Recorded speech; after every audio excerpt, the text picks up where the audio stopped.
Лера Некрасова. Атлантида. Какой я ее помню. Вступление. Много веков назад на нашей планете существовала гораздо более развитая, чем наша теперешняя цивилизация. Мир населяли люди огромного роста, которые были развитыми духовно и использовали продвинутые технологии. А еще они были гуманными по отношению друг к другу и берегли окружающую природу.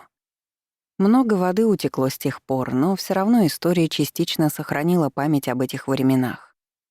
Мифы разных народов, некоторые древние обычаи, множество удивительных построек по всей Земле. Все это — свидетельство нашего прошлого, очень давнего и полного загадок. Какой была Атлантида и ее жители? Чем они отличались от нас, во что верили и каким был их мир? И самое главное, почему же исчезла их цивилизация? Чтобы ответить на все эти вопросы, я и пишу эту книгу. Сразу скажу, я не ученый, не исследователь древней мифологии и даже не писатель-фантаст.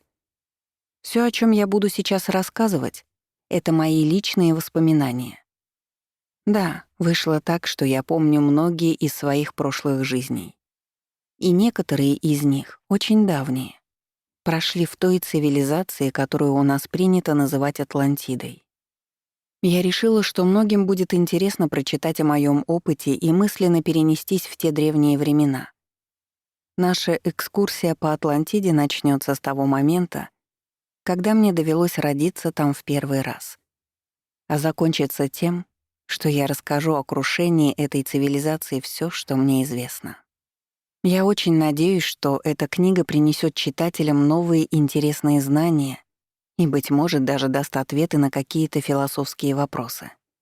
Но все же перед тем, как я начну свой рассказ, мне хотелось бы сделать несколько важных замечаний. Первое.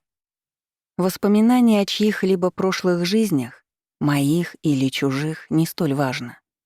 Очень субъективные, поскольку человек видит в первую очередь не исторические события и обстановку в целом, а то, что было связано лично с ним. Второе. Любая информация о прошлом, которая поступает от бессмертной души, так или иначе проходит обработку обычным сознанием. А это значит, что в моих воспоминаниях будет небольшой процент искажений и оценки со стороны моего теперешнего опыта. Третье.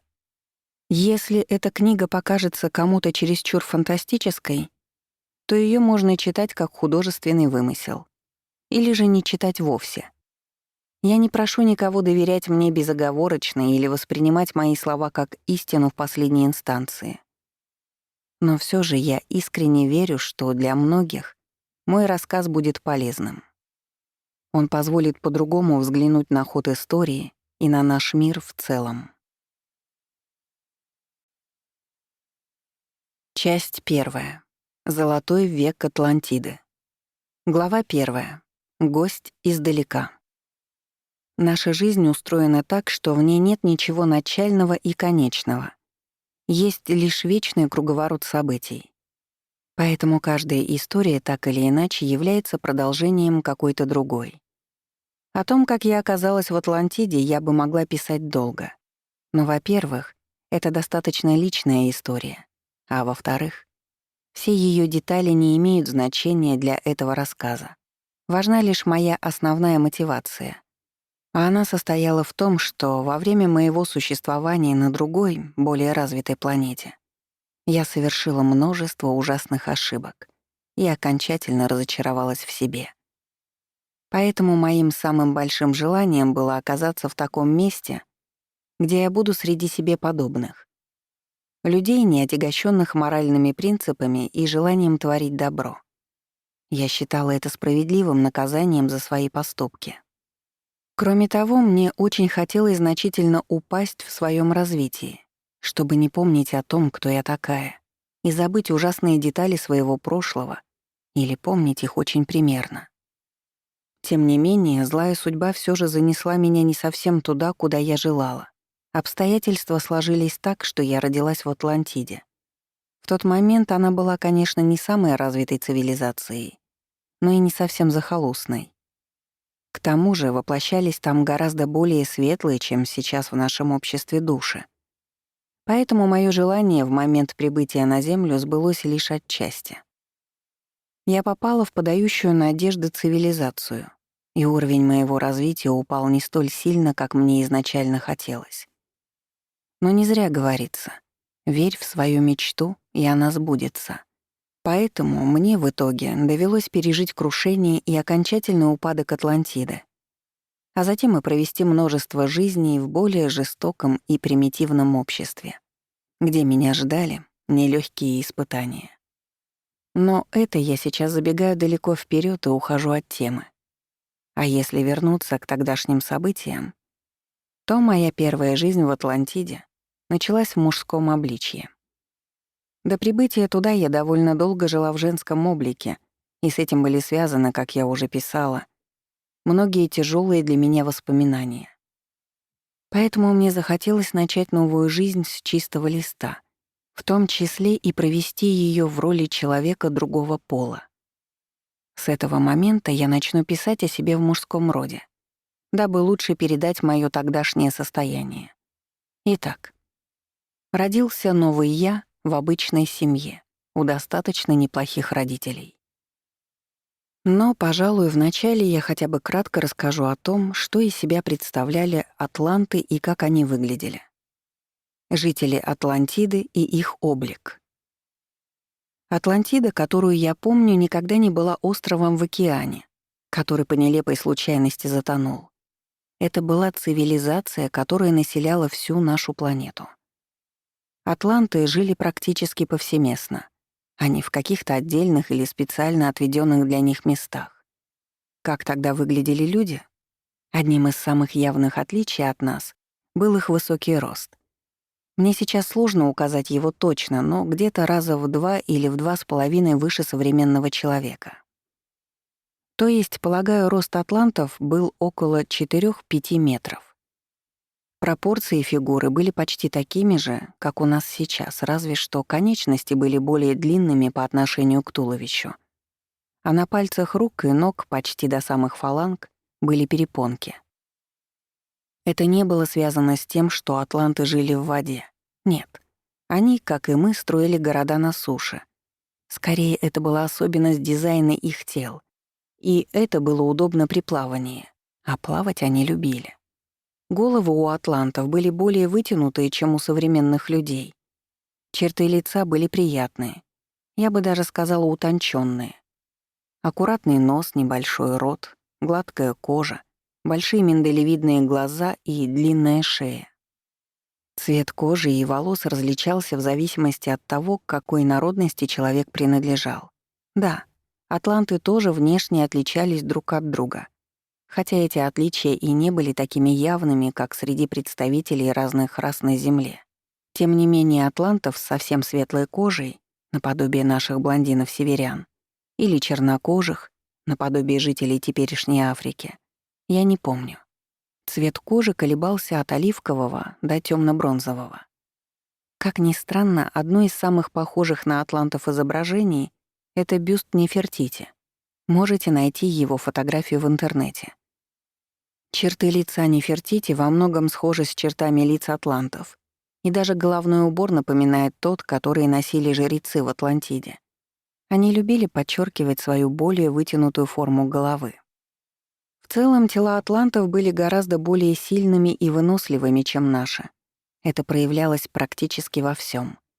В иной продолжительности жизни — примерно 150-200 лет, а то и дольше. В отсутствии хронических болезней, вплоть до старости. А еще в том, что для полноценного сна им нужно было 4-5 часов. Помимо этого, восприятие окружающего мира у атлантов тоже было другим. Начну со зрения. Оно было гораздо более совершенным. Спектр распознаваемых цветов был шире, краски казались ярче, а предметы более четкими. Но суть даже не в этом. Главное, атланты могли видеть тонкие энергии. Они могли наблюдать энергию астрального плана обычным зрением. Поэтому любой человек виделся им окружённым цветами своих чувств и эмоций. В некоторых источниках, кстати говоря, я встречала версию, что атланты могли читать мысли. На самом деле это было не совсем так. Буквально считать в деталях чужую мысль могли лишь самые развитые из них. То есть жрецы. О них я буду детально рассказывать в следующих главах. Обычные люди мысли не читали, но зато мгновенно понимали эмоциональное состояние окружающих. Мало того, что оно было реально видно при взгляде на человека, так еще и отголосок его чувств передавался другому. Особенно это было актуально для близких людей, между которыми были крепкие энергетические связи. Именно поэтому многие вещи в обществе атлантов было гораздо сложнее скрыть, чем у нас. И это способствовало тому, что люди были более искренними и отзывчивыми. К животным они тоже были более милосердны. Такого явления, как домашние питомцы, практически не было. Атланты полагали, что любому животному место в дикой природе. О том, чтобы питаться мясом, и речи не шло. Такая мысль показалась бы им жестокой и дикой. Поскольку, повторюсь, тела у атлантов были гораздо более развитыми, то они прекрасно усваивали все питательные вещества из растительной пищи, и им ее было вполне достаточно. Слух у жителей Атлантиды также был более утонченным. Они глубже воспринимали звук и различали в нем больше оттенков. Практически все атланты любили музыку и умели играть хотя бы на одном инструменте. Конечно, не стоит сейчас думать, прочитав это короткое описание, что в Атлантиде был рай на земле. У людей не было проблем, и все жили в неге и блаженстве. Естественно, свои проблемы и сложности у них тоже были. Просто выглядели они по-другому, чем у нас. Но обо всем этом я буду более подробно писать в следующих главах. А пока я надеюсь, что мне хотя бы примерно удалось набросать портрет среднестатистического атланта, чтобы читатели смогли представить себе этих людей. О моем первом рождении в Атлантиде. Итак, как было сказано выше, мое первое рождение среди атлантов было в мужском облике. В их обществе была весьма интересная система выбора имен для детей. Когда в молодой семье появлялся ребенок, рождались дети естественным путем, как и у нас. Но беременность и роды гораздо легче переносились женщинами. Родителей вскоре навещал один из жрецов.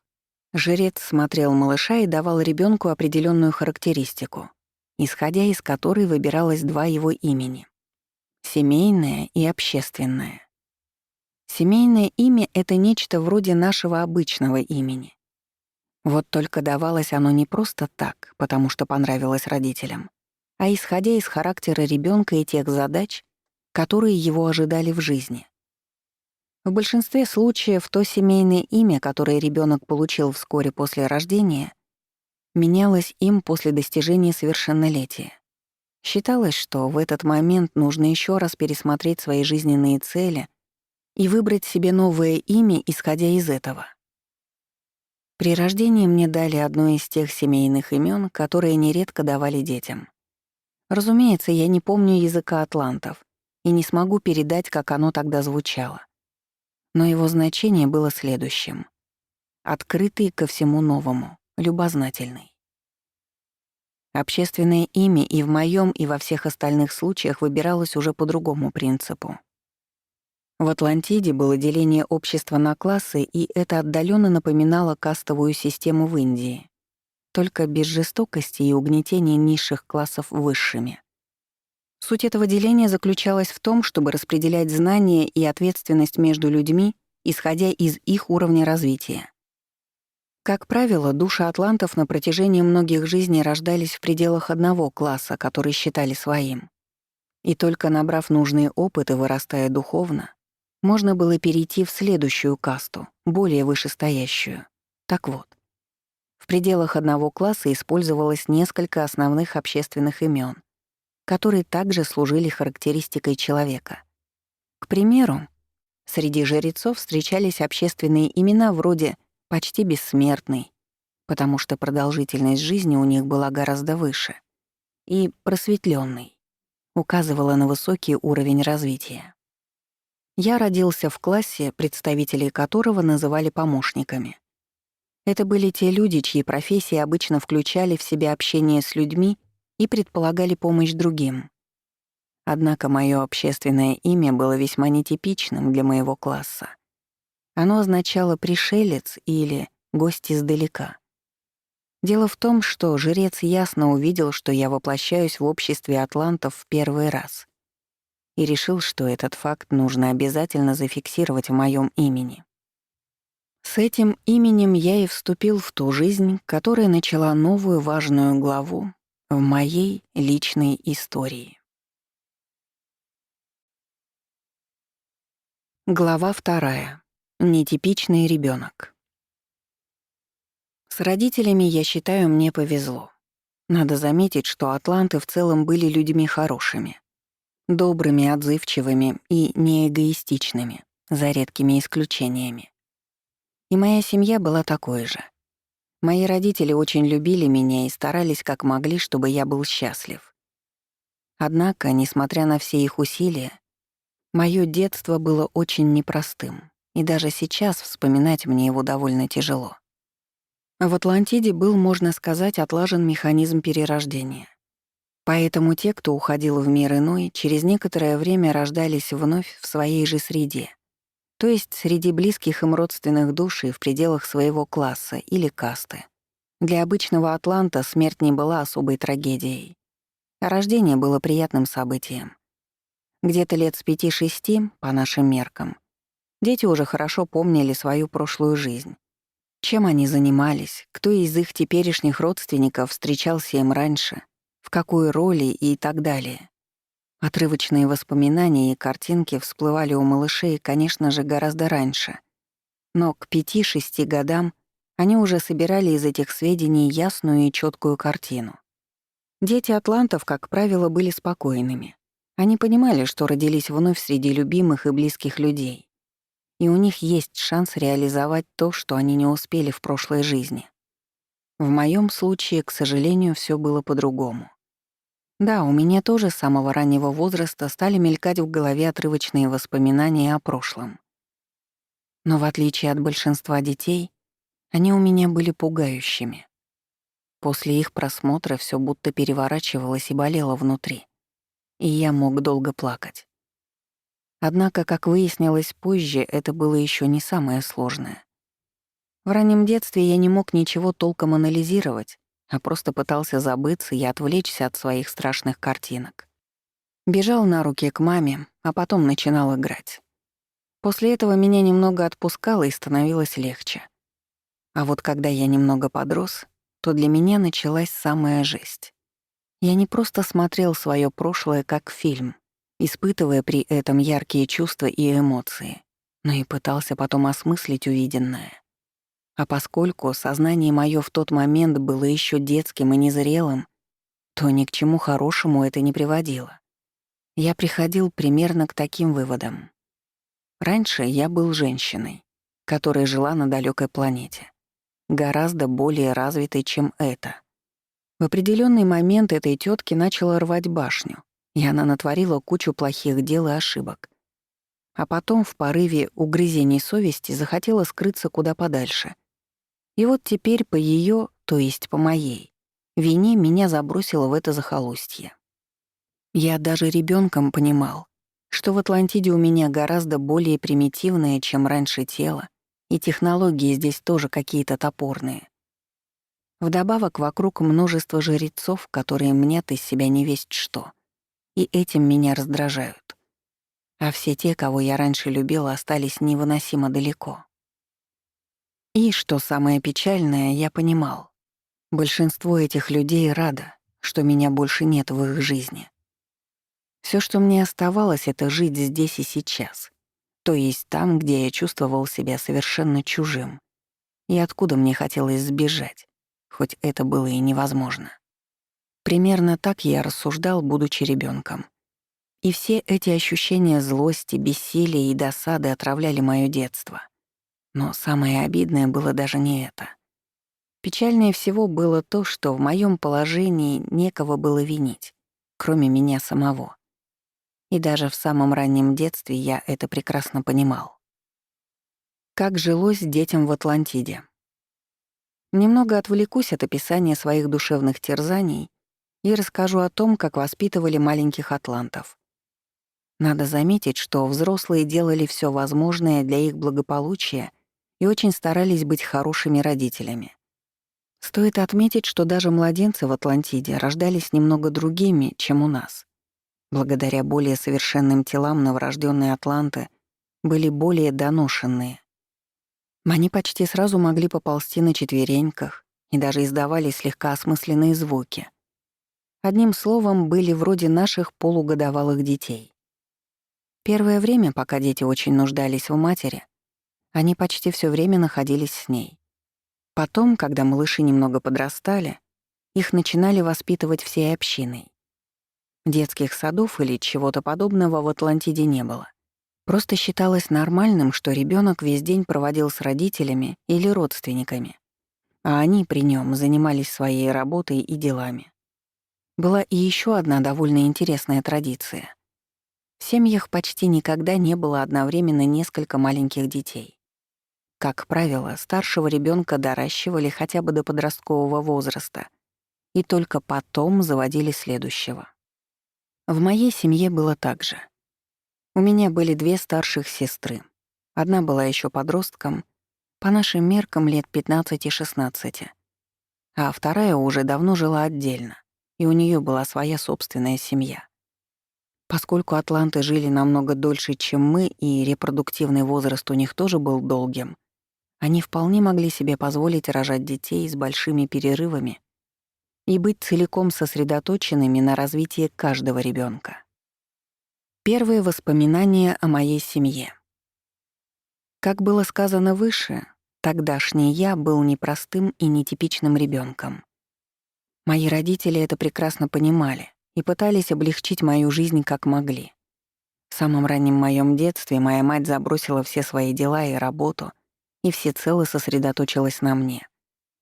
Когда я немного подрос, и она видела, что я часто замыкаюсь в себе и становлюсь угрюмым, то всегда пыталась отвлечь меня и развеселить.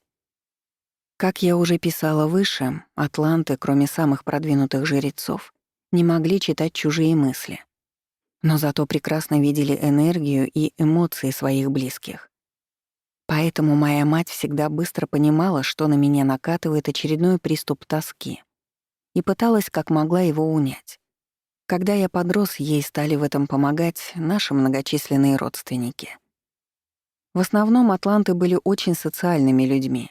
У них постоянно были какие-то общественные собрания и праздники, а с родными они жили близко и виделись почти каждый день. Поэтому меня, как и большинство других детей, иногда отправляли на целый день к кому-то из родни. Считалось, что большинство дел и работ вполне можно выполнять, когда ребенок рядом, и иногда мои родственники даже спорили, кому из них я пойду сегодня. При этом несколько членов семьи соревновались за моё внимание и всячески пытались заманить меня к себе.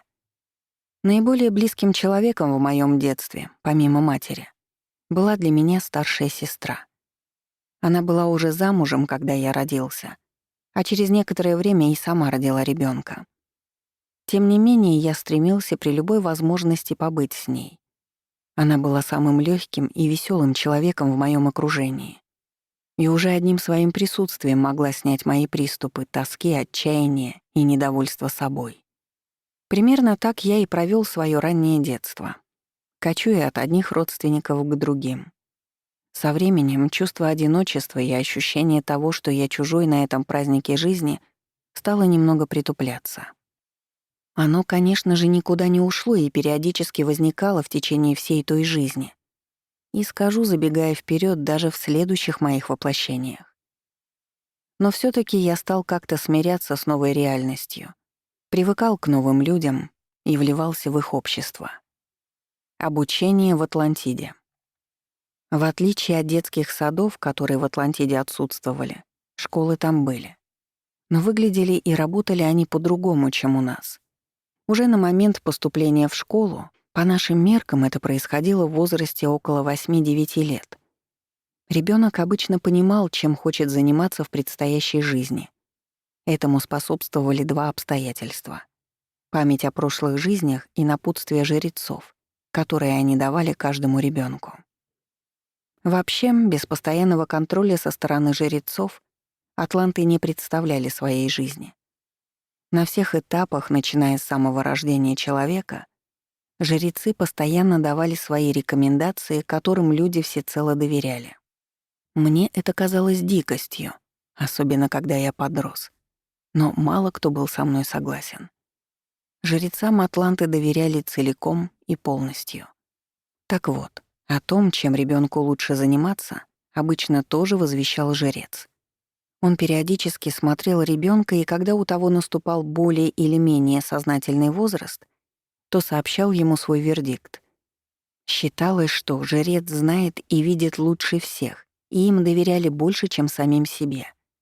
Жрецы, как правило, подбирали ребенку наиболее подходящее лично для него дело, но в пределах его класса или касты. И сам человек, как правило, охотно соглашался с таким выбором, который сделали за него. Это не говорило о том, что профессия выбиралась на всю жизнь, нет. Как правило, большинство атлантов сменяло несколько профессий в течение жизни. Но все они были в пределах одного класса. А самая первая профессия определялась жрецом, который знал, с чего лучше начать. А теперь о том, как все это соотносилось с школьным образованием.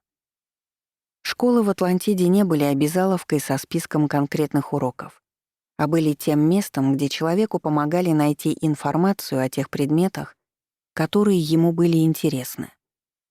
В школах был определенный костяк учителей, который читал лекции по самым распространенным предметам. На эти лекции приходили только те, кому они были нужны и интересны. Причем это могли быть не только дети. Лекции в школе мог посещать любой желающий, независимо от возраста. Часто там можно было видеть тех взрослых, которые захотели сменить профессию или просто заинтересовались чем-то новым. Помимо публичных лекций, учитель мог индивидуально заниматься с ребенком или несколькими детьми и объяснять им то, что было сложно понять. Однако бывали и такие случаи, когда вопрос ученика был чересчур сложный или специфичный, и учитель не мог дать на него ответ. Тогда ребенка отправляли на консультацию к одному из работающих в этой области специалистов. И там он узнавал в деталях все, что нужно. Примерно так выглядела система образования в Атлантиде. Количество лет, проведенных в школах, не было фиксированным. Тем не менее, дети плотно учились примерно до подросткового возраста. Затем их определяли на какую-нибудь несложную работу в интересующей их области, нечто вроде нашей стажировки. А школу они посещали уже реже, в основном, чтобы заполнить какие-то пробелы в знаниях. Можно сказать, что в той или иной мере атланты учились почти всю жизнь. Просто в юном возрасте они посещали школы почти каждый день, а в более позднем — время от времени. Необходимо еще отметить, что существовали школы общие и профильные. Общие школы были везде и повсеместно, а профильные — в тех местах, где были научные центры. Профильные школы были некой смесью университетов и научно-исследовательских лабораторий. И в них обучались в основном те, кто выбрал науку как основную профессию. Что касается меня, то я ходил в обычную общую школу, где меня готовили к одной из помогающих профессий. Я должен был стать одним из социальных работников из класса помощников, подобно моим родителям. Поэтому я изучал психологию и энергетику человека, основу устройства и управления обществом, а также азы управления различной техникой, которая была тогда в ходу. Глава 3. Юный волонтёр. Если в прошлой главе я описывала свое детство в Атлантиде, то теперь напишу, как прошла моя юность. Первая работа. Юных атлантов было принято привлекать к какой-нибудь общественно полезной работе. Начиная с подросткового возраста, дети не просто учились в школах, но и выполняли те задачи, которые доверили лично им. Во многих случаях эти стажировки были связаны с социальной сферой или помощью другим людям, но бывало и по-другому. К примеру, если кто-то показывал чрезмерное рвение и способности к науке, то его могли направить помогать ученым, дав ему должность вроде нашего лаборанта. Однако со мной подобного не случилось, и моя первая работа была довольно типичной. Чем же я занимался? Один из жрецов, который наблюдал меня с детства, сообщил, что в моем случае самым правильным будет начать с помощи пожилым людям. Вскоре мне присвоили статус волонтера и отправили в поля, то есть к моим непосредственным клиентам. В целом, пожилым людям в Атлантиде жилось весьма неплохо, в разы лучше, чем у нас. Во-первых, благодаря более совершенным телам у них редко возникали очень серьезные болезни. Скорее, с возрастом у них оставалось меньше сил и энергии, плюс внешне они тоже отличались от молодых. Ходили и говорили медленнее. У них были небольшие морщины на лице и более усталый взгляд. Во-вторых, у них не было страха смерти или грусти от того, что единственная жизнь прошла не так, как хотелось. Они понимали, что после смерти их ждет новое рождение среди близких им людей. Поэтому на будущее смотрели с оптимизмом. Когда Атлант достигал так называемого «возраста мудрости», то переставал работать по своей основной специальности. Теперь его основной задачей было подведение итогов и осмысление прошлой жизни, а также подготовка к следующей. Пожилые люди много времени проводили в храмах, где медитировали или общались со жрецами. Тем не менее, свободное время у них все же оставалось. И тут подключались мы, волонтеры, чтобы помочь им его скоротать. Была у пожилых атлантов одна слабость, и в этом они были весьма похожи на наших современников. Они очень любили вспоминать былые годы и свои прошлые приключения, а также делиться этими историями с окружающими. А поскольку все их близкие уже слышали это множество раз, то нужны были свежие люди, с которыми они могли бы поговорить. Эту роль, как читатели уже, наверное, догадались, выполняли волонтеры вроде меня. Конечно, это было не единственной нашей задачей. Мы еще организовывали для них мероприятия и праздники, иногда сопровождали на прогулках и в не очень дальних поездках. Помимо всего вышеперечисленного, не стоит забывать о том, что атланты отлично разбирались в тонкостях энергообмена. Поэтому они понимали, что общение подростков с пожилыми людьми — это хороший способ уравновесить энергетику обеих сторон. Подростки становились более спокойными, отдавая излишки своей буйной энергии, а пожилые люди, наоборот, приободрялись и чувствовали себя более энергичными. Я курировал около десятка клиентов, и с большинством из них в итоге подружился. Вдобавок, я стал более терпеливым и спокойным, то есть моё волонтёрство однозначно улучшило мой характер. Однако были в моём случае и некоторые особенности. Дело в том, что атланты были искренними, простодушными и даже бесхитростными людьми. Они привыкли, что все вокруг них такие же, и им было очень сложно понять тех, кто был устроен немного по-другому. В частности, меня. Когда я вёл долгие беседы со своими клиентами, то им было очень интересно, почему же я оставил свою прошлую планету и попал к ним. Мне не хотелось вдаваться в подробности и описывать болезненную для меня тему. И они почти сразу же это видели. Ведь атланты, как уже говорилось, прекрасно чувствовали эмоции друг друга. Поэтому вскоре прекращали разговор. При этом я ощущал с их стороны искреннюю поддержку и сочувствие. Но было то, что неизменно удивляло меня в них, и к чему я никак не мог привыкнуть.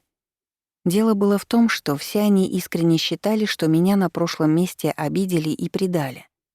И поэтому я, такой хороший, сейчас страдаю. На самом деле всё было наоборот. Виной всех моих страданий был я сам. Вернее, сама, потому что до этого у меня было женское воплощение. Меня никто не обижал и не угнетал, наоборот. Из-за моих действий пострадали многие люди. Но я понимал, что просто не могу рассказать им обо всем этом. В их картину мира никак не впишется тот факт, что можно получать удовольствие от плохих поступков и желать другим зла. Они не способны понять, что человек может долго и сознательно идти темным путем, и ему плевать, что при этом чувствуют окружающие. Одним словом, я смотрел на своих пожилых друзей и думал, что они, несмотря на прожитые годы, наивны, как дети. Они настолько привыкли жить в своем светлом и нравственном обществе, что просто не могли поверить в то, что бывает по-другому. И мне, с одной стороны, было даже как-то жаль их за такую ограниченность. А с другой, я понимал, что во многом завидую им. Я тоже, быть может, хотел бы быть таким наивным и добрым, не помнить ничего из ужасов прошлого и в каждой новой жизни искать лишь развития и мудрости. Но, к сожалению, у меня так не получалось. О душах, которые воплощались в Атлантиде. Немного отвлекусь от описания своих личных ощущений и отвечу на один интересный вопрос. Он звучит так. Возможно ли нашей текущей цивилизации со временем дорасти до уровня атлантов? Я думаю так. По большей части это нереально. Сейчас объясню почему. Во-первых, в Атлантиде воплощались в основном светлые и чистые души. Да и в целом в то время людей было намного меньше, чем теперь. Большая часть тех душ, которые сейчас живут в нашем мире, тогда на Земле попросту отсутствовала.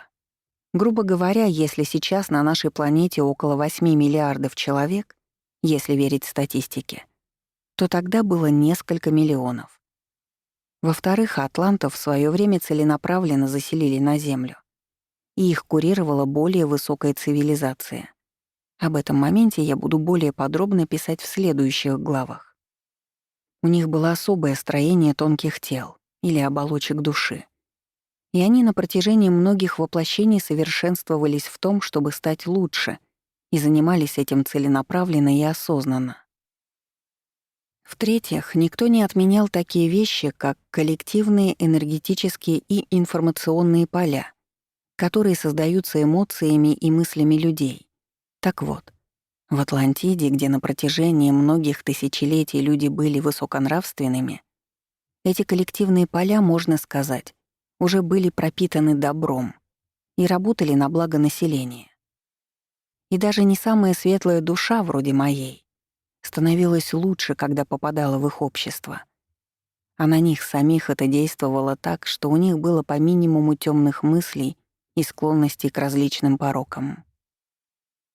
Именно по этим причинам в обществе атлантов было возможно то, что можно слабо представить у нас.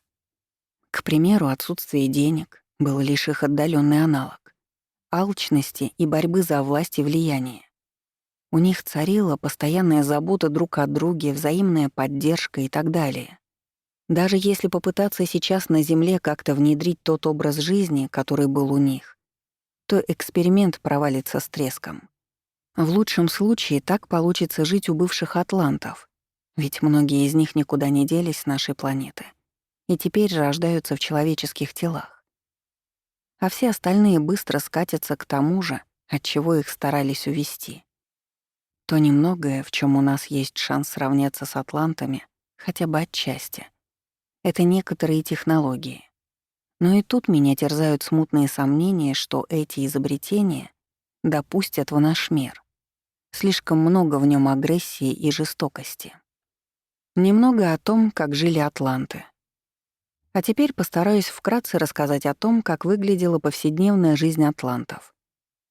Жили они в основном в небольших по размеру поселках или городках.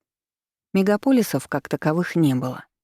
Существовал лишь один относительно крупный город, что-то вроде столицы. Но лично я жил не там, а в небольшом городке.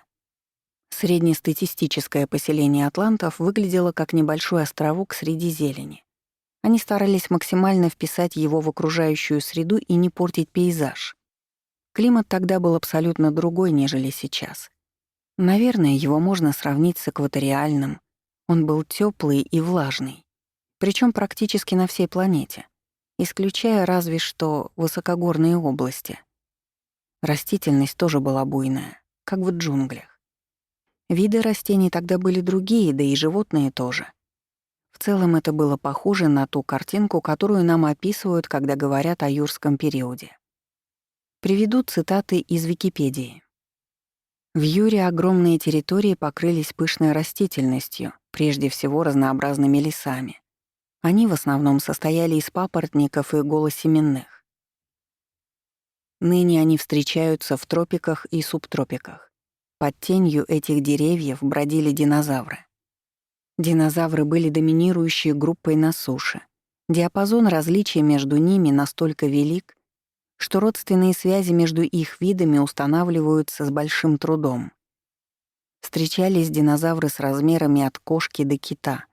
Разные виды динозавров могли передвигаться на 2 или 4 конечностях. Среди них были как хищники, так и травоядные животные. Да, я понимаю, что это описание сейчас вызовет недоумение у многих читателей. Как же это так? Неужели атланты жили одновременно с динозаврами? Почему тогда никто не находил их останков? На этот вопрос я буду отвечать в следующих главах этой книги.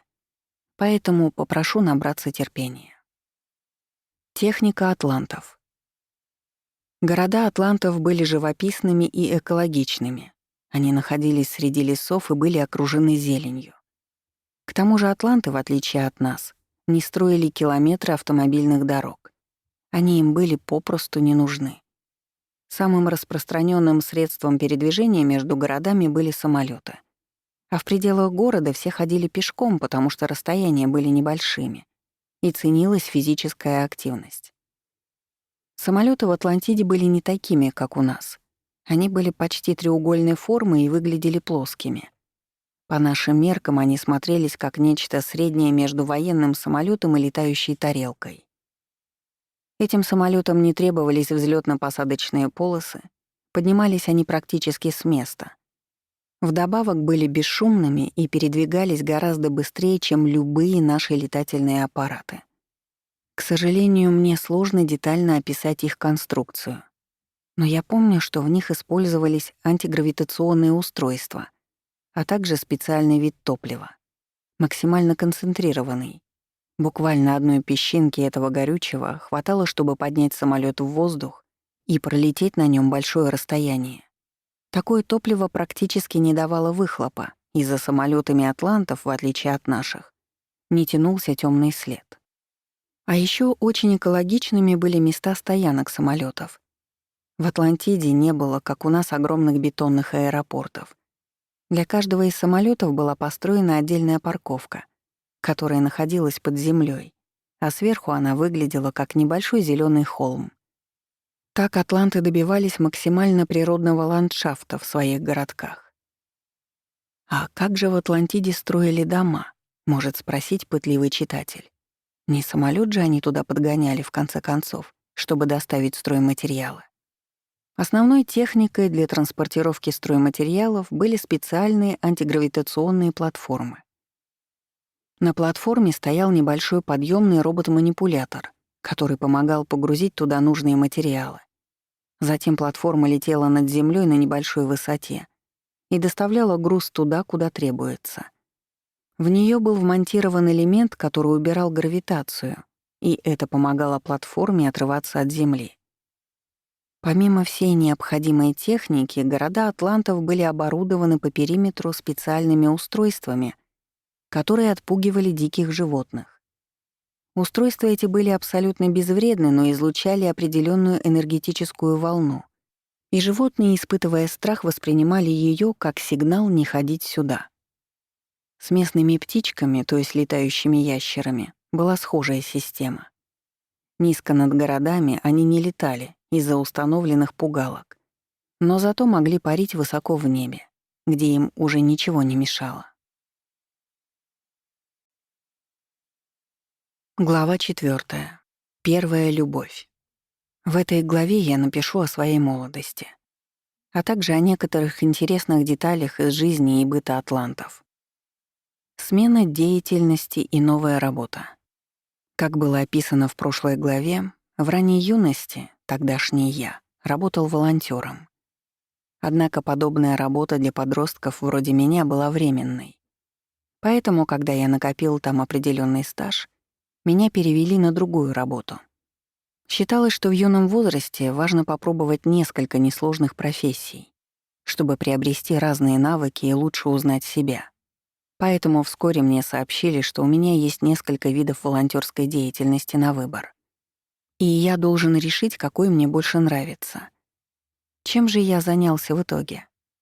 Я выбрал благоустройство того городка, где мы жили. Как уже было сказано ранее, города атлантов по сравнению с нашими были небольшими. В те времена, которые я описываю, вся их цивилизация состояла из нескольких миллионов человек, и они жили почти по всей планете. Как вы понимаете, при таком количестве людей перенаселение Земли точно не грозило. Поселений было немного. Размеры городов в то время были разными. Встречались совсем небольшие села с несколькими сотнями человек. Была и столица, крупный и красивый город, где жило больше 100 тысяч атлантов. Но все же в большинстве своем были небольшие городки, где было от 5 до 30 тысяч жителей. Это, конечно же, очень примерные цифры, которые я привожу, исходя из своих личных воспоминаний и ощущений.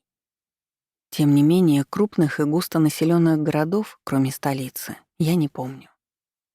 А теперь я расскажу о той работе, которую мне доверили после общения с пожилыми людьми. Она состояла в том, чтобы украшать улицы нашего городка, в том числе и готовить их к различным праздникам. Атланты любили растения и цветы, и города у них были очень зелеными. Надо сказать, что тогда практически вся планета была покрыта буйной растительностью, потому что климат был теплый и влажный. И города атлантов не выбивались из общей картины. Возле своих домов и на улицах городов атланты стремились высадить разные интересные растения. Многие даже увлекались селекцией на любительском уровне. Практически все росло прекрасно. И дело было не только в климате и правильном уходе, но и в их энергетике. С растениями и цветами они общались и слышали их. Любой атлант, даже ребенок, мог легко понять, в каком настроении находится цветок или дерево, и чего ему не хватает. Просто немыслимо было, к примеру, высадить два несочетаемых растения рядом. Тогда от них исходило бы постоянное ощущение дискомфорта или даже страдания. А еще растения сажали в городе, исходя из их характера. К примеру, в тех местах, куда атланты приходили медитировать и восстанавливать силы, росли спокойные растения. Они усиливали общую энергетику места, и им самим было там комфортно. В местах, где проходили собрания и праздники, росли более общительные экземпляры, и это способствовало тому, что энергия там была более искристой и легкой. Помимо растений, большую роль в ландшафтном дизайне играли камни и минералы. Их вписывали в композицию с точки зрения внешней красоты и с точки зрения энергетики. Также атланты очень любили строить водопады. Как огромные, так и небольшие каскады. Проточная вода отлично чистила энергетический фон, и они прекрасно знали об этом. А теперь вернусь к описанию своей новой работы. Она состояла в том, чтобы, во-первых, постоянно следить за состоянием растений и композиций. Всем участникам должно было быть комфортно. А во-вторых, когда наступал какой-то праздник, а атланты их очень любили, нужны были украшения из живых цветов, и составлять их тоже было моей задачей. Быть озеленителем-флористом мне понравилось. Постоянное общение с растениями успокаивало и придавало сил. Чуть позже я стал активно выискивать новые экземпляры за городом и высаживать их в разных местах, и даже составлять красивые композиции. Было очень приятно прогуливаться по городу и понимать, что часть красоты, которая была вокруг, появилась благодаря моему труду. А теперь про любовь. Кроме работы, в моей жизни были, разумеется, и другие интересы. Когда я был уже в позднем подростковом возрасте, по нашим меркам мне было лет 16-17, со мной случилась такая интересная штука, как первая любовь. Поскольку городки атлантов были небольшими, почти вся молодежь знала друг друга. Помимо того, что с ровесниками я пересекался в школе и на общественных праздниках, еще периодически организовывали мероприятия исключительно для молодежи, чтобы местные ребята могли знакомиться и общаться между собой. Из тех девушек, которые мне встречались, меня до поры до времени никто не цеплял с романтической точки зрения. Мне вообще часто казалось, что атланты чересчур хорошие и правильные. Это, с одной стороны, было неплохо для дружбы и общения, а с другой мне часто становилось с ними как-то скучновато. Они казались мне слишком предсказуемыми. Но что интересно, я замечал, как многие девушки поглядывают на меня с любопытством. Конечно, я не мнил себя покорителем сердец и не считал, что они все в меня влюблены. И все же я понимал, что своей непохожестью на других вызываю у них желание узнать меня получше. Не скрою, это мне льстило. Однако наступил такой момент, когда я и сам стал активно интересоваться одной девушкой. На фоне своих подруг и ровесниц она казалась сорвиголовой. Можно сказать, это была местная неформалка, если этот термин в принципе применим к атлантам. Ей так же, как и мне, нравилось периодически подкалывать окружающих и не относиться ко всему слишком серьезно. По меркам атлантов ее можно было бы назвать легкомысленной, но мне она казалась самой интересной и притягательной из всех. Мы познакомились с ней на одном из мероприятий, и чем дальше, тем больше времени стали проводить вместе. Мы часто гуляли по городу и выбирались на природу. Она была одной из немногих, кому я решился хотя бы немного рассказать о своем прошлом. Ее шокировали многие из моих историй. Но эти секреты сблизили нас. Между нами увеличивалось притяжение, и мы потихоньку создавали свой мирок, о котором знали только мы. У атлантов очень многие, даже чересчур многие, на мой взгляд, сферы жизни контролировались жрецами. Они советовали, чем человеку стоит заниматься и какую профессию выбирать. Часто направляли в каких-то сложных ситуациях. Но, к счастью, какой-то обязаловки в плане выбора возлюбленных, по крайней мере в моей касте, там не было. Тут можно было руководствоваться собственными чувствами, а жрецы лишь могли дать совет. На то, что мы стали встречаться с этой девушкой, все моё окружение смотрело положительно. Все были очень рады за меня, что мне кто-то понравился и что я счастлив в этих отношениях. Строгих правил в отношении добрачных связей у атлантов, к счастью, тоже не было. В их обществе свадьба была важным ритуалом и знаком того, что в отношениях этой пары все действительно серьезно. Тем не менее, встречаться до свадьбы никто не запрещал, и это было нормой. Молодые люди считали, что нужно некоторое время, чтобы определиться со своими чувствами, и это нормально. Правда, жить вместе и заводить детей начинали уже, как правило, после свадьбы. Но до этого могли несколько, а то и много, лет быть просто парой, которая все свободное время проводила вместе. В общем, кое-что из их нравов весьма напоминало наше общество. При этом были и отличия. К примеру, более глубокий взгляд на отношения. Он выражался в том, что люди помнили прошлые жизни и все истории, которые с ними там случались.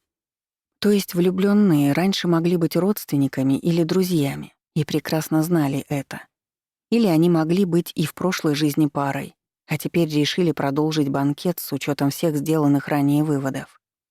У моей девушки был один друг-приятель, который был ее родственной душой, и они частенько создавали семью в разных жизнях. В этот раз он явно рассчитывал на то же самое, но вмешалась злая судьба в виде меня. Но, повторюсь, поскольку моя избранница была весьма легкомысленной по меркам атлантов, она попросту забила на своего кавалера и решила, что со мной ей гораздо интереснее. Тот парень благородно это стерпел, и мы даже по-дружески с ним общались. Но все же я замечал, что ему очень обидно, и меня это даже слегка веселило. Про себя я дал ему кличку «Рогоносец». С одной стороны, я понимал, что так относиться к нему немного низко, а с другой — не мог побороть свою натуру и хотя бы в своих мыслях не посмеиваться над ним. Раз уж мы заговорили о любви, то уточню напоследок еще один интересный момент. В нашем обществе одна из основных причин, по которой родители чрезмерно волнуются за отношения своих детей в юном возрасте — это страх подростковых беременностей. У атлантов, к счастью, подобного не было.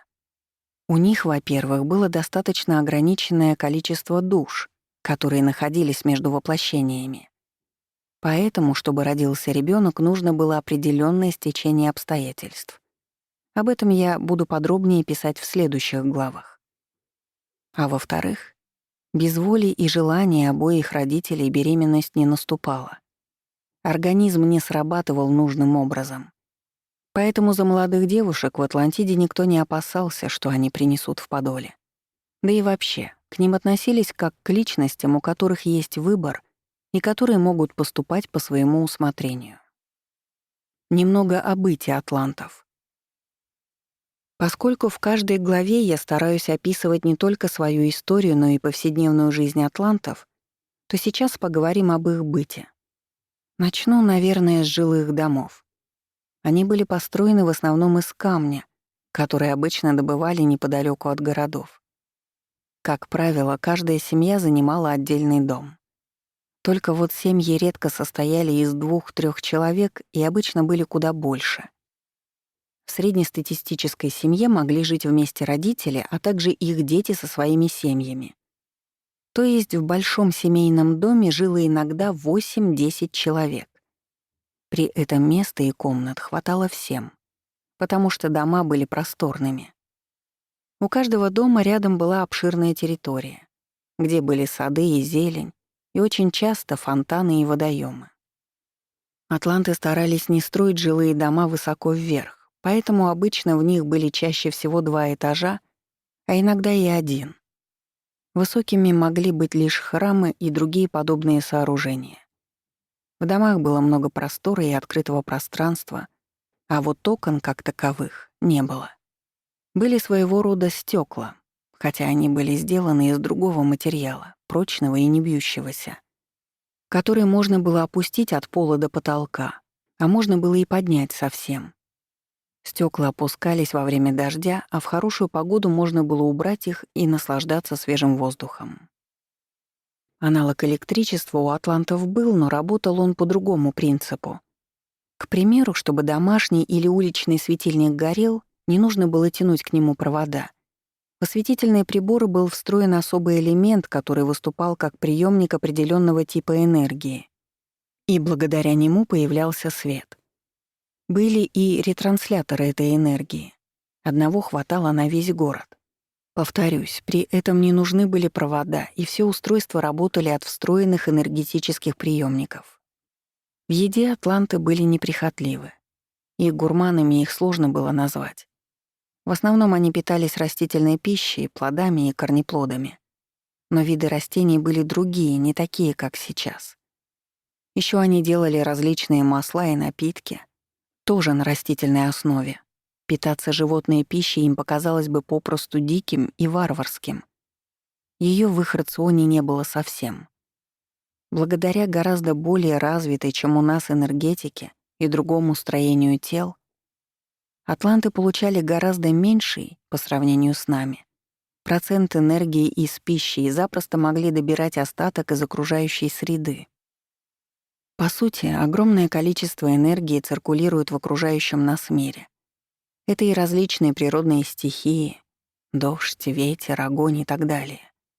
И энергия растений и животных, и даже своеобразное излучение от камней и минералов. Атланты прекрасно чувствовали все эти энергии и постоянно подпитывались ими. Именно поэтому, как было написано в начале этой главы, они придавали такое большое значение всему, что росло в их городах и возле дома. В их случае это было очень и очень важно. Глава 5. Жрецы Атлантиды. Эта глава будет не совсем обычной, я буду по минимуму писать о себе и своей судьбе. Перед тем, как продолжить этот рассказ, мне хотелось бы в деталях осветить такую интересную тему, как жрецы Атлантиды. На мой взгляд, именно их необходимо пристально рассмотреть для того, чтобы иметь правильное представление об этой цивилизации. О том, как выглядели жрецы. Начну с того, что они отличались от обычных атлантов даже внешне. В первую очередь бросался в глаза рост жрецов. Они были выше всех на полголовы, а то и больше. Чтобы дополнительно подчеркнуть это отличие, они носили высокие головные уборы и буквально возвышались над простыми гражданами. Помимо роста, их тела в целом выглядели иначе. Конечности были длиннее, а форма черепа более вытянутой. Еще одна отличительная особенность жрецов — они жили дольше, причем некоторые намного дольше других. Если срок жизни обычного атланта составлял 150-200 лет, то жрецы запросто могли прожить 250, а то и 300. Если же брать высших жрецов, то они вообще были долгожителями. Их жизнь могла длиться 400-500 лет. Именно поэтому у некоторых из них второе имя звучало как «почти бессмертный». Как видно, даже внешние отличия жрецов от простых людей были немалыми. Но они меркли перед тем, насколько отличалась их энергетика. Поскольку атланты могли видеть астральные тела друг друга обычным зрением, а также прекрасно чувствовали чужие эмоции и уровень энергии, то для них продвинутость жрецов была очевидной. Чтобы объяснить это подробнее, постараюсь описать, как обычный атлант воспринимал окружающих людей. К примеру, когда тогдашний я встречал кого-то из своих родственников или друзей, то уже в самые первые минуты встречи мне начинали долетать их чувства и эмоции. Я видел волны энергии, которые окружали человека, и по ним безошибочно определял его эмоциональное состояние. Скажу даже больше. Среди атлантов вовсю практиковалось эмоциональное общение без слов. То есть ты видел человека и посылал ему свою эмоцию. Допустим, радость от встречи. Он или она тоже отправлял тебе эмоциональное послание в ответ, и его можно было буквально прочувствовать. Слова, безусловно, тоже использовались для передачи информации, но эмоциями можно было прекрасно обмениваться без их помощи. А теперь я пишу для сравнения эмоции и чувства обычного человека при встрече со жрецом. Пусть это будет даже рядовой жрец, а не кто-нибудь из высших. Так вот, когда жрец уже просто приближался к человеку, от него чувствовалась волна сильной энергии. Жрецы были очень яркие, их окружало сильное свечение. Именно так атланты видели мощную энергию. Одновременно с этим они были гораздо более закрытые и даже загадочные. Их эмоции и чувства обычному человеку практически нельзя было считать. Сами же жрецы, наоборот, гораздо более ясно и четко видели радости и тревоги своих подопечных, а самые продвинутые из них даже могли читать мысли. Насколько часто они этим пользовались, сказать сложно, но я знаю, что такая возможность у некоторых из них была. А теперь важный момент — разгадка необычных способностей жрецов. Тут было две важных составляющих. Первое — измененный генотип. Именно он позволял их телам жить дольше и иметь повышенную энергетическую проводимость, то есть способность усваивать и передавать большее количество энергии.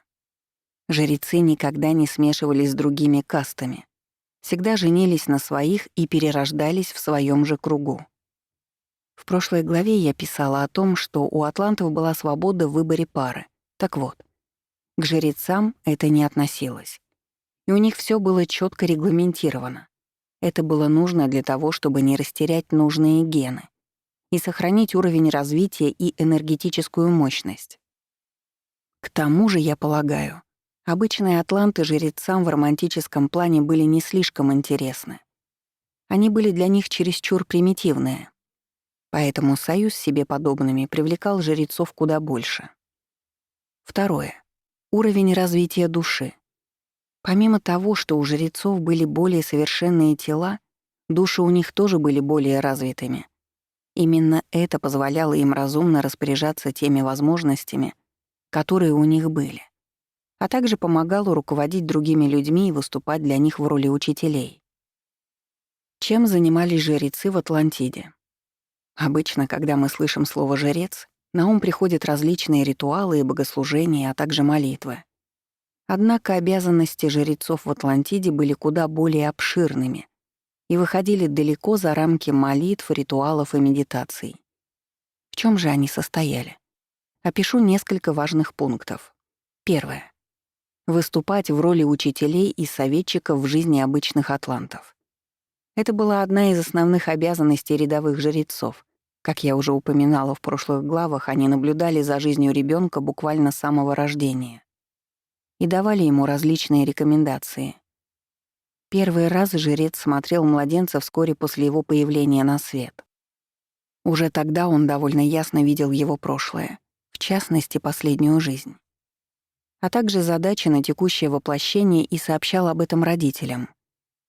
По мере взросления ребенка жрец, наблюдая за ним, давал ему множество советов. С какой работы лучше начинать, с кем из родственных душ надо больше общаться, какие способности неплохо бы развить и так далее. Конечно, это не были прямые указания, а всего лишь советы, но атланты очень серьезно к ним относились. Они настолько доверяли жрецам и их видению, что мало кто спорил с ними или не соглашался с их мнением. К каждому жрецу были прикреплены свои подопечные, которых он вел всю жизнь. Это прикрепление тоже не было случайным. Жрец и его клиент должны были подходить друг к другу, чтобы между ними возникла крепкая связь. Самый первый осмотр младенца производил особый жрец более высокого статуса. Он же и сообщал, кого в дальнейшем прикрепить к ребенку в качестве жреца-куратора.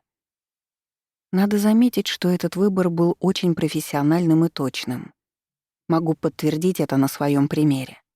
Тогдашний я был, наверное, одним из немногих людей в Атлантиде, которые недолюбливали жрецов. И даже мне умудрились подобрать такого личного куратора, к которому я относился с уважением и симпатией. Хотя, повторюсь, в целом я был не в восторге от жрецов. Второе. Практическое использование уникального оборудования. Жрецы владели некими уникальными устройствами, которые в массовое производство не пускали, и обычные атланты ими пользоваться не могли. Что это были за устройства и к чему была такая секретность, сейчас поясню.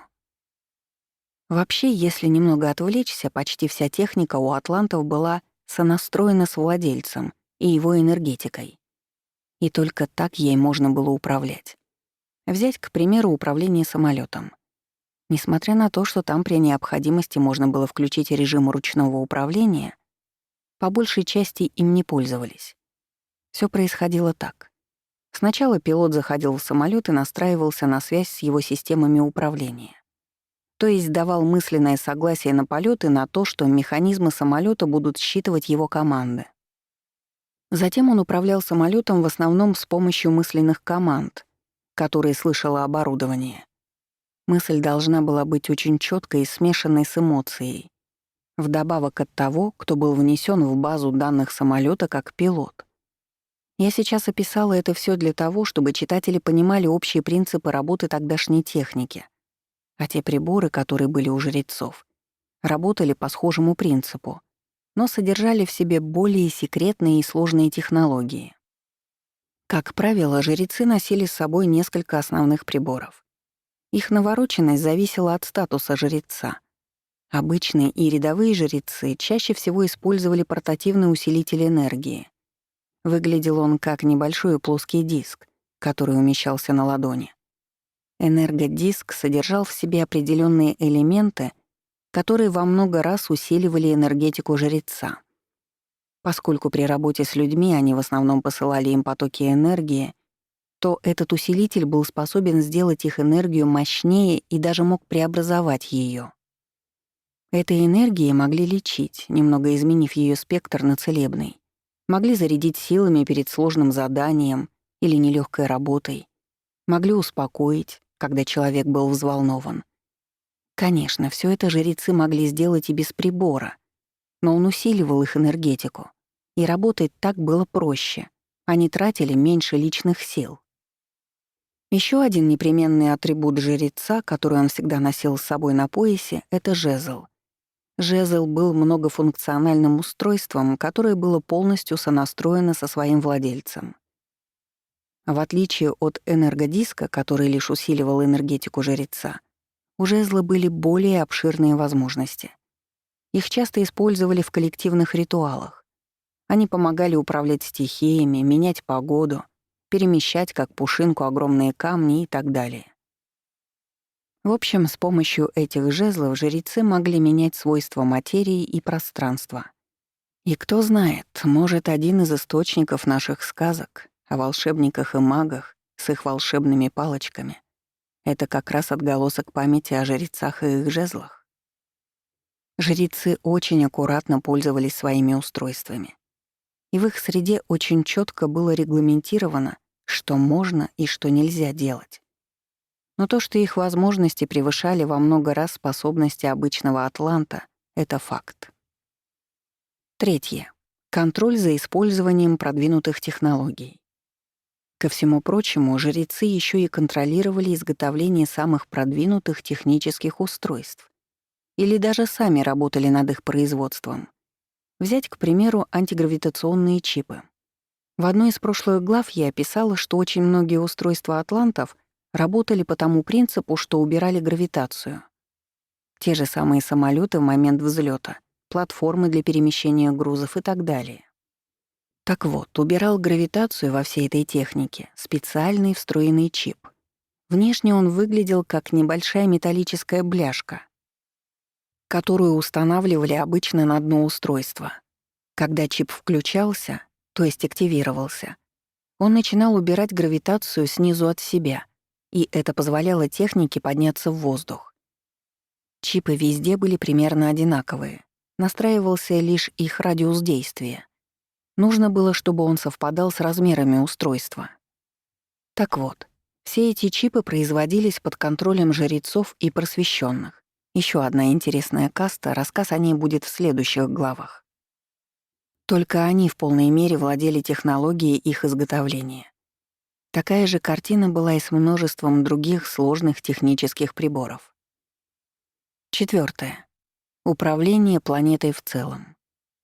Несмотря на то, что официальной властью в цивилизации атлантов считались те, кто принадлежал к классу или касте управляющих, по факту они точно так же подчинялись жрецам, как и все остальные. Особенно справедливо это было в отношении верховного жреца, который принимал самые важные решения и был главным авторитетом. Главным органом власти в Атлантиде считался совет, куда входили представители всех каст. В высшем эшелоне совета, правда, были только представители жрецов и управленцев. Они считались наиболее продвинутыми.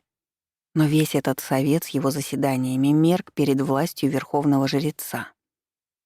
В случае необходимости тот мог принять решение единолично, а совету оставалось бы просто согласиться с ним. О моем отношении к жрецам. Как было видно из предыдущих глав, я не скрываю, что тогдашний я не слишком любил жрецов. Конечно, можно сейчас сказать, что причина была в их контроле за всем и вся, а я такой справедливый был за равноправие. Но не буду врать. Дело было не в этом. Я попросту завидовал им. Я видел в них отголосок своих прошлых сил и возможностей, которые безвозвратно потерял. Важным фактом было и то, что перед прибытием в Атлантиду и моим первым рождением мою энергетическую мощь намеренно урезали в несколько раз. Вдобавок, новое тело обычного атланта, в котором я родился, было куда менее развитым и поэтому попросту не могло быть проводником очень высоких и мощных энергий. А когда я смотрел на жрецов, то видел людей, обладавших немалой силой и обширными возможностями. Они и вели себя соответствующе, как те, кто понимает важность своей роли и мощь своей личной энергии. Я видел это и думал о том, что в своем прошлом теле и со своим прошлым уровнем развития без труда смог бы, вернее, смогла бы, раскусить даже высших жрецов, прочитать их мысли и понять, что они из себя представляют. Но в новой жизни обычного атланта мне оставалось лишь смотреть на них снизу вверх и понимать, сколько всего я потерял. Глава 6. Свадьба в Атлантиде. Ну что ж, а теперь настало время описать, к чему привели первые серьезные отношения тогдашнего меня и какие приключения ждали нас с моей возлюбленной. О браке в Атлантиде. Мы уже встречались несколько лет, и оба успели повзрослеть за это время. В конечном итоге мы пришли к мысли, что хотим пожениться. Первая и самая яркая влюблённость на тот момент уже стала проходить. Но зато мы больше сблизились и стали лучше понимать друг друга. В целом в отношениях у нас была гармония. Поэтому мы оба думали, что свадьба будет их самым логичным продолжением. А сейчас я немного отвлекусь и подробнее расскажу про институт брака в Атлантиде. В прошлых главах я уже писала о том, что атланты считали создание семьи серьезным шагом. Нужно было четко определиться со своим выбором и понять, что нашел того самого человека. Скоропалительных решений в этом вопросе не принимали и достаточно долго готовились к свадьбе.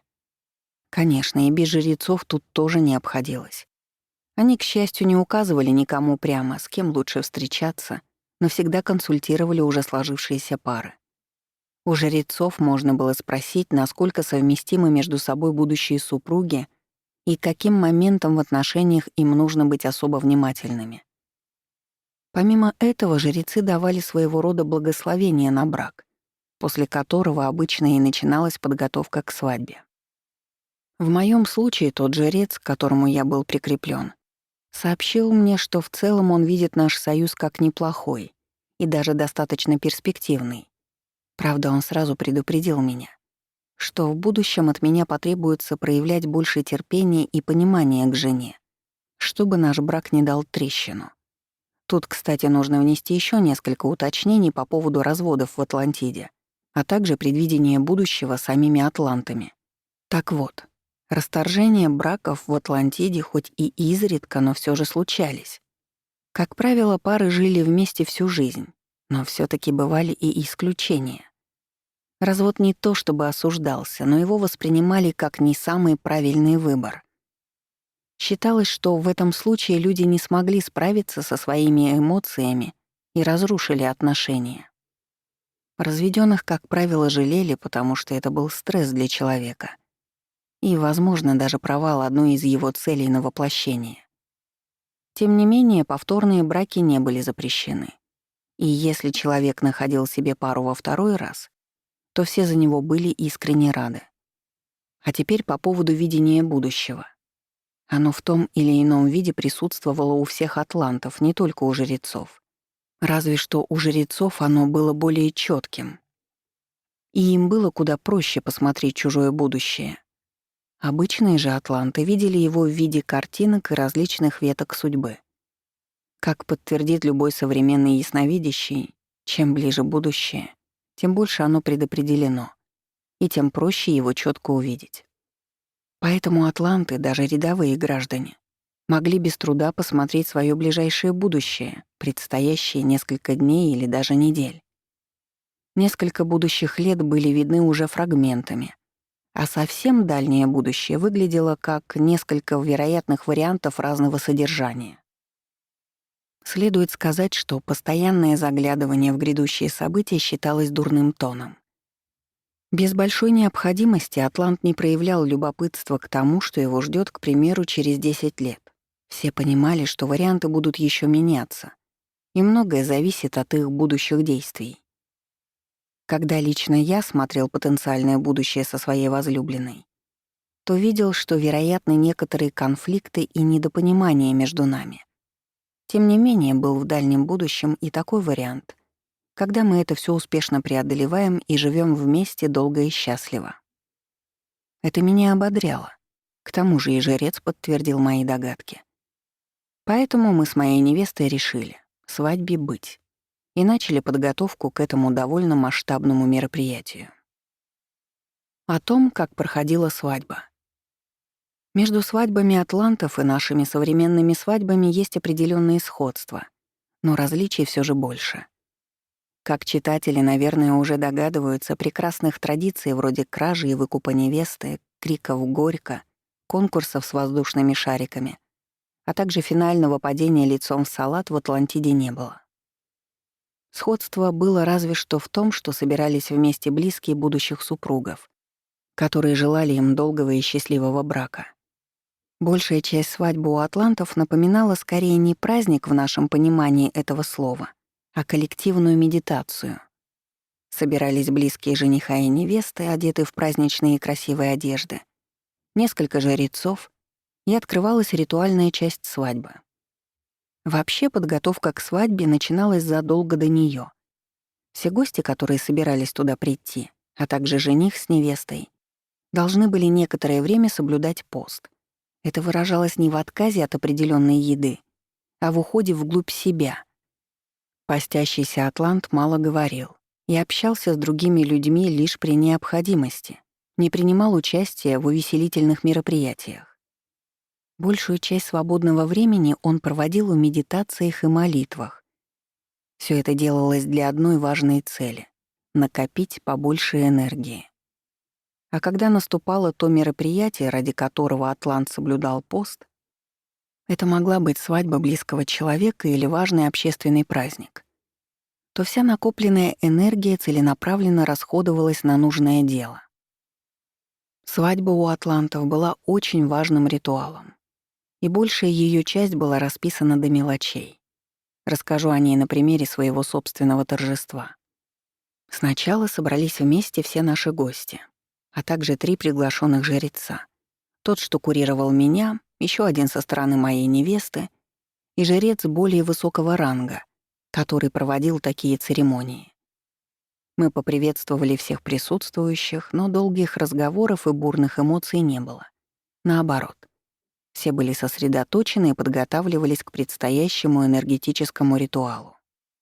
Начиналось все с того, что мы с будущей женой обменялись так называемыми свадебными подарками. Это не были какие-то большие и дорогие вещи. В них важно было другое. С виду они выглядели как небольшие сувениры, но зато были максимально заряжены энергетически. Я подарил своей невесте небольшой кулон, а ее подарок мне выглядел как маленький светящийся камушек. Я мог добавить его в какое-нибудь украшение, что позже и сделал. Главное в этих вещах было то, что мы длительное время подзаряжали их своей энергией и вкладывали в них все те чувства, которые испытывали друг к другу. Все атланты прекрасно чувствовали энергетику предметов. Поэтому, когда моя невеста взяла в руки свой кулон, то ей сразу передалась вся волна моих чувств к ней, которые я вложил в это украшение. Точно так же и я, когда почувствовал на своей ладони ее подарок, то сразу ощутил ее нежные чувства и любовь ко мне. Это был очень трогательный момент. Обмен свадебными подарками был сигналом того, что начинается главная торжественная часть свадьбы. После этого к нам подошли жрецы и создали вокруг нас особенный купол из энергии. Они окружили нас теплым и приятным светом. Но главное в нем было даже не это. Главным было то, что купол, который жрецы держали над нами силой своих мыслей, выступал как магнит, который притягивал к себе энергию всех остальных людей. А гости начали в этот момент отправлять нам все свои пожелания. То есть тот энергетический заряд, который копили во время поста. Нас стало буквально накрывать энергией всех собравшихся людей. Она была светлой и тёплой, окутывала нас блаженством и ни с чем не сравнимым ощущением, что мы парим над землей. Со временем эта энергия переполнила нас и стала исходить волнами от нашего купола, распространяясь на всех присутствующих. Это было знаком того, что начиналась самая приятная и прекрасная часть праздника. На уровне тонких энергий всё светилось и вибрировало. В астрале возникали удивительные узоры энергии, порожденные светлыми мыслями и чувствами наших гостей. Все присутствующие на свадьбе буквально купались в ней, и их тонкие тела переполняло особое состояние возвышенной радости, которое по уровню наслаждения мало с чем сравнимо в нашем земном мире. Длительное время это ощущение не покидало всех собравшихся вместе людей. Они веселились, поздравляли молодоженов, то есть нас. Еще раз желали нам счастья. Вторая часть свадьбы была уже более приземленная. Гости играли на музыкальных инструментах, общались между собой, желающие танцевали и пели. Были, конечно, и свадебные угощения, но на них никто особенно не зацикливался. Атланты не были гурманами. Они ели простую пищу лишь для того, чтобы утолить голод. Культа еды у них не было. Примерно так прошла моя свадьба в Атлантиде. Первые несколько недель после свадьбы нас с женой не покидало постоянное чувство счастья и даже эйфории. Сказывалась вся переданная гостями светлая энергия. Чуть позже, разумеется, эта волна потихоньку схлынула, и мы стали жить обычной жизнью. Но приятное послевкусие и воспоминания от свадьбы остались у нас надолго. Про общественное управление в жизни атлантов. В каждой главе я стараюсь описывать не только свои личные переживания, но и уклад жизни в Атлантиде. Поэтому сейчас поговорим о том, как там работала система общественного управления и как распределялись блага между жителями. Как я уже писала, денег в нашем понимании этого слова в Атлантиде не существовало. То есть за свою работу человек не получал никакой зарплаты. Однако отдаленный аналог денег все же там был. Это был некий общественный рейтинг, согласно которому была определенная очередность получения различных привилегий. Что этот общественный рейтинг из себя представлял? Начну с того, что каждая работа и должность, кроме разве что временных волонтерских заданий, которые выполняли подростки, была прикреплена к определенному профсоюзу. Это был комитет, в который входили самые опытные и авторитетные работники отрасли.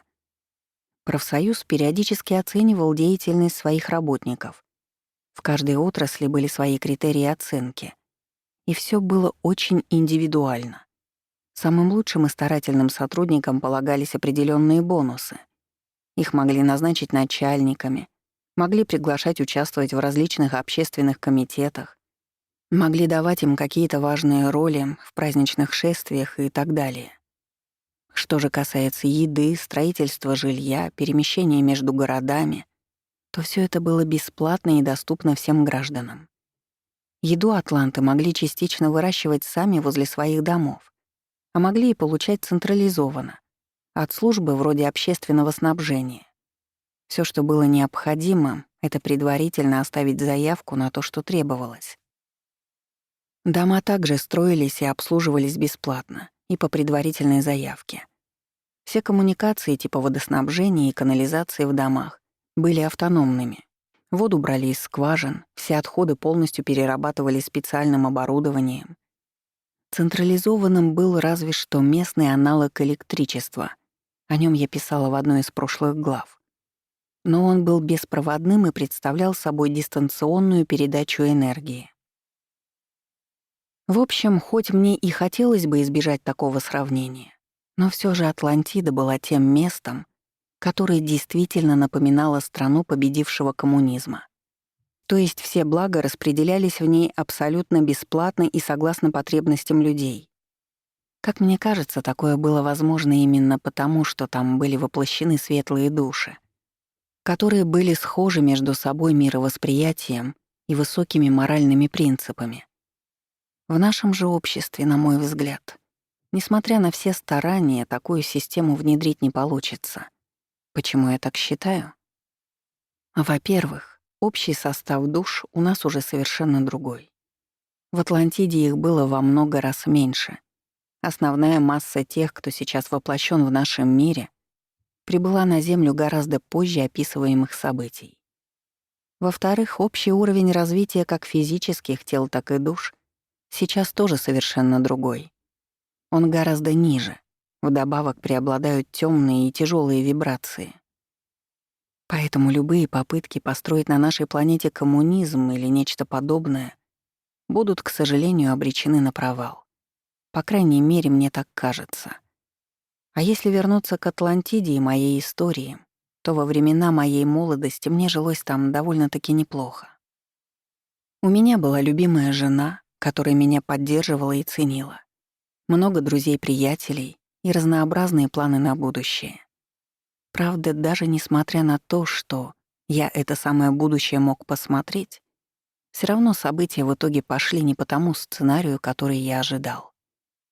Ведь даже зная варианты, которые тебя ждут, невозможно абсолютно точно предсказать, какой из них случится. И быть в чем то на 100% уверенным тоже нельзя. Глава 7. О том, как появилась Атлантида. Прежде чем продолжить этот рассказ о моей тогдашней судьбе и личной жизни, хотелось бы немного приоткрыть завесу тайны над одним вопросом. Полностью ответить на него в этой главе не получится, но некоторые важные рассуждения хотелось бы начать уже сейчас. Немного о возникновении Атлантиды. Опишу то, что мне известно о происхождении цивилизации атлантов.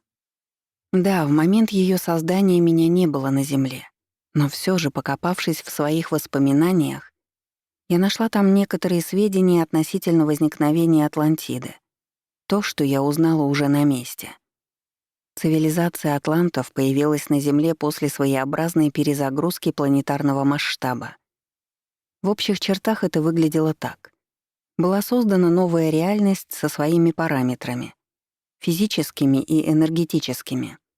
Она и стала тем миром, в котором в дальнейшем обитали атланты. Важное примечание. Ошибкой будет считать, что на нашей планете существует всего лишь одна реальность, та, в которой мы все живем. На самом деле все гораздо сложнее. Параллельно и одновременно на Земле существует множество реальностей, и наш привычный мир всего лишь одна из них. В каждой реальности есть свое прошлое, настоящее и будущее. И они отличаются друг от друга, причем иногда значительно. Эти параллельные реальности можно сравнить с радиостанциями, которые вещают на разных частотах. Во времена атлантов было то же самое.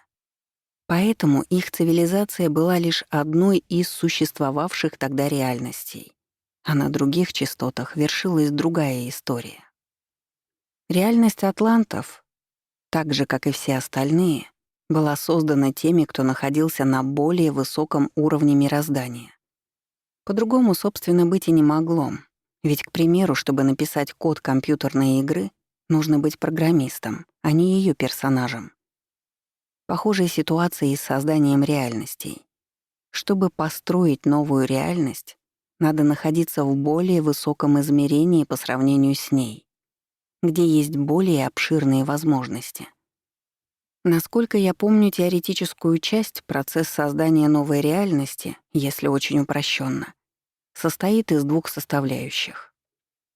Первая или виртуальная часть чем-то похожа на написание кода для компьютерной игры или на создание проекта здания, который делает архитектор перед его постройкой.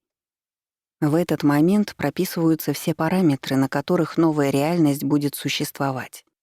Ее энергетическая чистота, физические характеристики, а также множество более мелких деталей вроде внешнего вида ее обитателей и так далее. Вторая или более реальная часть состоит в том, чтобы вложить огромное количество энергии в реализацию этого замысла. Она подобна постройке здания, то есть вложенная энергия способствует тому, чтобы проект реальности стал материальным. Как происходит этот процесс в деталях, я, к сожалению, пока сказать не могу. Тем не менее, исходя из того, что мне удалось вспомнить, реальность атлантов, как и любая другая реальность нашей планеты, создавалась примерно так, как я описала выше. То есть сначала одна из вышестоящих цивилизаций решила создать на нашей планете определенный мир, а потом воплотила в жизнь свой замысел. И так возникла цивилизация атлантов. При этом параллельно и одновременно были и другие версии реальности, где события складывались по-другому. Я понимаю, что все это звучит весьма непросто для понимания. Тем не менее, исходя из моих воспоминаний, все было именно так. Ответ на закономерный вопрос. Вероятно, сейчас у многих читателей возник закономерный вопрос. Он звучит так. Если на Земле есть некоторое количество параллельных реальностей, то в какой из них была Атлантида? Была ли она прошлым нашей реальности? Или, может быть, находилась в какой-нибудь другой? Скажу сразу, наша реальность и реальность атлантов не одна и та же. Хоть они обе и находятся на планете Земля, но все же между ними есть довольно много отличий. Ветвь реальности атлантов находилась, можно сказать, на более высокой частоте, чем наша. Этот момент объясняет множество несостыковок, которые возникают в голове при мысли об Атлантиде. К примеру, первое. Такая развитая цивилизация практически не оставила после себя следов. Если взять ту же эпоху динозавров, то от нее осталось множество свидетельств, и кости животных, и ископаемые. А вот следов деятельности людей в тот период практически нет. Даже если предположить, что некоторые находки скрываются, все равно невозможно было бы спрятать некую критическую массу артефактов. Второе. Рост атлантов был 4-5 метров. По законам физики в нашей реальности позвоночник таких людей просто не выдерживал бы их собственного веса, и на 2 ногах им было бы сложно передвигаться. У реальности атлантов частота была выше, поэтому гравитация в ней была меньше. Именно поэтому высокий рост ничуть не мешал их активной жизни. Третье. Исходя из моих воспоминаний, атланты питались преимущественно растительной пищей, плодами и корнеплодами. При этом, если изучить далекое прошлое нашего мира, к примеру, тот же юрский период, то в те времена росли в основном папоротники, и о фруктах и каких-либо культурных растениях речи не шло. Одним словом, существование атлантов в другой, более высокочастотной реальности очень многое объясняет. Здесь я бы могла завершить эту тему и перейти к другим рассуждениям. Но напоследок хочу уточнить еще один важный момент. Дело в том, что различные реальности нашей планеты — это не параллельные прямые, которые не могут пересечься. Они скорее похожи на лесные тропинки, которые идут в одном направлении и на некотором расстоянии друг от друга. Эти тропинки могут иногда встречаться друг с другом или даже образовывать небольшие перекрестки дорог. По этой причине та реальность, в которой находилась Атлантида, так или иначе пересеклась с нашей реальностью и оказала на нее определенное влияние. Именно поэтому оттуда в нашу реальность могли перейти некоторые души. Яркий тому пример — автор этой книги. Именно поэтому к нам могла просочиться какая-то информация об Атлантиде и остаться у нас в виде легенд. И даже определенные предметы и строения в момент пересечения реальностей могли перейти к нам. Но об этом я еще буду писать ближе к концу этой книги. А пока что, наверное, пора двигаться дальше и отвечать на следующий вопрос. О тех, кто создал цивилизацию атлантов. Пришло время порассуждать о тех, кто создал расу атлантов и их реальность в целом.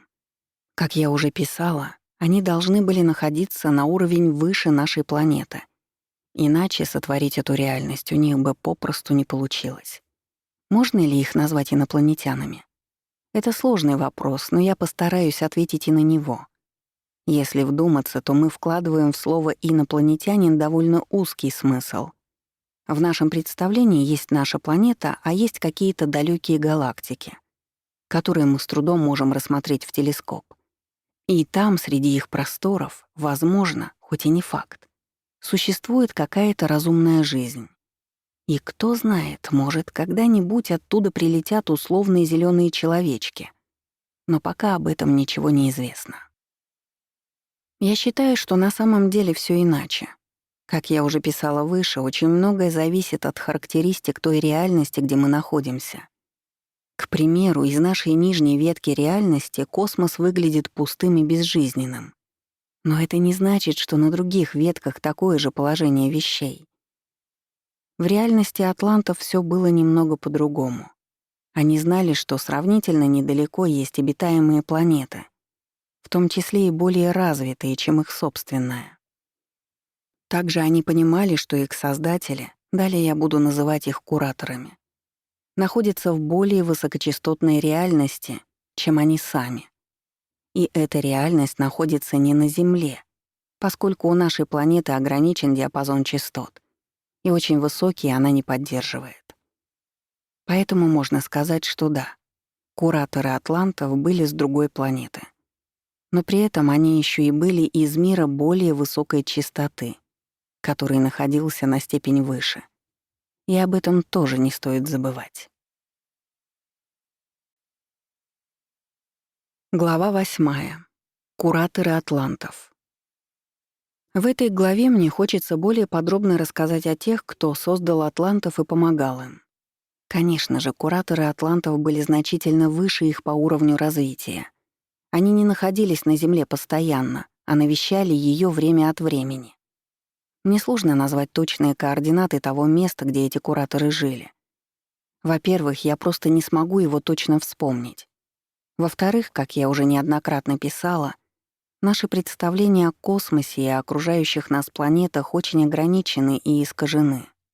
На данный момент та реальность, в которой мы находимся, низкочастотная и закрытая. То есть из нее мы можем наблюдать лишь пустые ближайшие планеты, а также далекие галактики, где, может быть, хоть и вряд ли, теплится примитивная жизнь. Атланты же, несмотря на то, что также существовали на нашей планете, находились в реальности с более высокой частотой. Поэтому космос, наблюдаемый ими, значительно отличался от нашего. Они имели неплохое представление о ближайших к ним населенных планетах, а также о некоторых цивилизациях, которые там существуют. Сами атланты не строили космические корабли и, за редкими исключениями, пределы Земли не покидали. Им, как развивающейся цивилизации, еще не были предоставлены доступы для этого. К тому же их технологии еще попросту не дотягивали до дальних полетов. Тем не менее, в их реальности Земля работала на вход, то есть могла принимать корабли с других планет. Как правило, это были делегации кураторов. И что самое главное, об этих посещениях все знали. И для атлантов это был общенародный праздник. Про то, как выглядели корабли гостей и по какому принципу они работали, я могу написать лишь в общих чертах. Но все же я надеюсь, что и в таком формате это будет интересно читателям. Первое и самое главное. Настоящий космический корабль очень далек в своем строении от того, что есть у нас. Я бы даже сказала, невероятно далек. Основная разница состоит в том, что настоящий звездолет не перемещается в трехмерном пространстве. Он сконструирован и работает с учетом того, что пространство многомерное, и в нем большое количество измерений. Второе. Настоящий космический корабль — это не просто ракета, которая куда-то летит. Он представляет собой крайне сложное устройство, которое способно понижать и повышать свою частоту, чтобы перемещаться между различными измерениями и слоями реальности. Это нужно не только для того, чтобы попасть из планеты с более высокими вибрациями на планету с более низкими. Даже если корабль перемещается между планетами, у которых схожая частота, все равно он никогда не летит столетиями или тысячелетиями, чтобы преодолеть огромные космические расстояния. За счет технологии смены частот корабль может пройти по особому пространственно-временному коридору, по которому можно срезать путь в тысячи световых лет и пролететь его, грубо говоря, за несколько часов. Кстати, небольшое примечание. Когда я несколько лет назад стала вспоминать эти принципы работы кораблей, то мне стало интересно, есть ли подобные гипотезы у физиков. В итоге узнала, что да, существует теория похожего содержания. Ее создатель — Стивен Хокинг, который взял за основу некоторые труды Альберта Эйнштейна. Его теория гласит, что в космосе могут быть так называемые кротовые норы — краткие коридоры, способные соединять самые отдаленные уголки Вселенной. Третье. По всем вышеперечисленным причинам продвинутому кораблю не требуется тонны топлива. Не нужно отбрасывать ступени при взлете и так далее. Его основная задача — сначала убрать гравитацию с помощью специального оборудования, чтобы оторваться от планеты и преодолеть силу притяжения, а затем войти в нужный коридор до конечной цели и переместиться по нему. Примерно такими были принципы, по которым работали корабли кураторов. Если же говорить об их внешнем виде, то тут было несколько интересных деталей. Их основной большой корабль на Земле не садился. Он зависал примерно в районе орбиты на своеобразной точке входа. Эта точка входа представляла собой конец космического коридора до Земли и зону понижения частоты, после прохождения которой был заход в нашу реальность. Однако основной корабль эту границу не переходил, и кураторы спускались на небольших шлюпках, которые выглядели как нечто среднее между ракетой и летающей тарелкой. О том, как выглядели кураторы. А теперь перейду от описания техники к внешности самих кураторов. Выглядели они вполне себе человекоподобными, но от атлантов все же отличались. Первое и одно из самых ярких отличий — это рост. Кураторы были значительно ниже, примерно по плечо среднестатистическому атланту. Внешне были более коренастыми и широкими, с менее вытянутыми конечностями. Можно сказать, что их внешность была гораздо более похожа на современных людей, только рост их был выше нашего. Я полагаю, что около 3–3,5 метров. Второе и не менее важное отличие — это их энергетика. Поскольку все атланты обладали видением биополя и тонких энергий, окружавших человека, то они прекрасно видели, в чем кураторы превосходили их. Энергия кураторов была, если можно так выразиться, гораздо более мощной и концентрированной. Атлантам она виделась как сгустки яркого и сильного света, которые буквально слепили глаза. Вдобавок, кураторы были закрытыми от них. Как я уже неоднократно писала, атланты прекрасно чувствовали эмоции других людей и видели, что на душе у их близких и знакомых. А вот с кураторами этот номер не проходил. Их невозможно было прочитать. Дело тут было в том, что у кураторов были гораздо более продвинутые тела, которые обладали определенными защитами. Их эмоции и мысли не были видны всем подряд. В общении между собой, я полагаю, они могли приподнять занавес и показать друг другу, что они чувствуют. Но это было только при их желании. Атланты же были для кураторов как открытая книга. Они видели не только их эмоции, но и прекрасно читали все их мысли. К тому же запросто могли передать свои. И большая часть общения именно так и проходила. Обычным атлантам, вроде тогдашнего меня, кураторы, как правило, времени уделяли. Их делегации были небольшими и состояли обычно из нескольких человек. Поэтому плотно общались они лишь с высшими жрецами и начальством из касты управляющих. Тем не менее, рядовые граждане тоже могли изредка их лицезреть. Это происходило обычно на каких-нибудь общенародных праздниках, где они выходили к массам собравшихся атлантов. Кураторы, как правило, выступали перед публикой с небольшими ободряющими речами. С их высокой энергетикой им было вполне по силам передать какую-нибудь мысль всей толпе. Помимо мысленного сообщения, они могли произнести еще и пару слов на местном языке, из уважения к собравшимся. Никаких чрезвычайно важных сведений на таких выступлениях кураторы не сообщали. Они скорее хотели показать атлантам, что поддерживают их цивилизацию и искренне верят в ее рост и успех. Это и вправду действовало на публику очень ободряюще. И такие визиты потом очень долго обсуждали. Несомненно, кураторы прилетали время от времени не только для того, чтобы помахать ручкой с трибуны. Они обсуждали важные вопросы с начальством Атлантиды, лично руководили постройкой некоторых сооружений и даже сами принимали в этом участие. Яркий пример таких построек — это пирамиды. О них я буду более подробно писать в следующих главах, а пока лишь обозначу то, что они играли очень важную роль в цивилизации атлантов. Каковы были цели кураторов? Сразу скажу, на мой взгляд, атлантам с кураторами весьма повезло. Они не были агрессивной или меркантильной цивилизацией, которая стремилась выжать все соки из своих подопечных. Наоборот, кураторы стремились во всем их поддерживать и помочь им. И, что самое главное, они искренне хотели, чтобы уровень развития атлантов со временем только повышался. Без активного вмешательства и поддержки кураторов атланты, безусловно, никогда бы не достигли тех успехов, которые у них были. Все более или менее развитые технологии были привнесены им извне. Да, как я уже писала, эти технологии находились под контролем жрецов. Но все же они были действительно доступны массово. К тому же и сами жрецы находились под наблюдением кураторов. Поэтому о вседозволенности и самодурстве в их среде речи не шло.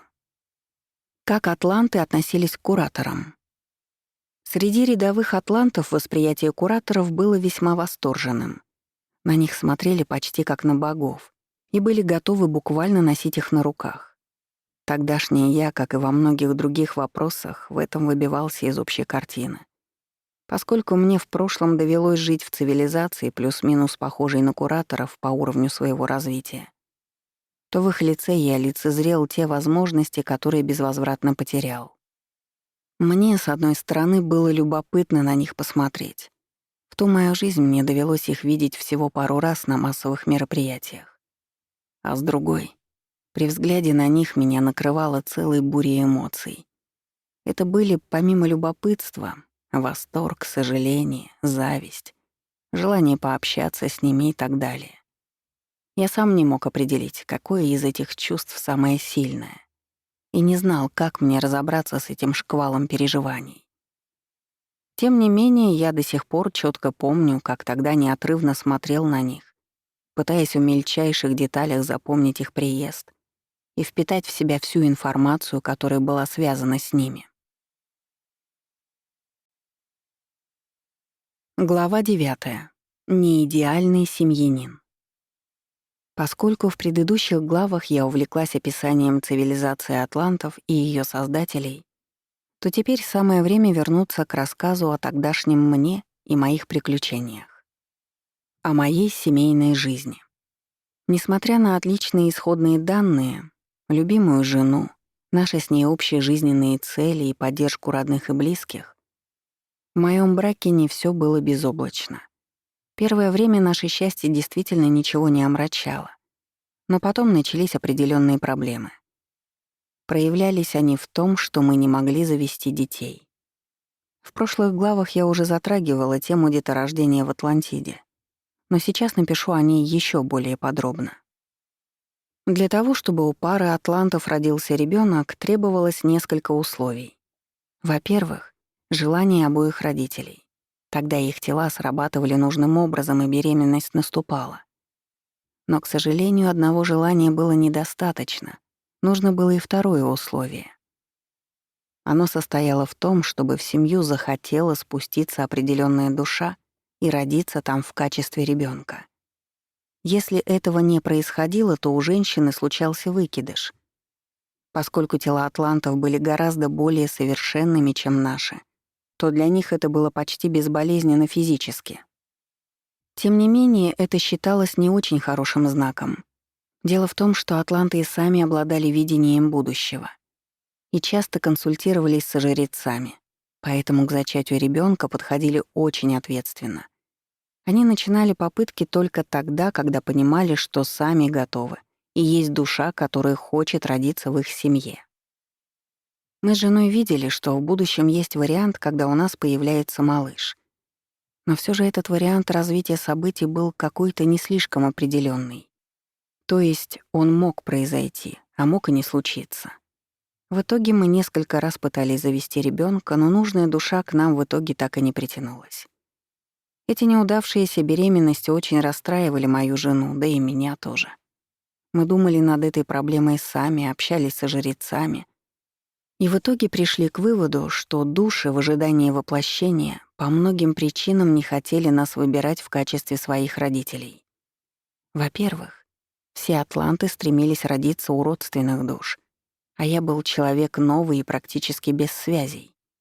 Во-вторых, наш с женой союз в определенных вариантах будущего был не самым радужным, и мы могли расстаться. Видимо, будущие дети все это прекрасно понимали и не хотели рисковать, рождаясь в нашей семье. Жрецы давали нам советы не зацикливаться на продолжении рода и просто поработать над нашими отношениями. Мы искренне старались, но чем дальше, тем больше все шло не так, особенно с моей стороны. Я стал отдаляться от жены, не чувствовал душевной близости с ней и часто уходил в себя. С течением времени я все больше убеждался, что она не совсем мой человек, и любовь к ней проходит. Это было неприятно, и я в очередной раз чувствовал себя белой вороной в обществе атлантов. Они, как правило, гораздо более ответственно подходили к личным отношениям, стараясь как можно лучше понять друг друга и сохранить брак. А я в скором времени стал сдаваться и почти не прикладывал усилий в борьбе за семейное счастье. Я понимал, что жена, с одной стороны, разочаровывается во мне, а с другой пытается всеми силами что-то исправить. Но одних лишь ее усилий было недостаточно, и вскоре наш брак дал трещину. Еще некоторое время мы пожили как друзья и соседи, а потом решили развестись. Развод в Атлантиде. Обряд развода у атлантов тоже существовал, и проводили его тоже жрецы. Он, разумеется, был гораздо менее торжественным и веселым, чем свадьба. Тем не менее, относились к нему ничуть не менее серьезно. Суть этого обряда состояла в том, чтобы люди простили друг другу все обиды и обманутые надежды и не тащили их в дальнейшую жизнь. Ритуал включал в себя долгие разговоры пары по душам, где нужно было высказать все взаимные претензии, а потом отказаться от них. Помимо этого в обряде участвовали родители мужа и жены.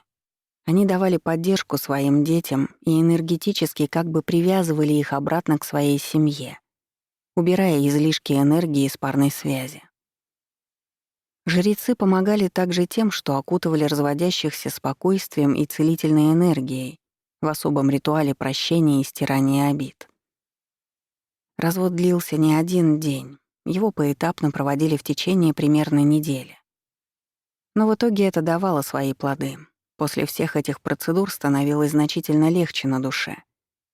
Прошлое уже не висело тяжелым грузом и не тянуло назад. После развода мы с женой остались в хороших дружеских отношениях и даже часто проводили время вместе. Несмотря на это, я не жалела о том, что мы больше не пара. Самостоятельная жизнь мне нравилась больше. Немного о моей работе. Теперь расскажу о том, чем тогдашний я занимался в той далекой жизни. Как уже говорилось выше, по своему рождению я принадлежал к одному очень обширному общественному классу или касте — помощников. Это были те, кто работал в социальной сфере и чья профессия включала в себя общение с другими людьми. Как правило, атланты могли менять профессию несколько раз за жизнь, но все их работы были в пределах одного класса. Проблемой такая смена деятельности не считалась, наоборот. Все были рады освоить новые навыки и развиваться в разных областях. В моем личном случае смена работ тоже была. Свою первую относительно серьезную должность я получил после прохождения всех подростковых стажировок. У нее было название вроде общественного координатора, и мои обязанности заключались в помощи людям в повседневной жизни. У меня был доступ к базе данных, в которой содержались сведения обо всех жителях нашего небольшого города. При этом мне, как и любому другому координатору, выделялось несколько десятков клиентов или семей, которые я должен был опекать. Я помогал им в повседневных делах, таких как обеспечение доставки продуктов, бытовое обслуживание домов, организация досуга их детей и так далее. Многие вещи в обществе атлантов были частично автоматизированы. К примеру, та же доставка продуктов. То есть люди оставляли заказ на то, что им нужно, а затем через некоторое время его привозили. Поскольку кому-то требовалось собрать для них эту посылку и организовать ее доставку, то этим занимались координаторы вроде меня. Конечно же, я не был кладовщиком-курьером, который с утра до вечера развозил куда-то овощи и фрукты. Нет. Доставка продуктов требовалась раз в несколько дней, и весь процесс занимал у меня не больше 3-4 часов. Как уже говорилось, атланты не были гурманами. Их еда была очень простой. К тому же многое они выращивали сами на участках возле дома. Я собирал нужные заказы, а затем загружал их на небольшую антигравитационную платформу, которая висела в воздухе примерно в метре над землей. Такие платформы использовались для перевозки почти всех грузов в Атлантиде. Затем я отгонял эту платформу к нужным домам, все мои клиенты жили неподалеку друг от друга, и передавал им продукты лично в руки или же заносил их в дом и оставлял там, если меня никто не встречал. Вышеописанный процесс был лишь небольшой частью моих обязанностей. Помимо этого я занимался еще много чем, и бытовой помощью, если она была нужна, и обслуживанием домов, и даже изредка выполнял роль няньки для маленьких детей.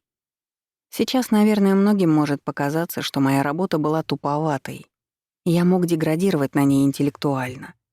На самом деле это было не совсем так. У атлантов, независимо от того, какую работу они выполняли, был своеобразный культ знаний. Поэтому все, не исключая меня, старались параллельно с выполнением непосредственных обязанностей чему-то учиться. Лично я, занимая должность общественного координатора, усиленно готовился к тому, чтобы в будущем сменить профессию и получал знания в новых областях. Мне хотелось стать учителем в школе, а это требовало обширного интеллектуального багажа. Поэтому мне многое нужно было осваивать в свободное время. В итоге у меня действительно получилось то, к чему я так стремился. Я сдал нужные экзамены, и меня приняли учителем в одну из местных школ. Эта работа мне нравилась куда больше прежней. И я даже достиг на ней определенных успехов.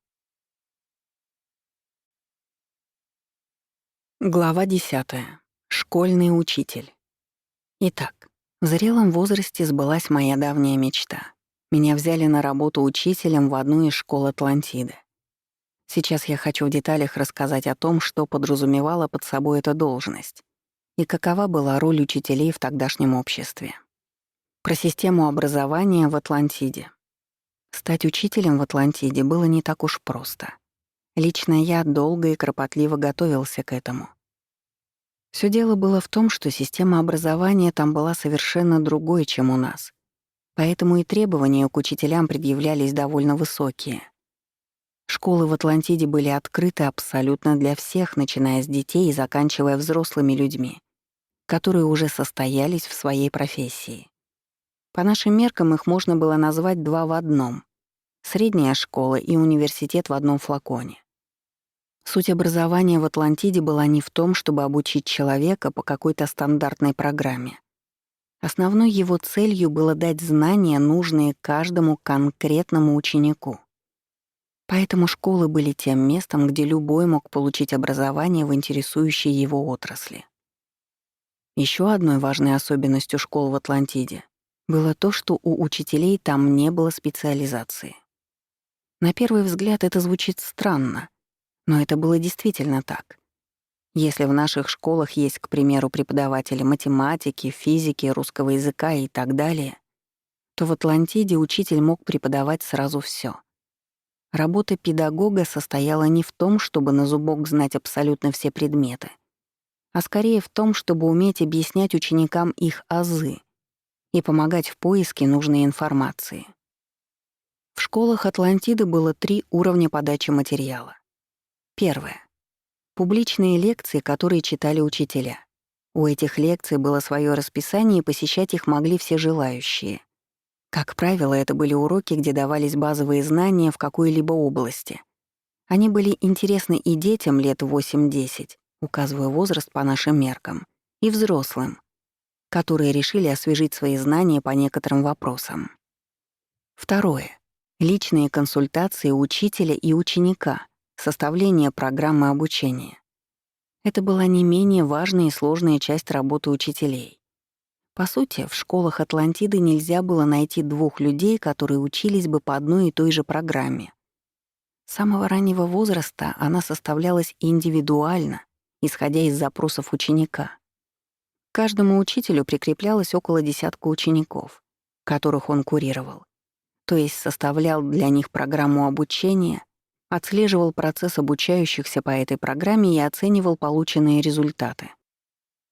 Более сложную и узкоспециализированную информацию, которую не сообщали на публичных лекциях, ученики изучали уже самостоятельно. Для ее поиска часто требовалась помощь учителя, и это также было одной из задач педагогов. Третье. Консультации с опытными специалистами. Основной задачей учителя было то, чтобы у его учеников не оставалось неотвеченных вопросов, чтобы они смогли узнать всё, к чему стремились. Иногда вопросы были чересчур сложными, и сам учитель настолько глубоко в предмете не разбирался. При этом ученику было трудно понять всё самому, поэтому требовалась помощь извне. В таких случаях необходимо было найти нужного специалиста или даже ученого и свести ученика с ним. Это тоже было обязанностью учителя. Благодаря такой трехступенчатой подаче знаний школы в Атлантиде работали весьма эффективно. Ученики в них могли получать все те знания, в которых нуждались, и потратить на это не так уж много времени. Как записывалась и хранилась информация в Атлантиде. Я полагаю, что после того, как читатели прочли описание выше, у многих возник вопрос, а как в Атлантиде записывались и хранились данные? Были ли у них компьютеры или подобные им устройства? Существовал ли аналог интернета? Постараюсь рассказать об этом всем. Начну с того, что привычных нам компьютеров, ноутбуков или планшетов у атлантов не было. Они им не требовались по многим причинам. Первое из которых — это устройство памяти у тогдашних людей. Память у атлантов была фотографической и работала по принципу ассоциаций. Это очень хорошо отражалось в том, как они запоминали и записывали информацию. Да-да, своя письменность у атлантов тоже была, но от нашей она значительно отличалась. Не было букв, из которых состояли слова. Эту методику они посчитали бы громоздкой и неэффективной. Были символы, которые обозначали блоки данных. То есть две наших фразы из одного или даже двух предложений могли быть описаны одним таким символом. Похожий момент, кстати говоря, был и с устной речью атлантов. Слов было, конечно же, побольше, чем письменных символов. Но все же они в основном обозначали целый комплекс понятий или действий. Простой пример. Вместо нашей фразы «я встал утром и пошел на работу» атланты могли произнести всего одно слово. К тому же не стоит забывать, что они видели и чувствовали эмоции друг друга. Поэтому, сказав слово, обозначавшее все тот же поход на работу, они передавали дополнительно и свои чувства, как они себя ощущали с утра, в каком были настроении и так далее. Но это я немного отвлеклась. Вернусь к записи и передаче информации. Все, что я описала выше, — это важные отличия жизни атлантов от нашей. Но чтобы понять, как они запоминали и хранили информацию, этого будет недостаточно. Тут необходимо понять основную особенность их системы знаний. Она состоит в том, что у атлантов был открыт доступ к информационным полям и получению знаний оттуда напрямую. В нашем мире так могут разве что талантливые экстрасенсы, а в Атлантиде это было нормальным для каждого человека. Как это происходило на практике? Допустим, к тогдашнему мне приходил ученик с довольно сложным вопросом, на который хотел получить ответ.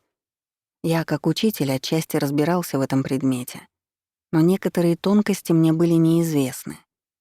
Вдобавок, это был очень большой массив данных, и если бы мне пришлось все это пояснять и рассказывать, то это отняло бы моё время на долгие дни вперед. Поэтому я, вместо того, чтобы объяснять все самому, отправлял ученика в школьную библиотеку. Нет, там не было книг в привычном нам современном виде, но зато было другое. Для физической записи информации атланты использовали специальные носители, которые отдаленно напоминали дощечки. Они были сделаны из специального материала и были небольшими по размеру.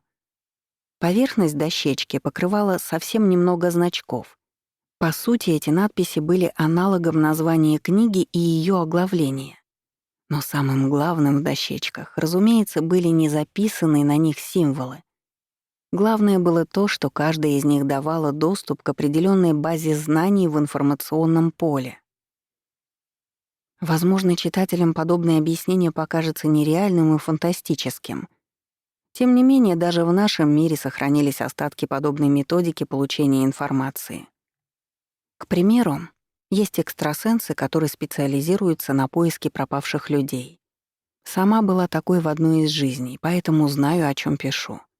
Так вот, они могут взять в руки вещь человека, которого никто не может найти, и начать видеть картины его местонахождения и того, что с ним происходит. Так случается потому, что они настраиваются на пропавшего и сканируют его личное информационное поле. А в нем отражены данные как о самом человеке, так и обо всех его переживаниях и событиях, которые с ним происходят. Если же вернуться к дощечкам из Атлантиды, то они работали по схожему принципу. То есть при их создании автор книги создавал силой своего сознания отдельную базу данных в информационном поле и выкладывал туда всю нужную информацию. Читатель книги или пользователь дощечки обращался своим сознанием в эту базу данных и начинал постепенно получать информацию оттуда. Для упрощения запоминания ученик мог что-то записать с помощью символов. Поскольку у атлантов была фотографическая память, то им потом было легко вспомнить собственные записи. Они хранились как фотографии у них в голове. Помимо этого, у большинства атлантов еще были свои собственные дощечки. Таким образом, они создавали свои собственные библиотеки данных и упорядочивали свои знания. Все дощечки или книги были сделаны из особого материала — камня, наподобие кварца. Они были разных цветов, в зависимости от содержания книги и ее автора. Природный материал помогал запечатывать в них энергетику создателя и закреплять связь с его информационным полем. Почему атланты хранили данные именно так? Ну что ж, я постараюсь вкратце описать процесс записи и хранения информации в Атлантиде. Я полагаю, что в связи с этим у некоторых читателей может возникнуть еще один закономерный вопрос. Если атланты были такими продвинутыми, то почему же они не могли сразу получить все данные из информационных полей? Зачем им вообще все эти школы, дощечки, учителя и так далее? К чему так усложнять процесс? Я отвечу на это так. Есть несколько причин, почему система образования и получения знаний была именно такой. Причина первая. Просто зайти в информационное поле и увидеть там что-либо часто бывает недостаточно. К примеру, сейчас у меня есть доступ в интернет, и я могу скачать оттуда множество книг по квантовой физике. Но если у меня нет хотя бы минимума школьных знаний, я ничего оттуда не пойму, и вся эта информация никакой пользы для меня не принесет. Поэтому атланты сначала давали детям базовые знания, их было проще усвоить на лекциях учителей, а затем уже заинтересованные люди изучали что-то более сложное. Вторая причина. Данные нужно было упорядочить, некоторые переиграть и подать более понятным образом, для тех же новичков, к примеру. Для этого по одной и той же теме создавалось множество информационных баз, и доступ к ним был из разных библиотечных книг. Третья причина. Не все данные в Атлантиде были в открытом доступе. Некоторые, к примеру, могли быть доступны только жрецам и людям из управляющих каст. Поэтому какого-то единого информационного поля, доступного всем без разбора, там быть тоже не могло. И нужно было создавать отдельные поля с разными правами доступа. Надеюсь, мне удалось донести свои воспоминания и мысли до читателей. Быть может, эта глава даже получилась излишне длинной и сложной, но мне очень хотелось описать многие вещи в деталях. Глава 11. Новая любовь. Пришло время немного отвлечься от рабочих вопросов и описать мою личную жизнь после развода. В тот момент, когда мы с женой решили расстаться, я уже работал учителем. Первое время после развода я сосредоточился на преподавании целиком и полностью и не стремился заводить никаких новых романов. С бывшей женой мы поддерживали хорошие отношения и даже частенько проводили время вместе. Друзей у меня тоже было предостаточно, поэтому от одиночества я не страдал. Сильной грусти или прочих тяжелых чувств после завершения семейной жизни у меня не осталось. Как я думаю, это было благодаря грамотной проработке всех эмоций и правильно построенному ритуалу развода. Но все же через некоторое время я понял, что мне не хватает романтики и любимой женщины рядом. Поэтому нацелился на поиск новой возлюбленной. Поскольку я, как и все остальные атланты, в общих чертах видел свое будущее, а ближайшие события и вовсе довольно четко, то в определенный момент понял, что у меня есть шанс встретить нужного мне человека. Так и произошло. И вскоре судьба свела меня с очень интересной девушкой. Судьбоносная встреча. Познакомились мы благодаря моей работе. Она пришла ко мне навстречу, и я сразу почувствовал, что это то самое. Мне суждено ее полюбить. Она ощутила нечто похожее, и мы тут же безошибочно считали эмоции друг друга. Тем не менее, сразу договариваться о свиданиях и встречах под луной мы не стали. Решили позволить событиям развиваться своим чередом. Почему моя будущая возлюбленная пришла в школу и какое дело у нее ко мне было? Начну, наверное, с самого главного факта. Она была из другой касты, нежели я, и принадлежала к вышестоящему и более малочисленному сословию управляющих. В мою школу она пришла, чтобы узнать общий ход дел, поговорить об успехах учеников и о тех детях, которые к нам скоро придут, а также обсудить многие другие вопросы. В её работу как раз входили мониторинг образования, и мою школу закрепили за ней. До этого мы не виделись, потому что на эту должность её назначили сравнительно недавно. На момент нашей с ней встречи я уже был кем-то вроде старшего преподавателя. Я занимался не только своими учениками, но и обучением вновь прибывших учителей, а также некоторыми организационными вопросами. Поэтому нам с моей будущей возлюбленной было что обсудить, и официальных поводов для встречи у нас находилось немало. Конечно же, вскоре мы стали видеться не только по работе, а через некоторое время начали полноценно встречаться. Моя новая девушка была моложе меня и не замужем. И я все время думал, как же мне повезло, что я умудрился опередить всех остальных претендентов на ее руку и сердце. О любви между разными кастами. Встретив и полюбив эту девушку, я попал в довольно нестандартную для Атланты ситуацию. То есть начал серьезные отношения, а затем и решил жениться на представительнице другой вышестоящей касты.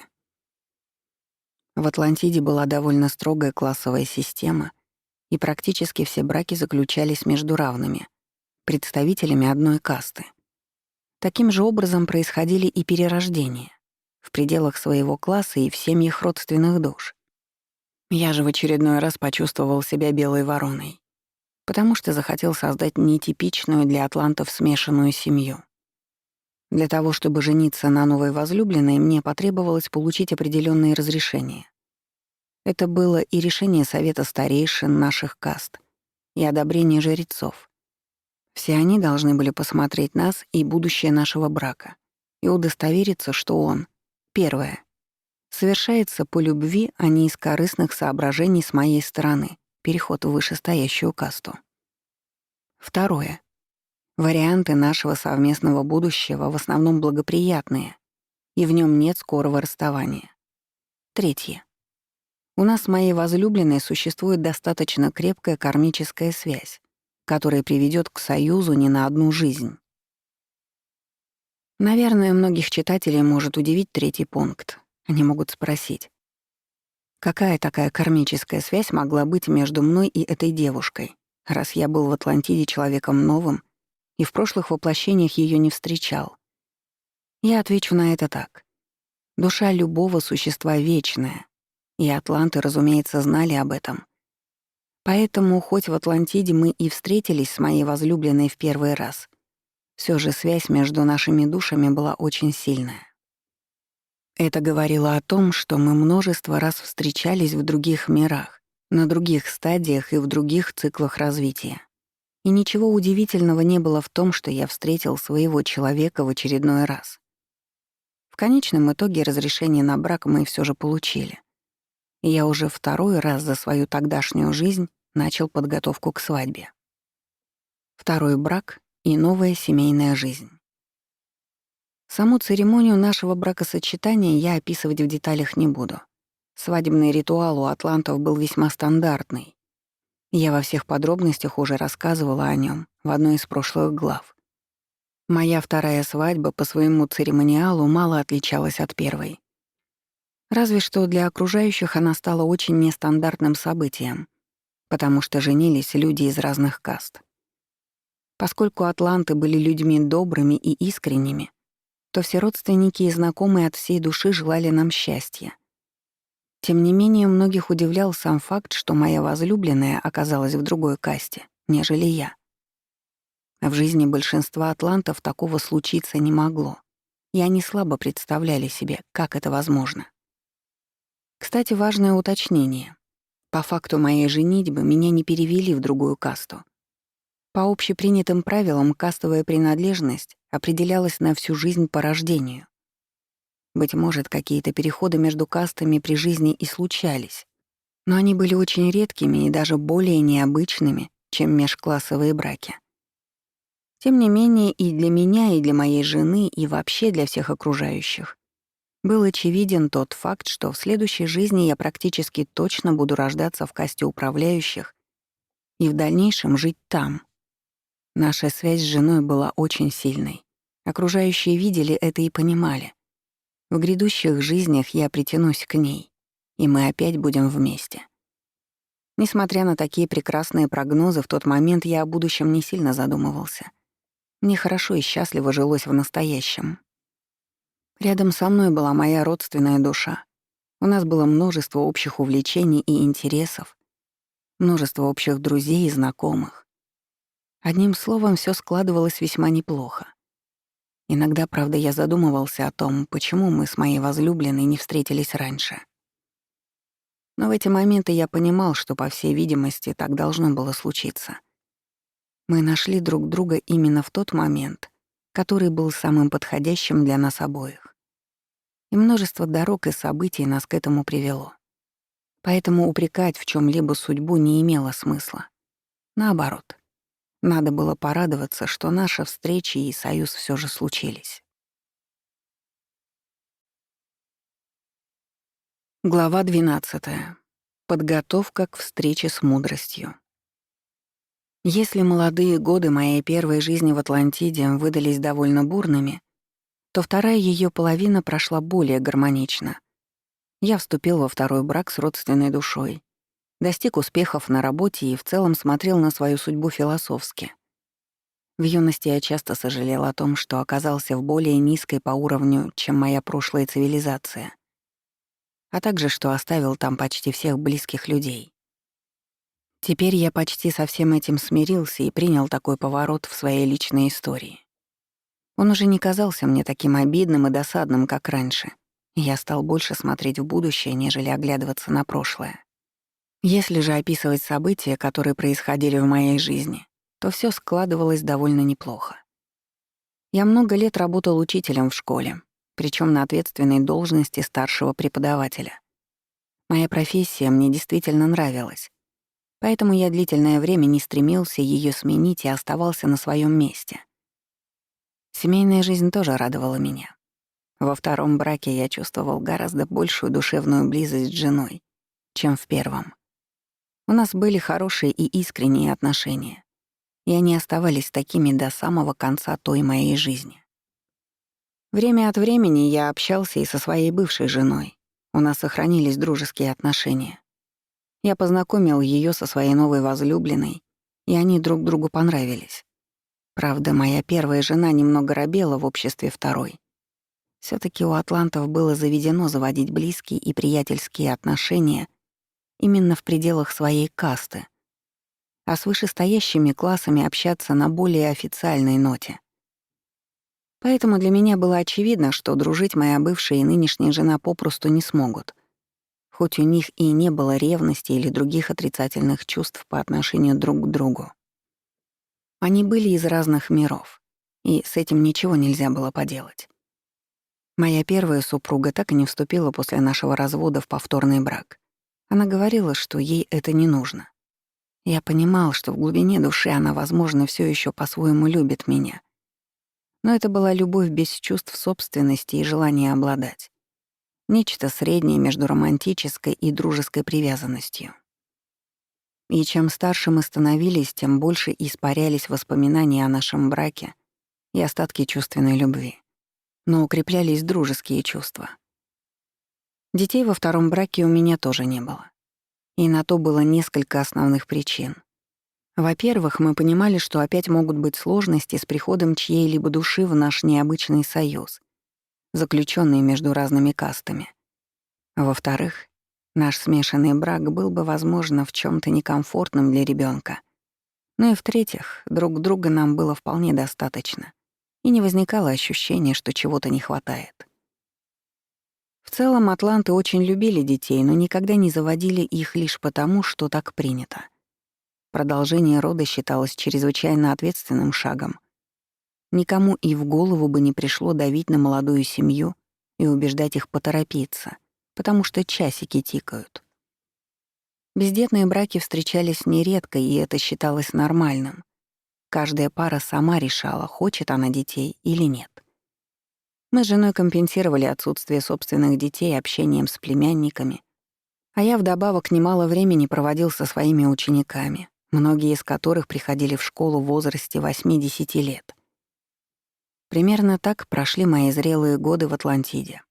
Не сказать, чтобы моя жизнь складывалась идеально, и в ней не было проблем. Но все же я считал себя счастливым человеком. Пожилой возраст в Атлантиде. Несмотря на то, что жизнь атлантов была гораздо длиннее, чем у современных людей, они жили примерно 150, а иногда и 200 лет. Все же вступление в пожилой возраст, а затем и старости им избегать не удавалось. Тела атлантов старели медленнее. Тем не менее, с возрастом начинал ощущаться спад уровня энергии. У меня это выражалось в том, что я стал быстрее уставать и гораздо реже заниматься спортом, не принимал участия в командных играх и соревнованиях, хотя раньше очень их любил. Я перестал гореть работой, как в молодости и зрелости, и больше времени стал проводить в медитациях или на природе. В итоге я принял решение уйти со своей должности и заняться чем-нибудь попроще. Для Атлантиды это было обычной практикой. Пожилые атланты меняли работу на более легкую, а к старости и вовсе переставали работать.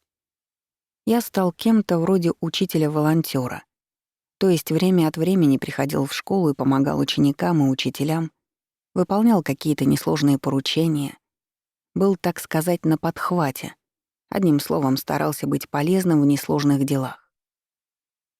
У меня не было обиды или горечи от такого резкого падения в должности. Мол, раньше был старшим преподавателем, а теперь почти мальчик на побегушках. Наоборот, я был очень рад снять с себя груз ответственности, который нес долгие годы. Среди моих бывших учеников у меня было множество друзей, и они часто звали меня к себе на разные мероприятия, семейные праздники, свадьбы и так далее. Когда мне хотелось развлечься и сменить обстановку, я туда приходил, причем иногда вместе с женой. Она у меня была веселым и компанейским человеком. Кстати, про мою жену. Поскольку она была младше меня, то работала гораздо дольше, даже когда я был уже на пенсии. У нее была должность наподобие помощника мэра. Да, в Атлантиде за управление каждым городом отвечал определенный человек. И с ним была команда из нескольких десятков людей, которые помогали ему в разных вопросах. Все они, конечно же, принадлежали к касте управляющих.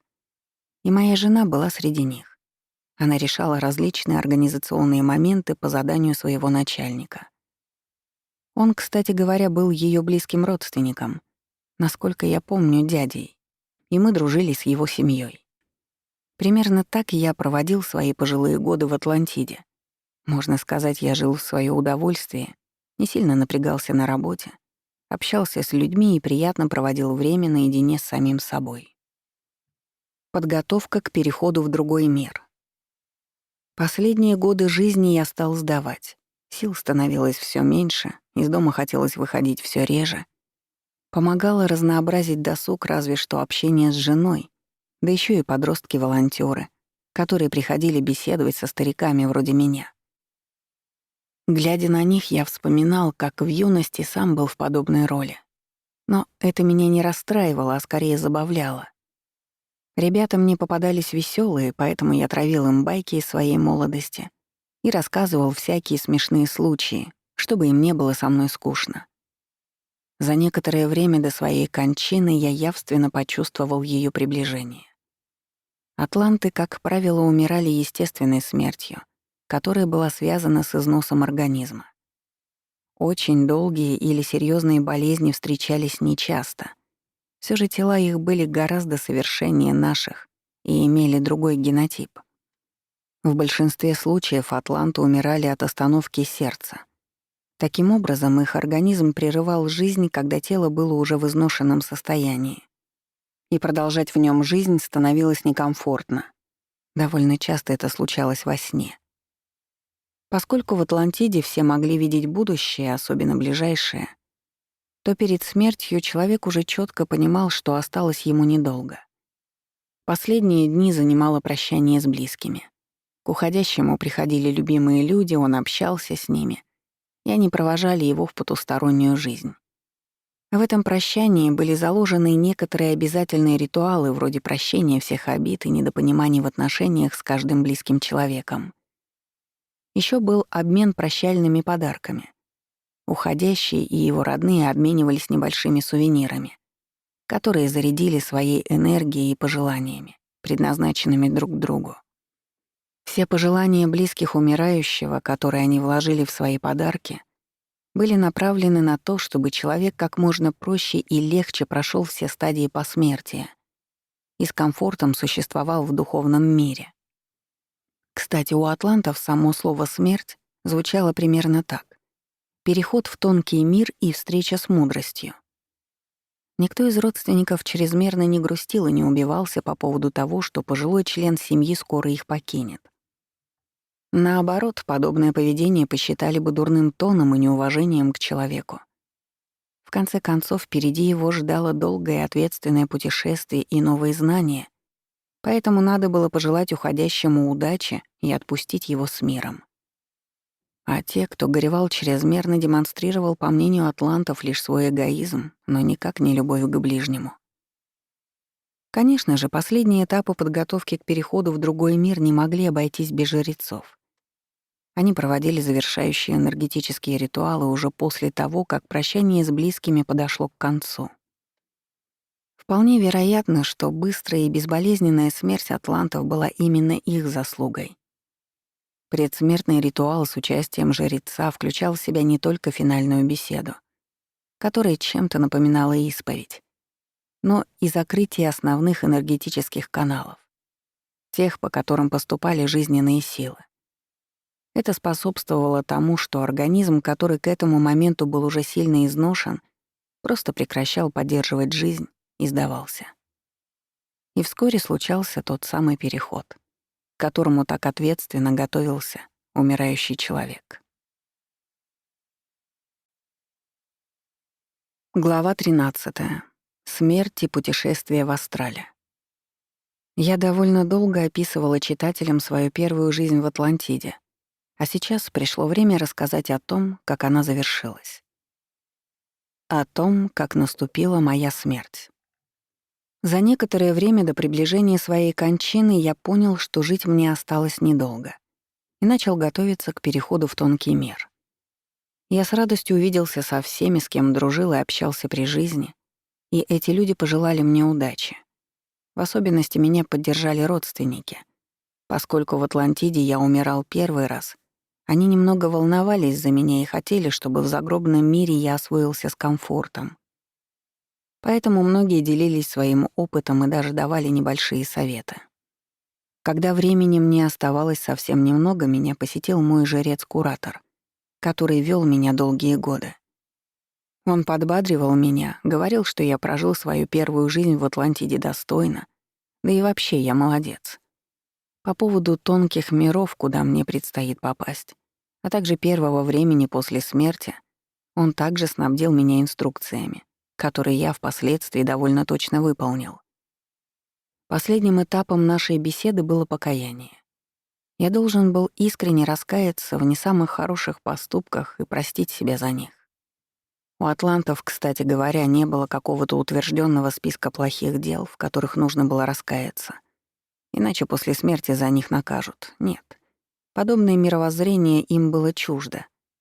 И составлять перечень грехов они попросту не видели смысла. Атланты знали принципы работы кармы и были убеждены, что любое действие так или иначе придётся познать с обеих сторон. Поэтому каждому человеку в будущем предстояло столкнуться с последствиями своих поступков, как плохими, так и хорошими. Покаяние перед смертью нужно было не для того, чтобы избежать последствий своих ошибок. Ведь это невозможно, они будут в любом случае. Целью искреннего раскаяния было другое — снять лишний груз с души и убрать последние привязки к земной жизни. В моем случае произошло именно так. Я простил себя за все, что считал недостойным, и мне стало значительно легче. Завершающим этапом встречи с моим жрецом был ритуал, где он окутал моё тело особым видом энергии. Она была плотная и образовала кокон, в котором я оказался как будто изолирован от энергии окружающего мира. Это значило то, что вскоре моё тело, лишённое подпитки извне, прекратит функционировать. Однако я не чувствовал по этому поводу никакой грусти. Даже наоборот. Ощутил какой-то душевный подъем. Последние часы моей жизни я провёл, общаясь со своей женой. Мы держались за руки, обсуждали наше дальнейшее будущее и то, как нам хотелось бы встретиться в следующей жизни. Я понимал, что среди всех моих близких жене сейчас тяжелее всего. Ей нужно было отпустить меня и смириться с тем, что ещё довольно много лет она проживёт одна, потому что я был старше и умирал гораздо раньше неё. Однако жена держалась молодцом и говорила мне, что постарается провести отведённое ей время достойно.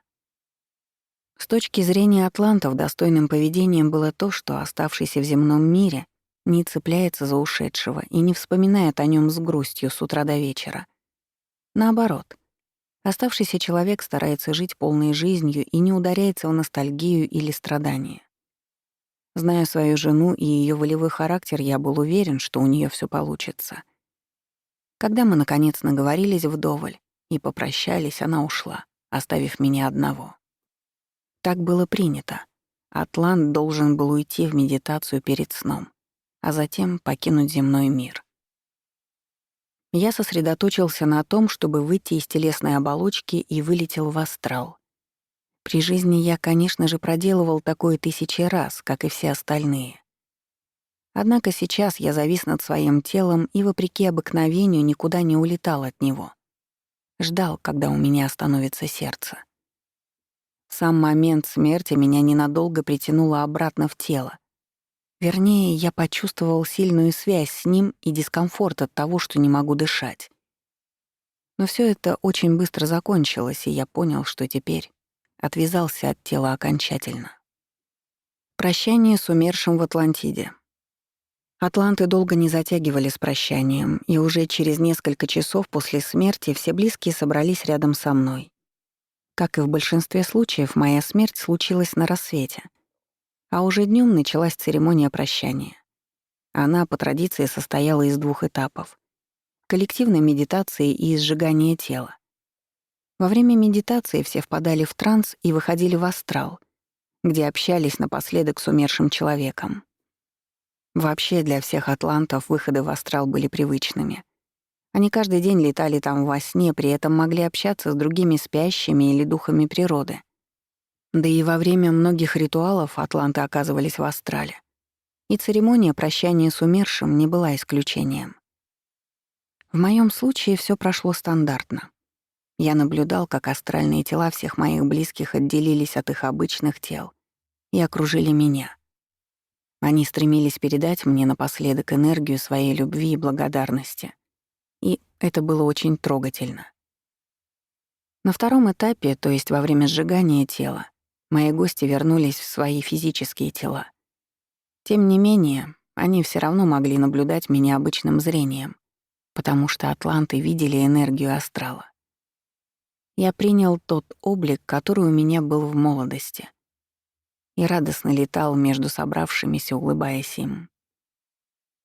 В целом, похороны в Атлантиде были довольно позитивным событием, разве что с налетом легкой грусти. Умерший чувствовал себя звездой, в честь которой устроили праздник, и был рад всем гостям. Было ощущение, что с тобой не прощаются навсегда, а всего лишь провожают в долгую командировку. Когда моё бывшее тело наконец придали огню, я почувствовал довольно приятные ощущения, как будто по моему астральному телу бегали мурашки. Кремация была для меня сигналом, что пора покинуть город и собравшихся людей. Я помахал им напоследок и полетел прощаться со знакомыми местами на природе. Первое время после смерти. У умерших в Атлантиде был свой негласный кодекс поведения. Он, к примеру, гласил, что после похорон оставаться в городе и бродить по его улицам — это дурной тон, поскольку после сжигания физического тела астральное довольно скоро распадалось, надо было потратить оставшееся время с пользой. а живым людям не мешать заниматься своими делами, болтаясь у них под носом.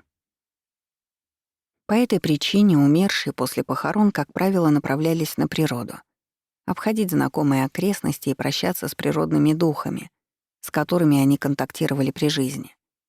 После этого следовало направиться в храм и пройти там через определенные процедуры. Храмы в Атлантиде были построены так, чтобы приносить пользу людям не только в физических, но и в астральных телах. К этой категории относились не только умершие, но и спящие, которые во сне улетали подальше от своего тела. В храмах для астролётчиков и умерших были, во-первых, источники целительной и позитивной энергии, в ней можно было буквально купаться, воспринимая её излучение. Во-вторых, там были специальные устройства, которые напоминали зеркала. Они отражали и усиливали энергию астрального путешественника и придавали ему сил. Ну и в-третьих, в храмах находились специальные излучатели. Правда, предназначались они только для умерших атлантов. Для спящих они были опасны.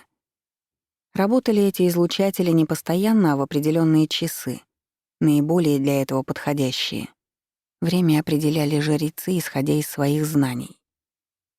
Целей у данных устройств было несколько, и одна из них — быстро и безболезненно расщепить астральное тело умершего и отправить его тем самым на уровень выше. Помню, как еще будучи ребенком, я забрел во сне в храм. В астральном теле, разумеется.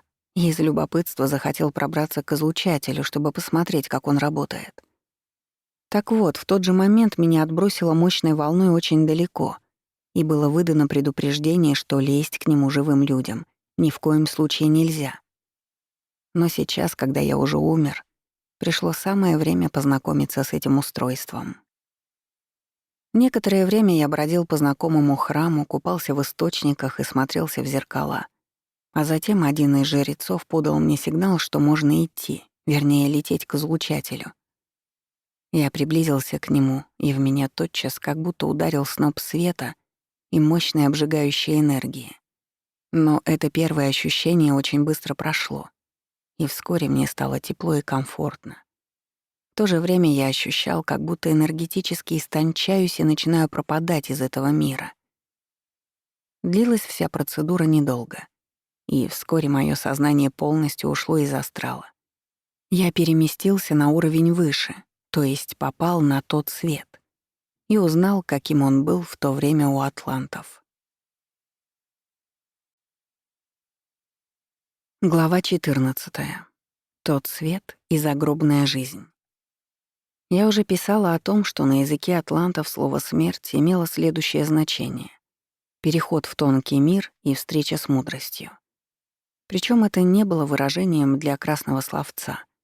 После смерти на том свете люди действительно многому учились. В понимании атлантов в период существования без физического тела у человека появлялось очень много свободного времени, и его нужно было потратить с пользой. Весь их загробный мир был построен по этому принципу.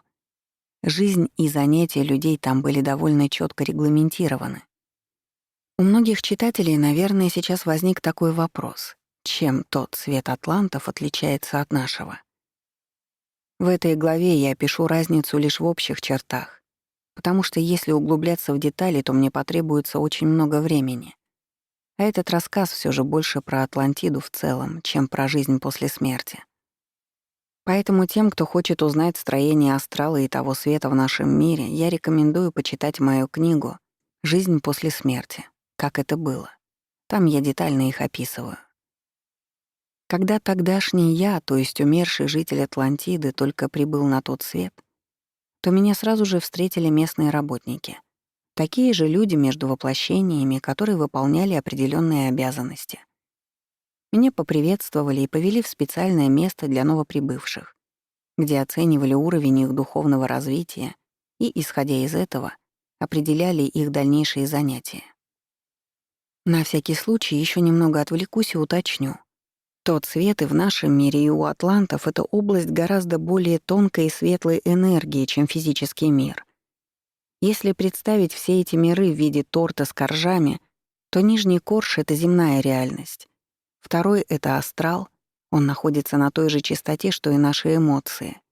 А третий — это уже тот свет. Находится на еще более высокой частоте, там, где мысли. На том свете мысль равна действию, а это значит, что все там соткано из тонкой энергии, и обстановку легко можно видоизменять. Тот свет в мире атлантов был прекрасен. На его просторах были воссозданы самые красивые сооружения и природные красоты Земли. Вдобавок там было легко снять некоторые ограничения из физического мира. Можно было летать, создавать красивые фейерверки силой мысли, изобретать невообразимые растения, писать музыку и так далее. Несмотря на тонкую энергию, из которой все было соткано на том свете, не было ощущения зыбкости этого мира. То есть нельзя было пройти сквозь стену, как во сне или астральном путешествии. Все было вполне плотным и реалистичным. Но в то же время было четкое ощущение того, что обстановку там гораздо проще изменить, чем в плотном физическом мире. На это придется потратить во много раз меньше энергии. О том, чем я занимался в духовном мире. В понимании атлантов, во время нахождения между жизнями человек должен был постараться максимально развиться и добрать высоких духовных вибраций. Поскольку физическое тело, как ни крути, отнимало довольно много времени и сил, его надо было кормить, поить, тренировать, оно могло устать и так далее. То время после смерти считалось лучшим для умственной и духовной деятельности. Ничто не отвлекало, и можно было сосредоточиться на развитии полностью. Тем не менее, загробное существование не было абсолютно одинаковым у всех атлантов. Классы существовали и там. Загробные касты имели немного другие названия, но суть от этого не менялась. Люди все так же группировались по уровню своего духовного развития. Впервые этот уровень оценивался в момент перехода на тот свет. Конечно же, этой оценкой занимался жрец, который служил в духовном мире. Вообще жрецы никогда не оставались без дела, и после смерти все так же работали на благо общества. Мой личный уровень был оценен как достаточно высокий. В то же время, согласно традиции, мне некоторое время после смерти надлежало находиться среди людей своей касты, то есть помощников, поскольку я прожил среди них всю жизнь. А только потом, по результатам дополнительной оценки моего уровня, меня могли перевести на ступень выше, к управляющим. Так, собственно, и вышло. Первое время после смерти я провел среди своих бывших друзей, родственников и коллег. Мы все ходили в школы, где преподавали жрецы, а мы получали различные духовные знания. В основном они касались строения человека и Вселенной, устройства других миров, а также сути пространства и времени. Не могу сказать, что при жизни я ни о чем подобном не слышал. Нет, в школах Атлантиды также давались базовые знания по этим предметам. И я, как учитель, даже прочитал на эти темы немало лекций. Но, во-первых, это были именно базовые знания. А во-вторых, на Земле нам нужно было изучать и более практические предметы, которые касались физического мира и его законов. Теперь же можно было сосредоточиться на самых высоких знаниях и философии. Вдобавок преподавали их жрецы, которые были гораздо более осведомлены в этой области, чем обычные атланты. Можно сказать, в загробном мире нас частично дотягивали до их уровня развития. Сейчас, наверное, у некоторых читателей может возникнуть такой вопрос. Если я пишу, что до этого мне довелось жить в более развитом мире, то почему тогда я не мог все сразу вспомнить? Почему в первой же жизни в Атлантиде не мог дотянуться до уровня жрецов и даже перегнать их? Почему после смерти с огромным любопытством слушал эти лекции? Я отвечу на это так. Прошлый уровень развития, конечно, важен, но все же он именно прошлый, а не настоящий. В момент прибытия на Землю меня намеренно уменьшили энергетически и понизили уровень моего развития до среднего в Атлантиде. Да, при этом я помнил в общих чертах свою прошлую судьбу, технику и технологии на другой планете и так далее. Но вот в деталях нет. Доступ к прошлым информационным базам был уже закрыт. Точно так же сейчас я могу вспомнить картинки из жизни атлантов, их внешность, технику, свою личную судьбу и окружение. Но вот детальное строение их аппаратуры, какие-то более глубокие знания об окружающем мире мне уже недоступны. Значительно упал уровень развития, и теперешним сознанием какие-то вещи очень сложно воспринять. Вдобавок нет доступа к закрытым от нас информационным базам, где все эти важные данные хранятся. Все это длинное отступление было к тому, что на том свете в Атлантиде я не был каким-нибудь вундеркиндом, который понимал все с полунамёка и знал больше остальных. Нет, я был вполне себе обычным человеком, который учился вместе со всеми. О небесных городах. Места, где обитали атланты на том свете, назывались небесными городами. У каждого такого города было свое название. Оно не полностью совпадало с наименованием земного города, но между ними, скажем так, можно было провести аналогию. То есть небесный город был отчасти похож на реально существующий в физическом мире. Были схожие моменты и в архитектуре, и в природе, и во многих других вещах. Другое дело, что небесные города часто меняли свой облик и перекраивались по желанию жителей. Но все же какой-то набор сходств с реальным городом в них оставался. Проектировкой городов на том свете занимались архитекторы и строители, которые также находились между воплощениями. Для них это была отличной тренировкой, и какие-то идеи они могли запросто воплотить, родившись в новой жизни. Город на том свете представлял собой закрытое пространство со своим входом. Он был, можно сказать, изолированной энергетической областью, куда можно было попасть по разрешению и запросу. Передвигаться между различными небесными городами, как правило, не запрещалось. Тем не менее, самостоятельно это сделать было нельзя. Нужно было оставить заявку, а затем тебя должны были сопроводить. Открыть временный коридор между двумя городами, по которому можно было переместиться. Нечто подобное было и на нашем том свете, я описывала это в своей книге. Были, однако, у атлантов и практически недоступные обычному человеку небесные города, вроде Великого храма. Там находились между воплощениями в основном жрецы, причем не рядовые, а высокого ранга. Говорили, что в этом храме устроено нечто вроде главного хранилища тонкой энергии всей Атлантиды, и что оттуда можно попасть в другие миры. А еще что он представляет собой некий пульт управления временем и пространством. Возможно, так оно и было. Но я в тот раз в Великий храм не попал и находился в одном из небесных городов, как любой обычный рядовой атлант. Глава 15. Подготовка к перерождению. Итак, основными видами деятельности атлантов на том свете были обучение и духовный рост. Этому полагалось уделять как можно больше времени и внимания, потому что свобода от телесной оболочки давала такую возможность.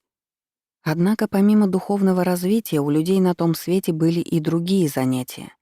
В отличие от нашего того света, у атлантов не было принято в деталях имитировать свою повседневную жизнь в физическом мире. Поскольку их уровень развития был все же значительно выше, то для достижения психологического комфорта им не требовалось строить точные копии своих земных домов, инсценировать там приготовление пищи, повседневные дела и так далее. Основными занятиями, помимо учебы, у них были медитации, общение друг с другом и эксперименты с тонкой материей. Опишу, как выглядел каждый из этих видов деятельности. Первое. Медитации. Да, как ни странно, в тонком мире они тоже существовали. И что интересно, без физического тела медитировать было даже удобнее. Сознание было более расширенным и лучше управляемым.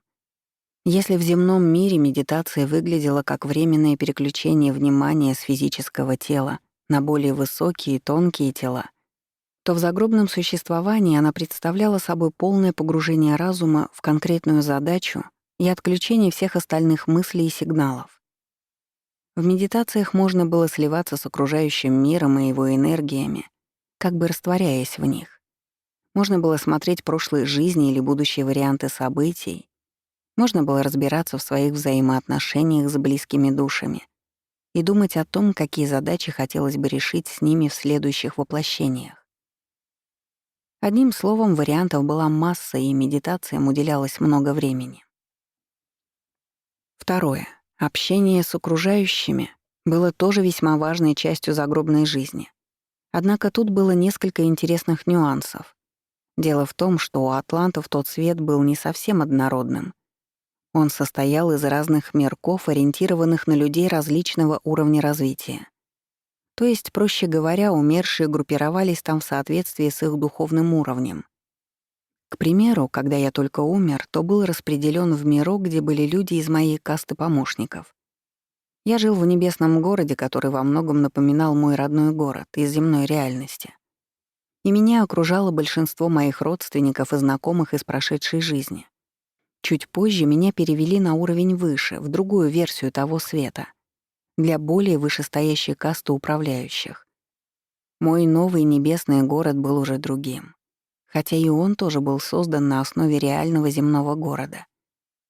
Жили в вышестоящем мирке более продвинутые души. Они уделяли больше времени духовному развитию, обучались в школах у жрецов более сложным вещам и так далее. Общался я там в основном со своей женой и ее окружением из прошедшей жизни. Все они были из касты управляющих. Тем не менее, во всех версиях загробного мира было много общего. Атланты были людьми очень общественными и открытыми. И после смерти их поведение, разумеется, не менялось. Они все так же любили устраивать собрания, философские диспуты и даже соревнования в чем либо. Только теперь вместо своих физических тел они управляли тонкой материей с помощью силы мысли. Поэтому находиться в их обществе мне было приятно. Третье. Эксперименты с материей были еще одним видом деятельности в тонком мире. В чем они выражались?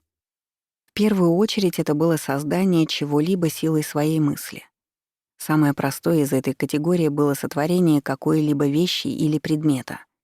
Поскольку материя на том свете была тонкая, пластичная и податливая, то создать, к примеру, удивительный цветок, животное или даже здание можно было довольно быстро и исключительно с помощью мысленной энергии. Но это было еще не все.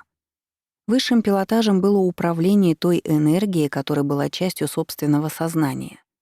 В результате это самое сознание можно было невероятно расширить и ощущать при этом других людей частью себя или сузить.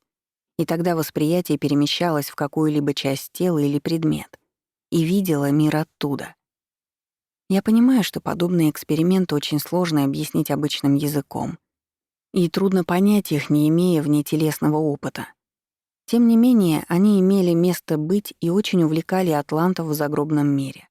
И да, атланты могли проделывать нечто похожее и на Земле, но там было больше ограничений, и все было гораздо сложнее. О подготовке к новому рождению. Ну что ж, я надеюсь, что мне удалось детально описать тот свет в мире атлантов и то, чем люди там занимались. Теперь настало время рассказать о том, как у них проходила подготовка к перерождению. Начну с того, что промежутки между жизнями в Атлантиде были значительно больше, чем у нас. К тому же время нахождения на том свете было более четко регламентировано. Считалось, что чем выше у человека каста, то есть фактически это его уровень развития, тем больше ему нужно пробыть в загробном мире. В среднем время на том свете длилось, по земным меркам, 2-3 человеческих жизни. Простой пример.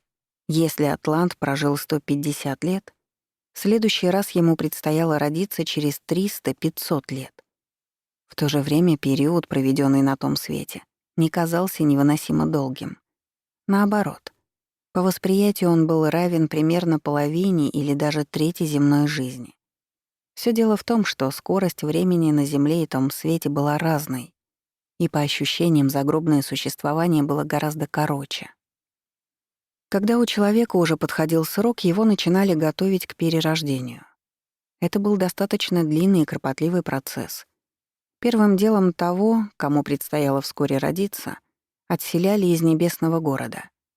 Теперь человеку предстояло находиться среди своих коллег, которые тоже готовились к рождению. В этот период необходимо было подвести окончательные итоги прожитой жизни и составить планы на новую. В этом помогали наставники, духовные существа, то есть души высокого порядка, которые практически все время находились в тонких мирах и помогали тем, кто спускался в воплощение. Наставники не были жрецами, хотя, вероятно, некоторые из них в тот период, когда жили на Земле, были частью жреческой касты. Однако теперь их работа отличалась от работы жрецов, находившихся между перерождениями. Наставники помогали с выбором оптимального сценария будущей судьбы, советовали, на каких задачах лучше сосредоточиться, и в целом оказывали мощную моральную поддержку перед новой жизнью. В моем случае я тоже обсудил и просмотрел с ними будущие варианты жизни и определился со своими самыми главными задачами. Было ясно, что в следующем воплощении мне предстоит поменять пол и родиться женщиной. А еще то, что наилучшим вариантом будет опять встретиться с моей бывшей женой и образовать с ней пару, поскольку она должна была родиться мужчиной. Обговорив эти и другие многочисленные нюансы нового воплощения, меня направили на финальный этап подготовки к нему. Он заключался в стирании прошлой личности и создании новой. На время я слился со своим высшим «я» или сверхличностью, и затем в его недрах была образована моя новая личность, которой предстояло родиться в новой жизни и новом облике. Процесс слияния и рождения новой личности был практически таким же, как и при моих перерождениях в нашем мире. Я его подробно описала в своей первой книге «Жизнь после смерти. Как это было».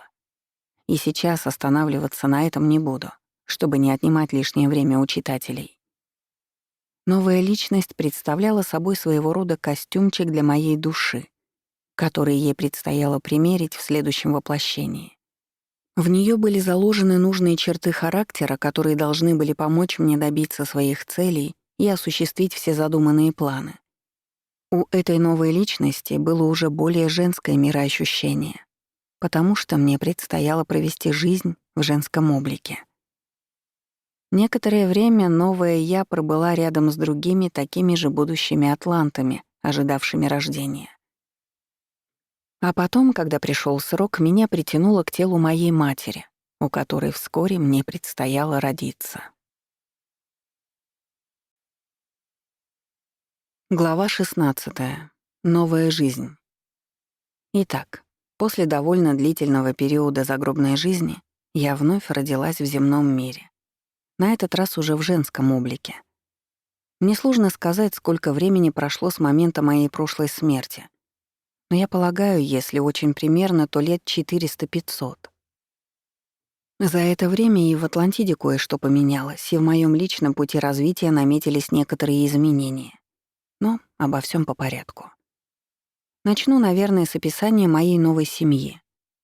На этот раз я появилась на свет в касте управляющих, в семье правителя или мэра, одного довольно крупного города. Это был не тот город, в котором прошла моя первая жизнь. Моя новая родина была крупнее. Это был один из самых больших городов цивилизации атлантов, но не их столица. Моя мать тоже, разумеется, принадлежала к касте управляющих, как и мой отец. Рождение моё прошло довольно легко. В целом, женщины в Атлантиде хорошо переносили беременность и рожали без мук. На момент моего появления в семье уже был один ребёнок, мой старший брат. Разница в возрасте у нас была значительной, по нашим меркам около 8-10 лет. Но для атлантов такой разрыв в возрасте детей считался нормой. Таким образом, каждому ребёнку в детстве можно было уделить максимум внимания. Первые годы жизни я, как и любой младенец, провела в очень тесном контакте с матерью. Тем не менее, даже тогда я ощутила, что её отношение ко мне несколько противоречивое. Я не могу сказать, что она совсем не любила меня или как-то плохо относилась. Просто я, как любой атлант, чувствовала чужие эмоции, и до меня частенько долетали её раздражение или разочарование.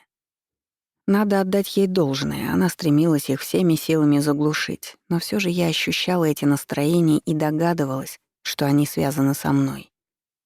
Как я поняла позже, на роль своего второго ребенка моя мать ожидала кого-то из своих, может, даже какую-то конкретную, близкую ей душу, а в итоге родилась я. Новый в Атлантиде человек, с которым у нее не было никаких особых связей. Надо сказать, что у атлантов было принято активно прорабатывать подобные негативные эмоции. И моя мать действительно старалась избавиться от них и стать лучше. Но при всех ее стараниях я не ощущала того всепоглощающего чувства любви, которое матери обычно дают детям, и это было печально. Кстати, тут хочу внести небольшое уточнение. Атланты не были некими ангелоподобными созданиями, которые никогда не испытывали плохих чувств. Да, в большинстве своем они действительно были хорошими людьми. Но это никак не отменяло того, что они изредка могли злиться друг на друга, печалиться из-за каких-то обстоятельств и так далее.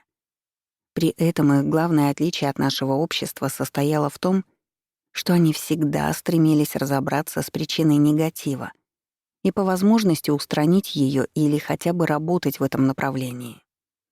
Вдобавок к этому они никогда не винили окружающих в своих проблемах, а искали их корни в себе самих. Моя тогдашняя мать — яркий пример этого. Хоть в моем детстве она и не могла полностью справиться со своими эмоциями, но все же активно к этому стремилась. Забегая вперед, скажу, что полностью принять меня и от всей души полюбить она смогла только к моему подростковому возрасту, годам к 13-14 по нашим меркам. Но зато после этого у нас с ней были уже достаточно теплые и близкие отношения. А если вернуться к моему раннему детству, то там мне повезло в другом. Меня обожал и буквально боготворил мой отец. Он искренне старался компенсировать недостаток любви со стороны матери и окружить меня своей заботой. В чем то он, возможно, даже перегибал палку, баловал меня и разрешал абсолютно все. Так я и росла на 100% папиной дочкой, которая стремилась как можно больше времени провести с ним. Детство и юность среди управляющих. Если моя первая жизнь прошла среди наиболее многочисленного в Атлантиде класса помощников, то теперь меня занесло в более высокопоставленные круги местного общества. Как я уже сказала, мой отец был правителем или мэром крупного города. Мать тоже работала в его команде, и все наши родственники также принадлежали к касте управляющих. Это сказывалось и на нашем образе жизни, и на месте жительства, и на обязанностях, в которых мы все были задействованы. Наша семья жила не в обычном доме, а в главном административном здании города. Оно выполняло сразу несколько функций. Было резиденцией правителя города, то есть моего отца, служило местом для заседаний городского совета, а также служило своего рода общественной приёмной, куда мог прийти каждый атлант. Здание было довольно большое, а мы жили в одном его крыле, то есть в боковой части. Все собрания, встречи и церемонии проводились в центральной и парадной части мэрии. Там часто было многолюдно и вечно кипела какая-то деятельность. Когда я была ребенком, то меня предупреждали, что без особой необходимости в эту центральную часть лучше не ходить, дабы не мешать людям заниматься своей работой. Однако я была весьма своевольной, и вдобавок отец мне многое разрешал, поэтому я иногда целыми днями пропадала там. Несколько раз мне даже удалось уговорить отца взять меня на заседание городского совета, где решались важные вопросы. Как правило, детей там никогда не было, только подростки, да и то в редких случаях. Но для меня было сделано исключение, и я могла наблюдать за тем, как взрослые обсуждали наиболее важные проблемы нашего города. А теперь немного расскажу о своем образовании. Дети из касты управляющих, в отличие от других детей, не учились в общественных школах, и я не была исключением. С раннего возраста меня стал обучать жрец, который специально приходил с этой целью к нам домой. Когда я подросла, то стала время от времени посещать специальную школу при главном храме. Там проходили обучение как дети жрецов, так и отпрыски управляющих. Основной упор в этом обучении, особенно в ранние годы, делался на том, что человек должен научиться управлять своей личной энергией, то есть уметь регулировать энергетику своего тела, укрощать вспышки эмоций, правильно мыслить и формировать свои желания и намерения и так далее. Это считалось основой всего. Жрец-учитель не раз говорил мне, что если у меня не будет контроля над самой собой, то даже нет смысла получать более сложные знания. Они мне не то чтобы не помогут, а только принесут вред. Поэтому всё детство он учил меня концентрации внимания, достижению состояния внутренней отрешённости и способности быстро в него входить в опасные ситуации, умению читать людей, отчасти влиять на их состояние и тому подобное. Хотя у меня и был довольно своевольный характер, но со жрецом я была полностью согласна, и мне нравилось обучаться по его методике. Ближе к подростковому возрасту я уже достигла определенных успехов, стала более цельной личностью и умела неплохо контролировать себя и свою энергию. Родившись в касте управляющих, я поняла, что различия между ними и теми же помощниками действительно были значительными. В моей прошлой касте мне, разумеется, тоже объясняли какие-то принципы работы с энергиями, но по сравнению с текущим обучением это были крохи знаний. Теперь же мне стало ясно, что благодаря целенаправленному развитию личной энергии, глубокому изучению различных наук, а также более продвинутому генотипу, управляющие действительно были мощнее энергетически, а значит, могли сильнее влиять на окружающих и лучше управлять своей собственной реальностью. Глава 17. Дочь правителя. Расскажу немного о том, в чем заключалась работа моих родителей, а также чем жизнь управляющих отличалась от жизни атлантов из других каст. В целом, система управления Атлантидой строилась на том, что ответственность никогда не ложилась полностью на одного человека. Правители были, скажем так, больше менеджерами и теми, кто озвучивал окончательные решения, принятые коллективно. При этом самые важные вопросы всегда решались на советах различного уровня. В нашем городе, к примеру, все самое важное, что касалось жизни его жителей, решал городской совет. Он состоял из большого или расширенного совета, куда входили представители всех каст, и малого, который состоял из управляющих. Большой совет собирали тогда, когда надо было решить важный вопрос, который касался всех. К примеру, строительство какого-то важного общественного здания, организации большого праздника или даже встречи делегации кураторов. Малый совет решал более прикладные вопросы, которые касались именно управления. Его частенько собирал правитель города для обсуждения насущных дел, благоустройства и озеленения города, необходимости поставок новой техники или материалов, встречи, обмена опыта с представителями других городов и так далее. Единолично правитель города решал довольно узкий круг вопросов, и они касались в основном его собственной администрации. Кого назначить своим помощником в определенной области, как лучше организовать работу своей команды и так далее. В общем, мэр города в Атлантиде не был этаким султаном-императором, который важно сидел на троне и решал все самостоятельно. Скорее, это был искусный управляющий, который должен был прислушиваться ко всем и выносить оптимальные для большинства решения. Немного о моем отце. Мой отец был вполне компетентен на своей должности. Его коллеги, а также жители города были им довольны. Он был очень умён, я бы даже сказала, с хитрецой, но в хорошем смысле этого слова. Он видел насквозь большинство людей и прекрасно понимал, что у них на уме. Поэтому его работа давалась ему легко. Меня он любил и баловал не только потому, что я была его дочерью, но и потому, что мы с ним были родственными душами. Поскольку любая душа вечна и бессмертна, то мы с ним встречались задолго до Атлантиды, когда жили в других мирах. И часто у нас были родственные, дружеские или даже романтические отношения. Когда я родилась у него в семье, мой отец чрезвычайно этому обрадовался, потому что мы с ним встретились после долгой разлуки. С этим была связана его сильная любовь ко мне и то, что все детство он буквально сдувал с меня пылинки. А вот моя мать, в отличие от отца, не была мне близким душевным родственником, поэтому нам понадобилось довольно долгое время, чтобы наладить отношения. Когда я подросла, мы с отцом не раз обсуждали, какой дорогой мне лучше пойти в жизни. Он, конечно же, предлагал мне работать в его команде, когда я вырасту. Но я не знала, что ему ответить. С одной стороны, предложение было неплохое, но с другой, я понимала, что при стремлении моего папы вечно заботиться обо мне и во всем опекать самостоятельности у меня будет мало. А поскольку я сама была человеком амбициозным, то такая перспектива меня не очень радовала.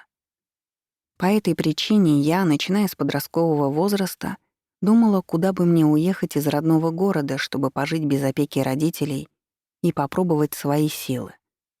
К тому же я четко видела, что варианты с отъездом наиболее вероятные и благоприятные в моей судьбе. Мой отец, разумеется, тоже об этом знал, но грустил при мысли, что я уеду, и пытался всячески уговорить меня остаться. Мятежная юность. В детстве я была довольно активным и своевольным ребенком, и все же это были цветочки по сравнению с моим подростковым возрастом. Тогда я действительно разошлась не на шутку. Моё открытие в тот период состояло в том, что можно добиваться своего окольными путями. Это и интересно, и весело. Для примера расскажу одну историю, которая поможет понять характер меня тогдашней. Началось всё с того, что мне захотелось придумать что-нибудь эдакое. Повседневная жизнь моей семьи и атлантов в целом стала казаться мне чересчур спокойной и размеренной. Во мне бурлила энергия и желание больших свершений. Вот я и решилась на авантюру.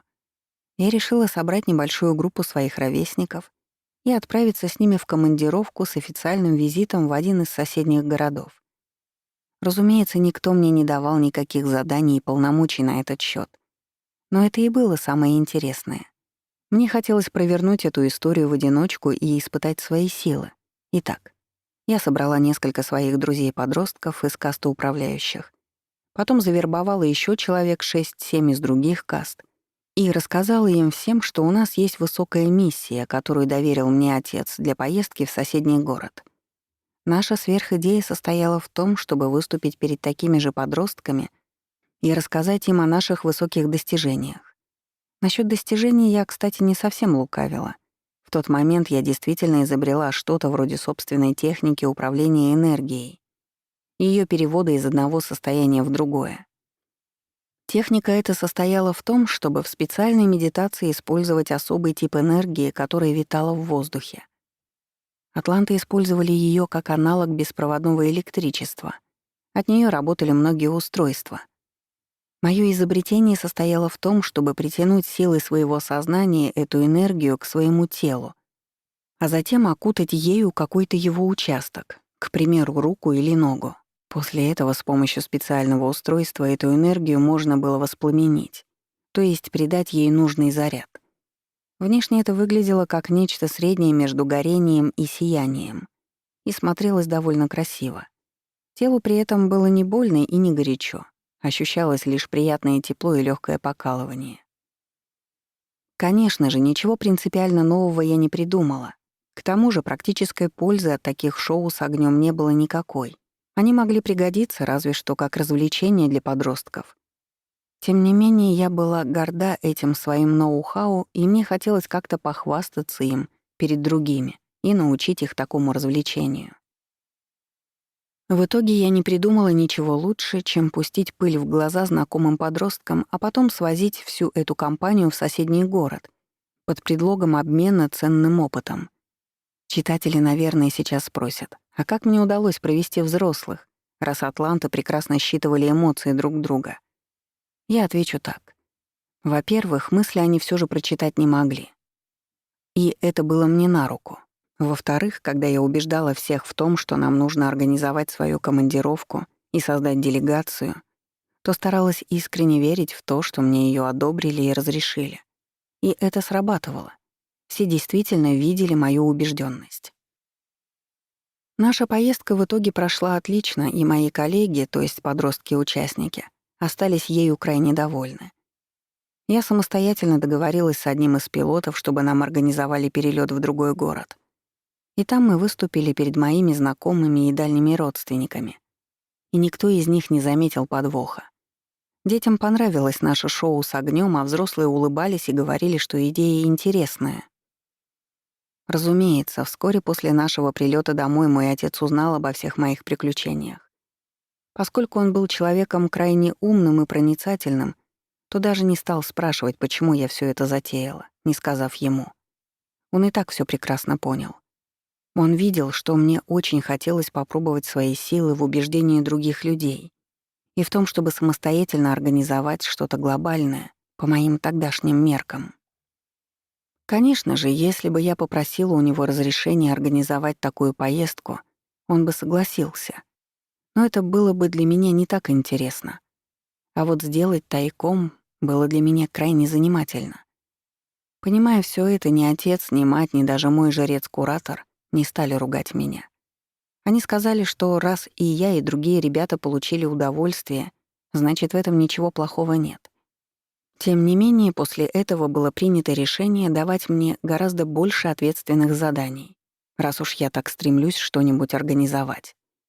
Если честно, впоследствии я сама была не рада, потому что меня загрузили различными поручениями по самое не могу, и свободного времени почти не оставалось.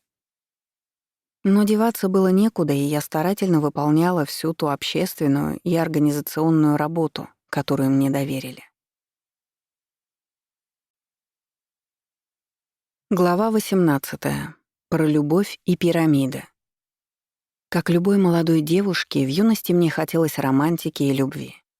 Только вот в отличие от моих ровесниц из нашего мира, я понимала себя и свои цели гораздо лучше, благодаря развитому видению и памяти прошлых жизней. Я знала четко и ясно, что в этой жизни хочу выйти замуж за свою родственную душу, то есть мою жену из прошлого воплощения. Теперь мы с ней поменялись ролями. Я была женщиной, а она мужчиной. Мы не родились в одном городе и в детстве тоже не встречались. Тем не менее, я чувствовала своего возлюбленного буквально с самого раннего возраста. Я понимала, что он тоже воплощен в физическом мире, хоть и живет где-то в другом месте.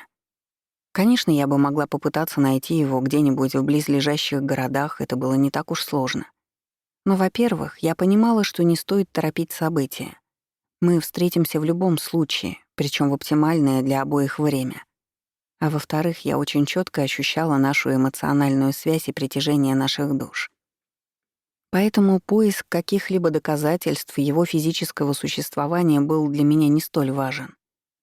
Вдобавок ко всему, мы изредка пересекались в астрале, где атланты часто путешествовали во время сна, радостно приветствовали друг друга и иногда летали вместе по астральным мирам.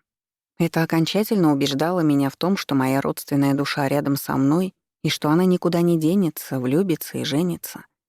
Одним словом, насчет своего будущего я была спокойна. Тем не менее, пока наша встреча не произошла, я считала, что имею полное право знакомиться и встречаться с другими ребятами. Я рассуждала так. Все равно мне выходить замуж за свою большую любовь. Но пока что настрой у меня несерьезный, поэтому можно и погулять. В Атлантиде к такой позиции относились с пониманием. Брак считался ответственным шагом, и пока у человека ветер свистел в голове, его никто не торопил туда вступать. Поклонников у меня было много, и до встречи с суженым у меня успело случиться 2 довольно длительных романа. В обоих случаях я, кстати говоря, честно сообщала своим кавалерам о том, что имею обязательства и в будущем выйду замуж за свою давнюю любовь. Так что пусть не строит больших планов на мой счет. В моем первом романе молодой человек отнесся к этому с пониманием, и все было прекрасно. Мы повстречались некоторое время, а потом расстались без взаимных обид. А вот мой второй парень успел всерьез в меня влюбиться и никак не мог смириться с тем, что я рассматриваю его как проходной вариант. Мне было его искренне жаль. Он мне нравился и был неплохим человеком. Поэтому я решила не тянуть кота за хвост, и мы вскоре разошлись. После этого случая я решила больше не искушать судьбу и терпеливо ждать встречи с будущим мужем, не размениваясь на мимолетные увлечения. К тому же я видела свое будущее и поэтому знала, уже совсем скоро мы должны увидеться. Долгожданная встреча. Видение не обмануло меня. Вскоре мой суженый и вправду приехал в наш город. Он был в составе большой делегации иногородних управляющих. Там мы и встретились в первый раз. Немного старше меня, высокий, красивый и такой знакомый. Стоит ли удивляться, что я сразу же потеряла голову и влюбилась с первого взгляда? Мои чувства, разумеется, были взаимными. Он тоже так же был рад меня видеть. К тому же за некоторое время до этого по нашей энергетической связи до него долетели мои эмоции и чувства, что я решила ждать его и больше ни с кем не встречаться. Поэтому мой будущий муж был рад вдвойне, видя не только меня, но и мой серьезный настрой. Ну а теперь немного спущусь с небес на землю и от описания чувств перейду к более прозаическим вещам. Расскажу, каким человеком был мой будущий муж и чем он тогда занимался. Разумеется, мой возлюбленный тоже появился на свет в касте управляющих, которая была родной для него. Его тогдашняя семья жила и работала в достаточно далеком от нас месте, поэтому мы с ним и не смогли увидеться раньше. Его детство прошло в небольшом поселке у подножия высоких гор, в более пустынной и засушливой области. Там не было такой буйной растительности, как у нас, и дожди шли гораздо реже. В какой части земли он жил, мне сейчас сказать сложно, потому что материки тогда были расположены совершенно по-другому, и климат тоже значительно отличался от нынешнего. Но все же я прекрасно помню, что в моей части Атлантиды находилось по соседству гораздо больше городов. Моя нынешняя родина, город из моей прошлой жизни и даже столица — все это было сравнительно недалеко. А вот моего будущего мужа занесло в более отдаленные и менее населенные края. Городов там было немного, и все они были небольшие. Одним из основных занятий тех, кто жил в его поселке, было обслуживание специально созданного комплекса по очистке, преобразованию и повышению уровня тонких энергий. Иначе говоря, большинство жителей этого дальнего поселения работало на пирамидах. Какими были пирамиды у атлантов? Расскажу о том, какими были пирамидальные комплексы в Атлантиде и зачем они были нужны. Если честно, мне сложно сейчас вспомнить 1000 тонкостей и нюансов, поэтому я буду описывать их в целом и в общем. Итак, пирамиды находились в те времена повсеместно, по всей Земле. Это были, как я уже сказала, пирамидальные комплексы, которые состояли из пирамид разной высоты. Строили их в специально отведенных местах. Что это были за места? Чтобы объяснить это, нужно сначала сказать, что наша Земля представляет собой живой организм, очень сложный и даже наделенный сознанием. Как у нашего человеческого тела есть акупунктурные точки, при воздействии на которые можно получить определенный эффект, так и у Земли есть особые места, откуда проще всего влиять на ее энергетику. В этих местах, как читатели уже поняли, и строились пирамиды. Основной их целью было выравнивание и гармонизация энергетического фона планеты, повышение ее вибрации и, как следствие, развитие сознания жителей Земли до более высокого уровня. Главными идейными вдохновителями строительства пирамид были кураторы. Именно они указывали места, где их нужно расположить, проектировали сам комплекс и поставляли некоторое оборудование. Атланты были скорее подмастерьями, и после завершения строительства занимались обслуживанием пирамид и наблюдением за ними. Непосредственно возле комплекса города никогда не строили. Там было чересчур мощное излучение. Оно могло негативно сказаться на здоровье жителей домов, расположенных у подножия пирамид. Поэтому никто не хотел рисковать. Ближайшее поселение находилось, как правило, в 5 или 10 километрах в сторону. Там и жили сотрудники, которые приезжали в комплекс наблюдать за его работой. В подобном городке, неподалеку от пирамид и рядом с горами, родился и вырос мой возлюбленный. Помимо его родителей и нескольких родственников из касты управляющих, там жило и работало много людей из касты просвещенных. Они были вроде наших ученых и научных работников, и их задачей было контролировать работу пирамид и уровень их излучения. Всё население их небольшого поселка по факту представляло собой слаженную команду, которая работала с общей целью. Просвещенные постоянно следили за показателями уровня излучения пирамид и корректировали их при необходимости. Управляющие занимались организационными моментами и обслуживанием их поселения в целом. И мой будущий муж тоже был в этой команде. В силу своей работы он очень неплохо разбирался в работе пирамид, практически на уровне инженеров из касты просвещенных. Мне было очень приятно видеть, что он занимается такой ответственной работой. И практически сразу я решила, что мне нужно переехать к нему в их дальний и изолированный поселок. Собственно, так вскоре и случилось. Но об этом я детально напишу в следующей главе. А сейчас я хочу разве что заметить напоследок, что пирамиды тогда выглядели немного не так, как сейчас, к примеру, наши египетские. Они были покрыты специальной обшивкой, листами из особого сплава, который усиливал их излучение во много раз. Комплекс пирамид резко выделялся на фоне окружающего пейзажа, правильной формой строений, золотым блеском их обшивки, а также мощной волной энергии, которая от всего этого исходила. И любой, кто впервые оказывался рядом с ним, поневоле лишался дара речи от ощущения его мощи и величия. Глава 19. О пирамидах и просвещенных. С тех пор, как в наш город приехал он, моя родственная душа и возлюбленный из прошлой жизни, я поняла, что хочу быть с ним и только с ним. У нас сразу же закрутилась любовь, и мы не желали расставаться ни на минуту. Однако сразу у нас этого не получилось. Вскоре после нашей первой встречи моему возлюбленному пришлось вернуться со своей делегацией домой, потому что он не мог оставить надолго свою ответственную работу. Еще некоторое время мы виделись наездами, а потом я приняла решение переехать к нему. Мой будущий муж был несказанно счастлив, а вот отец немного грустил. Он был очень привязан ко мне, и ему было жалко со мной расставаться. Тем не менее, он понимал, что переезд будет для меня наилучшим решением, поскольку в моей судьбе это был самый вероятный и благоприятный вариант. Чтобы напоследок порадовать моих родителей, мы решили устроить свадьбу в моем городе. На это мероприятие собралось множество людей, причем не только наших родственников из касты управляющих, но и представителей других каст, наших коллег и знакомых. Праздник удался на славу.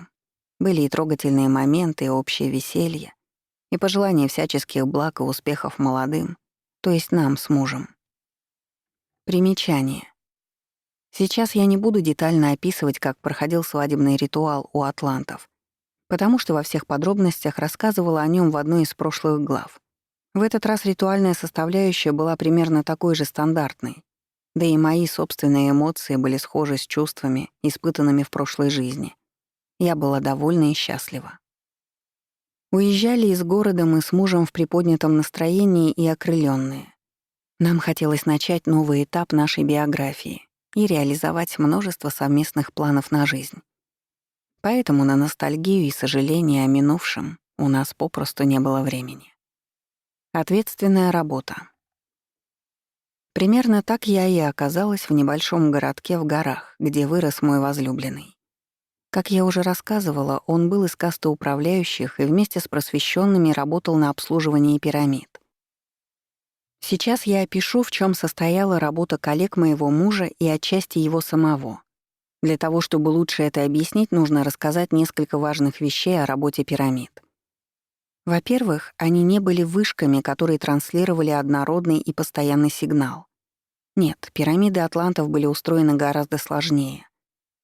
Дело в том, что одной из их главных задач была гармонизация энергетического фона и повышение вибраций планеты и ее жителей, что способствовало их духовному росту. Для этого они должны были очищать и преобразовывать ту энергию, которая уже была в обороте. Поскольку Земля представляет собой не просто каменную глыбу, а является полноценным живым существом, то у нее есть свои планетарные циклы. Их можно отчасти сравнить с биоритмами нашего тела, вдохами и выдохами, биением сердца, работой различных органов и систем и так далее. Целебное для Земли излучение пирамид нужно было максимально подстроить под ее ритмы и течение энергии, которые постоянно менялись. По этой причине за пирамидами требовалось постоянное наблюдение и настройка их работы, и доверить это можно было только высококлассным специалистам. Во-вторых, Помимо постоянной настройки сигнала, исходящего от пирамид, требовалась и их сонастройка между собой. Пирамиды не строили по одной, они были частью пирамидальных комплексов. Такой комплекс был в чем то похож на оркестр, где каждый музыкальный инструмент, то есть каждая пирамида, звучал определенным образом и при этом гармонировал с остальными. Итоговая музыка должна была быть безупречной, и за этим тоже надо было следить. О касте просвещенных. Всю вышеописанную работу, то есть постоянный контроль за излучением пирамид и их коллективным звучанием, выполняли в основном просвещенные, а управляющие им скорее помогали. Расскажу то, что помню об этой касте, одной из двух самых продвинутых и наделенных знаниями. Вторая, как вы поняли, — это жрецы. Просвещенные отличались от других людей даже внешне. Они были примерно на полголовы ниже ростом, чем среднестатистические атланты, и, разумеется, гораздо ниже жрецов, которые были самыми высокими. Я полагаю, причина у этого явления была следующая. В своё время с помощью генной инженерии в ДНК просвещенных были подмешаны некоторые фрагменты генотипа кураторов. Это сказалось не только на их способностях и высоте вибраций, но и на росте. Поскольку сами кураторы были значительно ниже атлантов, им по плечо, то и просвещенные частично унаследовали эту особенность. Однако, кроме роста, просвещенные совершенно ни в чем не уступали другим кастам и даже их превосходили. Как я уже рассказывала, атланты видели энергетику жрецов очень сильной, светлой и мощной. Но при этом они были закрытыми. Их сложно было прочитать. С просвещенными была похожая картина. В обычном спокойном состоянии в их ауре было немного меньше света, то есть энергетической силы, чем у жрецов. Однако при этом их потенциал был выше, то есть они могли при необходимости быстро разогнать свою энергию и мощность до очень высокого уровня, когда того требовала ситуация. Это можно было сравнить с одеждой. Жрецы постоянно носили на себе плотный кокон из энергии, а вот просвещенные одевались при необходимости, но зато очень быстро и в роскошные наряды. Закрытость эмоций и чувств от посторонних у просвещенных тоже присутствовала. То есть обычный атлант никак не смог бы понять, что у них на душе, пока они сами бы не открылись ему. Поэтому для большинства других каст просвещенные казались немного не от мира сего, но вызывали уважение и трепет. Мои задачи на новом месте. А теперь немного напишу о том, чем лично я занималась после переезда к мужу. У женщин в Атлантиде не было принято становиться домохозяйками после свадьбы. Поэтому они работали наравне с мужчинами. Разумеется, в их карьере были перерывы, связанные с рождением детей и уходом за ними. Но потом они всегда возвращались к своей деятельности. Я не была исключением. И вскоре после переезда муж и его коллеги нашли работу, которой мне предстояло заниматься. Как и другие управляющие, их в поселке жило немного, в основном семья моего супруга. Я должна была стать своеобразным связующим звеном между работниками пирамид и остальным миром. Мы готовили отчеты о работе пирамид и отправляли их в главный центр, который координировал их работу по всей Земле. Мы получали данные от других комплексов и анализировали их, а потом давали итоговые данные просвещенным, чтобы они делали, исходя из этого, выводы и поправки курса. Также мы занимались широким кругом бытовых вопросов, обслуживанием строений и домов города, работой его инфраструктуры, доставкой еды, различных бытовых принадлежностей, а также стройматериалов в наш отдаленный поселок занимались помощники. Но они в наших краях не жили постоянно, а приезжали в командировки. Поэтому нужно было к их приезду подготовить список всего необходимого и проверить, чтобы они ничего не забыли. Одним словом, дел у управляющих хватало, и они с радостью приняли в свою команду дополнительную помощь в виде меня. С мужем мне работать было очень комфортно, как и с большинством его родственников. Поэтому на новом месте я чувствовала себя хорошо. Дополнительно я решила взять на себя роль массовика-затейника и немного развлекать своих коллег, организовывать для них праздники, конкурсы и мероприятия. Большинству это очень понравилось, и вскоре это стало моей постоянной обязанностью. О том, как атланты обменивались данными.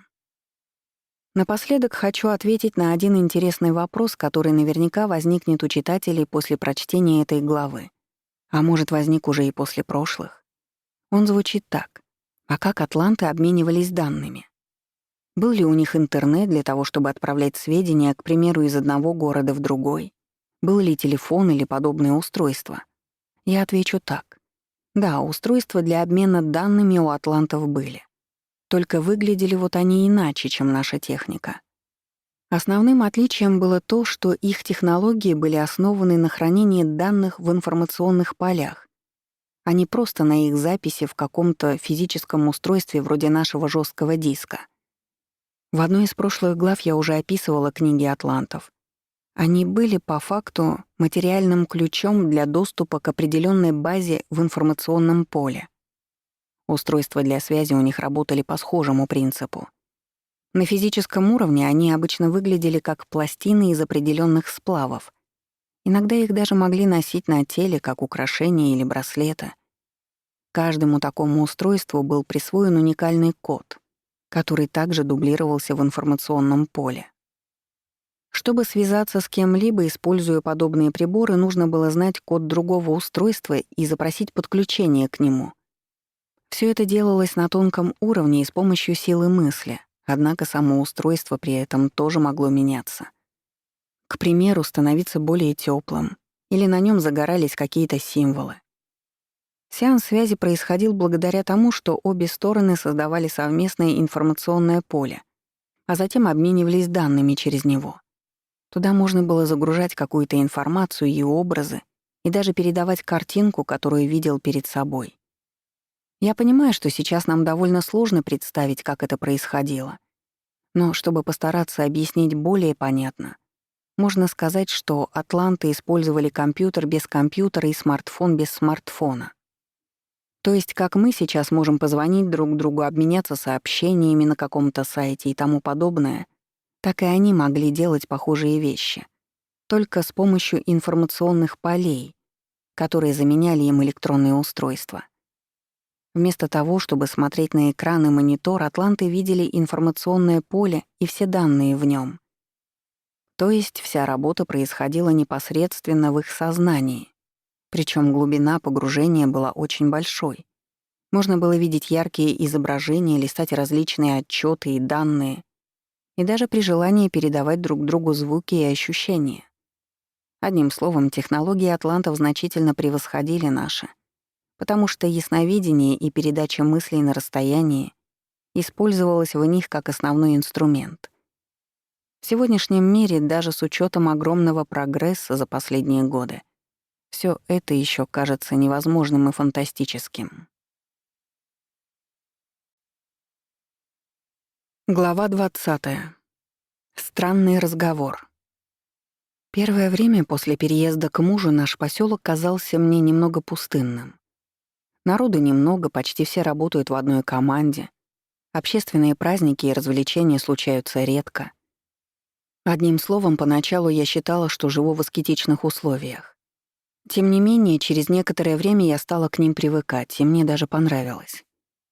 По долгу службы мы с мужем очень тесно общались с просвещенными, и они вызывали у меня симпатию. В их обществе я ощущала себя абсолютно комфортно. Людьми они были по большей части немногословными, но при этом очень добрыми и отзывчивыми. Хотя подобные качества были практически у всех атлантов, все же просвещенные в силу своего развития еще лучше и тоньше чувствовали окружающих. Они были людьми знания в самом хорошем смысле этого слова. Крайне ответственные, погруженные в процесс и способные учитывать тысячи нюансов в нем. Поэтому практически в любой сфере с ними было приятно пересекаться. В прошлом воплощении мне практически не довелось общаться с ними, потому что жили просвещенные чаще всего обособленно. Их обычно селили ближе всего к объектам, на которых они работали. К примеру, пирамидам или высокотехнологичным производствам. А еще просвещенные часто обитали в своего рода научных городках или центрах, где занимались различными разработками. Именно поэтому они не так уж часто виделись с представителями нижестоящих каст. И в моей первой жизни в Атлантиде пересекаться с ними мне приходилось крайне редко. О моей семейной жизни. Расскажу немного о том, как складывалась моя семейная жизнь. К счастью, основная дурь прошла у меня еще в молодости и на старом месте жительства. Поэтому к своему браку я относилась серьезно. С мужем у нас были хорошие отношения, и в этой жизни мы опять были очень близки. К тому же на этот раз у нас случилось приятное событие. Наконец появились дети. В прошлой жизни мы не заводили их по многим причинам. Но основной была та, что брак был межкастовый. Теперь же нам наконец-то ничего не мешало. И поэтому мы почти сразу задумались о детях. Нам повезло. Я быстро забеременела, и вскоре к нам спустилась душа нашего первого ребенка. Роды у атлантов проходили довольно легко и почти безболезненно. И дети практически всегда рождались здоровыми. Так было и в нашем случае. Наш первый сын появился на свет без каких-либо сложностей и проблем. Я его сразу безумно полюбила. Муж даже подшучивал надо мной, не перегибаю ли я палку и не опекаю ли я его слишком сильно.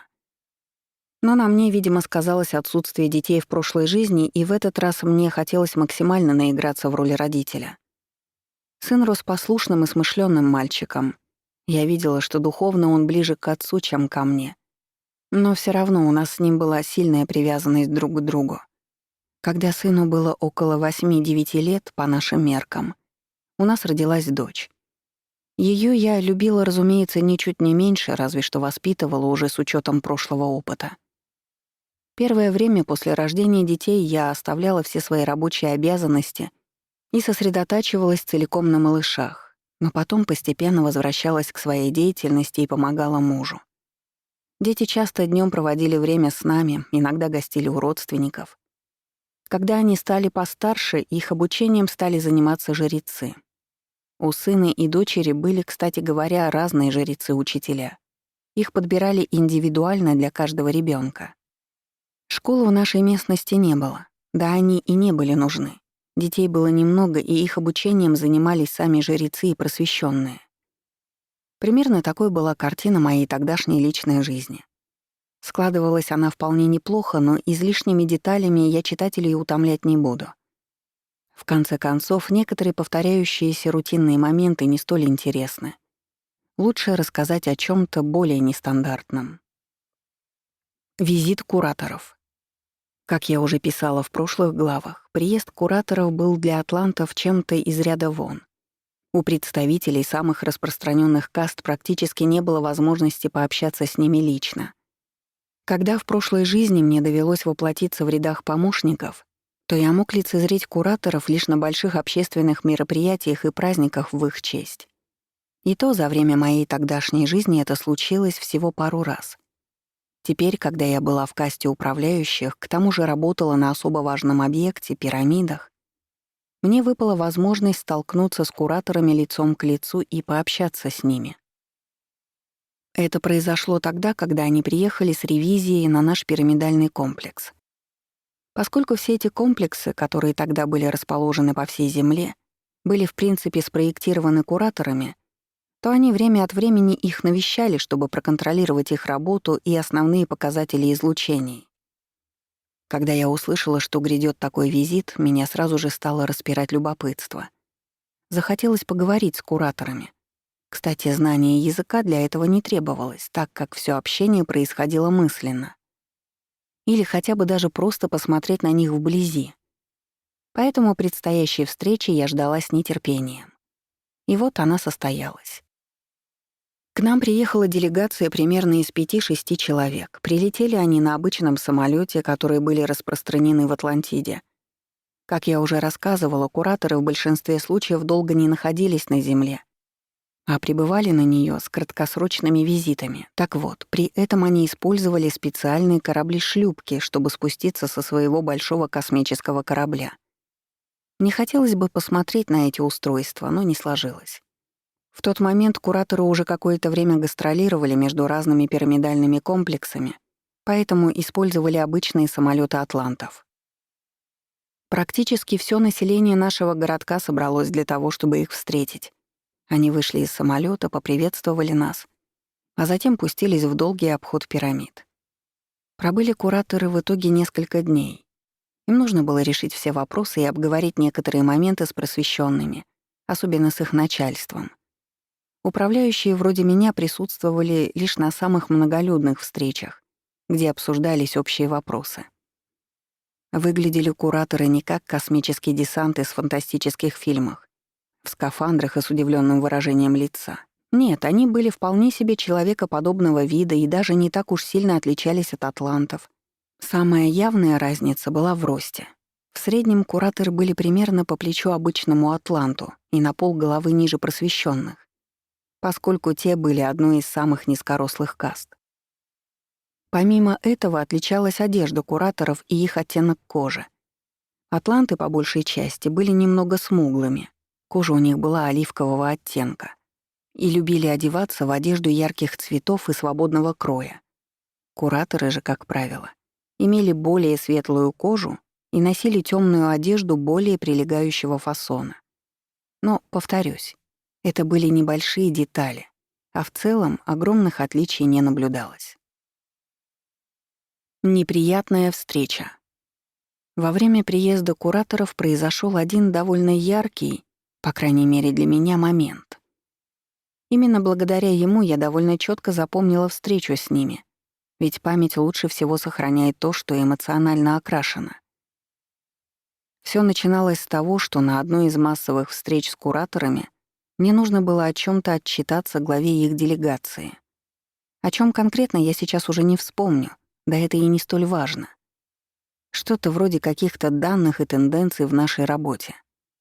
Перед нашим общением собеседник решил меня, как нового для себя человека, просканировать. Поскольку энергетические возможности кураторов в разы превышали способности атлантов, то для них ничего не стоило взломать личную базу данных любого жителя Атлантиды и получить о нем всю нужную информацию. То есть увидеть чужое прошлое и настоящее, узнать мысли и привязанности, понять склонности и способности. Однако, несмотря на почти беспрепятственную возможность доступа к сознанию любого атланта, кураторы все же всегда спрашивали формальное согласие на подобное сканирование, чтобы не нарушать правила и чужую свободу воли. Так было и в моем случае. Глава делегации спросил, можно ли меня посмотреть, а я ответила согласием. Другого, собственно, от меня и не ждали. Надо сказать, этот товарищ мне сразу не слишком понравился. Это натолкнуло меня на мысль о том, что, возможно, раньше мы с ним встречались. Причем, видимо, не в самой приятной истории. Однако, что меня еще больше разозлило, у меня не было вообще никакой возможности просканировать его в ответ и понять, кто он такой. Тот уникальный отпечаток души, который есть у каждого человека, в его случае был скрыт от меня, и я не могла понять, кто он такой, и встречались ли мы раньше. Глава кураторов, в свою очередь, тоже не выказал ко мне никакого внешнего расположения. Сканировал меня он как-то неприлично долго, что тоже показалось мне не очень вежливым. Но самое неприятное было потом. После сканирования я смогла частично прочитать его мысли и увидела в них презрение к себе, похожее чуть ли не на омерзение. Понятное дело, что это было, скорее всего, связано с моим прошлым и теми делами, которые я наворотила до Атлантиды. Соглашусь, приятного и высокого там было мало. Но меня очень уязвил следующий факт. Он намеренно открыл мне на несколько секунд свое сознание, чтобы я увидела его отношение ко мне. Я прекрасно знала, что кураторам положено относиться к атлантам как к младшим братьям, и подобное поведение по отношению к ним было недопустимо. Да, он потом сделал вид, что мой взгляд в его мысли случился по ошибке и даже формально за это извинился. Но мы оба прекрасно понимали, что случайно я вряд ли могла это сделать. Мне просто не под силу было взломать сознание его уровня.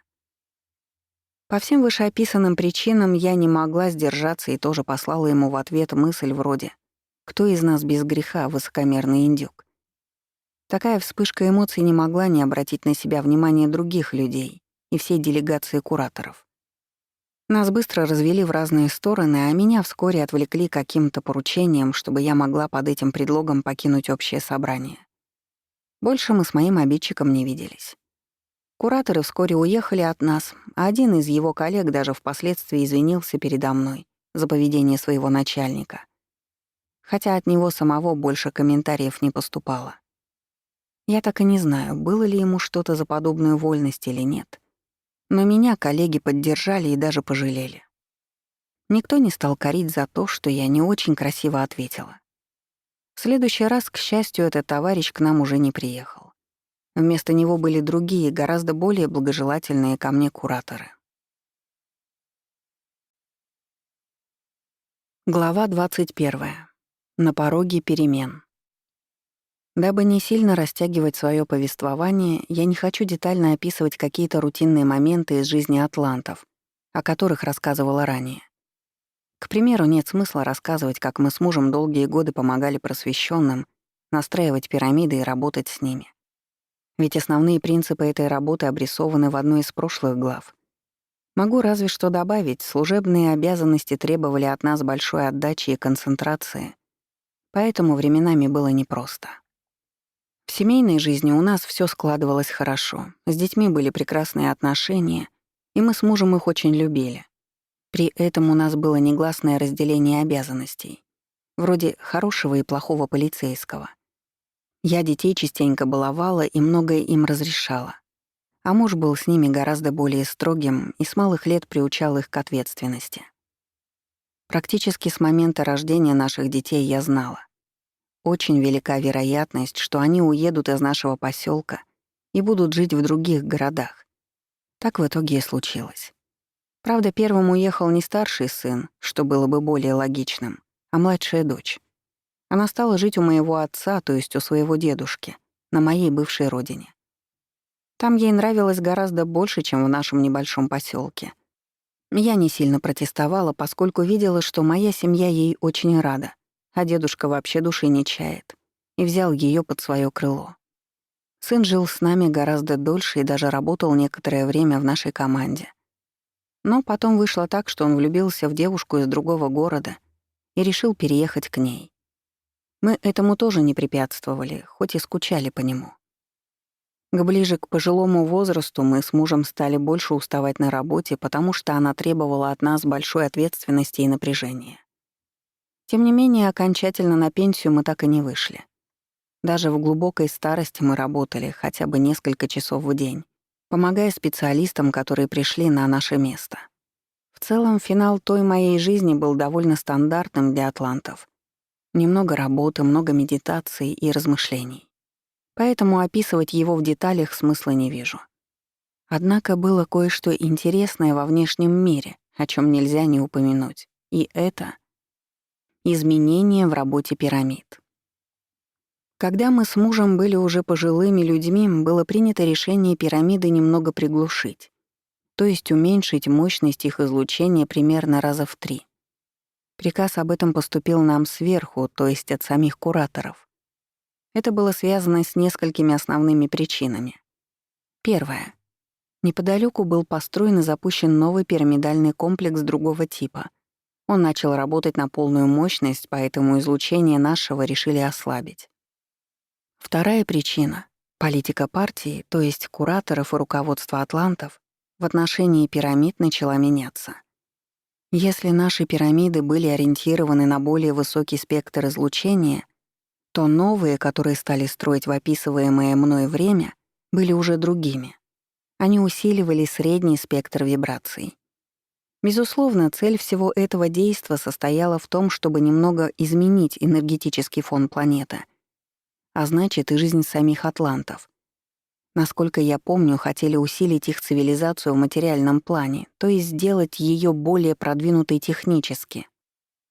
Если до этого активно усиливались верхние составляющие вибраций планеты, которые отвечали за связь человека с его высшими аспектами, то теперь кураторы хотели увеличить энергетическую мощность атлантов в повседневной жизни.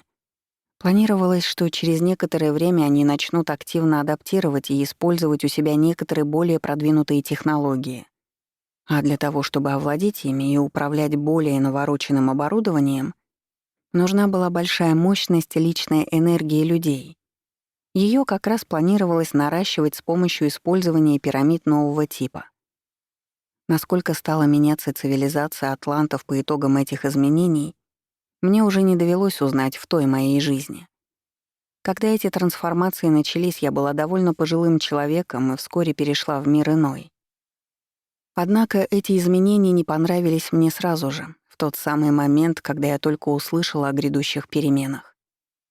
У меня возникло ощущение, что здесь кроются другие, гораздо более сложные и комплексные замыслы, о которых нам не говорят. Большинство просвещенных, которые работали в нашем комплексе, придерживались того же мнения. Постепенно многие из них стали покидать наш поселок и переезжать в другие места. Теперь уже банально не требовалось столько людей, потому что наши пирамиды работали на очень слабых оборотах. К самому финалу моей тогдашней жизни, насколько я помню, осталась работать всего одна единственная основная пирамида. Мощность ее излучения составляла от силы процентов 30 от прошлого уровня, а соседние с ней пирамиды были вообще законсервированы. Зато соседний комплекс с другими, более низкими вибрациями работал на полных оборотах. Кстати, чисто внешне новые пирамиды тоже были другими. Они были ниже и немного другой формы. Если пирамиды из нашего комплекса по форме напоминали египетские, только обшитые металлом, то новые скорее напоминали пирамиды из Южной Америки. Они были более приземистыми и как бы со срезанной верхушкой. На всякий случай уточню. Названия наших пирамид — египетские, южноамериканские — я привела для справки, чтобы читатели могли себе примерно представить строение атлантов. И это не значит, что я жила тогда в Египте или в Мексике. О происхождении наших пирамид я буду рассуждать в дальнейшем, а сейчас просто отталкиваюсь от них как от чего-то знакомого всем нам. Конец жизни и существования на том свете. Несмотря на то, что население нашего поселка уменьшилось в несколько раз, мы с мужем решили доживать свою жизнь именно там. Для моего супруга это были родные места, а я за много лет тоже к ним привыкла, и мне не хотелось их покидать. Наши тогдашние жизни завершились именно в этом поселке. Я умерла немного раньше мужа, а через несколько лет он последовал за мной. Обряд прощания и первые дни после смерти были подобны тому, что мне довелось пережить в прошлой жизни. На том свете, как водится, я оказалась в окружении людей своей касты и, конечно же, в компании мужа и отца. Поскольку они оба очень любили меня в прошедшей жизни, то и на том свете мы проводили много времени вместе. Основным занятием атлантов в период между жизнями все так же было обучение. И мы все под руководством жрецов получали новые знания. В целом, проводить время на том свете мне нравилось. Он был местом, где можно было отдохнуть от тревог и забот прошедшей жизни, подумать о высоком и определиться с планами на будущую жизнь. Это напоминало разработку плана и стратегии на будущую игру, которую предстояло провести в физическом мире. Построение этих планов выглядело следующим образом. Атланты понимали, что есть некая предопределённость, то есть примерная судьба, в виде нескольких основных вариантов. И в эту предопределённость нужно было вписать свои желания на следующее воплощение. В целом было принято считать так. Предопределённая судьба — это воля высших проявлений души, так сказать, их генеральный план на новую жизнь. Тем не менее, в пределах этой обязательной программы тоже есть выбор, причем иногда довольно обширный. И этот выбор вполне способны сделать нижние проявления души, то есть конкретная личность между воплощениями, а также сам человек, который уже живет свою жизнь. Поэтому одна из моих задач на том свете была следующей. Решить, каким образом я хочу получить необходимый в этот раз опыт. Приведу небольшой пример, чтобы более четко это проиллюстрировать. Несмотря на то, что между мной и мужем в течение 2 последних жизней была сильная любовь и отличное взаимопонимание, мы оба знали, что в следующей жизни нам лучше уже не быть парой. В самых благоприятных вариантах судьбы мы были либо родственниками, либо друзьями, либо дальними знакомыми. А если бы мы начали сильно упорствовать и решили бы вновь начать отношения, то ничего хорошего не вышло бы, одни разочарования. Так было потому, что мы уже наигрались в любовь, то есть получили в избытке необходимый опыт друг с другом, и надо было двигаться дальше. Надо сказать, что ни меня, ни мужа такой расклад не расстроил. Наоборот, мы понимали, что время бурной романтики между нами прошло, чтобы уступить место чему-то другому. Посмотрев еще раз будущие сценарии жизни и обдумав их, мы пришли к выводу, что лучше всего нам родиться в одной семье и быть родственниками. Такой вариант, во-первых, гарантировал нам общение и возможность поддерживать друг друга на протяжении предстоящей жизни. А во-вторых, это был отличный способ обезопасить себя от желания завести роман и, следовательно, вступить не на самую благоприятную для себя дорогу судьбы. В итоге все получилось так, как мы и планировали. Мы действительно появились на свет в одной семье и стали братом и сестрой. Мой бывший муж родился раньше, а я появилась на свет, когда ему было лет 10-12 по нашим земным меркам. Такая разница в возрасте и то, что он был старшим, тоже было нашей задумкой. Поскольку он был по своей натуре более ответственным человеком, то ему хотелось заботиться обо мне с самого детства, а я была ничуть не против. Таким образом, мы с ним и шагнули вдвоем в новую жизнь, чтобы пройти по очередной дороге нашей судьбы. Часть 2. Крутые виражи. Глава 22. Город искусств. Ну что ж, вот мы и подошли к описанию моей третьей жизни в Атлантиде. Уже по традиции она началась для меня в касте управляющих. Я была прикреплена к этому общественному классу и должна была рождаться только в нем. Мой старший брат, по совместительству муж из прошлого воплощения, очень ждал моего появления на свет и буквально считал дни до нашей новой встречи. Когда я, наконец, пришла в их семью, то его счастью не было предела. Помню, как в детстве он буквально отбирал меня из рук матери и других родственников, чтобы нянчиться со мной самому. В той жизни мне повезло вдвойне. Помимо брата, рядом со мной находилась еще одна родственная душа. Это был мой дядя, который в прошлом воплощении был моим отцом. Мы были очень близки, и он был достойным конкурентом брата, тоже стремился проводить со мной как можно больше времени. То ли от этой всеобщей опеки, то ли по другим причинам. Но я тогда была гораздо менее шкодливая и боевая, чем обычно. Временами меня даже можно было назвать тихой домашней девочкой, которая купалась во всеобщей любви. Правда, мои близкие, которые неплохо видели мою внутреннюю сущность, любили пошутить, что я напоминаю им спящий вулкан, который в любой момент может проснуться. Я понимала, что они во многом правы, но все же в детстве меня на приключения не тянуло. Человек искусства. Шло время, я взрослела, но все так же оставалась спокойной и уравновешенной девушкой. Если в прошлой жизни меня вечно тянуло на какие-нибудь авантюры, то теперь наоборот. Привлекали более вдумчивые виды деятельности, к примеру, живопись. Про то, каким было искусство у атлантов, я еще толком не рассказывала, поэтому сейчас самое время. Начну с того, что в той или иной мере им интересовался практически каждый, независимо от возраста, профессии и кастовой принадлежности. Практически все атланты умели играть хотя бы на одном музыкальном инструменте. Многие неплохо пели.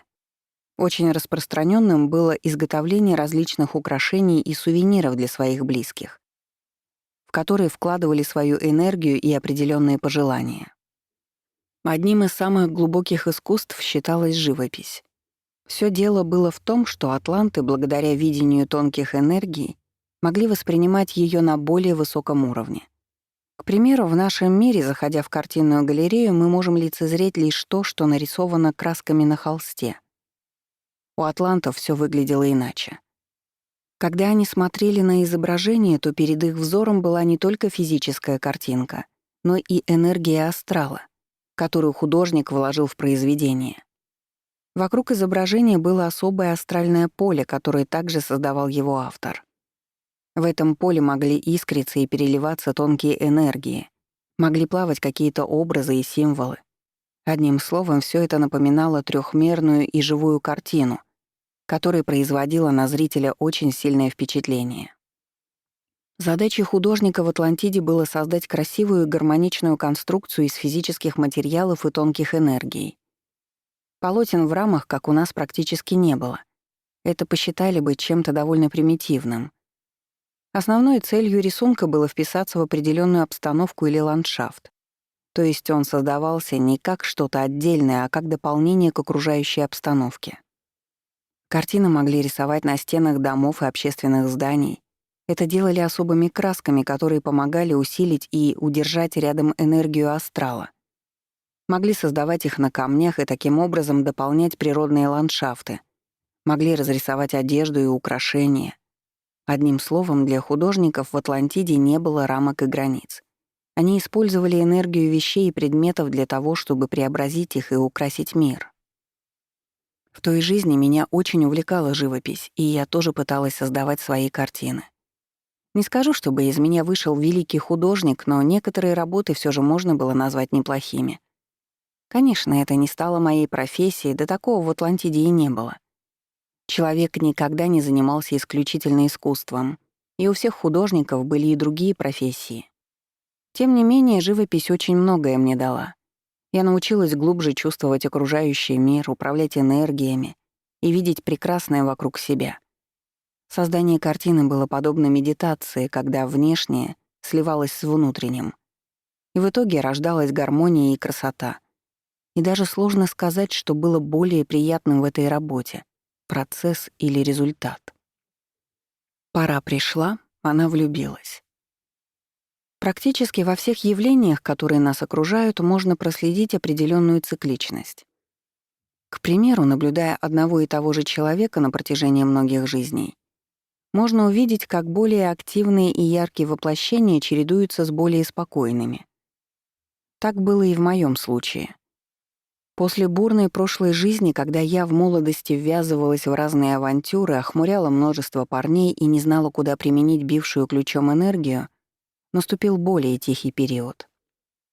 Будучи юной девушкой, я интересовалась больше искусством и новыми знаниями, чем приключениями и противоположным полом. Однако все же наступил момент, когда меня всерьез привлек один молодой человек. Он был не из нашего города и не из моего ближайшего окружения. Мы встретились, когда он навещал у нас каких-то своих дальних родственников, а заодно и смотрел наши края. Моя семья тогда жила в довольно крупном городе. Он был сравнительно недалеко от тех мест, где я родилась в первой и во второй своей жизни в Атлантиде. Можно даже сказать, что эти 3 города были по соседству. И все же мою теперешнюю родину можно было назвать одним из самых красивых мест, где мне довелось бывать. В Атлантиде этот город считался столицей искусств и мастеров. В нем буквально все — и архитектура, и ландшафтный дизайн, и даже одежда жителей — было каким-то более утонченным, чем в других местах.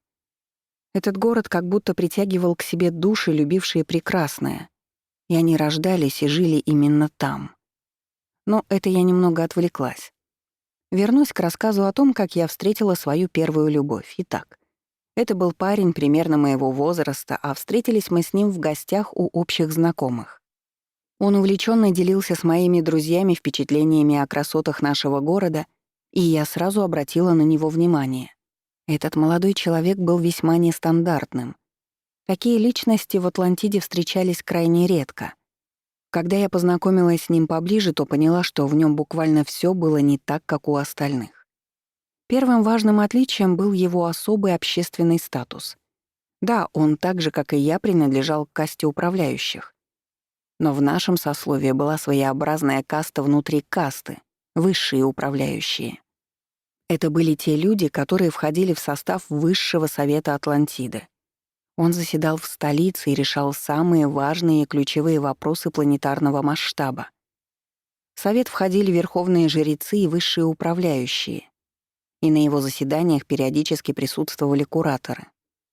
Действующих высших управляющих, то есть тех, что могли посещать заседания Высшего совета, было всего несколько десятков человек. Однако помимо них были еще и потенциальные члены совета, те, кто занимал эту должность в прошлых жизнях. Им нужно было набраться необходимого опыта, пройти все необходимые испытания, и тогда их могли опять принять на прошлую работу. Парень, который мне приглянулся, был как раз таким. В силу молодого возраста в совет его еще не взяли, но потенциальная возможность для этого у него была. Вторым фактором, который выделял его из толпы, были его взгляды. В нем каким-то непостижимым образом сочетались глубокие знания о мире и тонкое ощущение других людей с цинизмом, а также странной любовью к эпатажу. Такого среди атлантов мне еще встречать не доводилось, поэтому я была весьма и весьма удивлена. Вдобавок ко всему этому я почти сразу вспомнила, что с этим человеком мы не раз встречались в прошлом, на других планетах и в других мирах. Грубо говоря, еще одна родственная душа приплыла в мою гавань.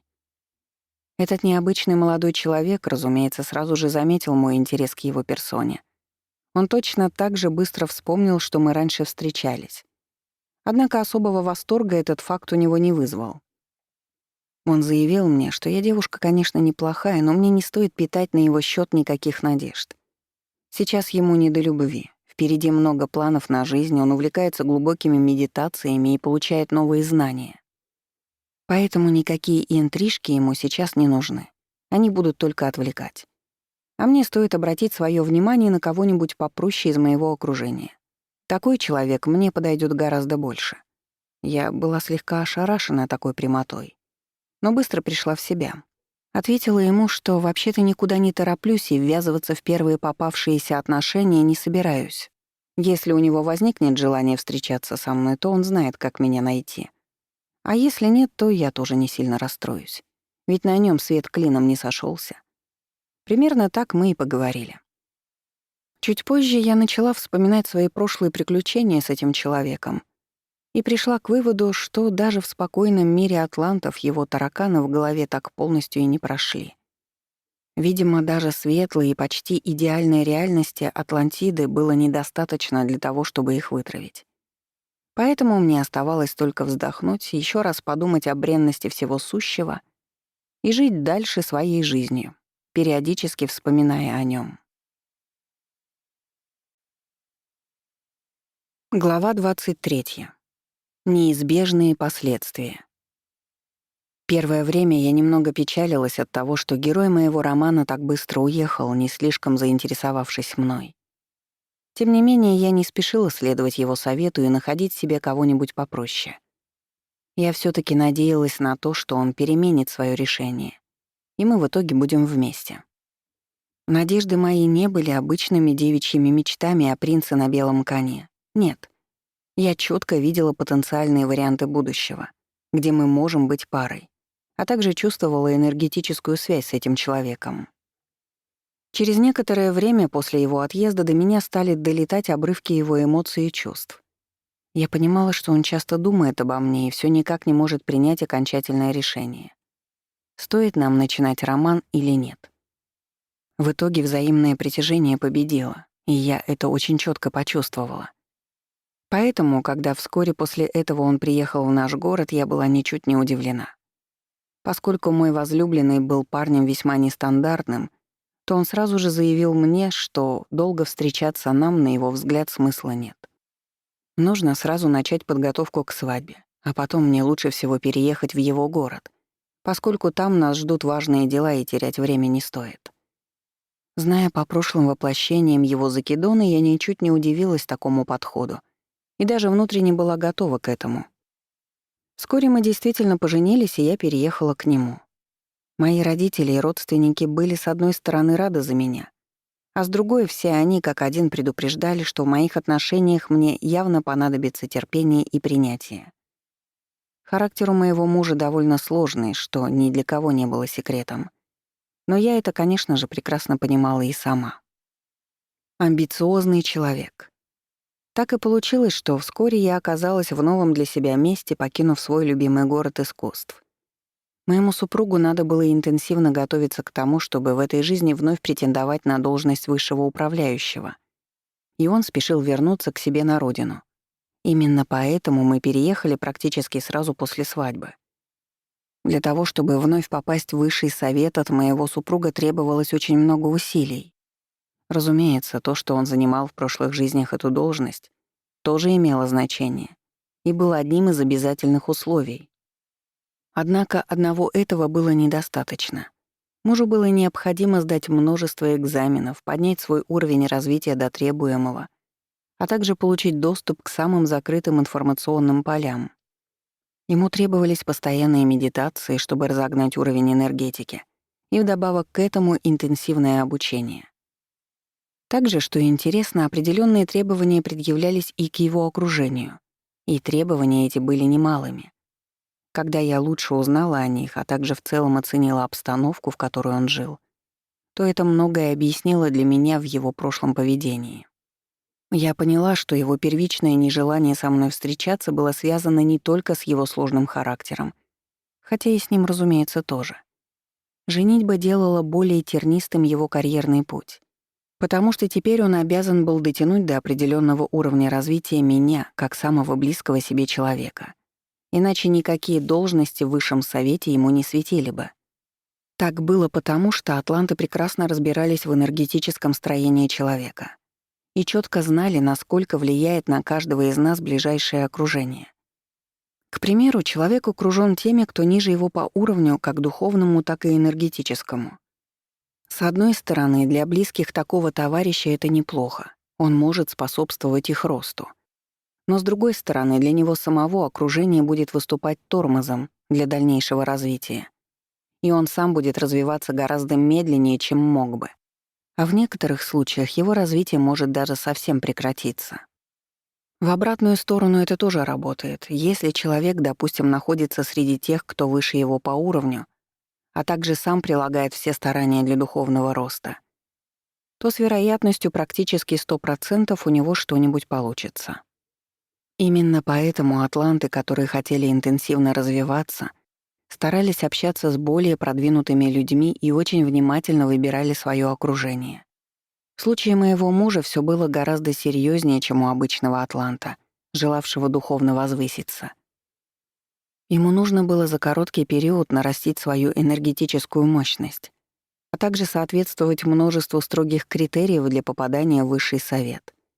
Поэтому его близких буквально рассматривали под микроскопом, в особенности меня, как его жену. Между нами обмен энергией шел, пожалуй, наиболее интенсивно благодаря физической любви, а также сильной эмоциональной привязанности. По этой причине мне пришлось проходить практически через все то же, что и ему. Долгие медитации, множество новой информации и постоянный контроль за своей энергетикой. Перед лицом неизбежности. Во время всего этого процесса, медитации, ментальных тренировок и так далее, мне стали вовсю открываться новые знания. Да, у меня все еще был доступ к меньшему количеству информационных баз, чем у мужа, но кое-что я уже понимала лучше, чем раньше. Вдобавок, мой супруг изредка мог наплевать на конспирацию и обсуждать со мной такие вещи, о которых обычные атланты и не подозревали. А это была действительно непростая информация, которую иногда было сложно принять. О чем я сейчас рассказываю?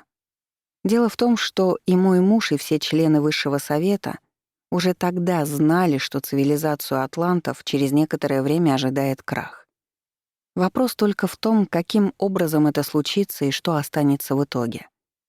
Чтобы понять отношение моего мужа ко всему этому, нужно было знать его предысторию.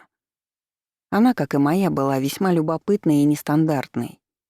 Если большинство душ атлантов было создано тогда, когда возникла сама их цивилизация, то мой муж, подобно мне, прибыл на Землю с другой планеты, причем не просто так, а с определенной миссией.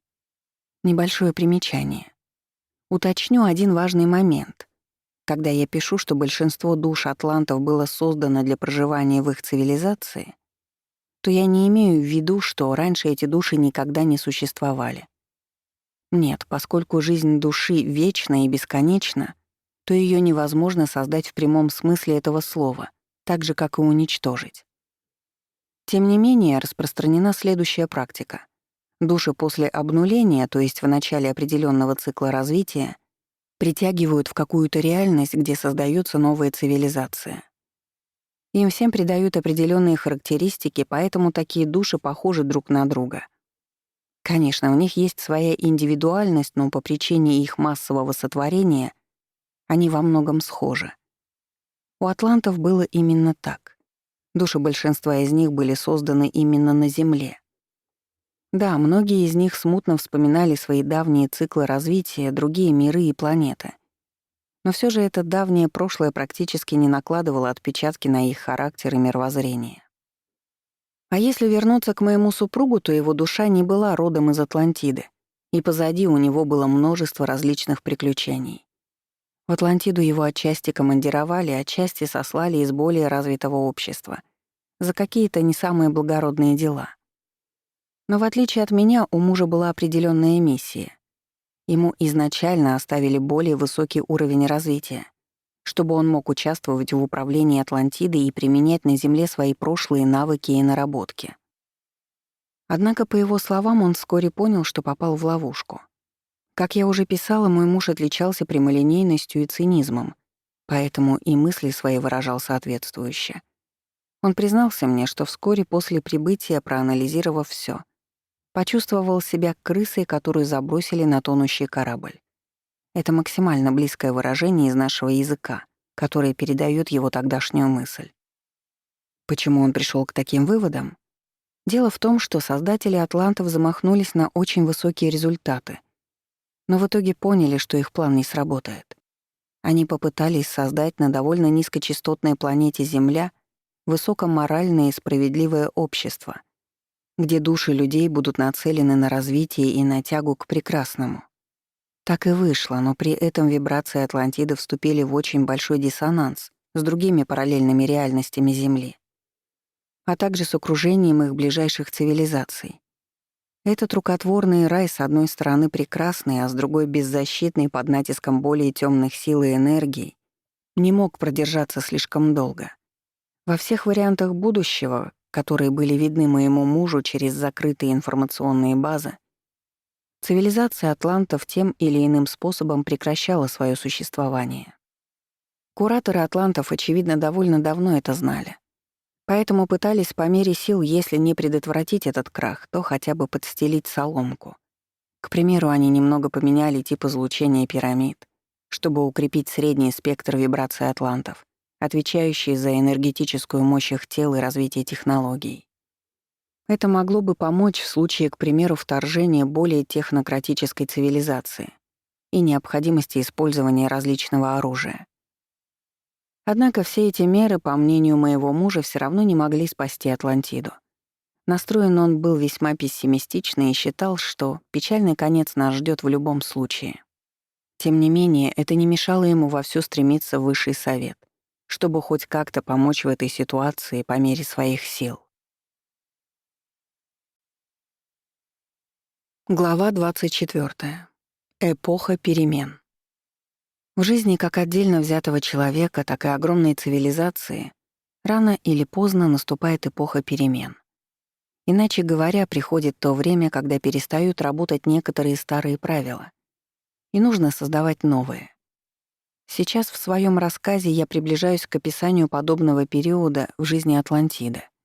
Ведь как раз на мою третью по счету жизнь там пришелся особый переходный момент, который я наблюдала во всей его красе. Необычная семья. Итак, мой муж, рассуждая со мной о перспективах Атлантиды, почти всегда приходил к печальным выводам. Тем не менее, это были все таки отдаленные варианты, а не то, что должно было случиться завтра. Мы с ним понимали, что хотя бы эту жизнь проживем в еще относительно спокойной и благополучной обстановке. И поскольку время впереди оставалось, то была и возможность что-то улучшить. По всем этим причинам мы старались чрезмерно не драматизировать ситуацию, а думали, что можем исправить и как помочь людям. Мой супруг усиленно готовился к поступлению в Высший совет Атлантиды, а я за компанию с ним занималась медитациями и другими духовными практиками. Поскольку мы были молоды и полны сил, то решили завести детей. Мы оба искренне желали их появления на свет, поэтому довольно скоро в нашу семью спустилась одна из близких моему мужу душ, которая стала нашим первым ребенком.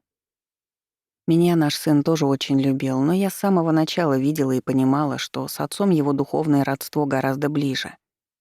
Этот факт меня не обижал, наоборот, я была рада за них. Зато второй ребенок, который по меркам атлантов родился у нас очень скоро после первого, старшему было лет 5-6, был уже одинаково близок к нам обоим. Это тоже был сын, очень талантливый и необычный человек. Его душа, как и наша, тоже не была родом из Атлантиды. Я думаю, что это была одна из причин, почему он выбрал нашу семью. Помимо всего прочего, младший сын тоже был потенциальным членом Высшего Совета и даже в прошлом возглавлял его. Они с отцом отлично помнили друг друга по прошлым воплощениям и сразу стали близкими друзьями. Тем не менее, и я была для своего ребенка не чужим человеком. Нам доводилось встречаться еще до Атлантиды, и отношения у нас складывались хорошие. Мой младший сын практически по всем параметрам отличался от своих ровесников. С очень раннего возраста он с мужем стал общаться практически на равных и даже обсуждал деловые вопросы. Муж решил, что будущего коллегу надо потихоньку вводить в курс дела, чтобы потом ему было проще. Сын был ничуть не против, наоборот, интересовался общественной жизнью и будущим Атлантиды больше всего остального.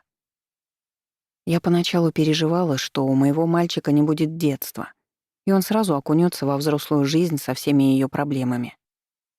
Но сын меня успокаивал и говорил, что сейчас очень ответственный период в жизни всей цивилизации, и терять время ни в коем случае не стоит. Что он еще на том свете интенсивно готовился к этой роли. И сейчас ему надо лишь поскорее вырасти и набраться необходимых знаний, чтобы попасть в Высший Совет. В итоге я сдалась. Мне ничего не оставалось, кроме как быть их собеседником и единомышленником. Правда, чем старше становился мой мальчик, тем больше они с отцом погружались в интересовавшие их политические хитросплетения, а про меня как будто забывали. Я сначала даже немного обижалась на них, но потом привыкла. Я понимала, что они вместе готовят сложный план действий и всецело сосредоточены на нем. Да, внешне мы теперь не сильно напоминали обычную семью атлантов. Редко ходили на общие сборища и праздники, рассуждали в основном о судьбах цивилизации. Да и вообще были, что называется, на своей собственной волне. С родственниками мы общались не очень часто. К ним моего мужа было почти невозможно затащить. Он считал, что потратил на это общение свое драгоценное время, а мог бы заняться более важными делами. Первое время я еще как-то пыталась сделать так, чтобы у нас все было как у людей. Но потом махнула на это рукой. Раз уж я оказалась в такой обстановке и окружении, значит, так надо для меня и для нас всех. Высший совет.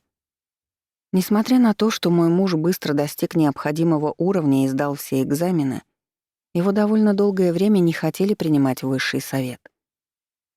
Официальной причиной для отказа было то, что совет полностью укомплектован, и никто из его пожилых членов не хотел уходить на пенсию. Но по нашему с мужем мнению, это был всего лишь предлог. Членов совета, которые были в пенсионном возрасте, намеренно просили не покидать его, потому что хотели максимально оттянуть приход моего мужа и еще нескольких его молодых коллег. Старая гвардия, видимо, понимала, что молодежь подготовила определенные реформы, но опасалась за их результат. Поэтому боялась подпускать их к рулю и попутно пыталась отговорить от некоторых планов.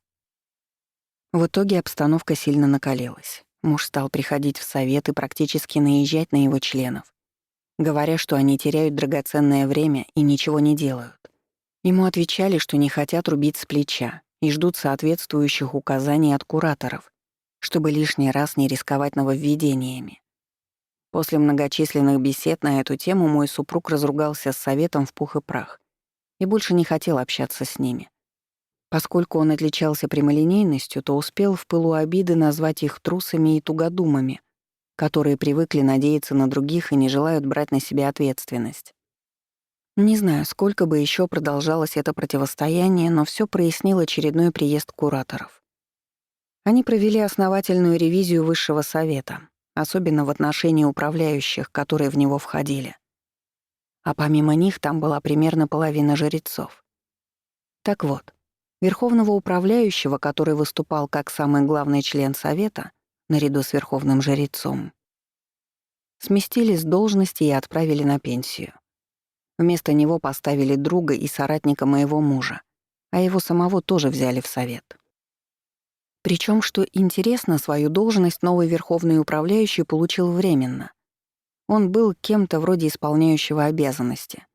На его место через некоторое время должен был прийти мой сын, который занимал эту должность на протяжении нескольких прошлых жизней.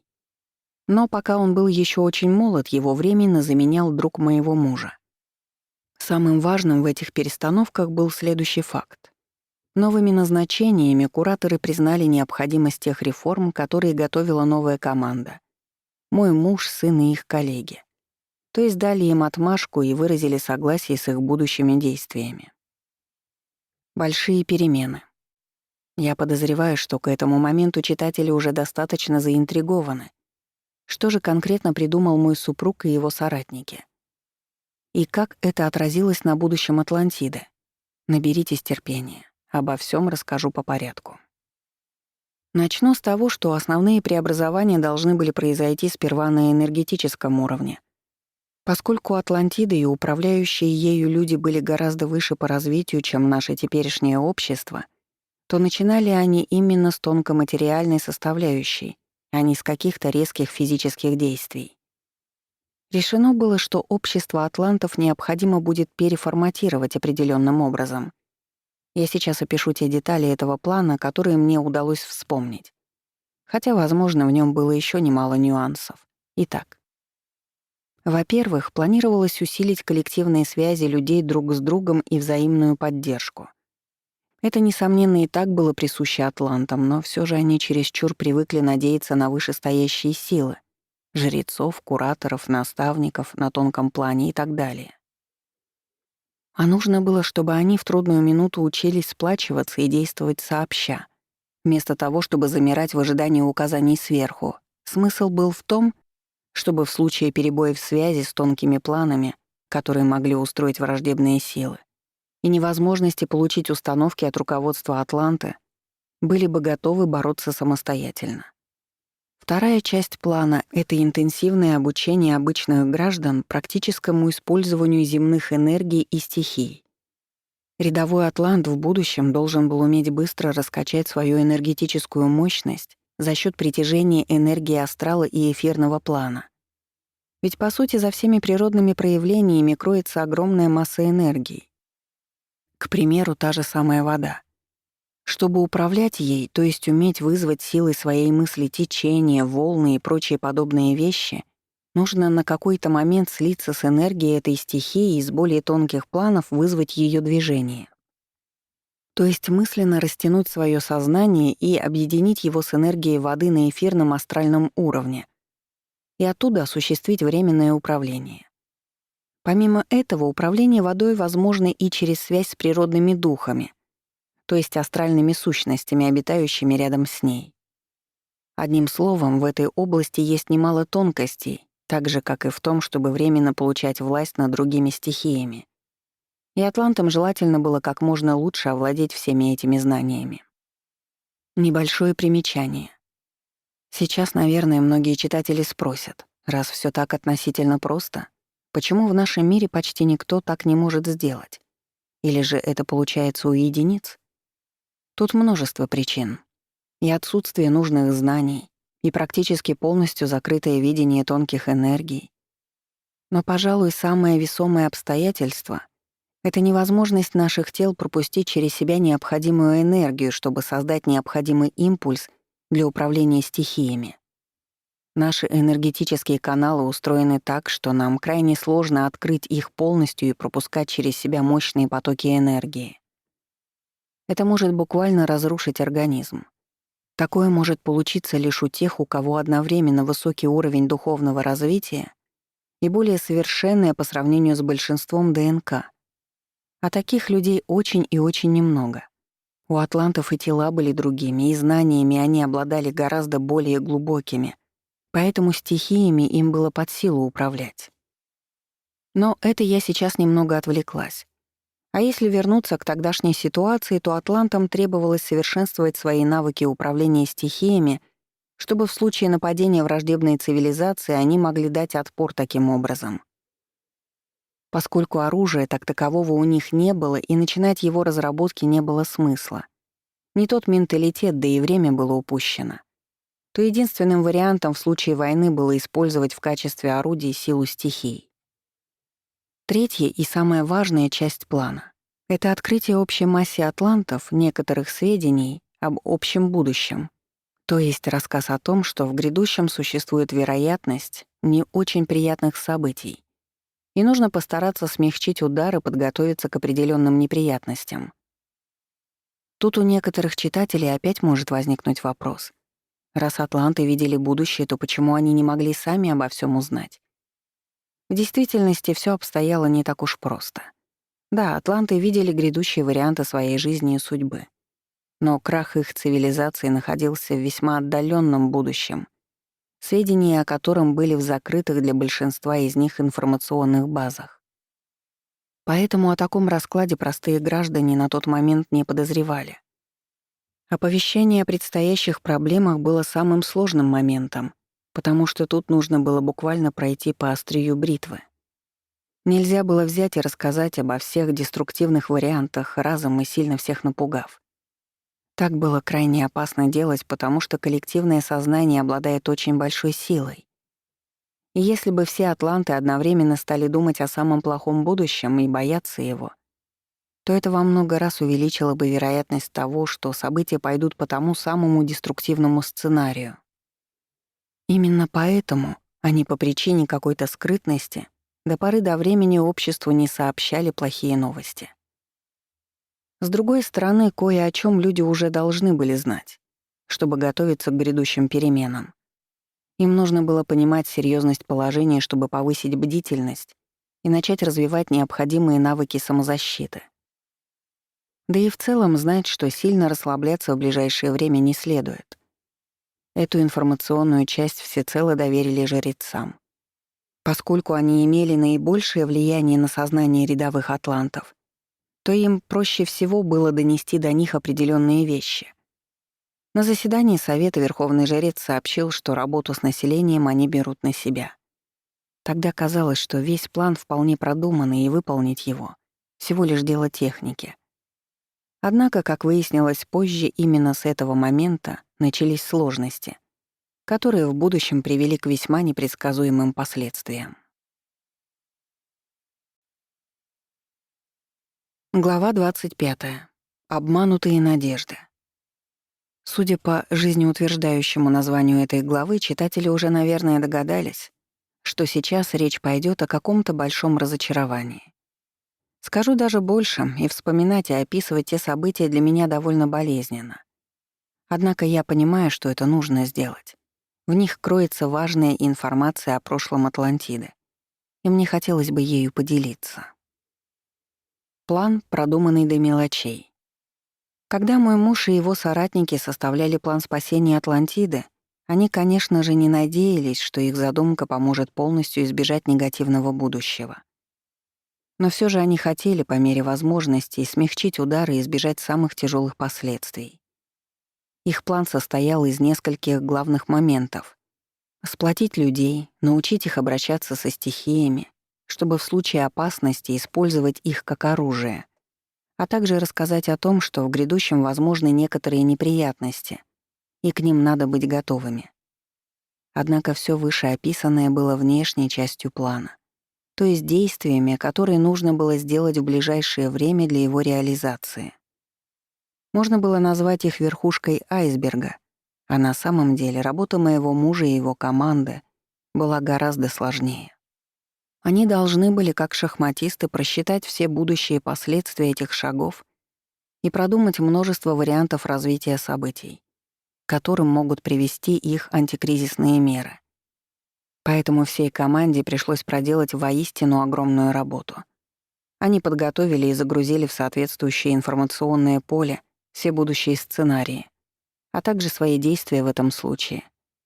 Как я уже не раз писала ранее, в судьбе как отдельного человека, так и целой цивилизации есть так называемые ключевые точки, то есть моменты, когда есть выбор между разными вариантами будущего, и очень важно понять, какой из них будет оптимальным. Мой муж и его команда занимались тем, что просчитывали необходимые действия во множестве будущих ключевых точек. и старались устроить все так, чтобы во всех вариантах потери для атлантов и Атлантиды были минимальными из возможных. Я хорошо помню то заседание Высшего совета, на котором была презентация этого плана. Мне разрешили там присутствовать за компанию с мужем, а также туда пришел наш сын. Он был еще очень молод и в совет не входил, но мог находиться изредка на заседаниях. Муж и соратники открыли всем присутствующим, а помимо них там были жрецы и даже несколько кураторов, информационную базу со своим планом, и он был одобрен почти единогласно. Мы все вышли с этого заседания радостными и окрылёнными. Правда, уже тогда меня смутил один факт. Своеобразная ложка дёгтя, хоть я и старалась об этом тогда побыстрее забыть. Так вот, у меня сложилось ощущение, что кураторы были не слишком увлечены нашими задумками, хоть и одобрили их. Мне показалось, что в них сквозила какая-то усталость, и они как будто отмахнулись от нас. Мол, развлекайтесь, детки, как хотите. Все равно печальных последствий вам не избежать. Но раз вам так нравится играть в спасителей нации, пожалуйста, мешать вам не будем. Однако я не стала делиться этими соображениями с мужем, сыном и их соратниками, дабы не мешать общей радости и триумфу. Я считала, что раз они проделали такую сложную работу, то вправе гордиться ее результатами, а мне нет смысла смущать их своими опасениями. Ожидание и реальность. К сожалению, чувство торжества довольно скоро стало сменяться у нас непониманием происходящего, а затем и разочарованием. Всё началось с того, что основную работу с населением передали жрецам, поскольку им атланты доверяли больше, чем самим себе. Жрецы сообщили управляющим, что будут выполнять весь план постепенно и попросили их не торопить. Поначалу управляющие были не против, но чем дальше, тем больше стало появляться несостыковок между согласованным общим планом и действиями жрецов. Практически в каждой из поставленных задач жрецы начали действовать не так, как требовалось. Вскоре мы поняли, что на наш план им по большому счету плевать.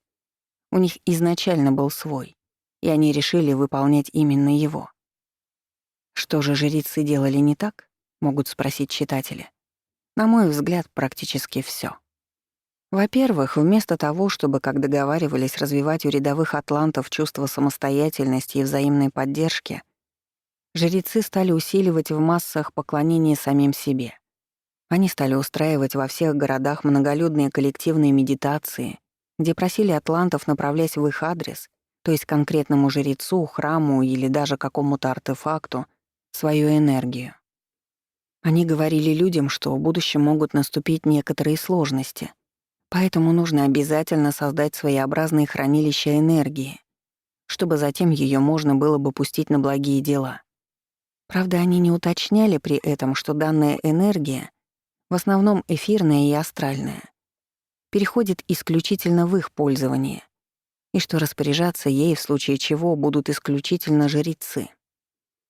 Во-вторых, обучение взаимодействию со стихиями тоже было весьма своеобразным.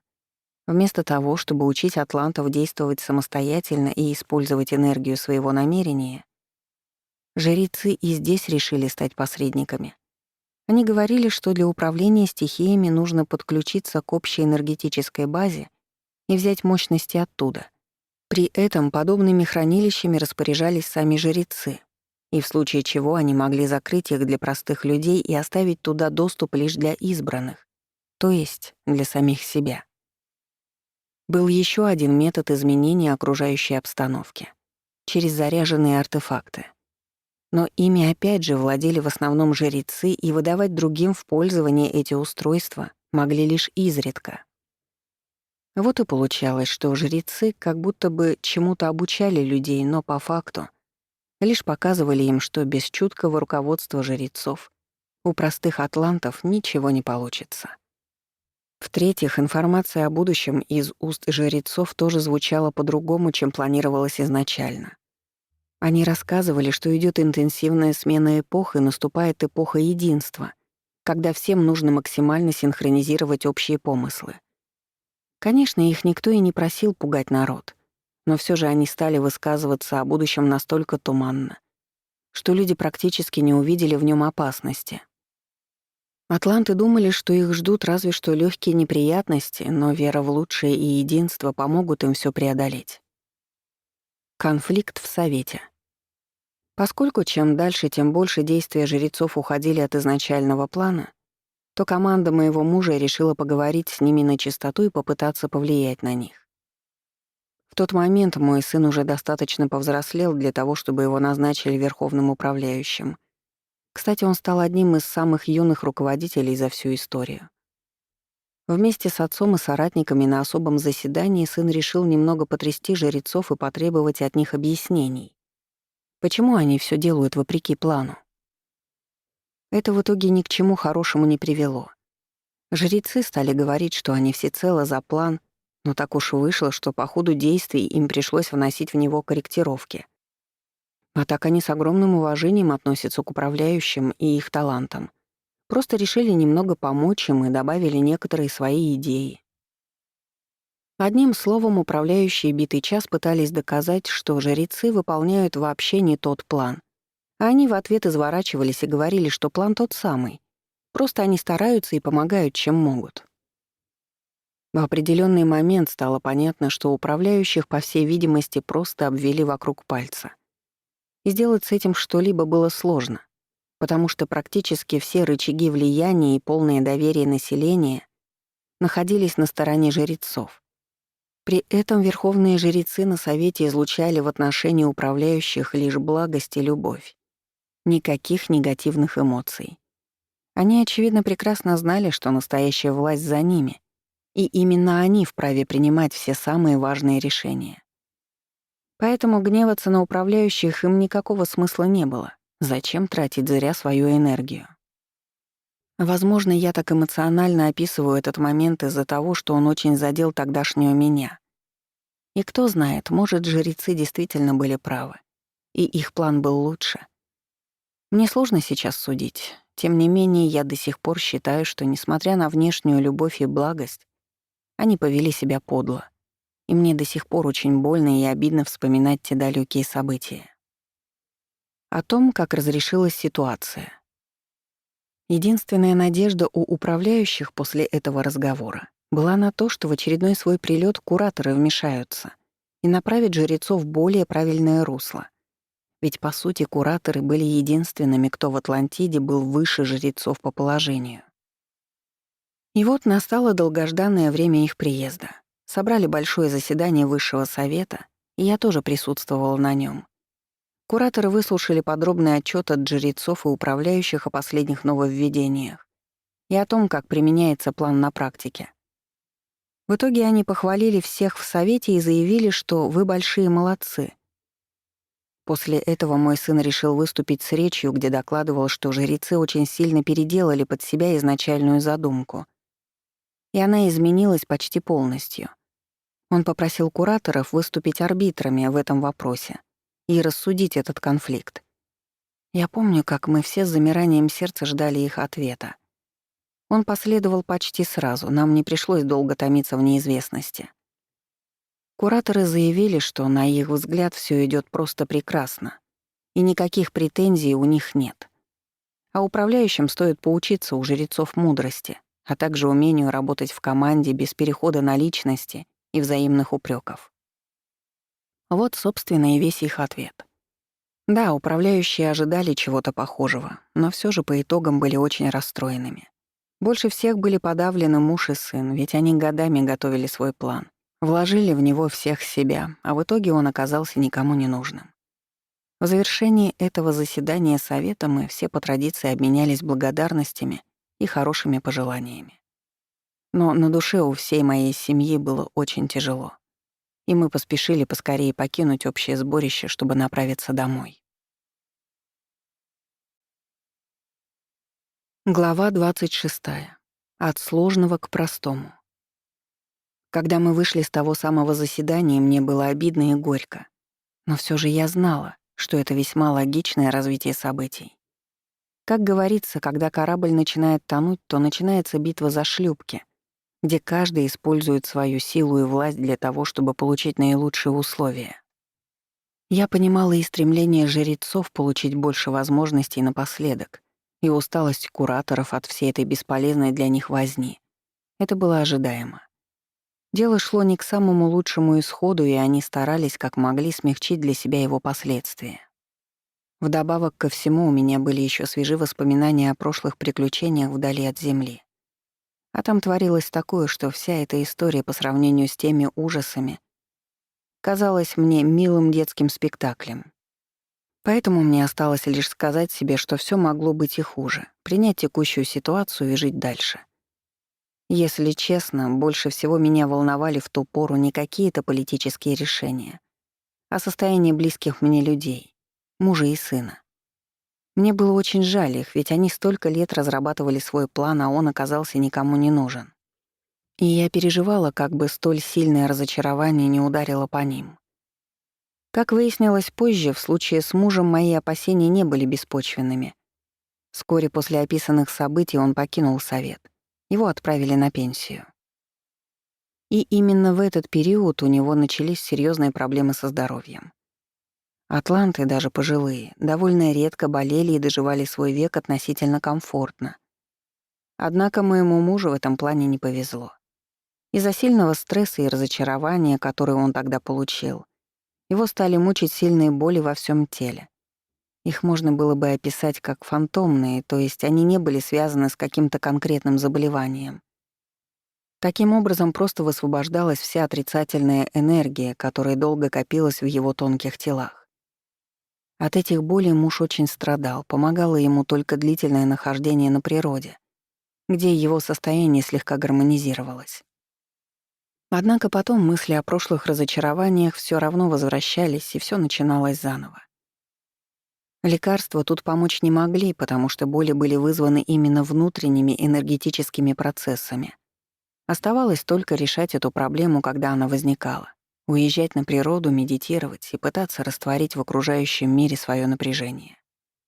У сына, к счастью, подобных недугов не было. Чисто физически он никак не страдал, но морально ему тоже было непросто. Некоторое время он оставался верховным управляющим, но фактически почти ничего не мог решать. Всем распоряжались исключительно жрецы, и с каждым днем они пытались захватить себе все больше власти и полномочий. Через некоторое время переродился и достиг нужного возраста прошлый верховный управляющий. И сын почти с облегчением передал свой пост ему, оставшись рядовым членом совета. После этого он говорил, что ходит теперь на заседание скорее из любопытства, как зритель. Все равно решать ему там особо нечего, поэтому просто наблюдает за жрецами и их действиями. Примерно так мы все и жили некоторое время. Когда мой муж был уже в достаточно пожилом возрасте, мы поняли, что ему пора уходить из этого мира. То есть наступал тот период, когда должно было завершиться текущее воплощение. Большая часть текущих задач на жизнь уже выполнена, и организм порядком изношен. Как правило, когда наступало время умирать, атланты устраивали церемонию прощания с близкими и звали к себе жреца для закрытия энергетических каналов. Однако, поскольку мой муж после случившейся с нами истории жрецов на дух не переносил, то он попросил меня и сыновей сделать их работу. К сожалению, несмотря на все наши старания, с первого раза перейти в мир иной мужу не удалось. Было в общей сложности 2 неудачные попытки, и все получилось только с 3-го раза. Дело в том, что когда перед смертью мы совместно перекрывали ему энергетические каналы, его тяжелые мысли срывали эти блокировки, и он не мог умереть. Сразу скажу, что обычному атланту такое сделать было бы не под силу. Но у мужа была прокачанная годами тренировок энергетика, поэтому он, помимо собственной воли, мог одной силой мысли снести все блокировки с энергетических каналов. Он был сам этому не рад, но смерть в итоге отодвигалась, и приходилось заново готовиться к новой процедуре. Когда на 3-й раз все наконец получилось, мы были искренне за него рады. Хотя и понимали, что теперь будем по нему скучать. Наша семья искренне надеялась, что на том свете и в следующей жизни наш папа сможет наконец отвлечься от своих разочарований и зажить более спокойной жизнью. Я ушла в иной мир через некоторое время после супруга. Но у меня все прошло быстро и легко. С той жизнью я рассталась без особых сожалений. Никакие прошлые события не вызывали у меня горечи. Я даже не считала, что судьба моя была в чем то несправедливой. Наоборот, была благодарна ей за то, что мне довелось пережить множество интересных приключений. Шаг в новую жизнь. На том свете большую часть времени я провела рядом с мужем и младшим сыном. Мы привыкли всю жизнь воспринимать друг друга как сплоченную команду, и в загробном мире нам тоже хотелось быть вместе. Мы оказались не в том небесном городе, где была большая часть наших знакомых, а были в другом, гораздо более малолюдном и тихом месте. Занимались в основном тем, что было принято у атлантов на том свете, то есть обучением, медитациями, планированием будущего и так далее. Мы поняли, что в следующей жизни, скорее всего, родимся неподалеку друг от друга, но семьи из нас уже не получится. И я, если честно, даже была этому рада. все таки мой муж был достаточно сложным человеком, и за прошлое воплощение я порядком устала от его характера. Поэтому просто дружить с ним или быть дальними родственниками мне казалось гораздо лучшим вариантом. А вот с сыном наоборот, хотелось в будущем общаться как можно больше. Мы очень хорошо подружились за прошедшую жизнь и отлично понимали друг друга.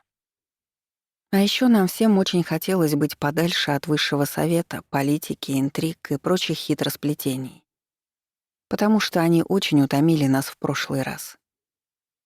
Практически все наши пожелания сбылись в новой жизни. Мы втроём родились в одном небольшом городе, значительно отдаленном от других поселений. И в этот раз все мы были мужского пола. С бывшим сыном мы были примерно одного возраста и родственниками. То ли двоюродными, то ли троюродными братьями, точно уже не вспомню. С самого раннего детства мы стали лучшими друзьями и везде ходили вместе. Нашим любимым занятием было где-то нашкодить, за что нас периодически отчитывали взрослые. Но это нисколько не помогало, и мы с завидным энтузиазмом продолжали свои проделки. Мой муж из прошлой жизни был слегка постарше нас и держался немного особняком. Он тоже был моим дальним родственником, и мы тоже общались с детства, и уже с раннего возраста помнили всё друг про друга. Однако он не стремился сильно дружить со мной или с нашим бывшим сыном, а также открывать кому-то из нас свою душу. Тогдашний я сразу понял, что его до сих пор не отпустило, и он не может забыть прошлые обиды. Мой лучший друг, то есть бывший сын, полностью со мной согласился, и мы решили не трогать нашего папу лишний раз.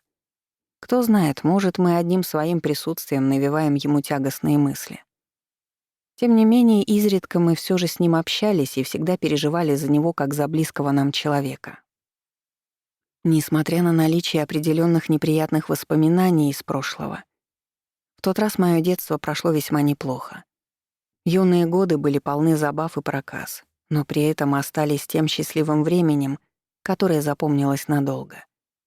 В прошедшей жизни я, как мать, не раз обвиняла себя в том, что у моего ребёнка не было детства, а в итоге все его страдания и подготовка великих планов была бессмысленной. И вот теперь, родившись его ровесником, я получила шанс исправить эту ошибку. И мы с другом провели прекрасные беззаботные годы в играх и шалостях. Городок у завода. Из детства мы плавно шагнули в юность, а потом и в молодость.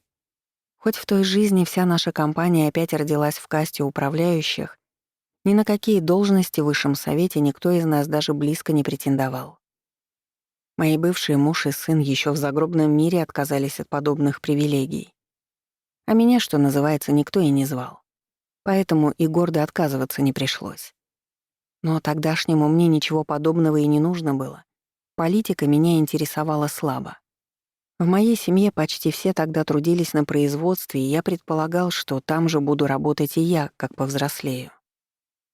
А вообще наш городок был, если можно так выразиться, индустриальным. У нас располагался большой по меркам атлантов завод, на котором работали представители нескольких каст. Немного просвещенных, которые были главными технологами процесса, управляющие, которые занимались организацией производства, а также труженики, наиболее многочисленные работники. Поскольку в тот период Атлантида взяла курс на понижение общих вибраций, то в обществе повысился интерес ко всему материальному. С Стали строиться новые производства и заводы, возросло количество техники и технологий, применяемых в быту.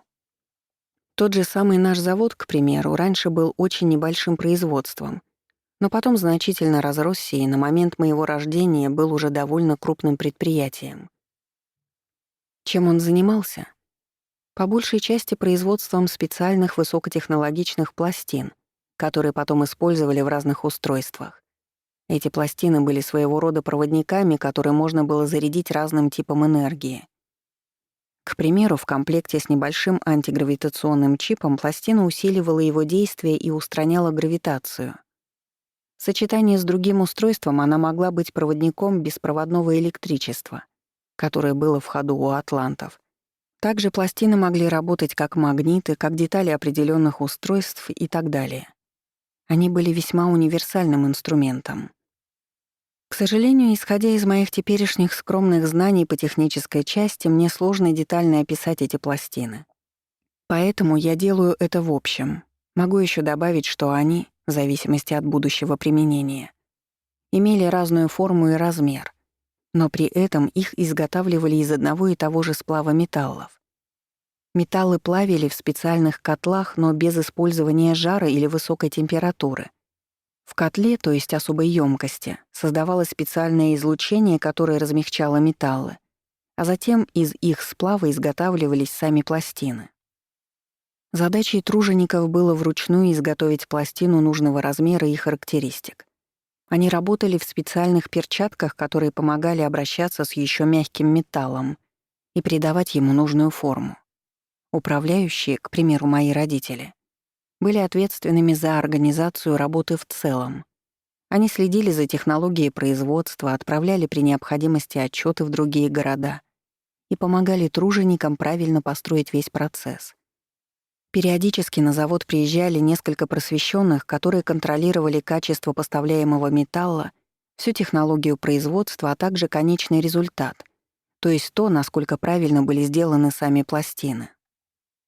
Одним словом, в нашем сравнительно небольшом городке на заводе работы хватало всем. Я понимала, что в будущем мне предстоит пойти по стопам родителей и также работать на этом производстве. Но данный факт меня не печалил. В конце концов, мне хотелось именно такой, более простой жизни, далёкой от политики и непонятных интриг, из которых вечно выходишь проигравшим. Глава 27. Бурная молодость. В этой главе я более подробно расскажу о молодости тогдашнего меня, опишу свою личность и людей, которые меня окружали. Парнем я был веселым и активным, временами даже чрезмерно. Моё детство, полное различных шалостей и проделок, плавно перетекло в молодость, богатую на приключения. Семья и большинство моих родственников считало, что я обладаю талантом влипать в истории буквально на пустом месте, а потом долго из них выпутываюсь. Чтобы это проиллюстрировать, расскажу один довольно характерный случай из моей тогдашней биографии. На тот момент я уже довольно долго встречался с девушкой, которая мне нравилась. У атлантов, как я не раз писала в прошлых главах, заводить романы до свадьбы не запрещалось. Наоборот, это было скорее нормой. Поэтому отношения с молодой особой из моего круга, то есть из касты управляющих, одобрялись моим окружением.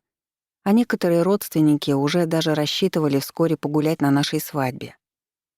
Всё это было прекрасно, но в один из дней в эту идиллию вмешалась злая судьба в виде другой девушки. Причём той, которая по всем общепринятым параметрам не могла мне быть парой. Она была из касты тружеников. Но в какой-то момент очень мне приглянулась, и я решил не сопротивляться этому влечению. В итоге мы с ней стали встречаться, но при этом со своей основной возлюбленной я не спешил завершать отношения. Потому что и она мне была дорога. Можно сказать, я погнался за двумя зайцами и морочил голову двум девушкам одновременно. Как же так могло получиться, могут сейчас спросить читатели. Ведь атланты прекрасно видели чужую энергетику, а также сильные связи, которые образуются при романтических отношениях. Почему тогда моя первая девушка не раскусила меня сразу же? Дело тут в том, что, во-первых, атланты видели именно чужие чувства, а читать мысли им было не под силу. по крайней мере, представителям большинства каст. Во-вторых, я тщательно очищал от всего лишнего свои эмоции перед встречей с давней возлюбленной, и она видела только мою радость от свидания с ней. Ну и в-третьих, влюблённый человек всегда склонен видеть то, что хочет видеть, даже несмотря на высокий уровень развития. Зачем мне всё это было нужно? Неужели я настолько влюбился в девушку из касты тружеников, что готов был на большие риски и неудобства? На самом деле нет. Дело тут было далеко не в безумной любви. Если совсем честно, то я не был по уши влюблён ни в первую, ни во вторую девушку. Просто мне хотелось устроить что-нибудь эдакое, пощекотать себе нервы, проверить, сколько мне удастся продержаться, когда меня раскусят и так далее. Я даже был внутренне готов к тому, что моя невеста после всей этой истории пошлёт меня куда подальше, и считал такой финал вполне справедливым. Тем не менее, пока эта история продолжалась, она мне доставляла определённое удовольствие. Мой лучший друг, то есть бывший сын, прикрывал меня как мог, и для него это было весьма интересной разминкой для ума. После того, как он в прошлой жизни долго просчитывал сценарий развития всей Атлантиды, ему ничего не стоило помочь своему другу избежать разоблачения со стороны его дамы сердца. У него самого, кстати, на тот момент никаких отношений не было, и мы шутили, что я отдуваюсь за двоих. Моя девушка из касты тружеников прекрасно знала о том, что у меня есть официальная пассия. Но ей, по всей видимости, льстило внимание парня из вышестоящей касты. Плюс она успела в меня влюбиться. В общем, она меня ни в чем не упрекала и ничего серьезного от меня не ждала, а была просто рада нашим встречам. Закончился этот любовный треугольник банальнее некуда. Я практически лицом к лицу столкнулся со своей невестой, когда мы были на свидании со второй девушкой. Обычно мы старались видеться в малолюдных местах, да и вообще не встречаться в присутствии каких-либо знакомых, чтобы те не заметили, какие между нами энергии и связи. Но в тот день я потерял бдительность и в результате был пойман с поличным.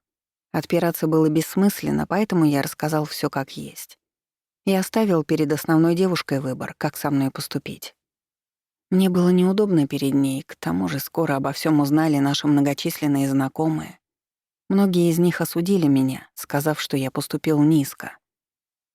Некоторое время я ходил с виноватым видом, хотя внутри мне не было так уж стыдно, и ждал, чем всё это разрешится. В итоге невеста меня простила, перед второй девушкой я тоже извинился и сказал, что мы больше не должны встречаться. Через некоторое время мы с девушкой из касты управляющих поженились, и я дал ей честное пионерское, что больше так поступать не буду. Она мне поверила, и, забегая вперед, я действительно больше ее никогда не обманывал и романов на стороне не заводил. Небольшое примечание. Конечно, можно было запросто умолчать об этой истории и не рассказывать ее, дабы произвести впечатление наличия высокого морального облика у тогдашнего меня. Однако я считаю подобный подход не совсем честным. В конце концов, я рассказываю про Атлантиду через призму моих прошлых личностей, и необходимо описать их детально. К тому же подобные случаи помогают лучше передать читателям мировоззрение и нравы атлантов. Перед нашей свадьбой, конечно же, не обошлось без вмешательства жрецов и их разбора всей этой ситуации. Они должны были удостовериться, что я достаточно нагулялся и сделал выводы, чтобы дать свое разрешение на брак. Не знаю, какие именно информационные поля они смотрели и что там увидели, но в итоге мне хоть и погрозили пальчиком, но жениться разрешили. Если честно, то в той жизни я изначально не видел вариантов образовать пару с одной из своих близких родственных душ. Все они либо были одного со мной пола, как бывший муж и сын, либо жили где-то далеко, и встреча нам не грозила. Поэтому создать семью с моей невестой мне казалось не самым плохим вариантом. Она любила меня, у нас были хорошие отношения, и в целом мы друг другу подходили. А история с изменой? Да, может, она была не самой приятной, но в итоге моя избранница сама выступила с инициативой примирения и сказала, что решила не держать на меня зла. И, как выяснилось, это было правильным решением. Семья у нас в итоге вышла неплохой. О том, как менялись нравы атлантов. Не то чтобы в свою защиту, но на заметку читателям хотелось бы рассказать, что нравы атлантов в описываемый период изменились. На тот момент уже довольно долго шло понижение спектра общих вибраций, в том числе и по причине использования пирамид другого типа. И если раньше даже самые простые касты были больше заинтересованы духовным, чем материальным, то теперь обстановка стала меняться. Нет, атланты все так же оставались хорошими людьми, которые проявляли по отношению друг к другу в основном светлые чувства, но, как бы правильнее выразиться, их стали больше интересовать приземленные моменты жизни. Это проявлялось буквально во всем. Стала более разнообразная еда, больше внимания стали уделять наведению красоты в домах и на улице, одежда и украшения стали более сложными. Стали больше внимания уделять межличностным отношениям, а также чувственной любви. Молодые люди стали гораздо чаще менять партнеров, и стало нормой заводить несколько романов перед свадьбой. Если в старые времена очень часто встречались лишь с одним человеком, половинка на текущую жизнь, и с ним же потом играли свадьбу, то теперь у молодых атлантов нормой стало немного погулять. К примеру, завести до женитьбы мимолетный роман с человеком, с которым в будущем ничего серьезного не получится. Таких коварных изменщиков, как я, безусловно, осуждали. Но все же подобные истории периодически случались, и я не был единственным, кто так поступал. Также периодически случались ни к чему не обязывающие романы между представителями разных каст. Если раньше такое было крайне редким, то теперь мой случай уже не был уникальным в своем роде. Неизменным оставалось разве что отношение атлантов к свадьбе. Она по-прежнему считалась очень серьезным шагом, и к ней тщательно готовились. Измены в браке были редкостью. Их посчитали бы моветоном и полным неуважением к супругу. Однако разводов стало случаться больше, и во вторые браки вступали чаще. Одним словом, высокая нравственность атлантов, если не пошатнулась, то немного дрогнула. И у меня тогда было стойкое ощущение, что эта тенденция будет продолжаться.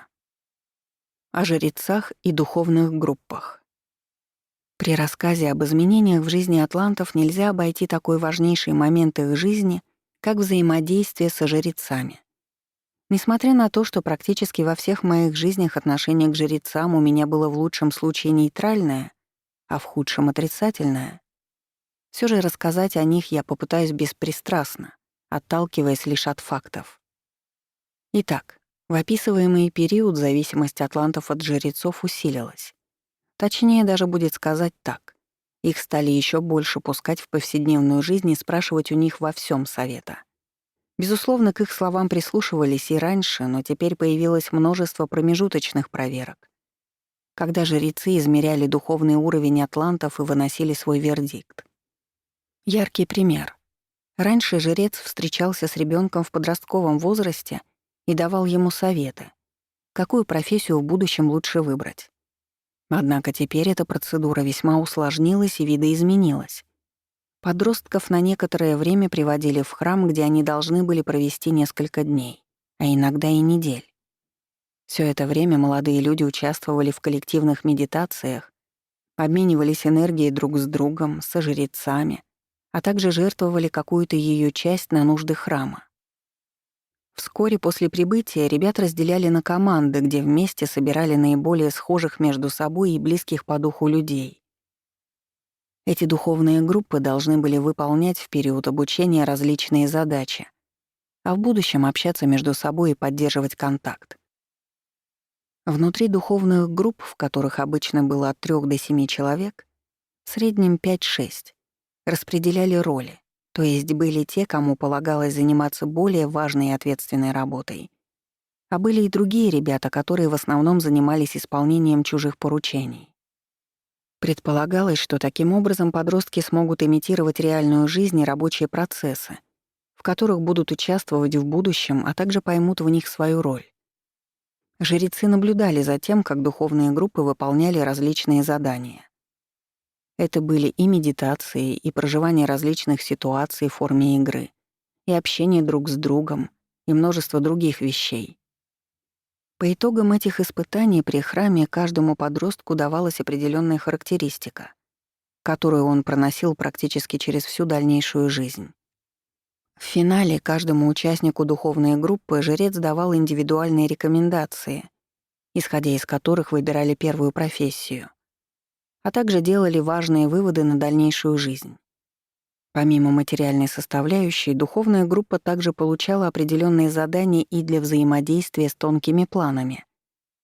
Ее члены должны были представлять из себя сплоченную команду, которая в случае различных коллективных медитаций выполняла выданное им поручение. Чтобы было понятнее, расскажу на своем примере. Когда меня в подростковом возрасте направили в храм, то я попал в духовную группу, где помимо меня был мой бывший сын, один наш общий друг из касты управляющих, а также две девушки из касты просвещенных. Наша группа считалась элитной, то есть в ней были собраны энергетически достаточно перспективные ребята. Главой нашей группы почти сразу же был назначен мой сын, что было ожидаемо, а мне дали должность вроде его помощника. За время нахождения в храме мы отыграли множество разных жизненных ситуаций, причем это было как в реальной форме, то есть путем бесед и обсуждений, так и в медитациях, когда мы погружались в виртуальную реальность вроде компьютерной игры. В итоге каждый из нас примерно определился с тем, какие у него склонности и на что он способен. А жрецы, которые курировали нашу группу, обобщили и более точно сформулировали эту информацию. Даже когда наши испытания при храме закончились, и мы вернулись к обычной жизни, нам периодически приходили духовные задания от жрецов, которые наша группа должна была выполнить.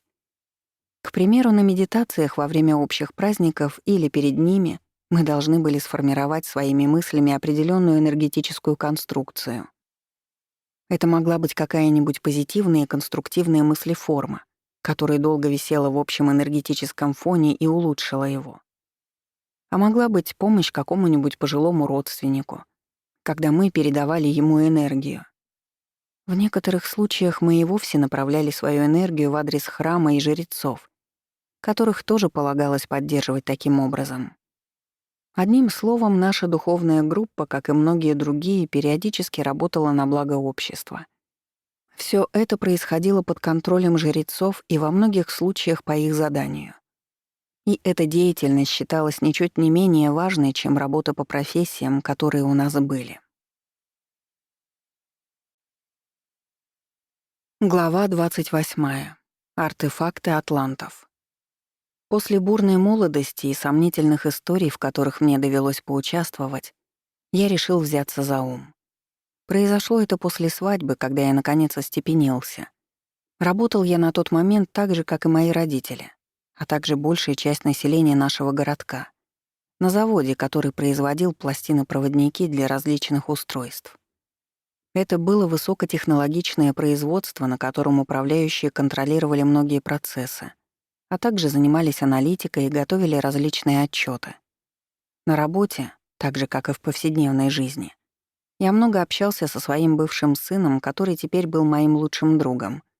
Поскольку он был человеком неординарным и способным во многих областях, то никто не удивился, когда его через какое-то время назначили главным управляющим всего завода. А я, как друг и доверенное лицо, занял пост его заместителя. Благодаря своей должности я узнал о работе нашего предприятия гораздо больше, чем труженики и рядовые управляющие. В частности, мне сейчас вспоминаются несколько любопытных фактов, которыми я могу поделиться с читателями. Во-первых, можно сказать, что в Атлантиде было некое подобие плановой экономики.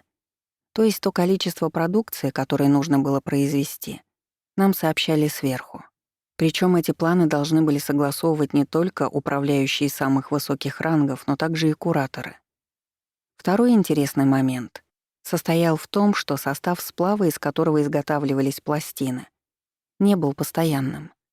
Это может звучать несколько странно, но пропорцию различных металлов в нем периодически меняли. Зачем это было нужно? Дело в том, что оборудование у атлантов работало немного по другим принципам, чем у нас. Практически все их устройства синхронизировались с общими энергетическими полями. На эти общие поля, в свою очередь, оказывали большое влияние пирамиды, храмы и даже некоторые коллективные медитации. Всё это регулировало частоту полей и могло изменять её. Поскольку вся техника была взаимосвязана с энергетическими полями, то когда их настройки менялись, то и устройства желательно было доработать, чтобы они функционировали как надо. Следовательно, наши пластины-проводники должны были стать другими, и завод менял состав сплава, из которого они производились. Причем, что интересно, с широкими массами такими подробностями не делились.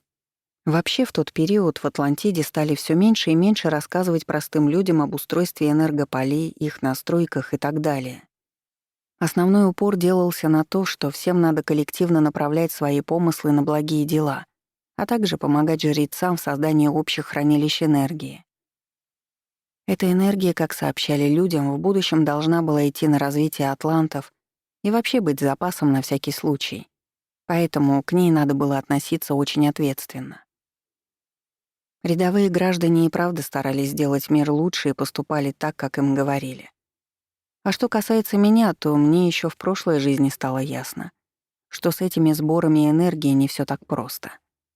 И у некоторых жрецов, вероятно, рыльца в пушку. Тем не менее, бороться с системой меня как-то не тянуло. Это я считал совершенно гиблым делом. Рассуждая на эту тему, я приходил к выводу, что пусть лучше все идет так, как идет. В конце концов, жрецы присваивали далеко не всю энергию себе. Довольно большая ее часть действительно шла на общее благо. К тому же жрецы очень многое делали для атлантов, и если бы их каким-то образом полностью удалили из общества, то вся цивилизация погрузилась бы в хаос. Это было все равно, что убрать у дома фундамент. После этого он бы и минуты не простоял. По всем этим причинам я не помышлял ни о каких разоблачениях и революциях, а просто жил своей жизнью и наблюдал за тем, как развиваются события вокруг меня. Ответственная работа. В ту пору, когда я достиг зрелости и прожил примерно половину жизни, вокруг меня происходило множество событий. Правда, теперь мой фокус внимания переместился с личной жизни на общественную работу, и все самое важное случалось именно в этой области. А если говорить о семье, то мы с женой жили довольно неплохо и дружно. У нас родилась дочь, в которой я с огромной радостью узнал одну из своих родственных душ. Она была моей женой в первой жизни в Атлантиде, во второй — мужем, а в третьем по счету воплощения мы были братом и сестрой. И вот теперь мы опять встретились, когда она родилась в женском облике и стала моей дочерью. В этот раз чувства между нами были, конечно же, исключительно родственными. Я гордился тем, что она выбрала меня своим отцом и старался воспитывать ее наилучшим образом. Дочь с самого детства очень любила меня, была папиным хвостиком и стремилась всегда быть рядом. Когда она немного подросла, то я стал ее лучшим другом. Она никогда не боялась открыть мне душу и попросить совета. В отличие от семейной жизни, где все было хорошо и спокойно, в окружающем мире творились весьма противоречивые события. Меня и моего друга, как людей из числа главных управляющих завода, часто вызывали в другие города, где нам нужно было присутствовать на встречах с просвещенными и другими управляющими. Основной темой этих собраний была подстройка технологий под изменения, которые полным ходом шли в Атлантиде. Нужно было отказываться от некоторых старых устройств и вводить в эксплуатацию новые, менять технологии на производстве. И мы отчасти были ответственными за это, потому что наш завод расширялся с каждым годом и производил все новую и новую продукцию. Мы стали делать не только пластины-проводники, как раньше, но и специальные устройства, которые люди носили на себе. Эти предметы сочетали в себе две функции — были украшениями и техникой одновременно. Про украшения и артефакты. Читатели, которые внимательно читали прошлые главы, должны вспомнить мои описания устройств связи у атлантов. Они могли выглядеть внешне как небольшие пластины или даже украшения. Однако по факту служили ключом доступа к информационным полям, через которые происходила связь с людьми, которые находились далеко. Теперь наш завод стал производить в чем то похожие устройства. Однако, поскольку в описываемые времена все технологии стали меняться, то и наши украшения работали уже немного по другому принципу. Опишу для примера одну из них, которая внешне выглядела как диадема с кристаллом посередине. Носили это особое украшение на лбу таким образом, чтобы камень взаимодействовал с лобной чакрой и усиливал ее энергию. Кто пользовался подобными обручами-диадемами, Наиболее продвинутые их модификации предназначались для вышестоящих каст, управляющих и просвещенных. Для жрецов конкретно наш завод их не делал. У них подобные устройства, во-первых, были и раньше, а во-вторых, они изготавливались самими жрецами и могли передаваться от одного служителя к другому. А мы от этой кухни были далеки. Для низших каст, к примеру, помощников или тружеников, были облегченные версии обручей, которые мы тоже со временем стали производить. У них была гораздо меньшая мощность, и их можно было назвать скорее украшением-игрушкой. Однако мы все равно активно клепали их, чтобы никто из атлантов не чувствовал себя обделенным. А теперь же скажу о том, зачем нужны были эти обручи. Их основным назначением было усиление ментальной, то есть умственной энергии владельца, а также его связь с общими энергетическими полями и постоянное получение данных оттуда. В ту пору эти общие энергетические поля стали активно развивать и туда загружали все больше информации. Если раньше атланты пользовались в основном изолированными базами данных в этих полях, чтобы получать оттуда какие-то сведения или связываться с теми, кто был далеко, то теперь все большее значение приобретали общие базы, куда предоставлялся доступ многим людям одновременно. Подключаясь к этим общим полям, человек чувствовал ощутимый прилив энергии. Это происходило из-за синхронизации с другими людьми и коллективными хранилищами энергии. Но все же основной бонус от нашего обруча состоял не в этом. Он был в том, чтобы мгновенно получать информацию под свой запрос. Это можно отчасти сравнить с интернетом в наше время, когда можно ввести вопрос в поисковике и мгновенно получить ответ. Однако в мире атлантов эта система была в разы более совершенной и развитой. Можно было сканировать огромные массивы информации, видеть красочные образы из прошлого или даже просматривать варианты будущего. Не слишком далекого, разумеется, те базы были закрыты. Можно было легко копаться в своих собственных воспоминаниях и видеть их гораздо ярче и более явными, чем обычно. Помимо этого, была возможность связаться на расстоянии с близкими людьми и обмениваться с ними мысленными посланиями. Надо заметить, что практически все вышеперечисленное атланты могли делать и без использования вспомогательной техники, особенно в прошлые времена. Однако, поскольку теперь был взят курс на технократию, то было решено усиливать имеющиеся способности с помощью различных устройств. И еще одно замечание. В описываемый период стал все больше усиливаться разрыв между различными кастами. Тем же труженикам и помощникам, к примеру, выдавались менее мощные устройства. Они тоже могли носить обручи, но в их случае они были не сильно функциональными, и к большинству баз подключаться через них было сложно. Использовались они разве что для связи друг с другом и обмена энергией с общим полем. Но что интересно, простые люди не чувствовали себя от этого ущербными или обделенными. Они считали, что так нужно и справедливо, и по уровню развития они просто не дотягивают до вышестоящих каст. Те же самые труженики, которые изготавливали продвинутую технику, относились к своей работе очень ответственно и старались как могли, несмотря на то, что знали, им самим этими устройствами пользоваться не придется. Подобную ситуацию очень сложно представить себе в нашем обществе, но у атлантов было так. А если вернуться к общему описанию нашего завода, то он производил, разумеется, не только пластины-проводники и описанные выше обручи. С течением времени ассортимент нашей продукции все расширялся. Мы изготавливали различные украшения и устройства для усиления работ разных чакр, которые становились все более популярными в народе. Принцип их работы был отчасти схож с обручами. Они усиливали энергетику человека за счет взаимодействия с общими полями. И очень многие из этих устройств выпускались в нескольких версиях — для элиты и для простых людей. В завершении разговора о продукции нашего завода мне хотелось бы уточнить еще один весьма важный момент. Несложно сказать, что думали по этому поводу рядовые граждане. Но мы с другом четко знали, что использование всех этих устройств обязательно работает в обе стороны. То есть не только помогает людям обрести какие-то новые возможности, но и сильно влияет на их сознание. И в эпоху увлечения всеми этими технологиями все проще становилось сонастроить людей с коллективными полями, внушить им какие-то идеи, настроить на что-то и так далее. Однако в ту пору это было использовано скорее на благо, и оставалось только надеяться, что так будет и в будущем. А еще уже тогда мне стало ясно. Атлантида окончательно и бесповоротно свернула на материальный путь развития. Тем не менее, я с удовольствием отмечал про себя, что пока это не сильно отразилось на характере атлантов. Все таки несмотря на их увлечение земным и телесным, они не стали хуже.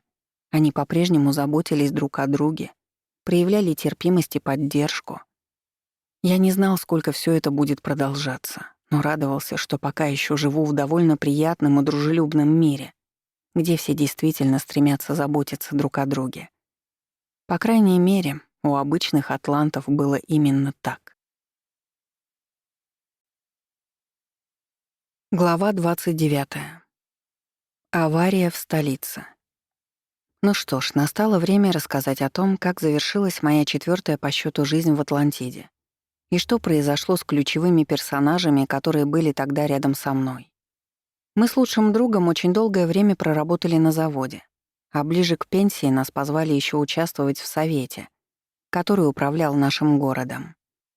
Не сказать, чтобы мы с огромным энтузиазмом восприняли новую порцию административной работы, но пришлось туда идти, потому что очень уговаривали. От руководства заводом мы вскоре отошли. Сначала ушел мой друг, а потом и я. А через некоторое время мы оба покинули и городской совет, чтобы хотя бы под конец жизни пожить спокойно. Мы так устали от постоянного напряжения и ответственности, что хотелось обычного обывательского существования. Я стал больше времени проводить с женой, у нас были хорошие отношения, и мы с удовольствием ездили в ближайшие города к родственникам и на природу. Наша дочь выросла и давно жила отдельно. Она вышла замуж и уехала в другой город. Мы часто бывали у нее и общались с внуками, особенно любила с ними возиться моя жена. Одним словом, мы были обычной пожилой парой со стандартными увлечениями и времяпрепровождением. Мой лучший друг в той жизни, как, собственно, и в прошлое, когда он был моим сыном, так и не завёл семьи и всё время прожил один. В молодости у него было несколько мимолетных романов, но они ни к чему не привели. Он намеренно не хотел связывать свою жизнь с какой-либо девушкой. Насколько мне известно, в прошлом у него была довольно болезненная история с одной из родственных душ. Поэтому он решил взять паузу от большой любви и семейной жизни. Бывшего мужа из прошлой жизни тогдашний я потерял из виду еще в зрелые годы. И с тех пор мы с ним не общались. С каждым годом он все больше замыкался в себе, а потом и вовсе уехал из нашего города в какие-то глухие места. Чем он конкретно занимался, я уже не вспомню. Но ему было комфортнее всего вдалеке от давних знакомых и близких ему душ. Мы с женой покинули бренный мир практически в одно и то же время. Она буквально на несколько недель раньше меня, поэтому долго я без нее не скучал. Кстати, в то время даже процедуру отхода в мир иной у атлантов немного модернизировали и доработали. Ее сделали более техногенной. Если раньше приходил жрец и помогал в финальном перекрытии энергетических каналов, то теперь все это делалось с помощью специального устройства. Выглядело это так. На человека надевали специальный медальон, который за короткое время вытягивал из него энергию, то есть создавал вокруг тела своего рода отрицательное поле, которое быстро поглощало остатки жизненных сил, и физическая жизнь вскоре завершалась. Что интересно, практически сразу после того, как человек умирал, на него надевали другой медальон, уже с положительным зарядом. Он помогал восстановить баланс в окружающем энергетическом пространстве и убирал пагубный эффект отрицательного поля, чтобы оно не влияло на окружающих живых людей. После смерти тела атлантов все так же, как и испокон веков, кремировали. Причем делали это как можно скорее, в тот же вечер после церемонии прощания. Некоторое время после этой процедуры умершие бродили в астрале, прощаясь со знакомыми местами, а затем поднимались на уровень выше, то есть попадали на тот свет. В моем случае все произошло по этой стандартной схеме, которую я детально описывала в одной из прошлых глав. И вскоре после прохождения этих этапов мое земное и околоземное существование завершилось. Столичная девчонка. Мое пятое по счету воплощение в Атлантиде началось в женском облике. Я родилась девочкой и, конечно же, в касте управляющих. Она уже стала для меня родной. В этот раз меня впервые за все моей жизни занесло в столицу, и я родилась там в довольно высокопоставленной семье. Мой отец был там одним из главных управляющих, другими словами, правитель города. Вообще, эта самая столица была довольно любопытным местом, которое мне в деталях описывать еще не доводилось. Поэтому, как мне кажется, сейчас самое время. Начну, пожалуй, с того, что атланты не складывали все яйца в одну корзину. Поэтому административный аппарат у них находился в нескольких разных городах. К примеру, заседания Высшего Совета проходили не в столице, а в другом, втором по значению и величине городе. В нем я прожила свою третью по счету жизнь, когда мой муж и сын были членами Высшего Совета. Однако с этим городом меня теперь навсегда связали не самые приятные воспоминания. Поэтому я была рада, что на этот раз родилась не там. А столица считалась таковой потому, что там находился главный храмовый комплекс всей Атлантиды, а также была резиденция верховного жреца. Чтобы лучше обрисовать читателям столицу атлантов, я сравню ее с одним известным городом в нашем мире. Это Рим. Как в Риме есть Ватикан, государство внутри города, так и в столице Атлантиды был храм, который был изолированной и отчасти закрытой территорией.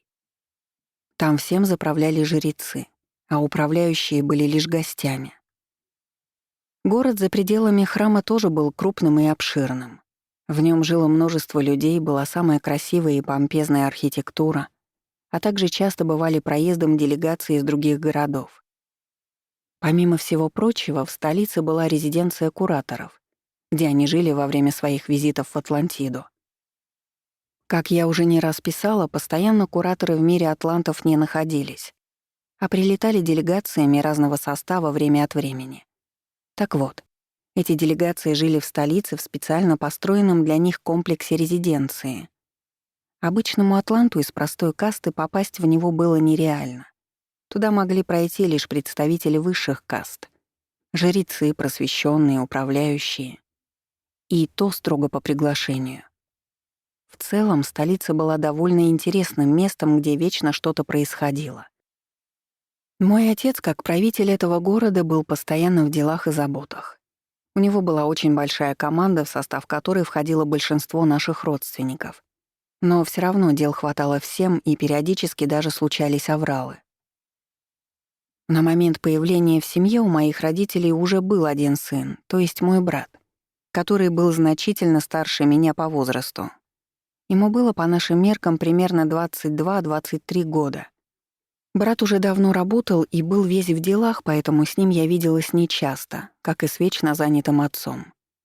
Однако это все компенсировалось безграничной любовью и заботой моей матери, которой во мне просто души не чаяла. Она мало того, что все свободное время проводила со мной, так еще и просила освободить ее по максимуму от дел и работы, чтобы заниматься мной. Дети были ее стихией, ей очень нравилось с ними возиться, поэтому она полностью погрузилась в мое воспитание. И да, она была одна из близких мне родственных душ, что способствовало очень сильной связи между нами. Неожиданная эвакуация. Я могла бы сейчас не рассказывать толком о своем детстве, дабы не нагружать читателей его рутинными подробностями. Но в нем было несколько весьма важных событий, о которых необходимо знать, чтобы понять ход истории Атлантиды.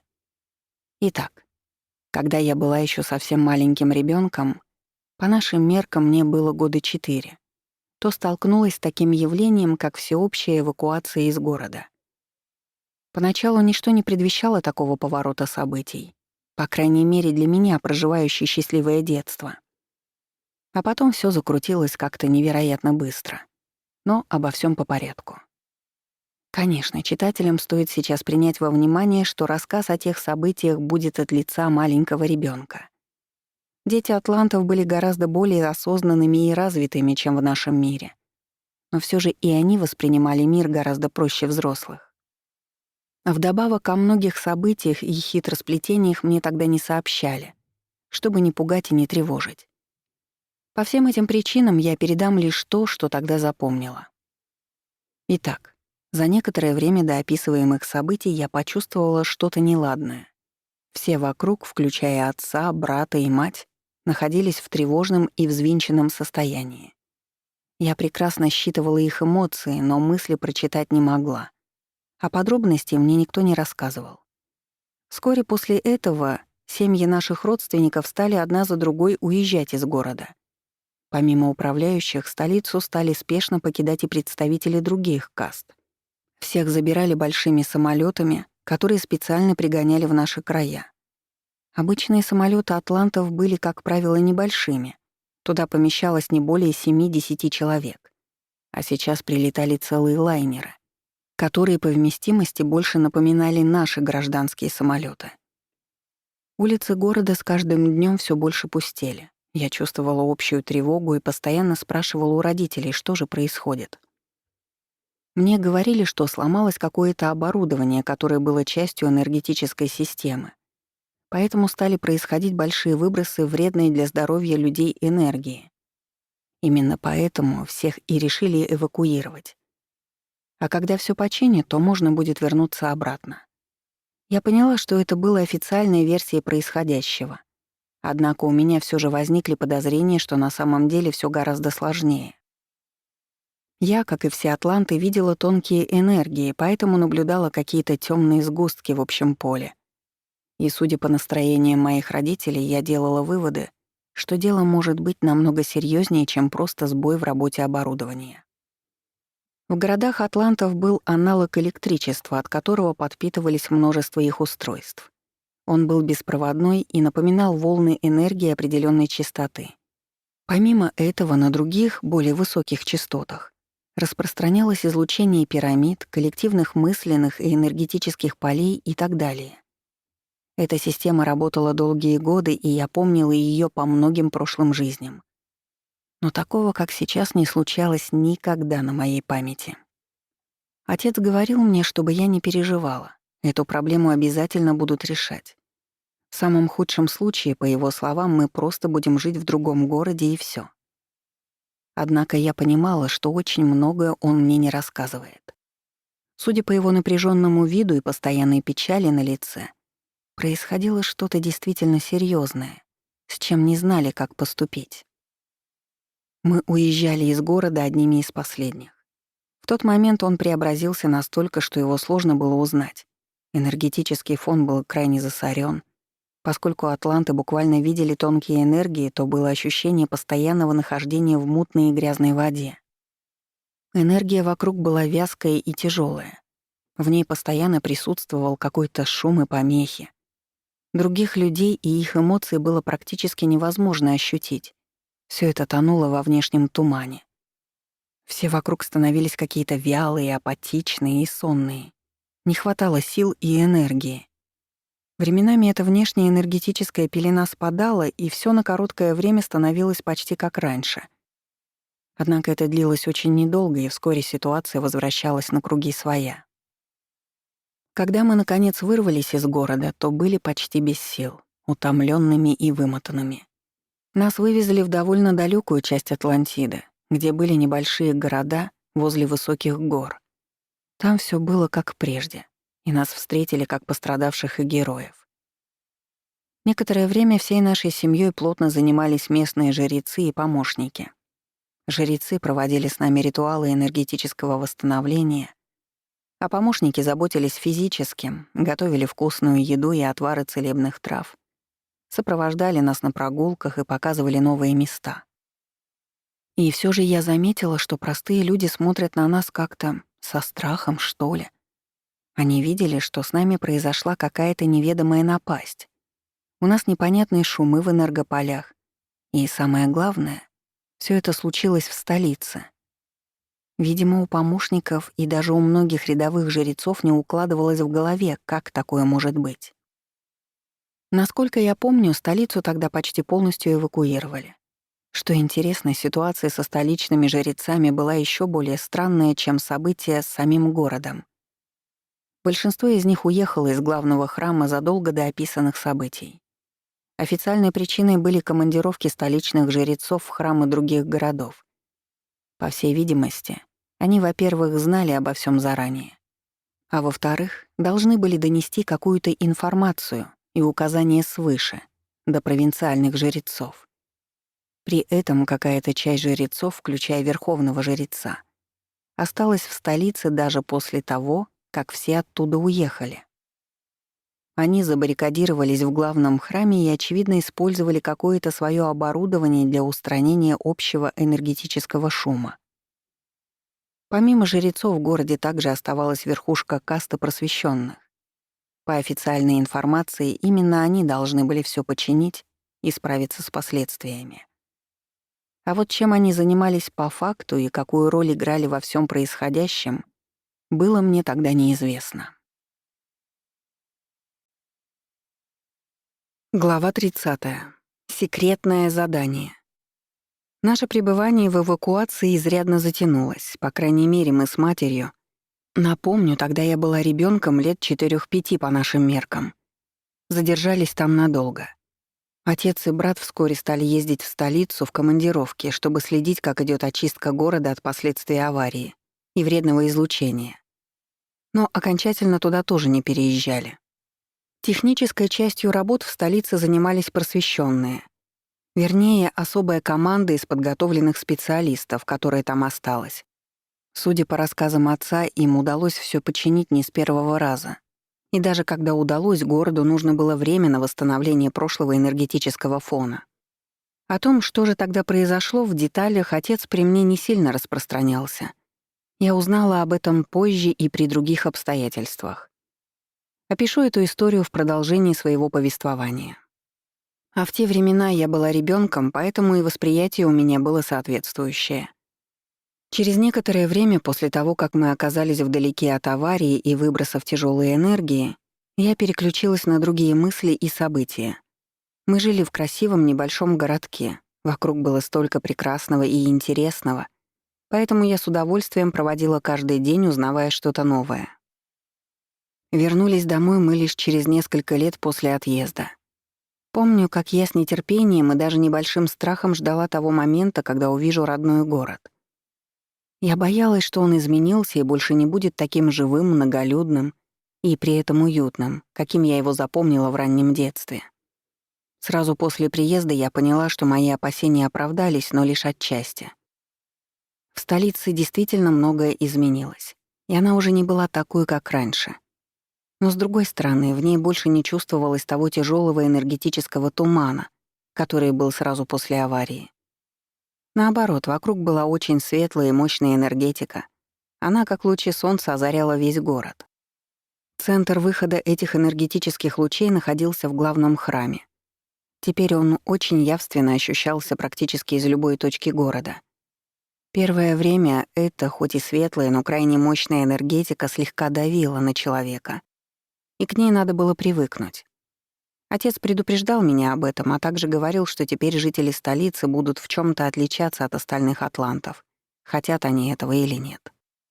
Сильный источник хромового излучения должен был придавать дополнительных сил, а также очищать от плохих мыслей и усиливать энергетические поля каждого жителя. При этом, как говорил мой отец, столица теперь стала тем местом, куда приезжали жить по приглашению, а поселиться там просто так, по своему желанию, стало практически невозможно. Помимо перемен в энергетике, город стал сильно меняться даже внешне. Значительно, примерно наполовину. Уменьшили количество жилых домов, где жили представители низших каст. Многие семьи из эвакуации не вернулись и осели в тех городах, куда их в свое время вывезли. Понятное дело, это было не их личное желание, а приказ свыше. Но, как я уже неоднократно писала, рядовые атланты не отличались строптивым нравом и привыкли слушаться указаний руководства, в особенности жрецов. Поэтому то, что после эвакуации их попросили остаться в других городах, их ничуть не смутило.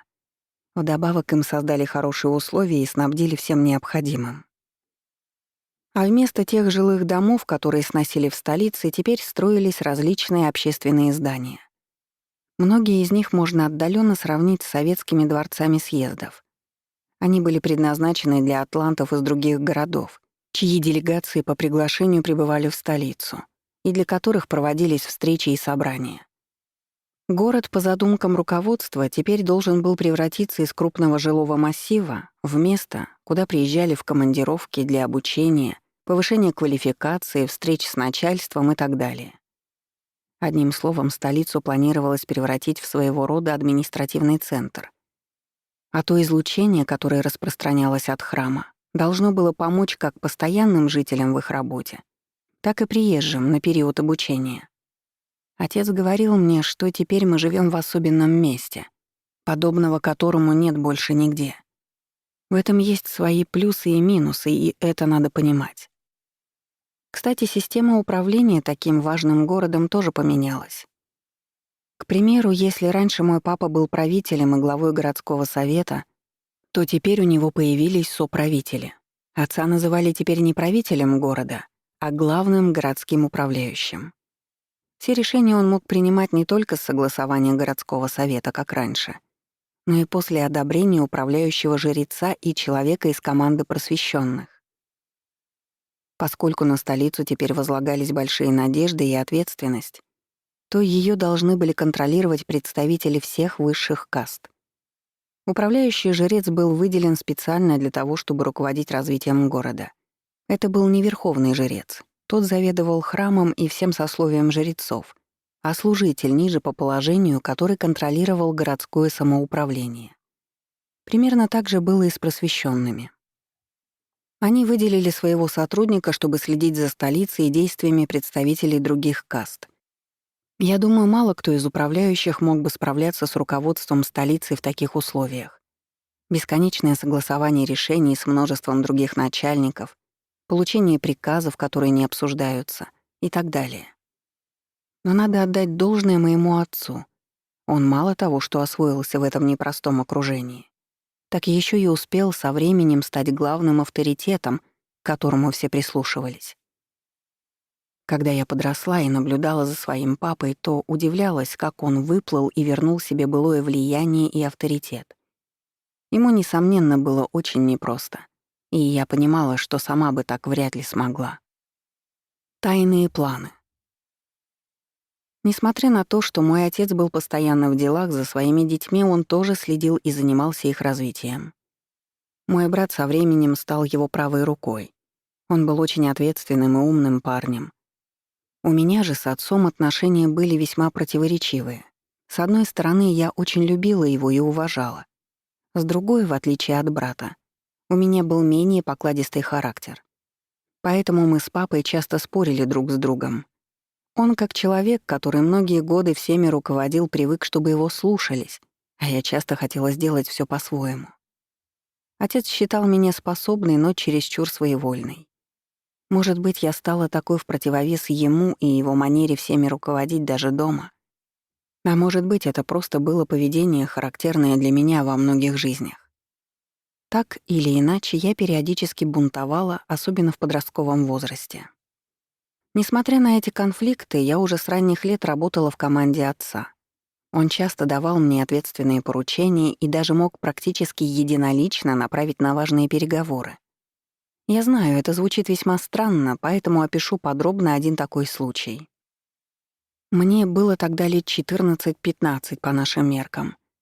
Отец позвал меня к себе на работу и сказал, что нам нужно обсудить кое-какие вещи наедине. Работал он в главном административном здании столицы, огромном и масштабном, которое по архитектуре напоминало некую смесь богатого античного храма и готической ратуши из Западной Европы. У отца в одном крыле этой мэрии был свой кабинет. Там мы и начали нашу беседу. Отец сообщил, что для меня есть задание. Нужно без шума и пыли обсудить некоторые вещи с просвещенными. Поскольку разговор должен был быть неформальным, и большинство людей из команды отца о нем знать не должны были, то лучшим решением отец посчитал направить на переговоры меня.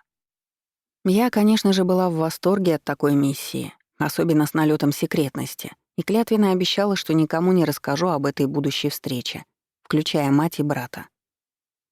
После этого мы с отцом перешли к обсуждению деталей моего задания. Дело было в том, что просвещенным нужно было без лишней огласки заменить в городе некоторое оборудование и поставить вместо него другое, экспериментальное. Что это было за оборудование? Дело в том, что на главных площадях города традиционно стояли излучатели самой популярной в Атлантиде энергии, которая представляла собой некий аналог беспроводного электричества. От нашего электричества эта энергия отличалась по очень многим параметрам. Она представляла собой более тонкоматериальное излучение. Тем не менее, она служила источником питания для многих устройств и оборудования, которые использовали атланты. Именно поэтому я привожу такое сравнение. Источники этого местного электричества находились в нескольких точках города, а в основном в центральной части. Оформляли эти излучатели зачастую весьма художественно. Они могли выглядеть как скульптуры или даже как небольшие пирамиды, но чаще всего как красиво украшенные колонны или стеллы. Основным в излучателе был так называемый стержень, который как раз скрывался под красивой конструкцией. Именно в стержне и генерировалась нужная энергия. Он выделял ее по всему периметру. Внутри стержня был особый чип, который производил то самое электричество. Он создавал его не с нуля, а принимал определенный набор волн, обрабатывал их нужным образом и преобразовывал в ту энергию, которая была нужна. Небольшое отступление. Заранее прошу прощения у читателей за столь топорное описание технологий атлантов. К сожалению, в этой жизни у меня мало знаний в области физики, поэтому я не могу рассуждать, используя научную терминологию или проводя аналогии с какими-то нашими устройствами. Все, что мне остается, это объяснять на пальцах и очень буквально, так, как я это запомнила. А если вернуться к моему заданию, то оно случилось потому, что просвещенные решили заменить основные городские излучатели-преобразователи. Однако в открытую им это делать не хотелось по нескольким причинам. Первое. Жители и гости столицы в прошлом были сильно напуганы аварией. И теперь им не хотели лишний раз сообщать о каких-либо экспериментах. Не то чтобы они стали бы протестовать, но их страхи и опасения могли бы влиться в общий энергетический фон и изменить его. А для чистоты эксперимента и для того, чтобы проверить новое оборудование, он должен был быть таким же, как и до этого. Вторая причина, как мне кажется, даже более важная. Насколько я понимала, на тот момент уже был определенный конфликт интересов в действиях 3 высших каст. Это была одна из причин того, почему городом управляли теперь 3 человека. Представители управляющих, жрецов и просвещенных. Поэтому просвещенные не хотели заранее и открыто рассказывать о своих планах остальным кастам. По крайней мере, управляющим точно. Поэтому решили под шумок заменить оборудование, никого толком не ставя в известность. Мой отец был очень тонким и хитрым политиком, поэтому его периодически посвящали в свои секретные планы представители разных каст. И он помогал устраивать истории вроде этой. Со мной он всеми своими мыслями не делился, но мне, как склонному к авантюризму подростку, нравилось быть подельником в некоторых историях вроде той, что я сейчас описываю. И в этом плане мы с папой прекрасно друг друга понимали и дополняли. Встреча с просвещенными. Итак, вот и настал тот день, когда я по заданию отца отправилась встречаться с несколькими просвещенными. Это не было их самое высокое руководство, но пришедшие на встречу со мной товарищи были и не рядовыми специалистами. Они знали явно больше обычных сотрудников. Несколько мужчин и женщин встретили меня приветливо и тепло, как ребенка. Это меня даже немного задело, ведь я чувствовала себя шпионом на секретном задании и думала, что обстановка будет более торжественной, что ли. Однако вскоре мы перешли к делу, и я поняла, что это явно важный и ответственный для них проект. Мне сказали, что модернизацию излучателей нужно провести незаметно для большинства, и попросили подтвердить, что мой отец с этим согласен. Я сказала, что да, они могут не сомневаться в его решении. После этого мне сообщили, что понадобится лично моя помощь и в организации всего этого действа. А я ответила, что помочь согласна. Мне пояснили, что мне нужно будет встретиться еще с несколькими людьми из управляющих и передать им определенные инструкции. Они были о том, какие участки города, когда и под каким предлогом нужно будет очистить от людей.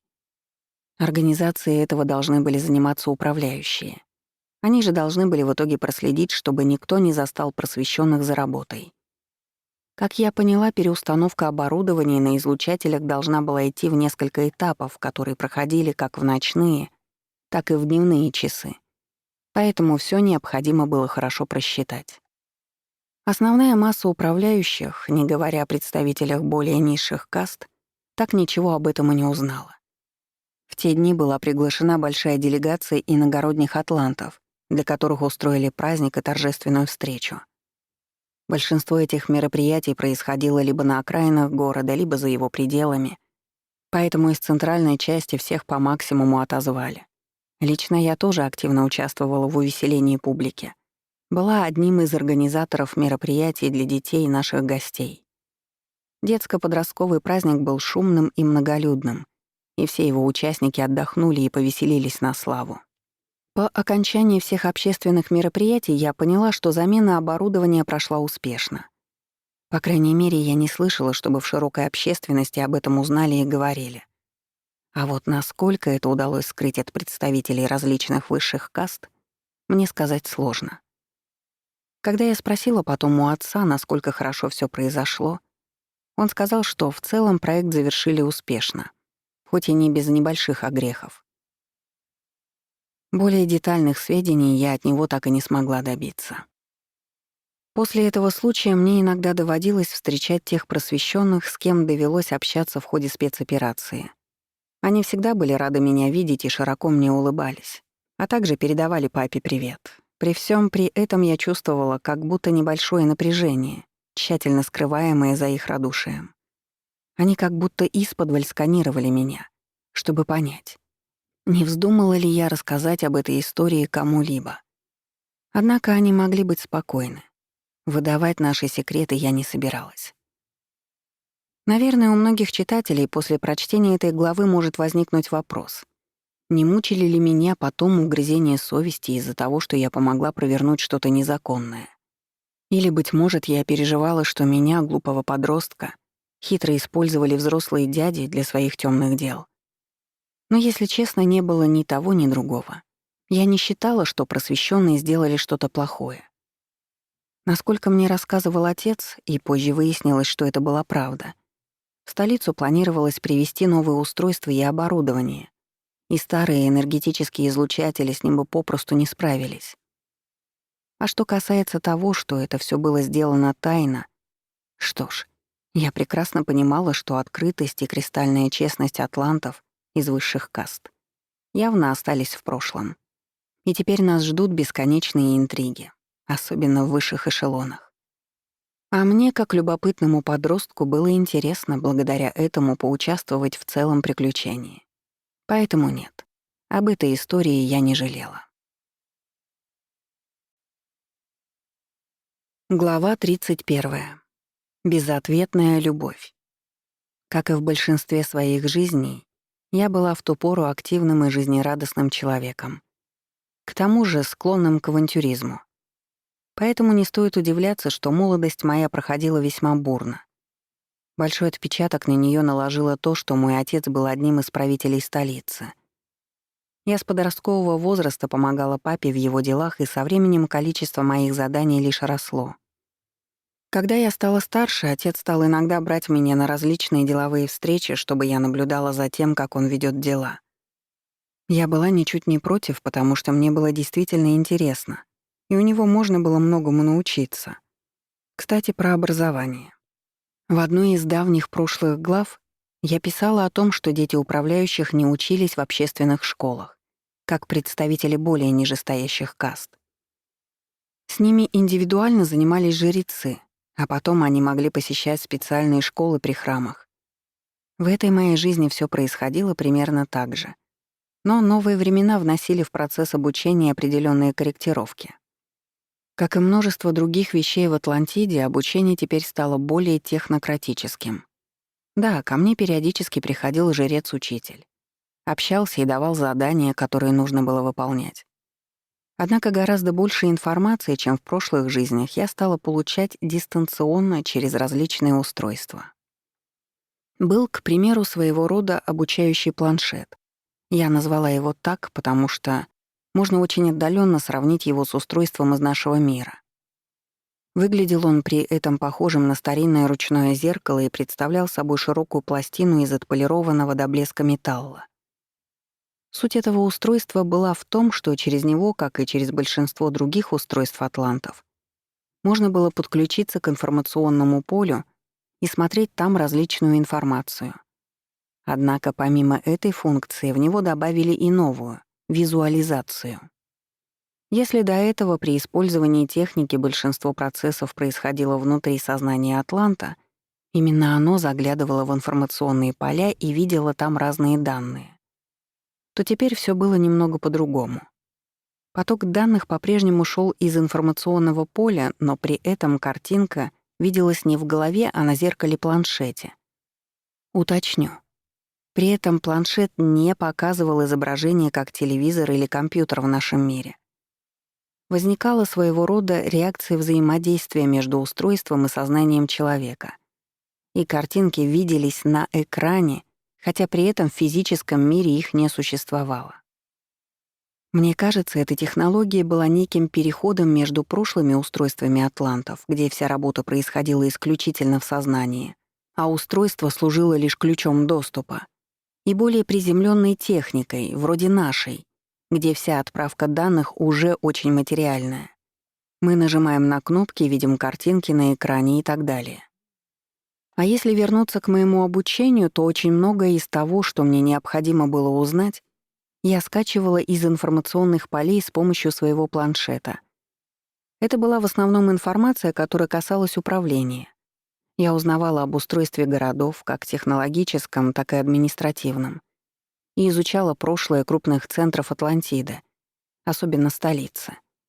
Помимо этого, мне нужно было изучать биоэнергетическое строение человека и основы круговорота энергии в целом.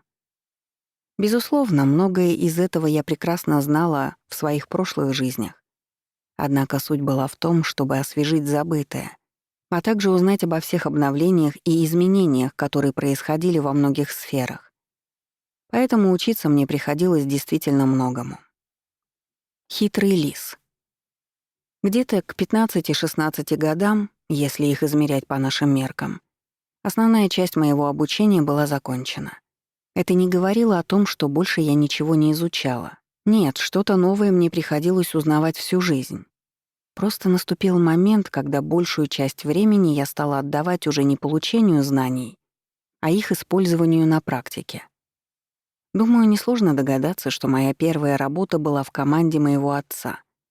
Мне присвоили должность вроде его помощника, и теперь я уже официально выполняла поручения правителя, а не просто помогала ему как дочь. Мой отец был крайне умным человеком. При этом в нем было одно качество, которое мне до этого редко встречалось в Атлантиде. Можно сказать, столь близко я его лицезрела впервые. Этим качеством была крайне развитая хитрость и изворотливость, которая в сочетании с острым умом воистину творила чудеса. Да, умных и развитых людей до этого мне доводилось встречать немало, но они были обычно прямолинейными и открытыми. А когда таким путем им не удавалось прийти к своим целям, они сдавались и разочаровывались. Яркий пример — бывший муж из моей третьей по счету жизни, который хотел спасти всю цивилизацию. Так вот, у моего отца не было такой кристальной честности и идеализма, поэтому он просто идеально подходил для нахождения у руля. Сколько на моей памяти различные люди не пытались его переиграть, у них ничего не выходило. Он до конца жизни оставался главным управляющим в столице, а его соправители в большинстве случаев вынуждены были соглашаться с его решениями, даже если сами считали иначе. Отец доверял только своим. В этот круг входили его семья, наша мать и мы с братом, несколько близких родственников и 1-2 проверенных помощника. Только такому небольшому количеству людей он мог рассказать о своих планах. И даже в этом случае у него работало одно железное правило — всей картины не открывать никому. Один человек мог знать одну часть его замысла, другой — другую. Но рассказывать все целиком кому-то одному он не мог себе позволить. Это было небезопасно. А теперь расскажу о его мотивации, ради чего он стремился задержаться у власти. Как-то он признался мне, что считает столицу крайне важным стратегическим центром, который некоторые силы хотели бы получить в единоличное пользование. Он понимал, что это может привести к плачевным последствиям, и его целью было держать определенный баланс сил. Отец выступал своеобразным буфером между жрецами, просвещенными и в некоторых случаях даже кураторами.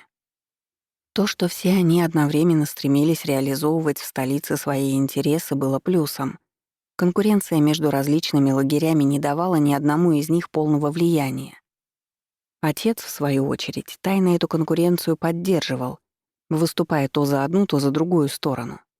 Он исподволь помогал то жрецам, то просвещенным, в зависимости от того, кого надо было ослабить. А как же управляющие, может спросить читатель? Неужели они совсем потеряли влияние? По сути, да, так и было. К тому моменту управляющие уже не так много решали. Их задачей было скорее выполнение чужих поручений. Поэтому я еще больше восхищалась моим отцом, который в такой обстановке смог стать одним из самых влиятельных людей в городе. Настолько влиятельным, что его даже при желании не мог никто сместить с должности. Ключевые фигуры среди жрецов и просвещенных были связаны с ним разного рода соглашениями, в большинстве своем тайными. А теперь перейду к тому, какую роль отвели мне в команде моего отца и чем я там занималась. Поначалу я была рядовым сотрудником-помощником, который следил за благоустройством города и прочими довольно приземленными вещами. Однако даже тогда у меня было некоторое количество секретных поручений. В основном тайные переговоры с кем-либо от имени отца, вроде тех, что я описала в прошлой главе. Когда я стала старше, то и мой официальный статус изменился, и я стала кем-то вроде секретаря-ассистента отца. По факту я, разумеется, знала и делала гораздо больше, чем предусматривала моя должность. Ее мне присвоили для того, чтобы я могла присутствовать на важных официальных переговорах. Это позволило мне неплохо узнать всех ключевых лиц из других каст, что в будущем облегчило работу с ними. Первая любовь. Не буду сейчас забегать вперед и описывать все приключения, в которых мне довелось участвовать в дальнейшем. Все таки это происходило в зрелые годы, а сейчас я рассказываю о своей молодости. Поэтому напишу лучше о том, как мне довелось пережить первую любовь. Если в прошлых жизнях мне, как правило, везло, и на мои чувства отвечали взаимностью, то в этот раз мне довелось столкнуться с таким малоприятным явлением, как безответная любовь. Так вышло, что я влюбилась в парня из другой касты. Он был просвещенным. С ним мы познакомились благодаря работе, когда я обсуждала с ним и его коллегами очередное поручение моего отца. Парень был примерно моего возраста и сразу понравился мне. Он, разумеется, через некоторое время догадался о моих чувствах, поскольку атланты по-прежнему могли считывать эмоции друг друга. Правда, вышестоящие касты умели их скрывать. Но к управляющим это не относилось. Однако я оказалась, что называется, не в его вкусе. Он воспринимал меня как друга и приятного собеседника. Вдобавок, у жрецов и просвещенных связи с другими кастами были запрещены, и этот запрет был гораздо более строгим, чем у управляющих и нижестоящих каст. По всем этим причинам мне ничего, кроме дружбы, не светило. И даже ее у нас в итоге не вышло, потому что молодой человек решил отдалиться от меня. По его мнению, так было лучше. Меньше повода для моих переживаний. Это не сильно помогло. Безответная любовь еще долго терзала меня и не давала покоя. Мне было обидно, я ругала про себя дурацкую кастовую систему и желала, чтобы мое увлечение поскорее закончилось. Однако оно все никак не проходило, и мечты о несбывшемся романе отравляли мою жизнь. Стоит заметить, что объект моей любви встречался мне раньше, в других мирах задолго до Атлантиды. Не могу сказать, что это был мой самый близкий душевный родственник, но определенная связь между нами все же была. Мы виделись в далеком прошлом, в том числе и вступали в романтические отношения. Тем обиднее мне было теперь, когда у нас ничего не вышло. Он совершенно не был мной увлечен, да и к тому же не видел смысла рисковать своим положением ради какой-то мимолетной связи. Я же считала, что мне таким образом прилетел бумеранг за деяние прошлой жизни, когда я в мужском облике завёл роман с девушкой из нижестоящей касты тружеников. Тогда я ничего ей не обещал, лишь использовал её для того, чтобы развлечься, а она была в меня влюблена. И вот теперь мне на своей шкуре пришлось испытать любовь к тому, кто выше по положению и с кем совершенно точно ничего не выйдет. И это было совершенно непросто. Я мало кому рассказывала о своих чувствах, однако о них вскоре догадалась моя семья. Отец, с одной стороны, сочувствовал мне, а с другой слегка подшучивал надо мной в своей ироничной манере. Он говорил, что, видимо, мне захотелось волю пострадать, поэтому я выбрала себе подходящий недоступный объект. При всем при этом папа пытался всеми силами мне помочь, как и моя мама. Правда, действовали они разными методами. Мама советовала мне почаще ходить в храм на коллективные очищающие медитации, а также медитировать самой, чтобы избавиться от ненужных сожалений. Я так и делала, и это иногда помогало, хоть и не всегда. Кстати, тут небольшое уточнение. Если раньше в массовых медитациях были задействованы люди всех каст, то теперь разделение стало явно чувствоваться и в храме. На коллективных медитациях, куда могли приходить все желающие, это было нечто вроде нашей церковной службы. Теперь было кастовое деление. То есть управляющих собирали вместе, и они медитировали вместе с жрецом-служителем отдельно от низших каст. Отец, в отличие от матери, считал, что мне лучше как-то отвлечься, нежели бесконечно медитировать. Он водил меня на встречи со своими друзьями и пытался знакомить с их детьми, которые были примерно моего возраста.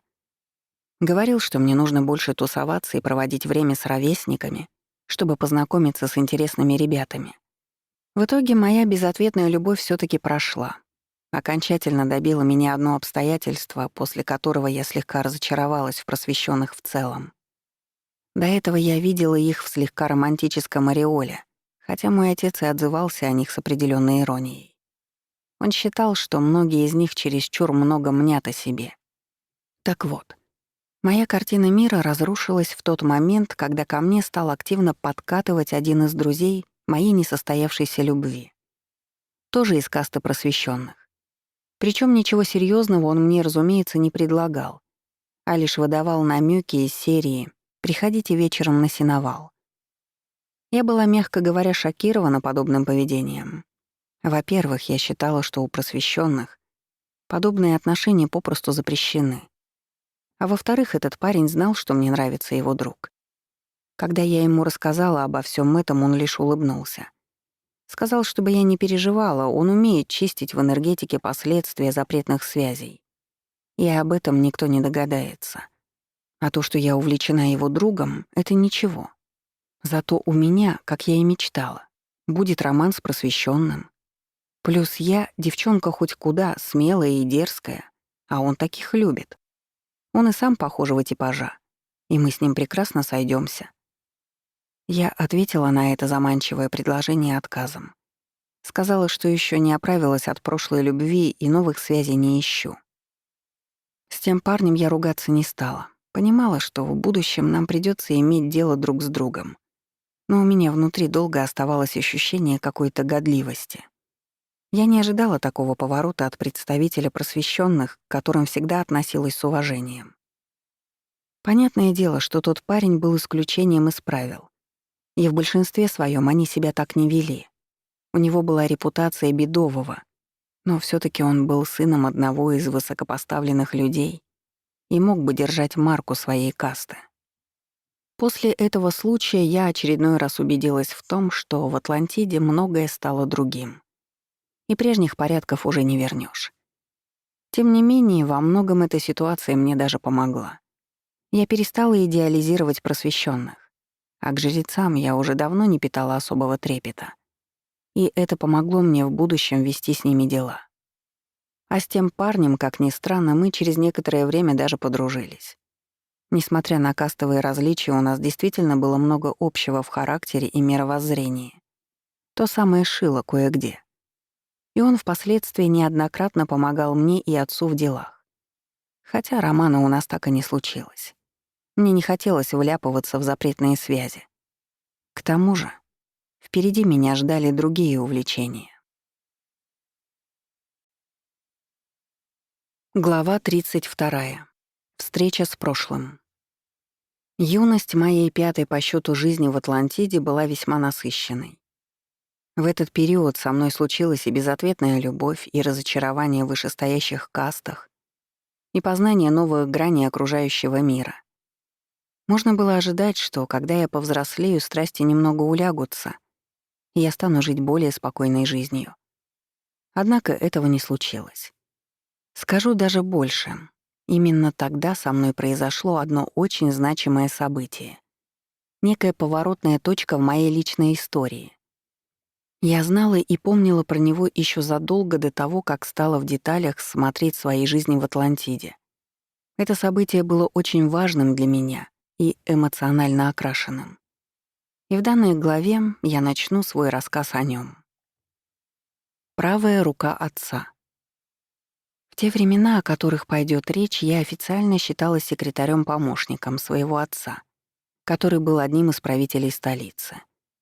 Однако с каждым годом у меня появлялось все больше различных обязанностей, и вскоре я стала правой рукой своего папы и одним из его главных советников. До этого в такой роли выступал мой старший брат. Но потом отец решил, что лучше передать его функции мне, а его самого направить на другой фланг работ — руководить большой группой, которая занималась благоустройством города. А все важные дела моего папы — помощь в переговорах, в том числе тайных, организация встреч, обсуждение с ним насущных вопросов и так далее — перешли мне. Помогать ему было непросто, но мне это нравилось. В итоге мы с отцом хорошо сработались и отлично понимали друг друга. Время моих подростковых бунтов и конфликтов давно прошло. Я была так погружена в насущные дела, что даже не спешила заводить семью. Все силы и время я отдавала выполнению рабочих задач.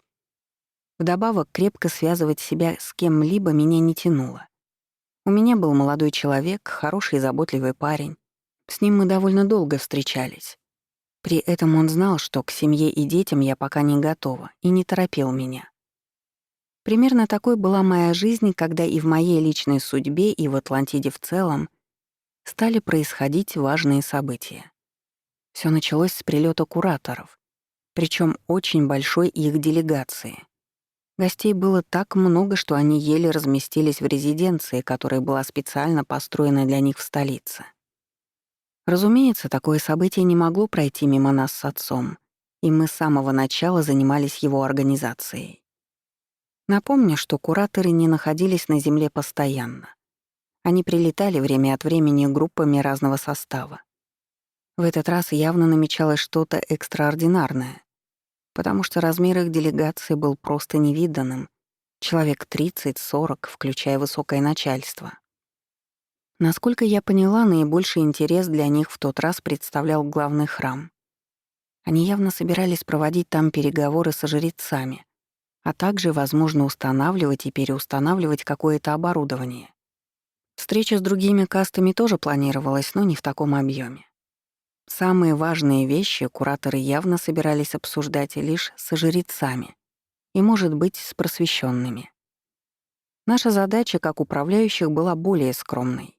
Мы должны были проследить, чтобы к приезду гостей была подготовлена их резиденция, чтобы в ней была вся необходимая бытовая техника и принадлежности, а также всем участникам хватило места и комнат. Помимо этого, мы должны были организовать несколько массовых встреч с простым народом, то есть с жителями столицы и иногородними делегациями, которые специально приезжали посмотреть на высоких гостей. Судьбоносная встреча. Через некоторое время, наконец, настал час Х, то есть день прилета кураторов. До этого вся команда моего отца, включая, конечно же, меня, проделала большую работу, и мы были уже достаточно уставшими. Однако любопытство и радость от встречи с чем-то новым придала нам новых сил, и поэтому мы все были воодушевлены. Кураторы, как водится, прибыли на своих шлюпках с большого корабля, который находился на орбите. Выглядели они примерно так же, как я их и запомнила по прошлым воплощениям. Ростом ниже атлантов, чуть выше плеча современного среднестатистического мужчины и вполне себе человеческого вида. Можно сказать, что внешне они даже больше напоминали современных людей, чем сами атланты. У них были менее вытянутые конечности и голова, и в целом пропорции фигуры ближе к нашим. Привычки у кураторов тоже были вполне себе людскими. Они точно так же ели, спали и так далее. Правда, благодаря более совершенным телам времени на отдых им требовалось еще меньше, чем атлантам. Хватало нескольких часов. Да и пищу они употребляли гораздо реже. Кое-что привозили с собой, а на коллективных трапезах ели немного и скорее за компанию со встречающей стороной. Как только кураторы прилетели, мы с отцом направились поприветствовать их в составе большой делегации. Эта встреча за многие века превратилась в определенный ритуал. На ней должны были присутствовать те, кто управлял городом, а также представители всех сословий.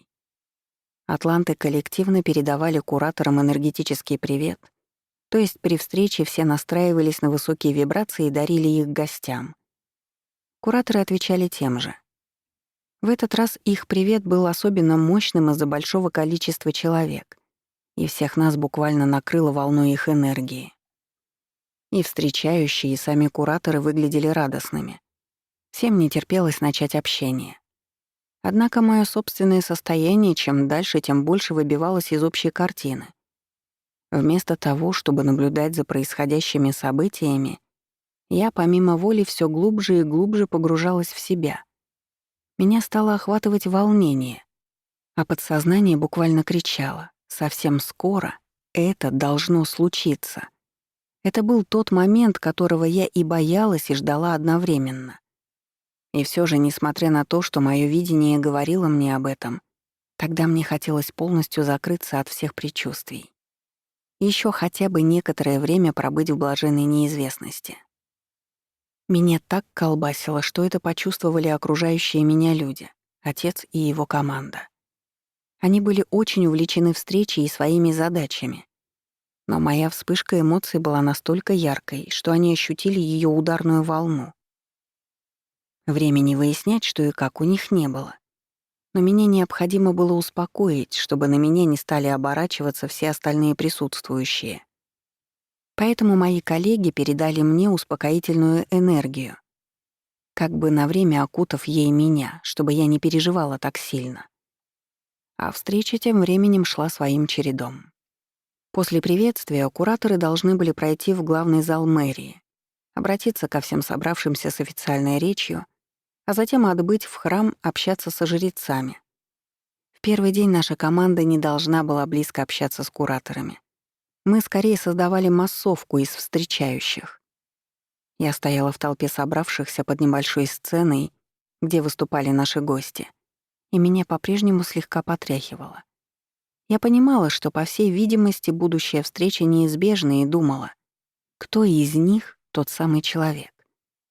Сквозь их энергетику, отличную от атлантов, к тому же намеренно закрытую от посторонних, было непросто сразу считать отпечаток души.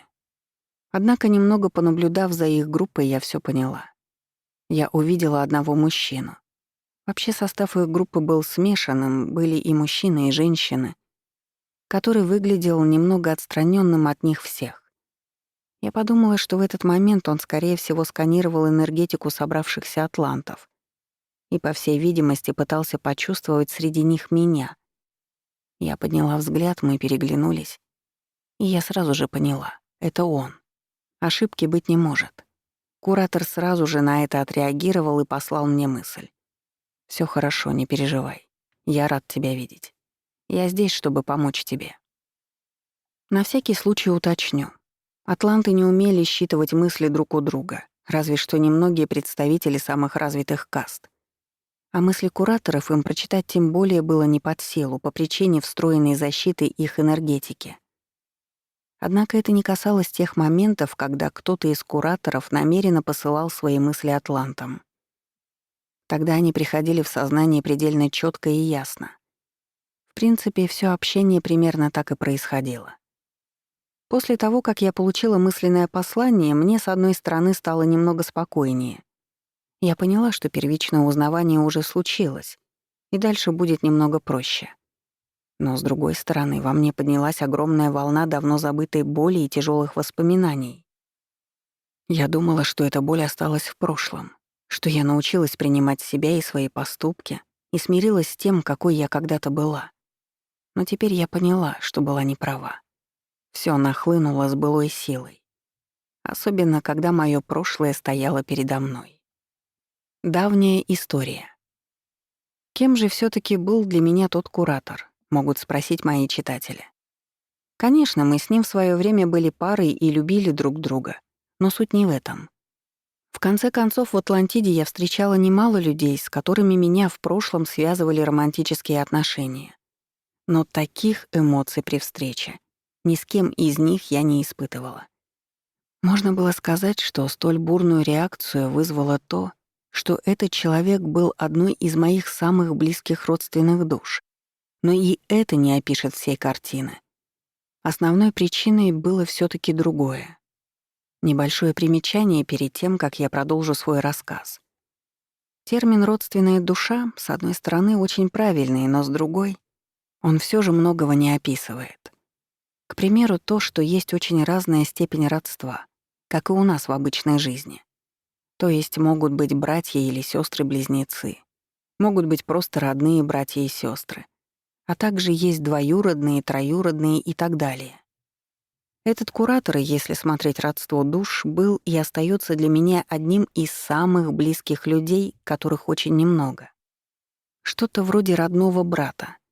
Поэтому мы с ним часто встречались во многих жизнях и испытывали бурные чувства по отношению друг к другу. А если вернуться к моему повествованию, то самой главной причиной моих волнений было не наше с ним душевное родство.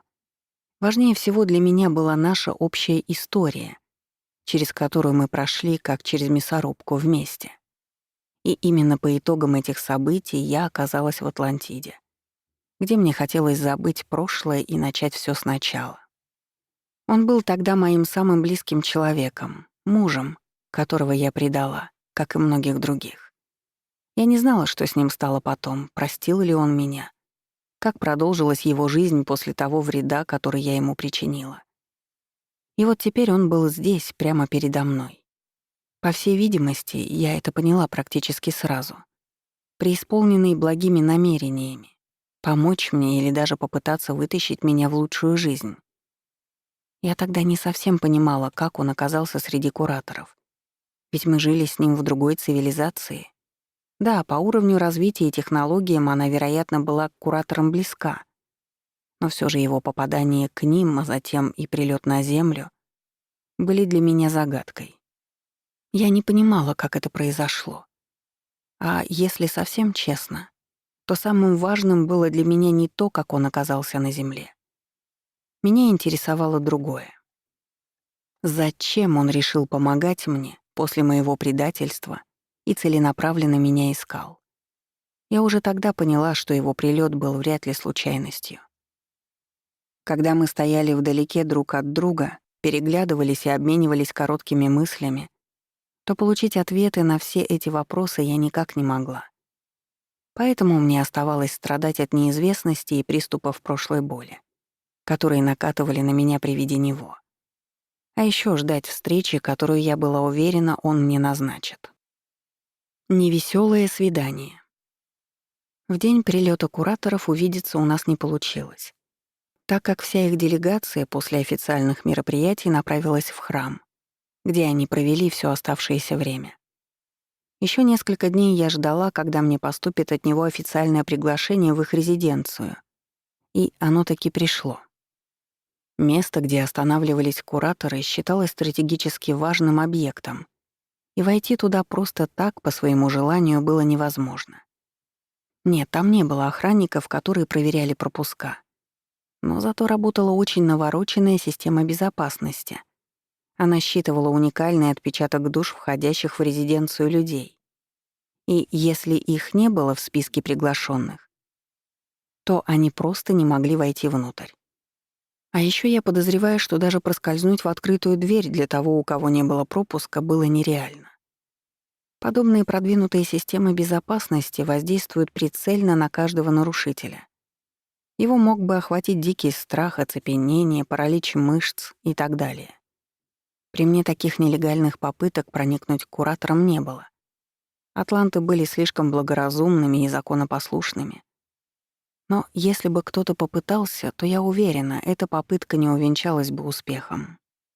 А если вернуться к моему приходу к ним в гости, то меня там ждали и встретили весьма радушно. Сначала я столкнулась с одним из коллег своего бывшего возлюбленного. Он сразу понял, кто я, и проводил в одну из комнат, где и должна была состояться наша встреча. Я зашла, и через некоторое время ко мне пришел тот, кого я ждала. Теперь мы, наконец, оказались рядом, и мне сразу бросились в глаза огромные отличия между нами. Я показалась себе какой-то огромной, нескладной и даже несуразной по сравнению с ним. Ему тоже было не очень удобно смотреть на меня снизу вверх. Я была довольно высокой даже по меркам атлантов, и он еле доходил мне до плеча. Еще более явными были энергетические отличия. Он мог при желании прочитать все мои мысли и эмоции как открытую книгу. А я лишь чувствовала его сильную мощность и полную закрытость от меня. Это было печально. Я понимала, насколько деградировала по сравнению со своим прошлым уровнем. Я поглупела, стала слабой энергетически, а он остался практически таким же. Мне казалось, что он сейчас должен смотреть на меня с жалостью и думать, во что я превратилась. Поскольку мой бывший быстро считал все мои мысли и душевные состояния, то он решил поскорее начать беседу, чтобы избежать неловкости и грустных пауз. Он сообщил мне, с помощью мысленных посланий, разумеется, что очень рад меня видеть. Он долго и целенаправленно меня искал и, наконец, нашел. Я спросила его, как он оправился после той истории и очутился в цивилизации кураторов. Он сказал, что его путь сюда и ко мне был весьма долгим, и в деталях о нем рассказывать не стал.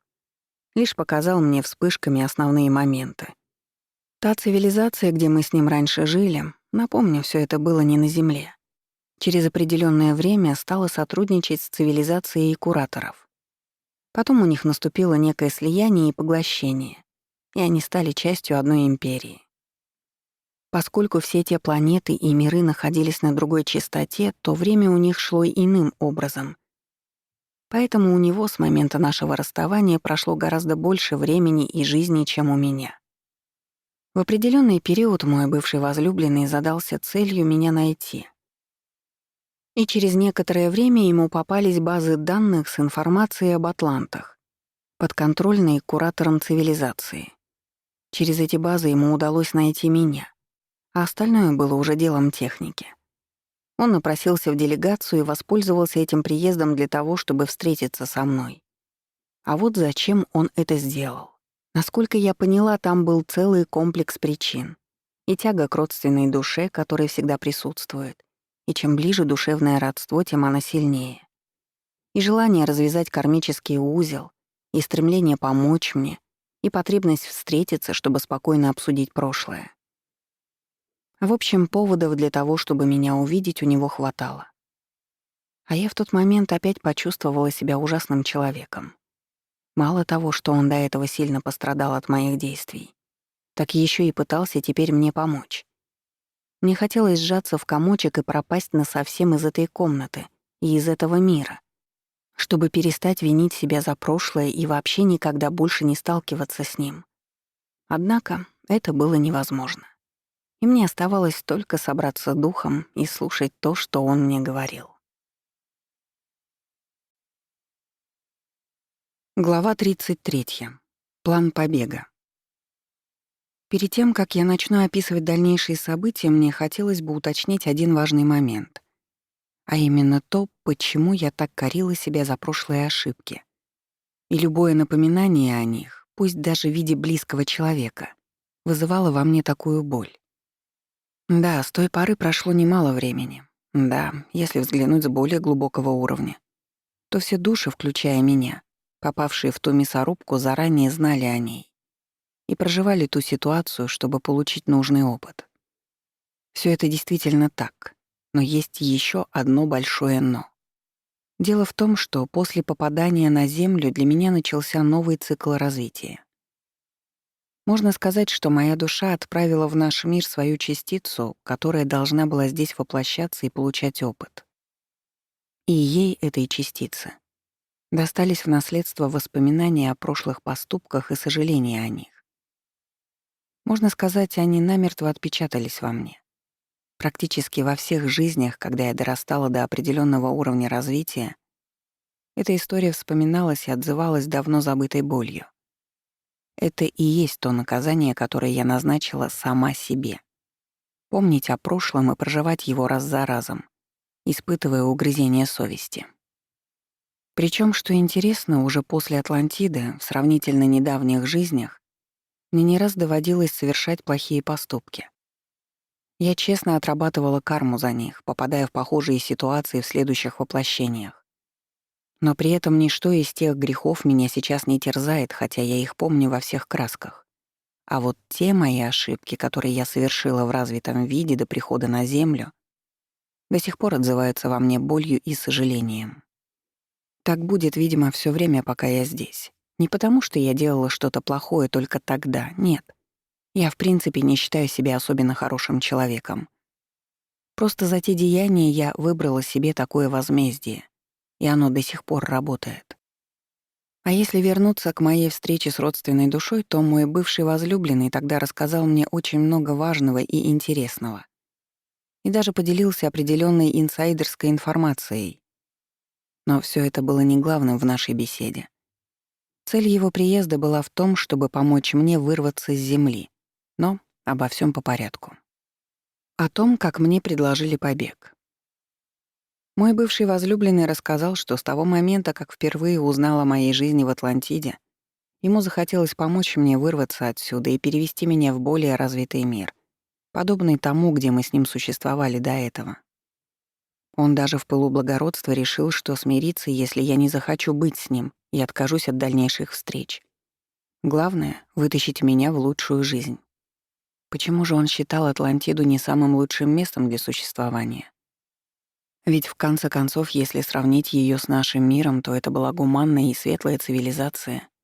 В ней не было никаких войн, люди жили благополучно и заботились друг о друге. Дело в том, что мой друг наблюдал мир с другого уровня. Если смотреть его глазами, то атланты были весьма неразвитым обществом. Некоторые технологии у них, конечно, были, но весьма скромные. Они не умели летать на другие планеты. Их тела были слабоваты энергетически и жили очень недолго. Многие знания им были попросту недоступны. Да, если сравнивать с нами, то атланты — это высота. Однако с точки зрения кураторов они были лишь довольно низко развитой подопечной цивилизацией. Но главным в мотивации моего бывшего мужа было даже не это. Дело в том, что он видел некоторые процессы, в частности, будущее Атлантиды, более четко и широко. Он сказал, что цивилизация атлантов совершенно очевидно катится под откос.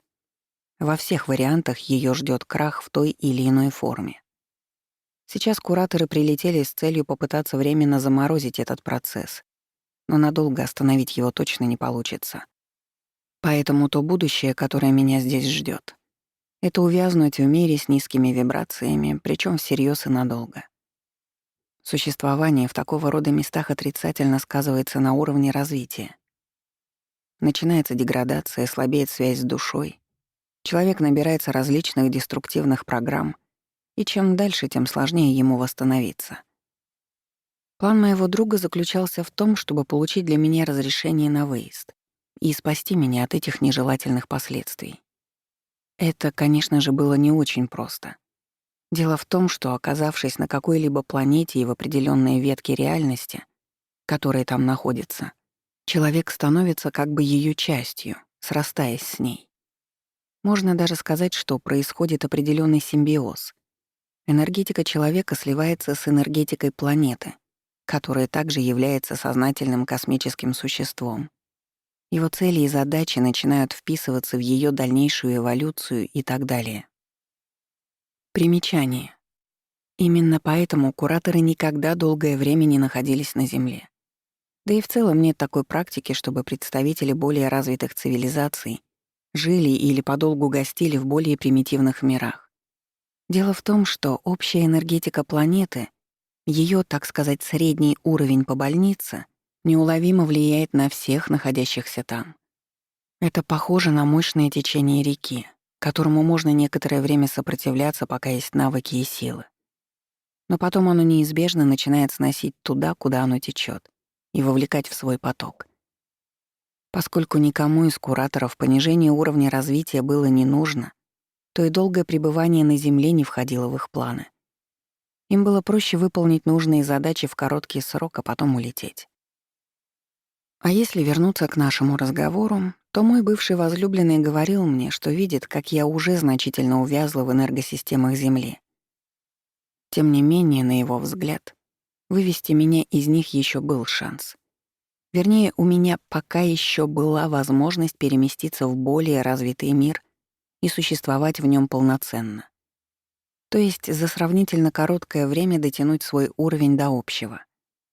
А если я останусь на Земле дольше, то меня уже нужно будет восстанавливать, и это будет очень трудоемким процессом.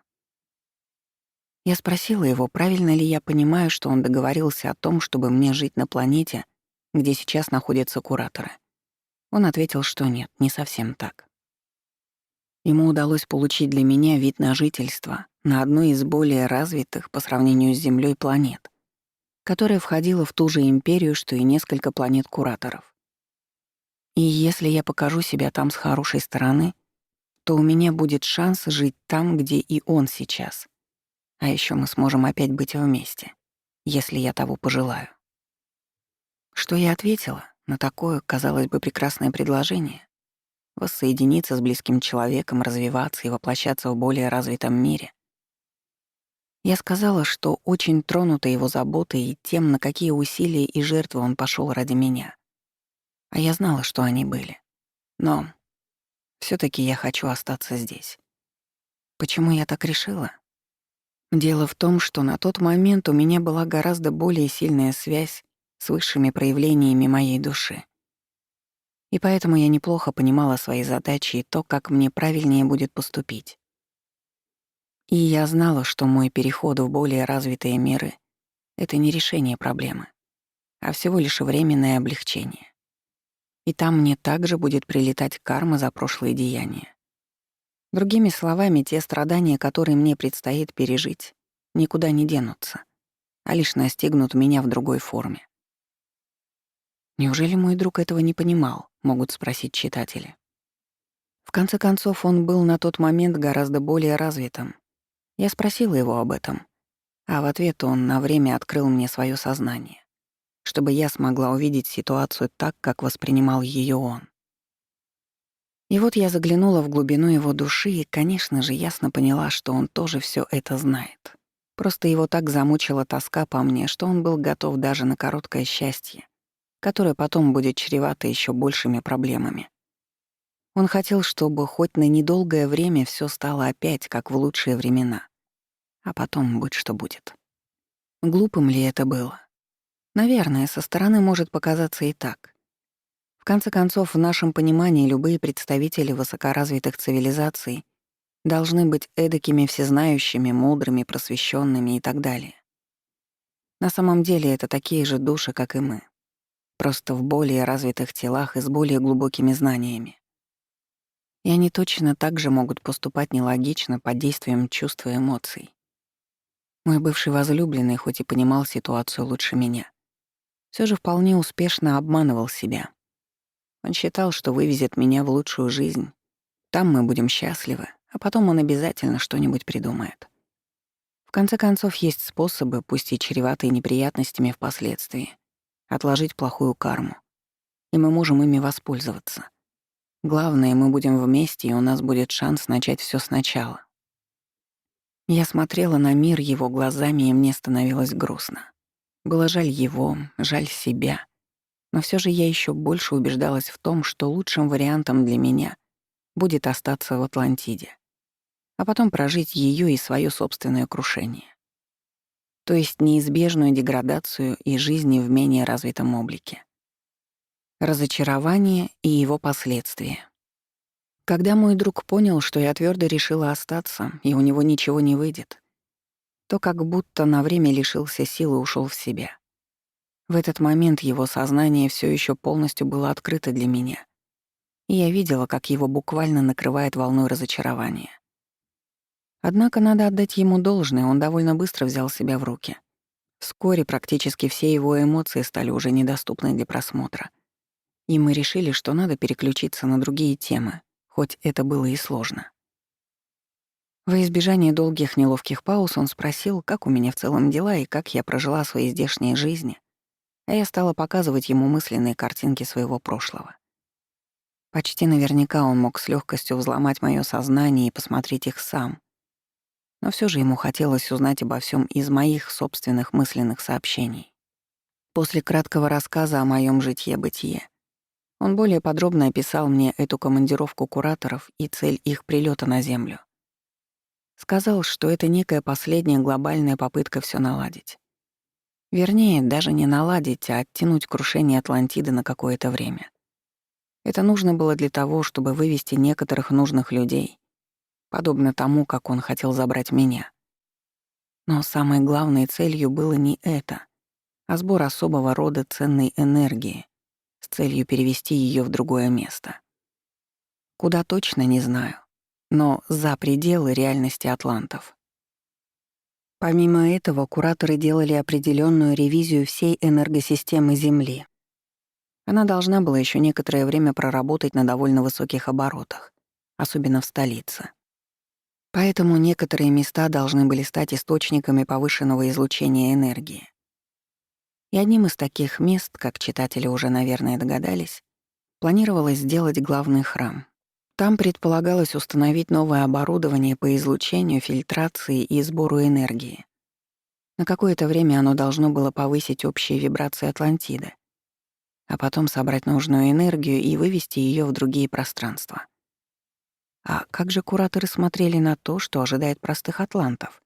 Может спросить читатель. Мне, конечно, неизвестно, что все они думали по этому поводу, потому что я тогда смогла близко пообщаться лишь с одним их представителем. Однако, насколько я поняла, политика партии была такой. Раз цивилизация атлантов обречена, и им нельзя помочь, то остается лишь сделать так, чтобы накопленная ими светлая и конструктивная энергия не пропала даром. Поэтому ее нужно было забрать, чтобы впоследствии использовать для нужных целей. Может, со стороны это звучит жестоко, но я попробую привести жизненный пример. Допустим, вы постирали красивое новое белье и повесили его сушить на улицу. Оно уже почти высохло, осталось совсем немного. Но тут вы поняли, что надвигается страшная гроза, а может и ураган. Вдалеке черные тучи, раскаты грома и блещут молнии, а еще поднимается сильный ветер. Что вы будете делать? Я думаю, не будете дожидаться, пока его намочит дождем или сдует в грязь, а побежите быстро его снимать. Я полагаю, что примерно такими принципами руководствовались и кураторы. Они поняли, что не в состоянии остановить столь глобальные процессы, как падение Атлантиды, как мы не в силах остановить грозу. И все, что им в этой ситуации оставалось, это спасти определенных людей и некоторые энергии. По крайней мере, попытаться. Все равно в грядущем хаосе это пропало бы, поэтому нужно было сохранить то, что в их силах. А перед душами большинства атлантов, по всей видимости, стояла задача пережить другой опыт и другие состояния. Именно поэтому они оказались в такой ситуации, то есть на тонущем корабле. Поэтому падение их цивилизации нельзя было остановить уже никакими усилиями. И кураторы это прекрасно понимали. Если вернуться к моей встрече с бывшим возлюбленным, то она закончилась на довольно грустной ноте. Мы оба понимали, что уже все обсудили и пора расходиться. А он все не хотел меня отпускать, да и мне самой было жалко уходить. Так мы и сидели некоторое время. Остановили мысли и прекратили обмениваться ими. Просто держались за руки, чтобы запомнить этот момент перед долгой разлукой. А потом я все таки сделала над собой усилие и ушла. Обратно в свою жизнь и навстречу своей судьбе. Глава 34. Запрещенный прием. Когда я после разговора с бывшим возлюбленным покидала резиденцию кураторов, на душе у меня было неспокойно.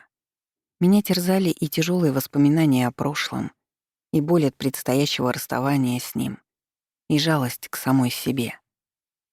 Одним словом, морально было нелегко. Работой в тот день я заниматься не могла, поэтому вернулась домой.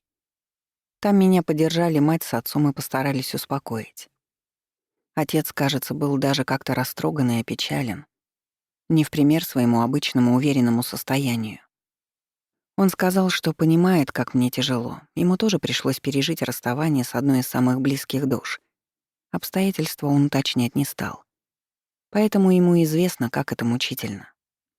Однако долго предаваться грусти и ностальгии у нас с ним времени не было. В конце концов, кураторы были все еще на земле, и на нас лежала ответственность за организацию их многочисленных встреч. К тому же мы должны были присутствовать на нескольких больших общих собраниях и внимательно слушать то, что там будут говорить.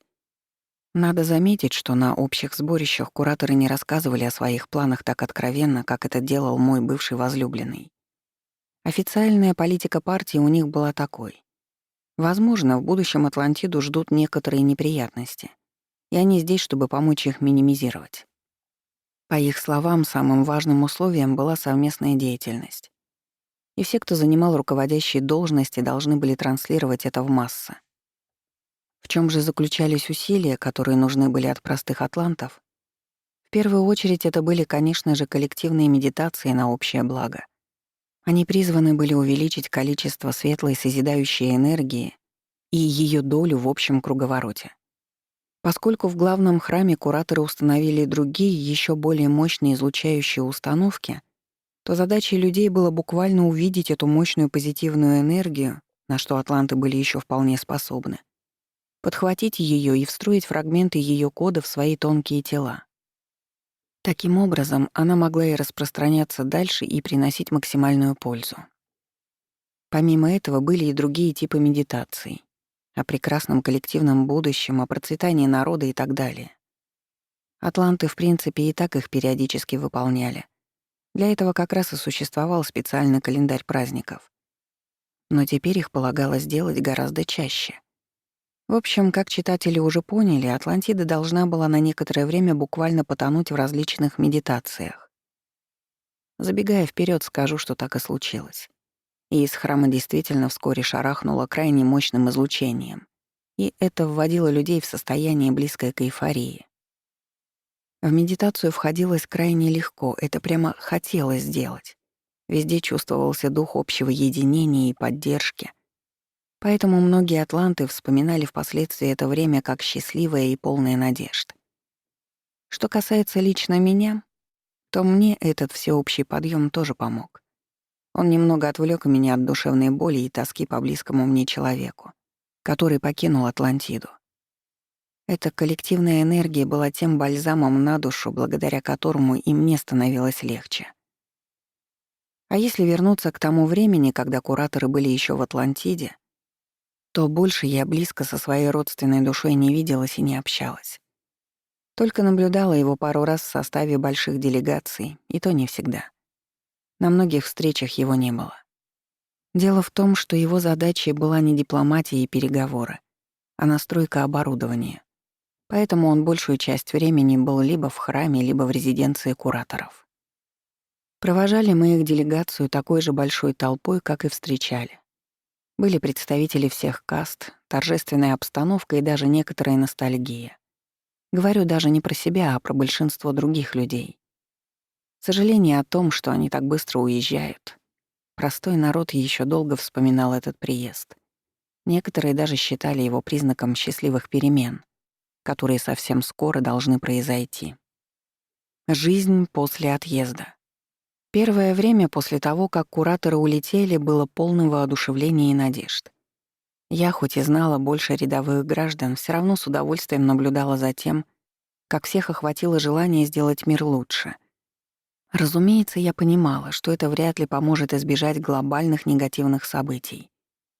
Но раз они все равно будут, пусть лучше люди еще некоторое время поживут спокойной и счастливой жизнью.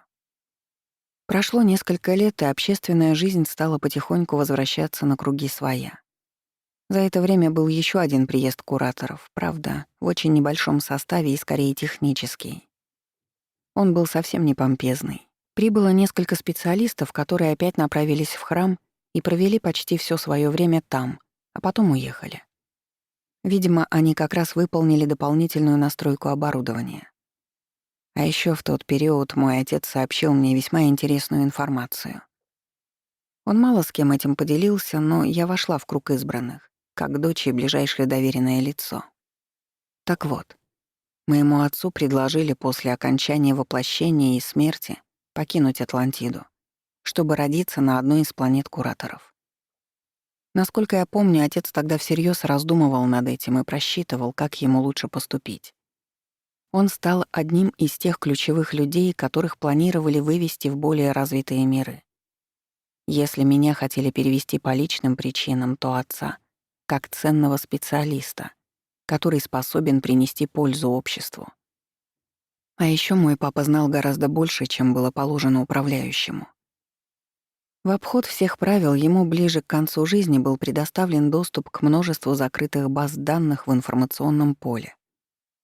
Некоторые из них могли прочитать только жрецы, и то не все. Часть этих хранилищ информации была создана кураторами. Через них они отправляли информацию высшему руководству.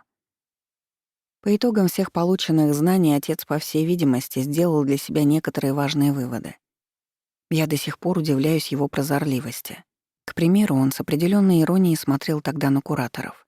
Он говорил, что многим из них вышестоящее положение вскружило голову, и они совсем потеряли осторожность.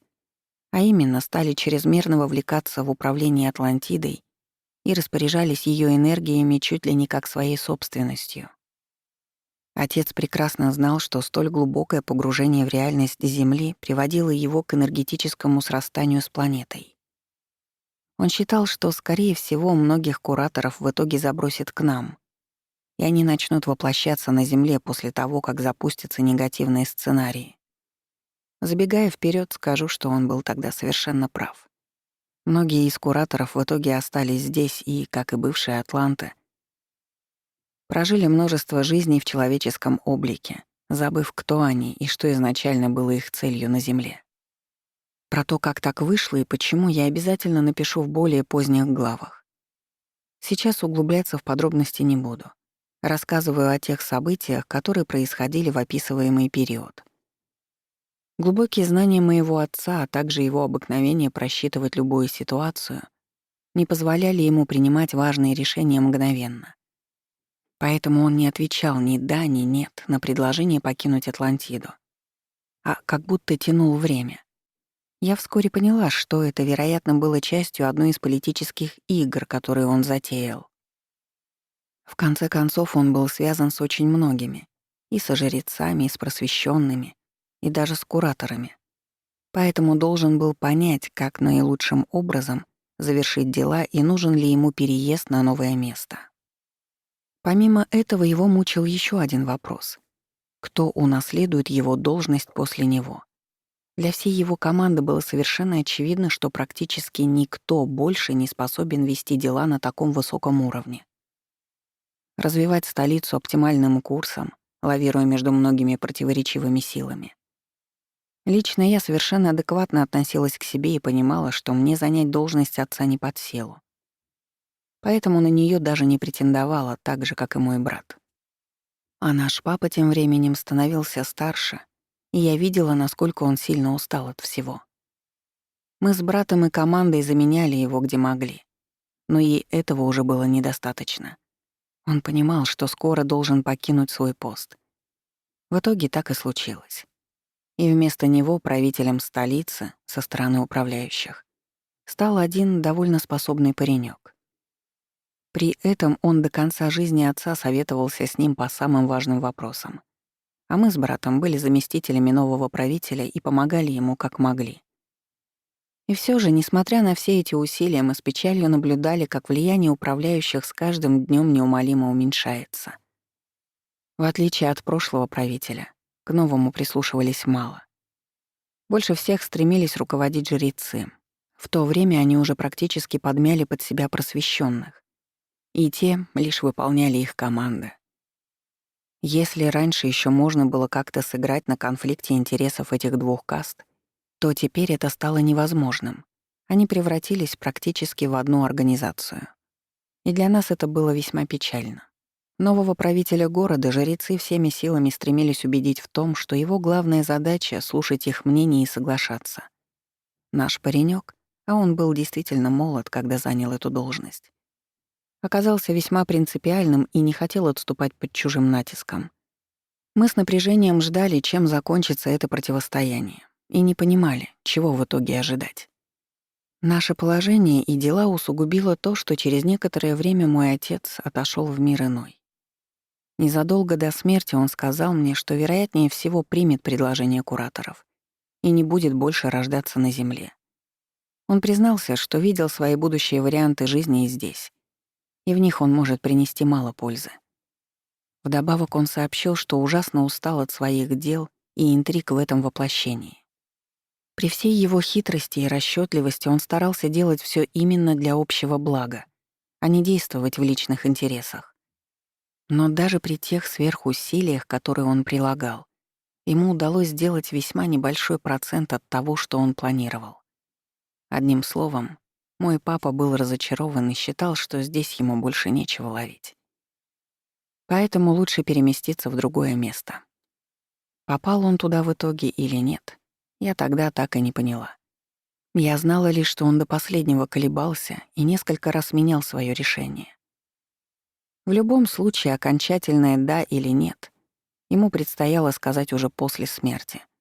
И в зависимости от этого ему могли либо открыть коридор в другие миры, либо оставить на Земле. Изменившийся мир.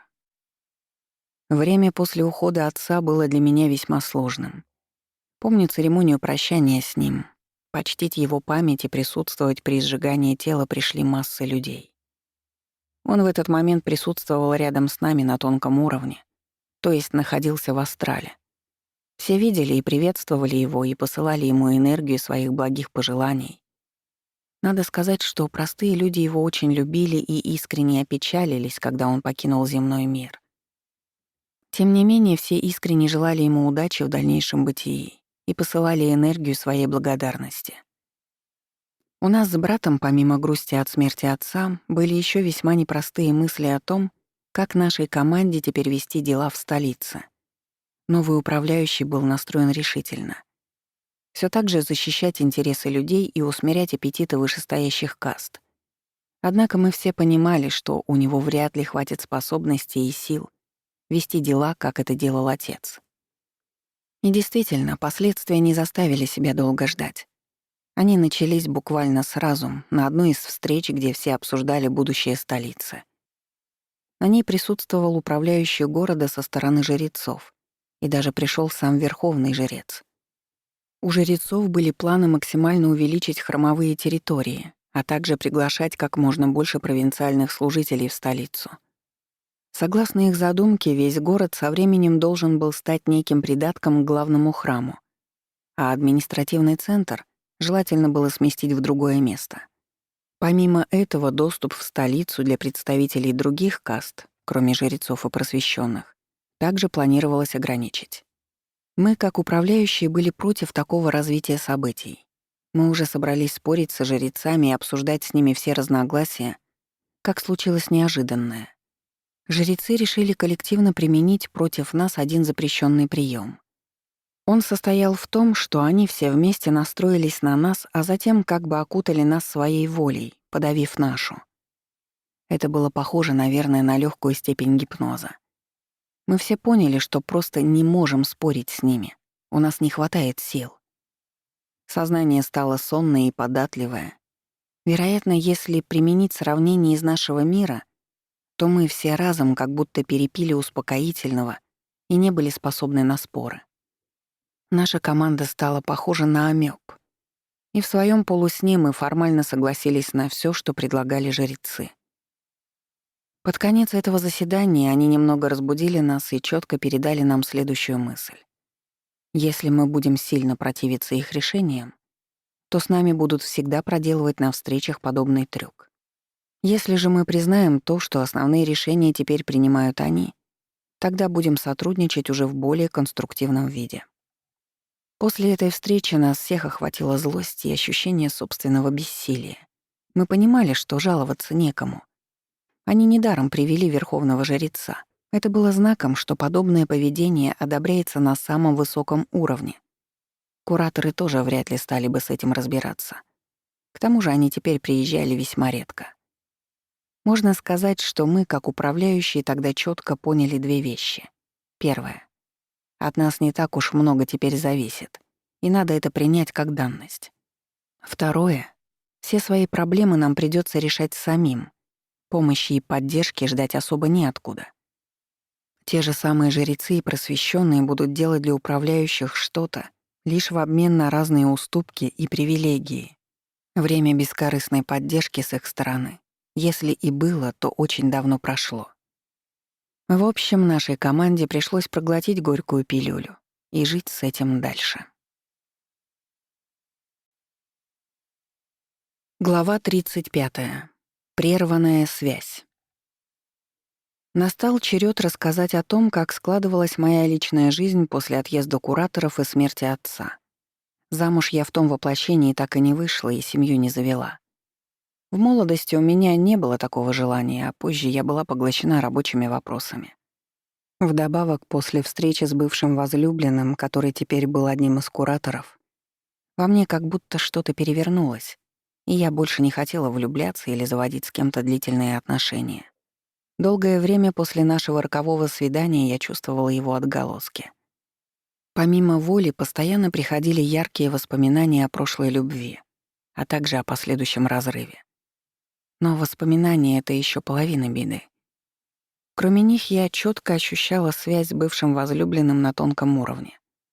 По ней мне периодически долетали его эмоции, а временами даже мысли обо мне. Я понимала, что он точно так же тоскует, но ничего не может с этим поделать. Я даже пыталась специальными техниками разорвать эту связь, чтобы она не причиняла мне страданий. Но это помогало лишь временно. Вскоре она сама собой восстанавливалась, по всей видимости, от наших мыслей друг о друге. Я не знала, сколько это мучительное состояние еще будет продолжаться, но надеялась, что кто-то или что-то все же спасет меня. Так в итоге и случилось. Произошел обрыв энергетической связи со стороны моего возлюбленного. Поскольку он был тогда намного более развитым, чем я, и в его обществе применялись более продвинутые технологии, то ему удалось более эффективно заблокировать обмен энергией между нами, чтобы он больше не возобновлялся. Важное примечание. Хочу уточнить некоторые теоретические моменты, чтобы читателям был более понятен мой рассказ. Связь между близкими друг к другу душами может существовать одновременно на многих уровнях. Самый высокий — это уровень души, который находится за пределами пространства и времени. На нем обмен энергией между душевными родственниками происходит всегда, поэтому мы навечно связаны с теми, кто нам близок. Но уровень души очень высокий и тонкий. В нашей повседневной жизни нам могут долетать с него лишь смутные эмоции, и от них часто довольно легко отмахнуться. Мы поглощены именно тем миром и той реальностью, в которой живем, и черпаем большинство ощущений именно оттуда. Поэтому самые ощутимые для нас связи — именно те, которые образуются в физическом мире или в близких к нему областях, к примеру, в астрале. Так происходит потому, что эти связи захватывают наши нижние и тонкие тела, отвечающие за мысли и эмоции, ментальное и астральное. Именно такая связь образовалась у меня с бывшим возлюбленным, когда мы с ним впервые увиделись на Земле. То, что мы затем оказались на разных планетах, было уже не столь важно, потому что на тонких уровнях проводимость неплохая. Вдобавок, миры атлантов и кураторов были энергетически состыкованы между собой, чтобы представителям с обеих сторон было удобно общаться. Я полагаю, что в определенный момент мой друг устал ощущать мои эмоции и стал переживать, что своей тоской только усугубляет мое состояние. Поэтому он решился на процедуру разрыва и полностью заблокировал нашу связь и возможность ее восстановления. Для меня это проявилось в том, что я больше не могла его почувствовать. Сразу скажу, такой поворот событий меня скорее обрадовал, чем огорчил. Я даже почувствовала некую свободу, и на душе перестало быть настолько тяжело, как до этого. На тот момент как раз прошло несколько лет с момента нашего расставания, и я подумала, что теперь нам обоим будет проще жить дальше. Однако после столь сильных переживаний, от которых все равно оставалось послевкусие, мне уже не хотелось в кого-то влюбляться и заводить серьезные отношения. Эта история как будто осушила до дна мои чувства, и у меня просто не осталось моральных сил кого-то полюбить. С тем молодым человеком, с которым я встречалась на момент приезда кураторов, я почти сразу рассталась. После этого у меня несколько раз случались недолгие романы, но в них я скорее уступала чьим-то ухаживаниям. Всех своих молодых людей я предупреждала, что не ищу ничего серьезного и не хочу испытывать глубоких чувств, поэтому буду встречаться с ними недолгое время, пока не устану от этих отношений. А они, к сожалению, утомляли меня уже довольно скоро. Не могу сказать, что внешне я была холодной принцессой или ходила вечно с печальным видом. Нет, такое поведение мне в принципе редко свойственно. Наоборот, я была вполне приветливым, общительным и даже веселым человеком. Просто при этом ощущала себя выгоревшей изнутри и неспособной на сильные чувства. Поскольку своей семьи у меня не было, то я много свободного времени проводила с семьей брата. Мы были очень дружны с ним и его женой, а племянники настолько обожали меня, что повисали на мне сразу же, как только я приходила к ним в гости. Когда они выросли, мы продолжили близко общаться, и я чувствовала себя наполовину их матерью. Все семейные праздники мы проводили в расширенном составе, с семьей брата и общими друзьями, поэтому одинокой я себя не чувствовала. Рабочие вопросы. А общественная жизнь Атлантиды тем временем катилась по своим рельсам. После того, как жрецы показали нашей команде свои запрещенные приемы, мы некоторое время находились в замешательстве. Тяжелее всего было, пожалуй, новому правителю города со стороны управляющих. Он действительно хотел, подобно моему отцу, вести столицу оптимальным курсом. Но пришлось признать, что эта задача ему оказалась не по силам. Под наплывом чувств он даже решил было покинуть свой пост, и нам удалось отговорить его всем коллективом.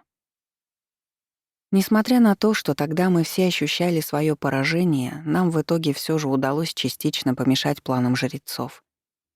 Напомню, что они хотели превратить столицу в придаток к храму и по максимуму очистить ее от других каст, а управляющие, то есть мы, были резко против. Чтобы хоть немного одернуть жрецов, мы с братом и другими коллегами вспомнили заветы отца и решили разыграть многоходовую комбинацию. Наш план состоял в том, чтобы по максимуму объединить усилия со всеми управляющими, которые занимали ключевые посты в крупных городах Атлантиды. Всё-таки в некоторых местах, особенно там, где были талантливые правители, влияние нашей касты всё ещё оставалось значительным. Мы понимали, что нашу команду в столице жрецы съедят и не поперхнутся, то есть в 2 счёта навяжут нам свою волю. Единственным рычагом влияния на них были управляющие из других городов, которые могли там действовать в обход интересов местных жрецов. Поэтому мы решили организовать слёт управляющих всей Атлантиды и договориться с ними, что если жрецы в столице продолжат притеснять наших, то в ответ в других городах интересы храмов, снабжение, строительство, техническое обслуживание и так далее будут учитываться в последнюю очередь. В итоге жрецы действительно поняли наш намек и ослабили хватку. У столичных управляющих по-прежнему остались некоторые полномочия, доступ в город не стали ограничивать.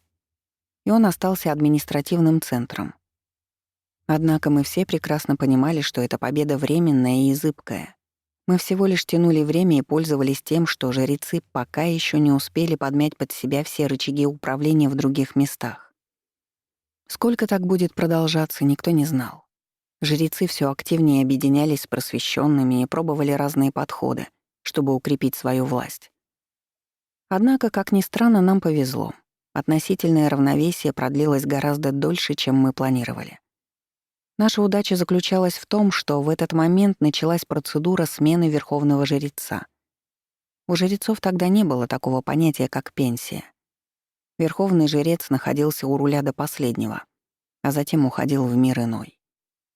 Незадолго до смерти он начинал подготовку к передаче своих полномочий. Эта процедура была настолько важной, что занимала все внимание и силы столичных жрецов, и на трение с нами у них просто не оставалось времени. Пока она длилась, мы успели под шумок сделать несколько нужных нам преобразований, и жрецы их одобрили, не сильно вникая. И все же, несмотря на эти небольшие успехи, мы все с волнением ждали, как будут развиваться события в дальнейшем и что нам принесет назначение нового верховного жреца. Как выяснилось позже, наши опасения были не напрасными. И с приходом к власти нового человека действительно многое изменилось. Новый верховный жрец. На момент его назначения или инициации он был довольно молодым человеком. Как я уже неоднократно писала, другим кастам было сложно прочитать жрецов, потому что их эмоции были закрыты для посторонних. Тем не менее, даже при чисто внешнем взгляде на нового верховного жреца, я поняла, что он человек гораздо более решительный, чем его предшественник. Практически с первых дней после вступления в должность он начал активно интересоваться не только своей вотчиной, то есть главным храмом и жрецами, но и судьбой всей Атлантиды. Очевидно, он решил, что теперь будет новым великим кормчим, и его задача — руководить цивилизацией атлантов. Те реформы, с которых он начал, касались самоуправления и административного устройства. Если его предшественник всего лишь добавил к руководству городом представителей жрецов и просвещенных, то теперь действия были гораздо более решительными. Жрецы во главе со своим предводителем внесли на Высшем Совете предложение о том, что управляющие должны по минимуму руководить городами. Согласно замыслу жрецов, нам надлежало быть некими администраторами, которые лишь исполняют приказы свыше. Стоит ли говорить, что это предложение в Совете поддержали? Ведь там давно уже заправляли всем жрецы и просвещенные. По итогам этого нововведения наша команда была распущена. Нас не то чтобы совсем выгнали, просто распределили на разные фланги, в помощники разным людям. Наш бывший правитель получил должность вроде секретаря-консультанта-жреца, отвечающего за развитие города. Меня и брата назначили в адъютанты просвещенным, которые занимались благоустройством столицы.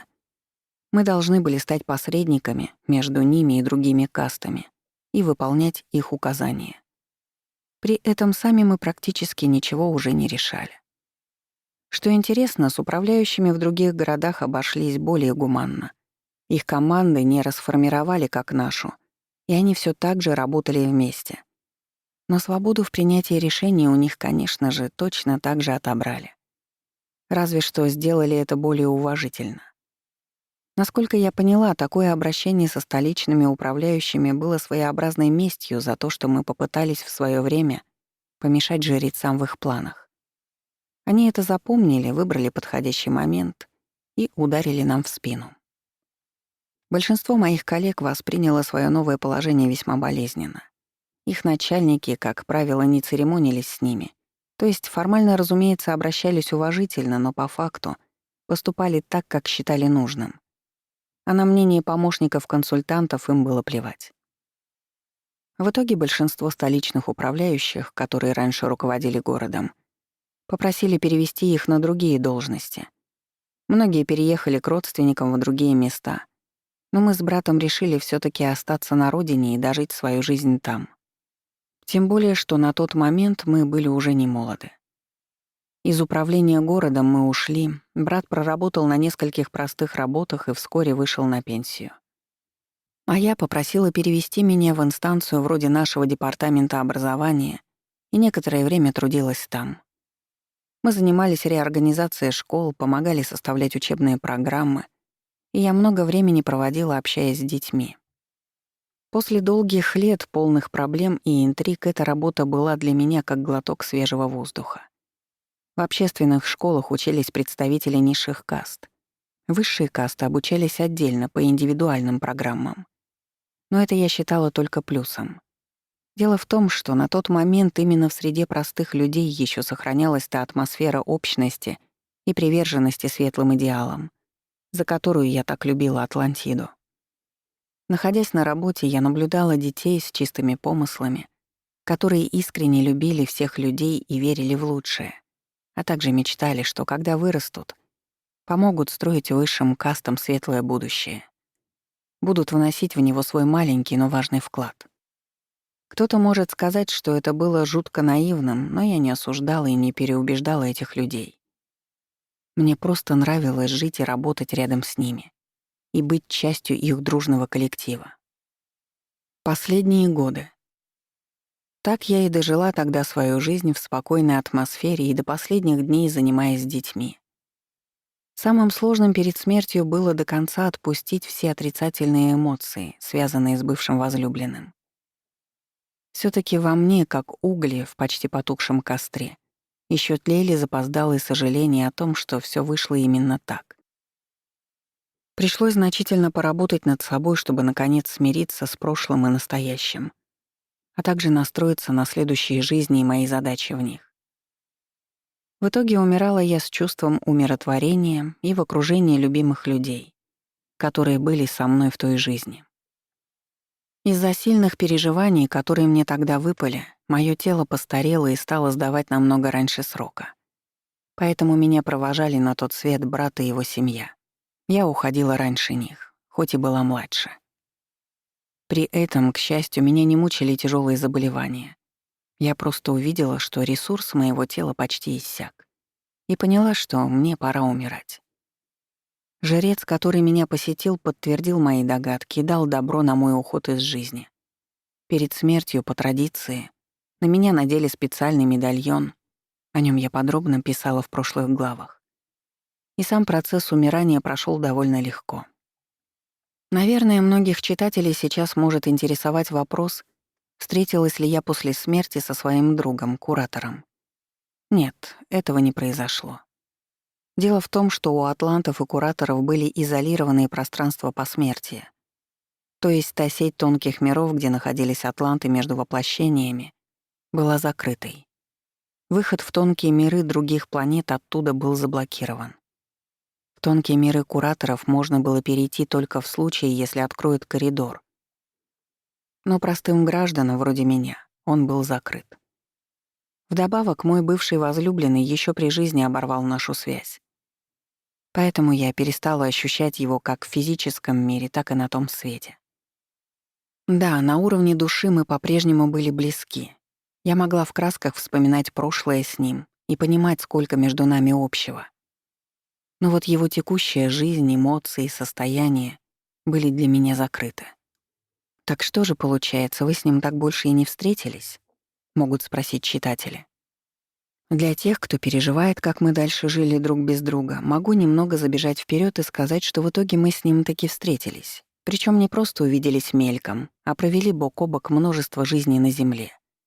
Это было уже гораздо позже, после падения Атлантиды. Он, как и многие кураторы, в итоге оказался в нашем мире и стал жить здесь, начисто забыв свое прошлое.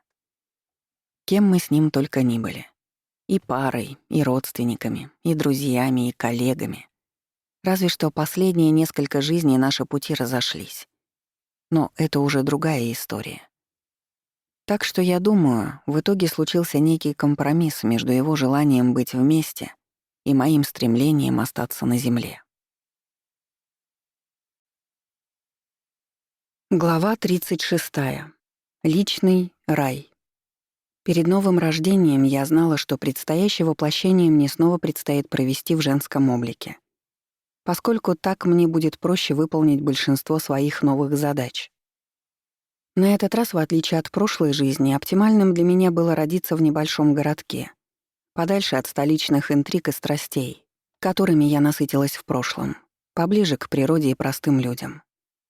Так в итоге и вышло. Место, где я появилась на свет, было небольшим поселком, который утопал в зелени. Города Атланта всегда были очень искусно вписаны в окружающий ландшафт.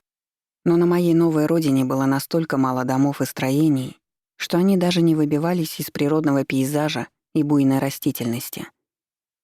Чем занимались люди в этом прекрасном уголке?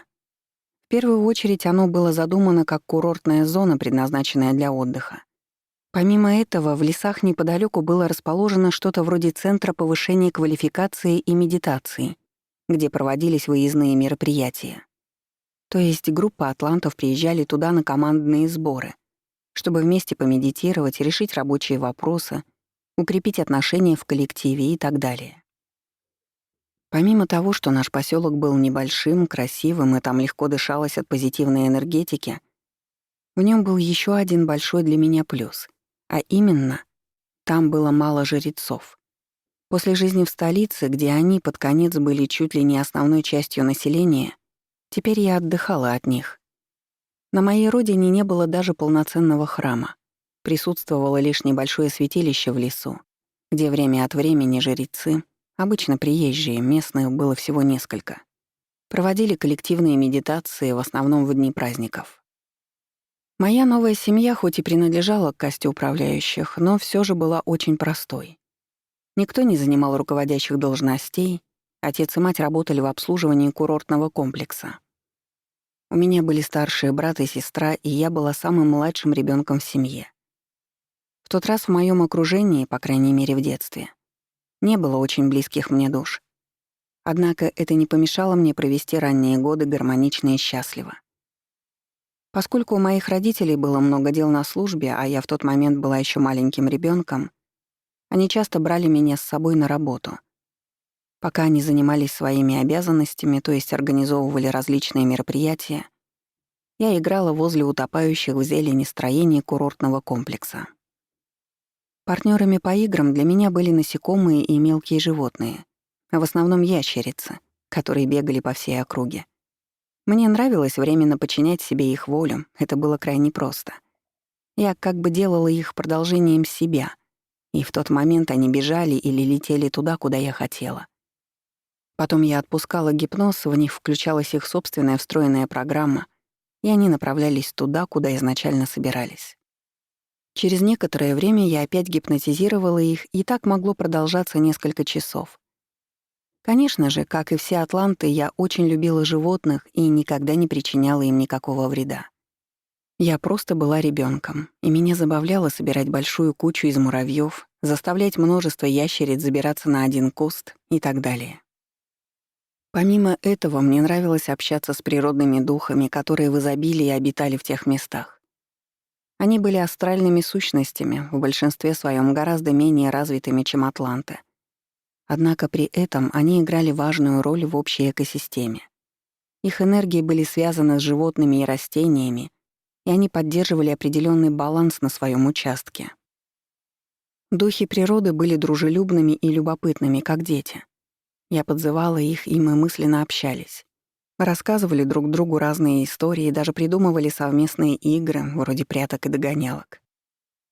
Поскольку атланты прекрасно видели энергии астрала, то духи были для меня вполне осязаемыми. Меня завораживало наблюдать за ними. Они могли быстро перемещаться с места на место, при желании изменяли облик, а еще часто делились со мной своими незамысловатыми эмоциями.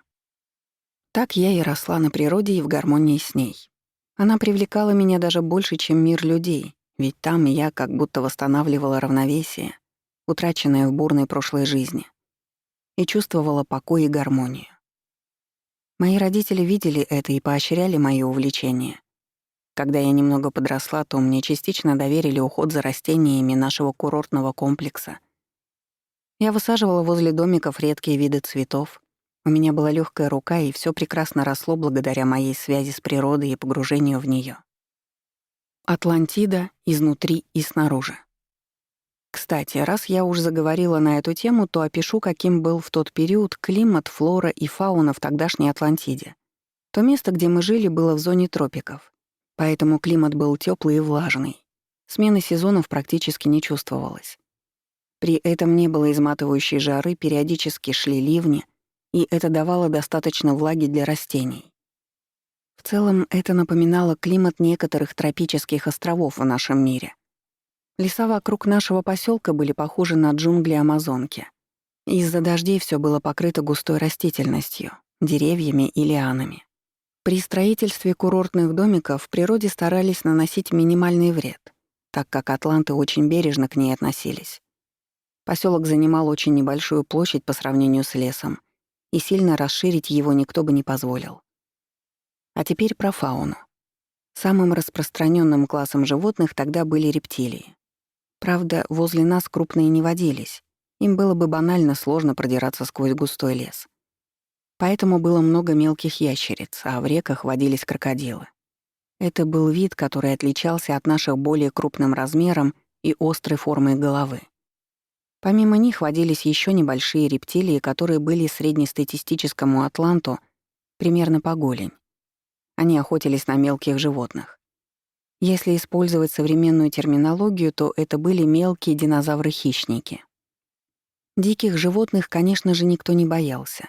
Во-первых, на входе в поселок стояли отпугиватели, и живность туда не забегала.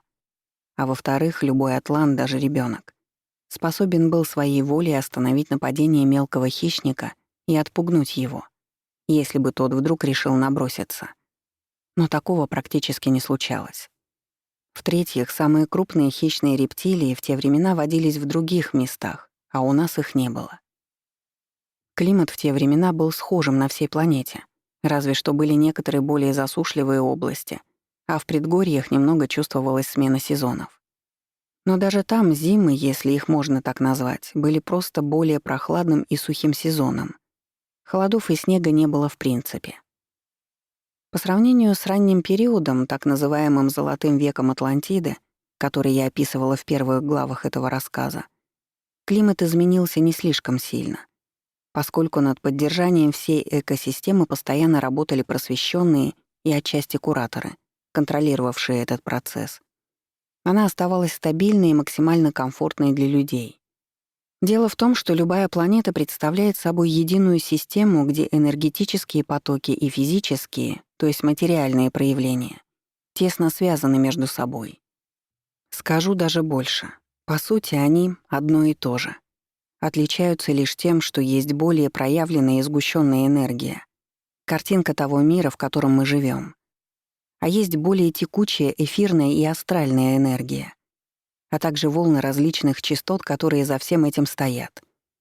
Все вместе представляет собой единый каркас, который можно отрегулировать и сбалансировать. Для этого нужно приложить определенные усилия как на физическом плане, так и на тонком. Из земного мира работали с помощью различного вида излучателей, тех же самых пирамид, хотя тогда были не только они, но и другие устройства, которые отлаживали движение энергии и структурировали их. Из более тонких слоев реальности также проводилась определенная работа. Ее выполняли в том числе и те, кто был между воплощениями. Им было проще регулировать потоки в верхних энергетических слоях планеты, потому что они находились непосредственно там. Одним словом, в те времена с общей энергосистемой Земли грамотно работали на всех уровнях. Именно поэтому планета была комфортной для проживания. Там практически не случалось природных катастроф и катаклизмов, а климат был мягким и комфортным. И да, напоследок хотелось бы уточнить еще один важный момент. Души, которые населяют определенный мир, вносят своими общими вибрациями, то есть чувствами, мыслями и желаниями, очень большой вклад в его развитие. Причем не только в формирование будущих событий в обществе, но и в природные явления. Можно, к примеру, построить прекрасный дворец и обставить его предметами искусства. Но если пустить в него дикарей, то за пару лет он превратится непонятно во что. Даже если они сразу не смогут разрушить его крепкие стены, то неизбежно разобьют все статуи, испортят картины, порвут шторы и покрывало тонкой работы и так далее. Точно так же души с низкими и тяжелыми вибрациями неизбежно будут расшатывать энергетический каркас любого мира, в котором окажутся. И это будет проявляться не только в том, что они погрязнут в бесконечных междоусобных войнах и будут причинять друг другу много страданий, но и в различных природных катаклизмах, засухах, ураганах, потопах и так далее. Так происходит потому, что огромные объемы отрицательной энергии, которую они вырабатывают, ударяют рикошетом по энергосистеме всей планеты. Даже если пытаться стабилизировать систему с разных уровней, все равно негативную энергию совсем вывести из оборота не получится, и она будет проявляться тем или иным образом. Атланты прекрасно знали обо всем этом. Их образ жизни, спокойный мирный нрав способствовали тому, чтобы они жили в комфортной и безопасной обстановке. Да, в более поздний период уже началась дележка власти в высших кастах, но все же этим занимались далеко не все. К тому же абсолютное большинство людей было из низших каст, добрых и миролюбивых. И именно на них держался тогдашний мир. Благодаря этим простым гражданам в нем было приятно жить. Сейчас в нашем мире, к сожалению, состав душ уже далеко не тот. Даже бывшие атланты, которые тут живут, упали в развитии. А про объем отрицательной энергии, который сейчас у нас в обороте, и говорить нечего. И это, как я считаю, одна из весомых причин того, что страдает природа и экосистема Земли. Помимо выбросов в атмосферу, загрязнения океанов, использования химикатов и прочих физических факторов воздействия, не менее ощутимый вред причиняет энергетическая грязь. Она приводит к разбалансировке всей системы и способна вызвать немало стихийных бедствий и природных катаклизмов. Это больно признавать, но это так. В гармонии с природой. Ну что ж, не буду долго о грустном и продолжу описание своей тогдашней жизни. Мой подростковый возраст прошел тихо и мирно. Я помогала родителям в делах, а в свободное время любила возиться с растениями и обдумывать планы по благоустройству нашей территории. Помимо этого, мы иногда ездили к родственникам в соседние города. Как правило, это было в дни больших праздников, чтобы мы могли присоединиться к коллективным медитациям. Несмотря на то, что в жрецах Атлантиды я давно разочаровалась, праздники и большие собрания все равно любила. Мне очень нравился их дух. Восхитительное чувство общего единения, когда множество людей направляли свои помыслы на один предмет. Или то чувство радости, душевного подъема и эйфории, когда была коллективная медитация о всеобщем мире и процветании. Даже сейчас, когда прошло уже множество лет и жизни с тех пор, я прекрасно помню те ощущения. И иногда думаю, что только ради них стоило родиться в Атлантиде. Это были действительно прекрасные моменты. В той жизни, особенно в детстве и юности, на меня снизошла благодать успокоения после прошлых тревог. Как будто, очнувшись от них, как после плохого сна, я стала усиленно наверстывать упущенное и замечать, как прекрасен и интересен мир вокруг меня. Если раньше меня постоянно терзали тяжелые воспоминания, тоска и даже безысходность, то теперь я, наконец, вышла из этого состояния. Когда я в детстве и юношестве вспоминала прошлую жизнь, то думала, что прожила ее как будто с закрытыми глазами. Я не видела ничего хорошего вокруг. Одни свои страдания. А ведь помимо них было и много прекрасного. Поэтому теперь мне нравилось просто сидеть и смотреть на природу. Как играют солнечные лучи в ветвях деревьев. Как на фоне синего неба кружат насекомые. Как утром распускаются цветы. За этим всем крылась светлая и чистая энергия, которой буквально дышал лес. В ней было мало человеческого, но враждебной или отрешенной она не была. Наоборот, давала силы жить и чувствовать. В ней хотелось временно растворить свою личность и эго и забыть, что они существуют. А потом вернуться к себе и как будто родиться заново. Конечно, то место, где мы жили, было особенным. Его специально выбрали, исходя из оптимальной природной энергетики. Оно было наполнено высокими вибрациями благодаря медитациям множества людей, которые приезжали туда на отдых и перезагрузку. И я, разумеется, тоже оказалась там не случайно. Одним из запросов моей души в том воплощении было отойти от тяжелых воспоминаний и начать новую главу с чего-то хорошего и светлого. Так в итоге и вышло. Детство и юность стали моим личным раем, где я смогла взглянуть на мир с другой стороны. Глава 37. Назад в будущее. Мне было очень приятно вспоминать свое детство и юность моего шестого воплощения в Атлантиде. Я получила искреннее удовольствие, описывая их для читателей. Однако уже с самого начала, после того, как я начала вглядываться в те события, возникло ощущение, что в них что-то не так. Как будто тот мир, в котором я появилась на свет, чем-то отличался от той Атлантиды, где я жила до этого. Нет, внешние отличия были не такие уж значительные, но все же ощущалось, что энергетическая составляющая новой реальности немного другая. К тому же меня не покидало чувство, что те события, которые я вспоминала, были как будто в недалеком прошлом по отношению к тому моменту, когда я умерла в прошлой жизни в столице. Проанализировав все эти ощущения, а также закопавшись более основательно в свои воспоминания, я поняла следующее. Моё шестое воплощение в Атлантиде было уже на другой ветке реальности, чем 5 прошлых. То есть после смерти я не пошла вперед и не родилась в будущем, а шагнула в прошлое. И при этом оказалась в другой, параллельной реальности. Почему так получилось? Я думаю, для такого выбора моей души было несколько весомых причин. Во-первых, как я неоднократно писала в прошлых главах, многие люди, включая меня, знали, что Атлантиду ждет крах в той или иной форме во всех вариантах будущего. Это значило еще и то, что во всех соседних ветках реальности эту цивилизацию тоже ждали большие неприятности. Однако где-то они могли произойти в более мягкой форме или чуть позже. И именно на такую, более благоприятную ветку моя душа решила шагнуть в новом воплощении. Во-вторых, и это не менее важный момент, хоть мы и называем ветки реальности параллельными, тем не менее они не являются совершенно однородными энергетически. Это значит, что у них разная частота вибраций и, самое главное, время на них как бы рассинхронизировано. Поэтому на одну из веток время может уходить немного вперед по сравнению с другими. Так бывает не всегда, но довольно часто. Это было одной из причин того, что, родившись в новой жизни, я оказалась в прошлом.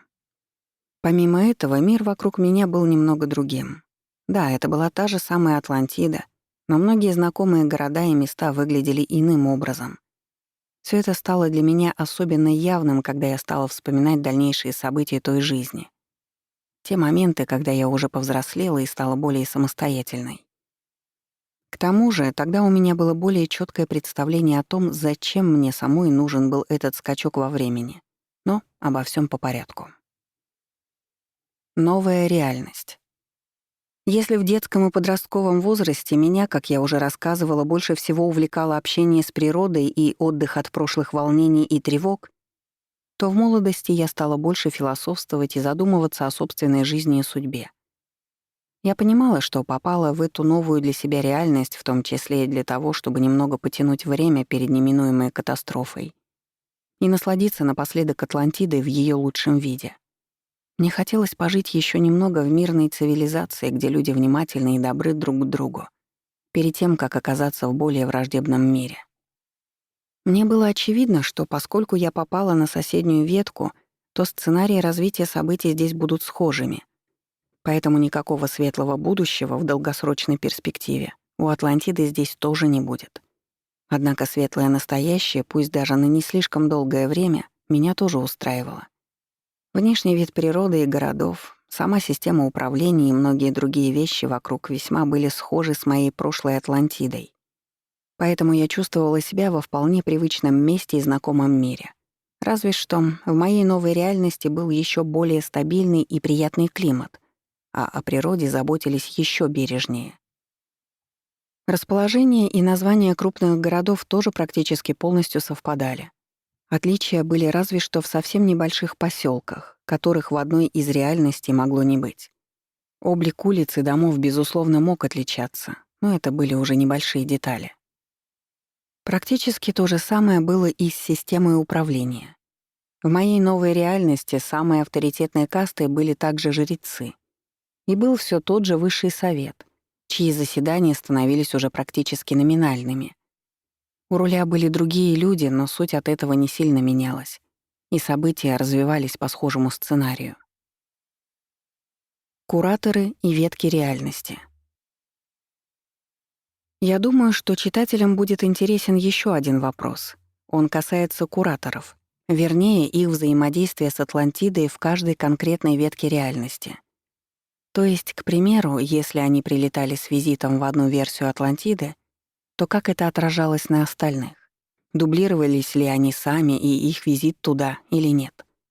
Я отвечу на этот вопрос так. Согласно моим воспоминаниям, все это выглядело сложнее, чем кажется на первый взгляд. Кураторы, благодаря своему вышестоящему положению, находились как бы немного над реальностями Атлантиды. Это позволяло им видеть не только конкретное настоящее, но и определенный временной отрезок, в который можно было вмешаться. Чтобы более доступно это объяснить, приведу пример. Давайте представим себе время в виде ленты и отметим посередине этой ленты точку. Это будет так называемое настоящее. Тот момент, который мы сейчас проживаем. В одном конце ленты позади настоящего будет недалекое прошлое, а в другом ее конце недалекое будущее. Так вот, кураторы, в отличие от рядовых жителей Атлантиды, имели доступ не только к середине ленты, то есть к настоящему, но и ко всей ее поверхности. С их уровня им был доступен определенный диапазон времени атлантов, в который они могут спуститься, то есть прилететь. Этот диапазон не был бесконечным или очень большим, но все же он был определенным отрезком времени, доступным для вмешательства. Так что же это все значит? Неужели будущее предопределено? Могут спросить читатели. Если в него можно попасть с более высокого уровня, то, выходит, оно уже существует, и ничего изменить в нем нельзя? На самом деле все не так линейно. Да, с уровня кураторов недалекое, и это важно. Будущее действительно выглядело свершившимся и осязаемым, и в него можно было попасть, но при этом оно существовало в нескольких вариантах. То есть оно было в виде нескольких веток реальности, где события развивались по разным сценариям. Разветвление будущего могло происходить в определенной точке, где общество становилось перед каким-то важным выбором. По его итогам могло формироваться несколько веток реальности с разными последствиями и результатами этого самого выбора. А кураторы, в свою очередь, могли попасть и в саму точку разветвления, и на ветки с разными сценариями. Всё вышесказанное не исключает того, что на Земле в тот момент могли быть и такие реальности, где Атлантиды не было вовсе. Я вполне допускаю, что могли быть очень отдалённые по отношению к Атлантиде ветки, где жили другие цивилизации, или мир был населен лишь примитивными формами жизни. Но, насколько я знаю и вспомнила, кураторы тогда присматривали конкретно за Атлантидой и имели полномочия вмешиваться именно в ее деятельность. А у других веток реальности были свои контролёры, которые отвечали именно за них. Но подробной информацией об этом я, к сожалению, не владею. О том, как всё это относилось ко мне. А теперь перейду к тому, как вся эта информация относилась к моей тогдашней жизни. После моей тревожной и бурной пятой жизни в Атлантиде моей душе очень захотелось спокойствия и умиротворения. Конечно, идеальным вариантом для меня было бы вернуться в самое начало Атлантиды, так называемый «Золотой век».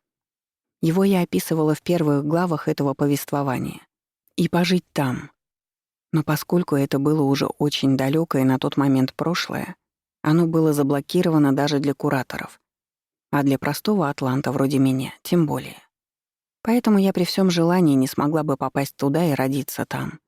Мне оставалось выбирать из доступных вариантов, и я остановилась на оптимальной для себя возможности. По вышеописанной причине меня и забросило на одну из соседних веток реальности, более спокойную и тихую, и я попала в максимально возможное для себя прошлое. Я полагаю, что родилась в шестой жизни примерно в те годы, на которые приходилась моя зрелость в пятой. Но поскольку это были разные ветки реальности, то с самой собой в прошлом я встретиться не могла.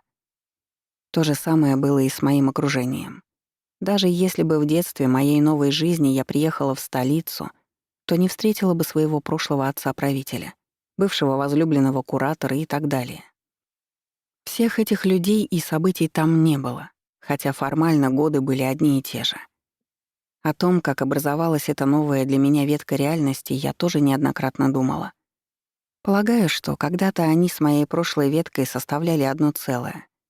Но потом произошло ветвление в момент какого-то важного для общества события.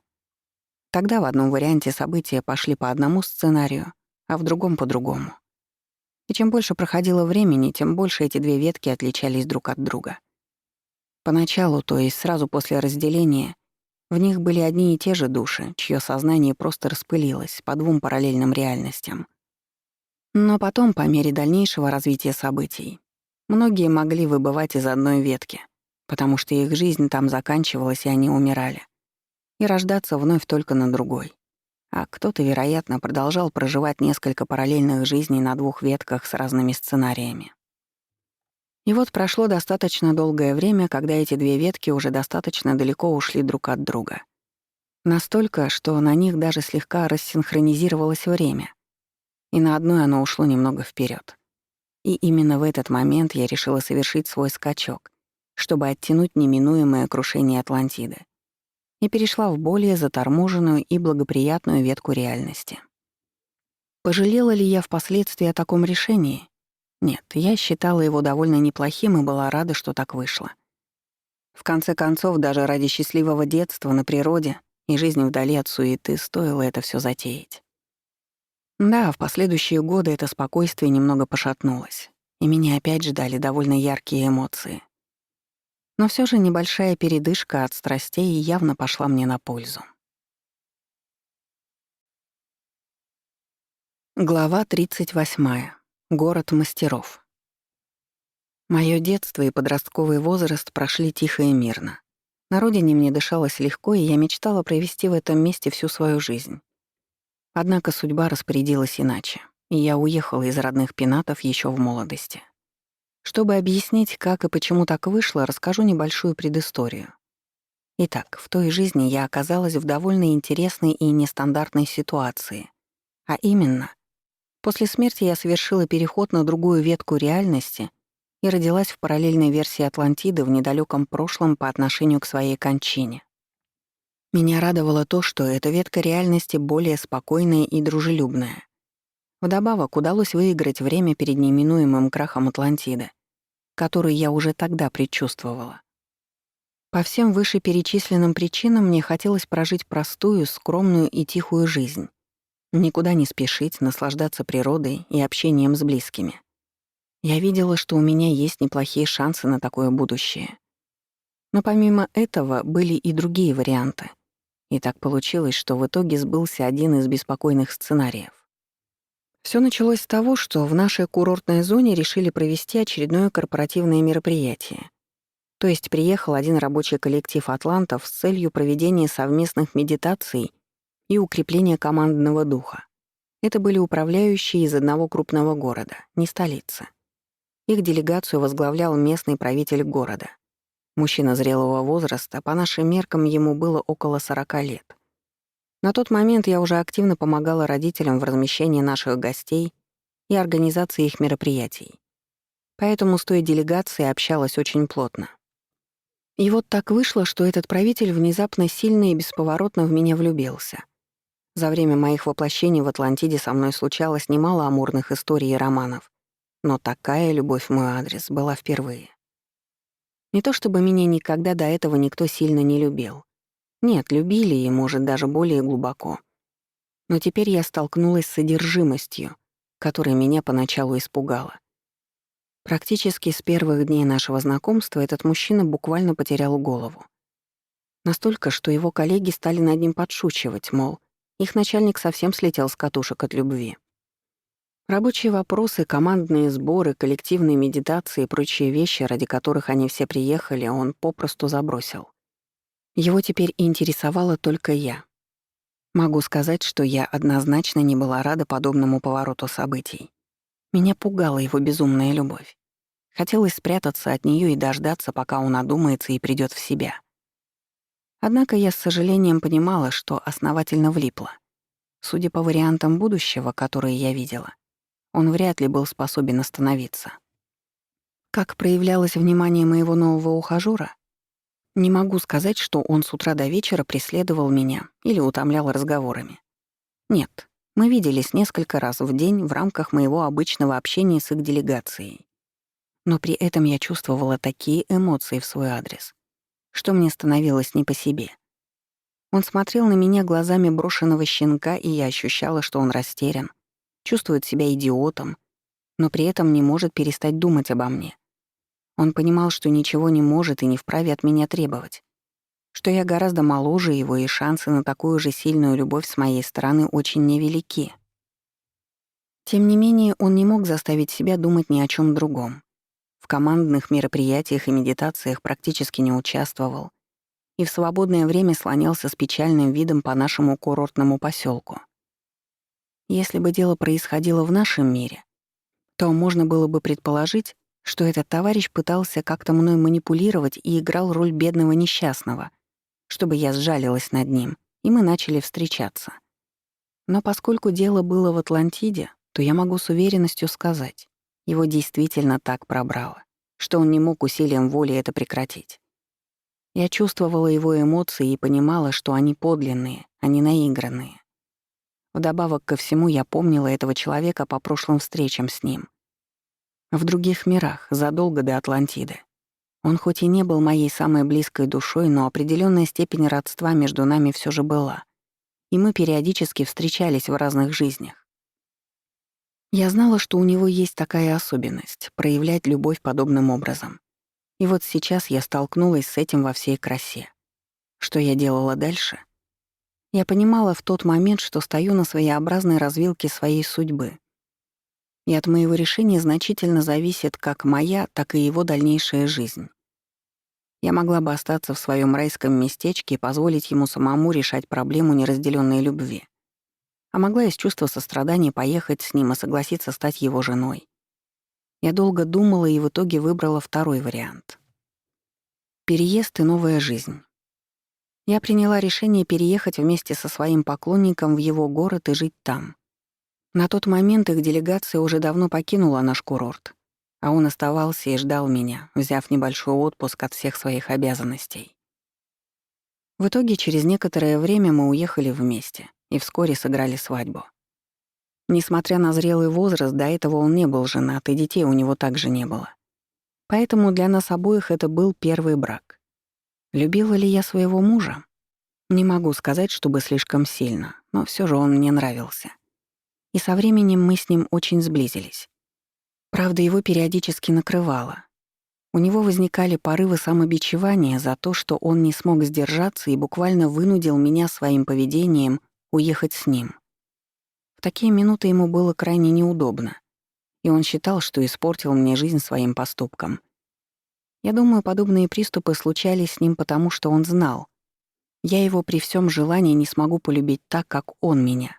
Я же со своей стороны пыталась утешить его и рассказывала, что в прошлой жизни со мной случилась весьма непростая история, а потому с тех пор и по сей день у меня срабатывает некий встроенный иммунитет от сильной любви. В той жизни у меня не было ни одного потенциального варианта судьбы, где бы лично я безумно в кого-нибудь влюбилась. Поэтому он меня ни от кого не увёл. Эти рассуждения немного успокаивали моего супруга, хотя и не до конца. А в целом муж из него вышел довольно неплохим. Он действительно заботился обо мне, иногда даже чрезмерно, и всегда прислушивался к моему мнению. Рядом с этим человеком я себя чувствовала драгоценной хрустальной вазой, которую дико боятся не только разбить, но и даже слегка поцарапать. Надо сказать, что и к своему окружению он тоже относился крайне внимательно и бережно. Хоть мой муж и был правителем города, но при этом никогда не принимал никакие решения единолично. Он прислушивался и к своим помощникам, и к простым жителям. Даже проведя множество жизней в касте управляющих, я не встречала до этого настолько гибких и внимательных правителей. И народ, и все его многочисленные помощники его просто обожали. Хоть и считали немного не от мира сего. При всем при этом Рохли его никак нельзя было назвать. Скорее наоборот.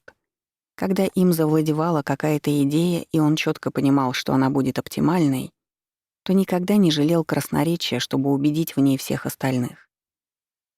Его подход в целом был таким: никогда не иди против чужого неприятия, но при этом в случае необходимости убеждать всех бесконечно, приводя разные весомые аргументы. Город в горах. То поселение, где мы жили и где мой муж был правителем, располагалось в горах. Его сложно было назвать городом в нашем привычном понимании этого слова. Скорее, это была сеть поселков, расположенных на склонах гор, которые формально считались одним городом и управлялись централизованно. Природа вокруг была действительно красивая, и это придавало очарование всем постройкам, которые были расположены в этих местах. За счет того, что высота над уровнем моря была довольно-таки большая, было гораздо прохладнее, чем в других городах Атлантиды, и даже чувствовалась легкая смена сезонов. Однако при этом пейзажи были безумно живописными. Водопады, стекающие со скал, зеленые склоны гор, множество ярких бабочек, летавших в округе.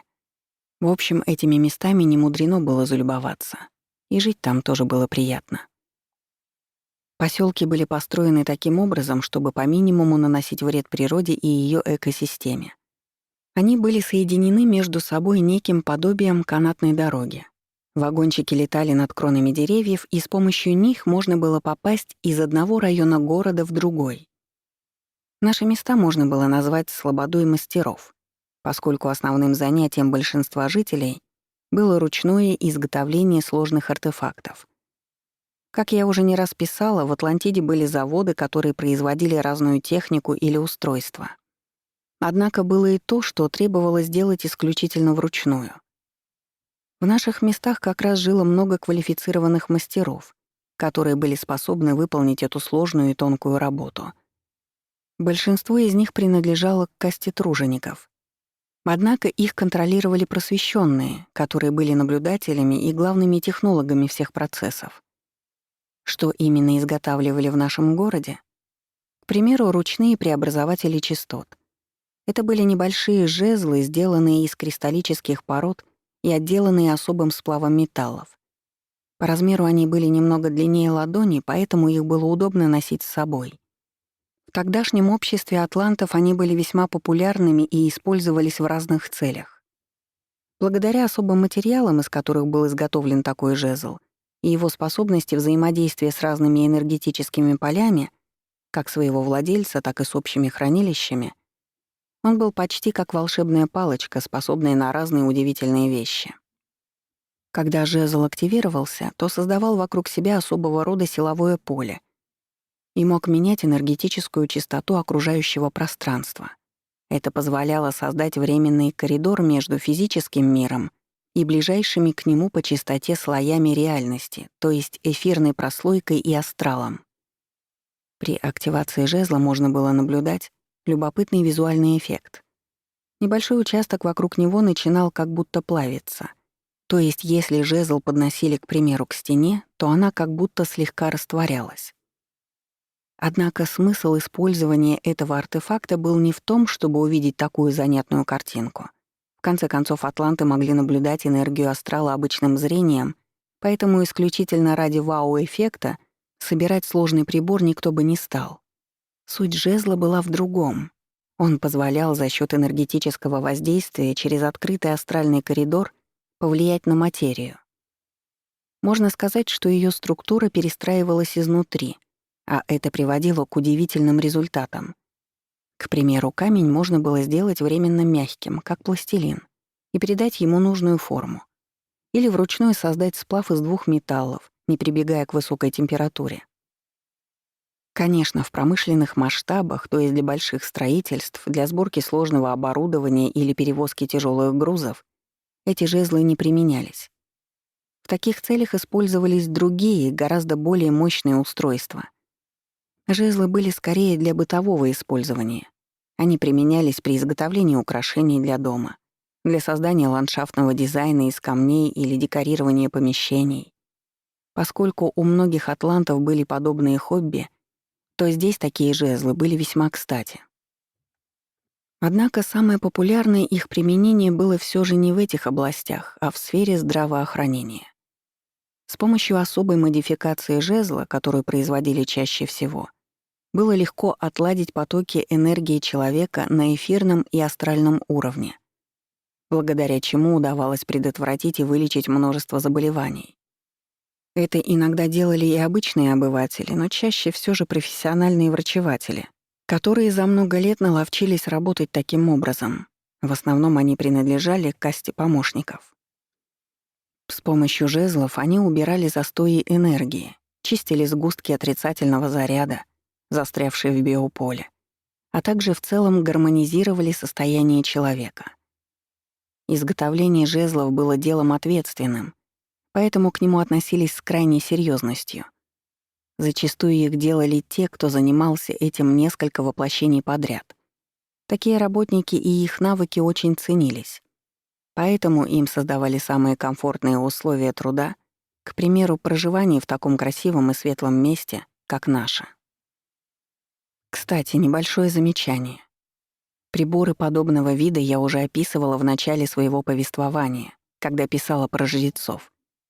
Тогда они носили похожего типа жезлы с собой, но в массовом пользовании их практически не было. Это было во времена Золотого века Атлантиды. Однако тогдашняя модификация жезлов была все же немного другой, с гораздо большей энергетической проводимостью. Поэтому их разрешали использовать только жрецам. А новая версия была попроще, поэтому ее и пустили в народ. Если же вернуться к моему тогдашнему воплощению, то мне нравилось жить в нашем городе мастеров и помогать мужу в его делах. Помимо этого я занималась и детьми. У нас их было 2. Я очень ответственно подходила к их воспитанию. Мне очень хотелось, чтобы наши дети прожили свои жизни в спокойной и благополучной Атлантиде, и чтобы они не застали те грядущие беды, которые, как я знала, были неизбежны. Я верила в то, что моя новая ветка реальности подарит нам то самое дополнительное время, в котором все так нуждались. Эта вера придавала мне оптимизма и сил, чтобы жить полной жизнью, а также пытаться улучшить мир вокруг себя. Глава 39. Утраченное равновесие. Итак, своей жизнью в городе мастеров, а также обстановкой в семье я была в целом довольна. У нас с мужем были дети, сын и дочь, и я старалась уделять им максимум времени. Можно сказать, что ушла в их воспитание с головой. Наверное, сказался тот факт, что в прошлой жизни у меня не было детей, и теперь я наверстывала упущенное. Был еще один след, который тянулся из прошлого. Моё нежелание брать на себя большую ответственность или получать высокую власть.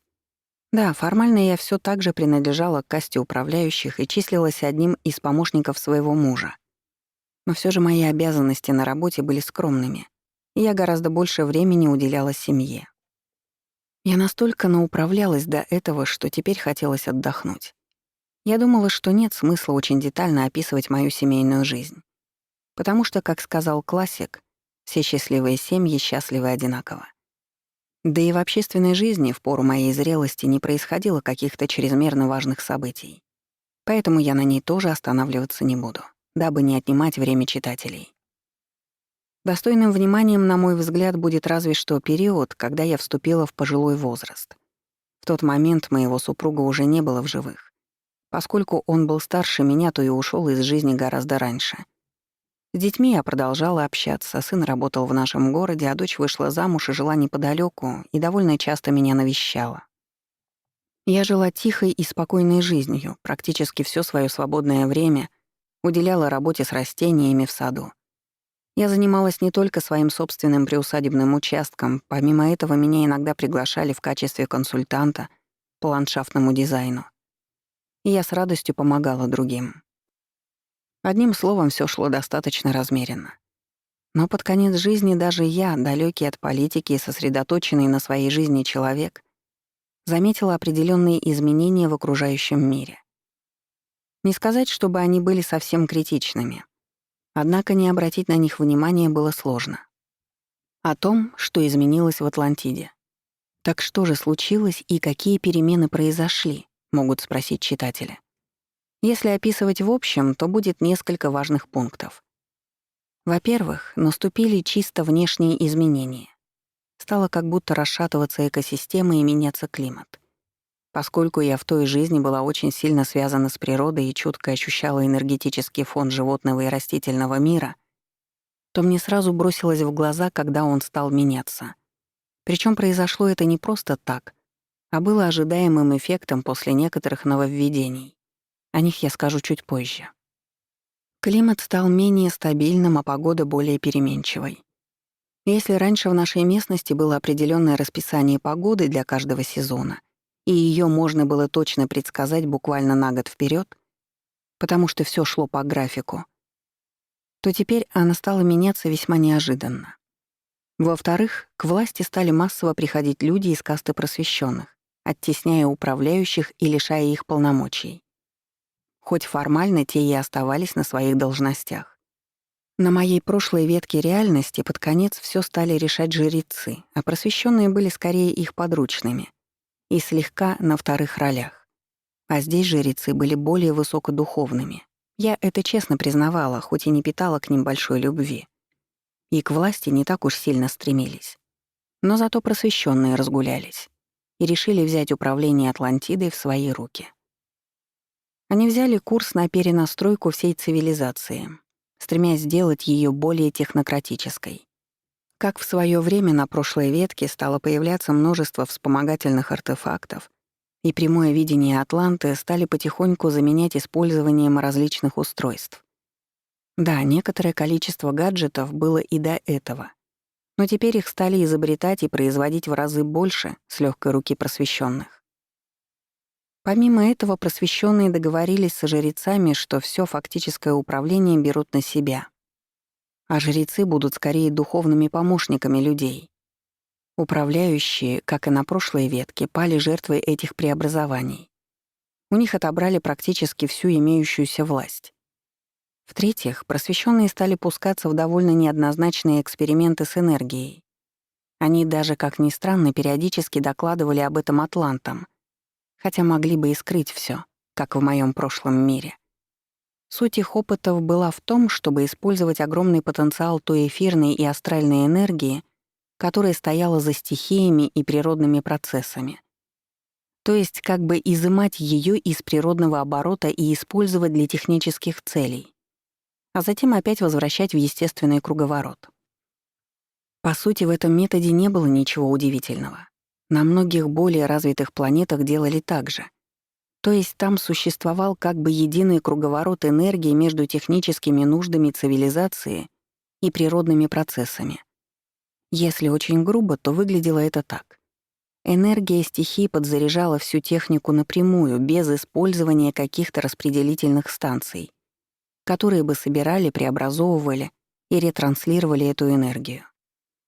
У атлантов таких продвинутых технологий до этого не было. В их случае все устройства работали от своего рода беспроводного электричества, которое транслировалось специальными вышками, плюс пирамиды частично помогали выстраивать эту систему. Но вот пришло время, когда просвещенные решили модернизировать технологии, и первым шагом к этому была настройка существующих вышек на прием энергии от природных стихий. До этого вышки получали энергию из специальных распределительных центров, которые отвечали за техногенный круговорот энергии. Там она вырабатывалась особым сложным образом.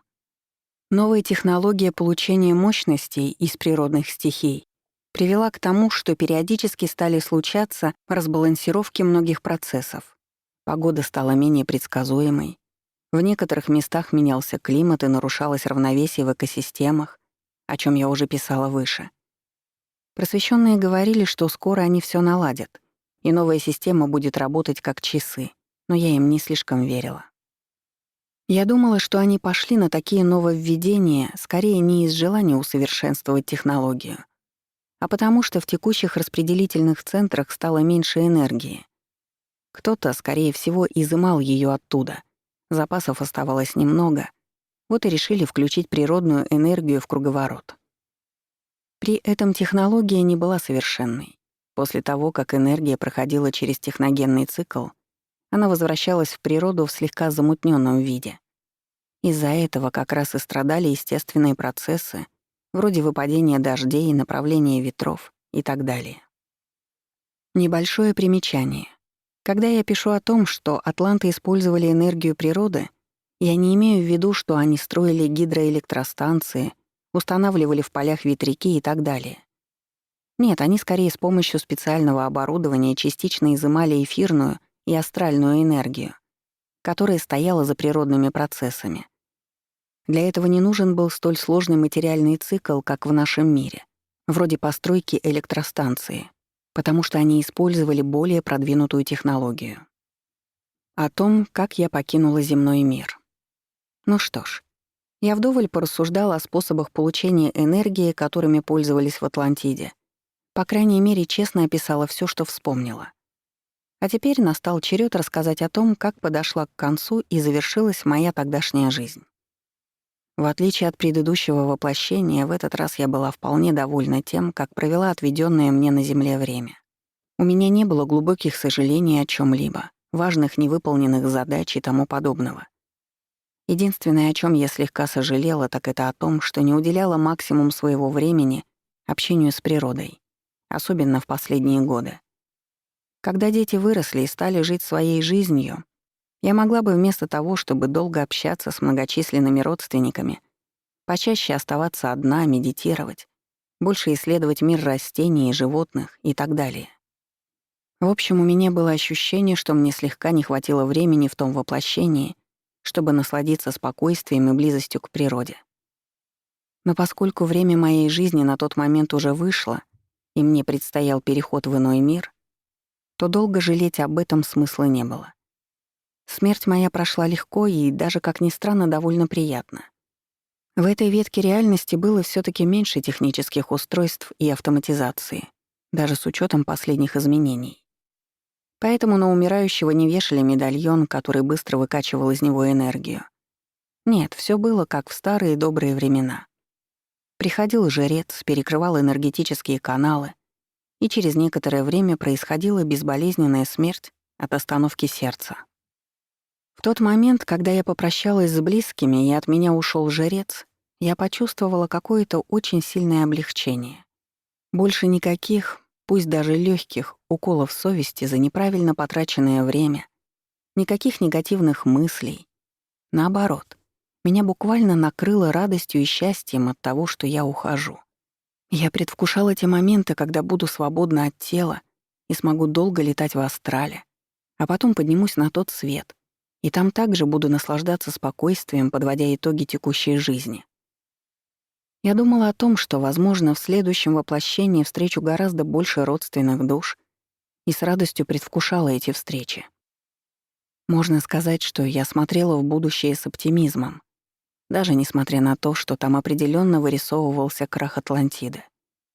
Я думала так: хоть он и неизбежен, я все равно буду жить свою жизнь, радоваться, любить и получать уникальный опыт. Пусть даже в грядущем не было определенности и оно не казалось радужным, все равно я ждала его, чтобы продолжить свой путь и выполнить свои задачи. И именно эта готовность принять любой вариант судьбы придавала мне сил. Я очень хотела вновь родиться на Земле и начать писать новую страницу своей жизни.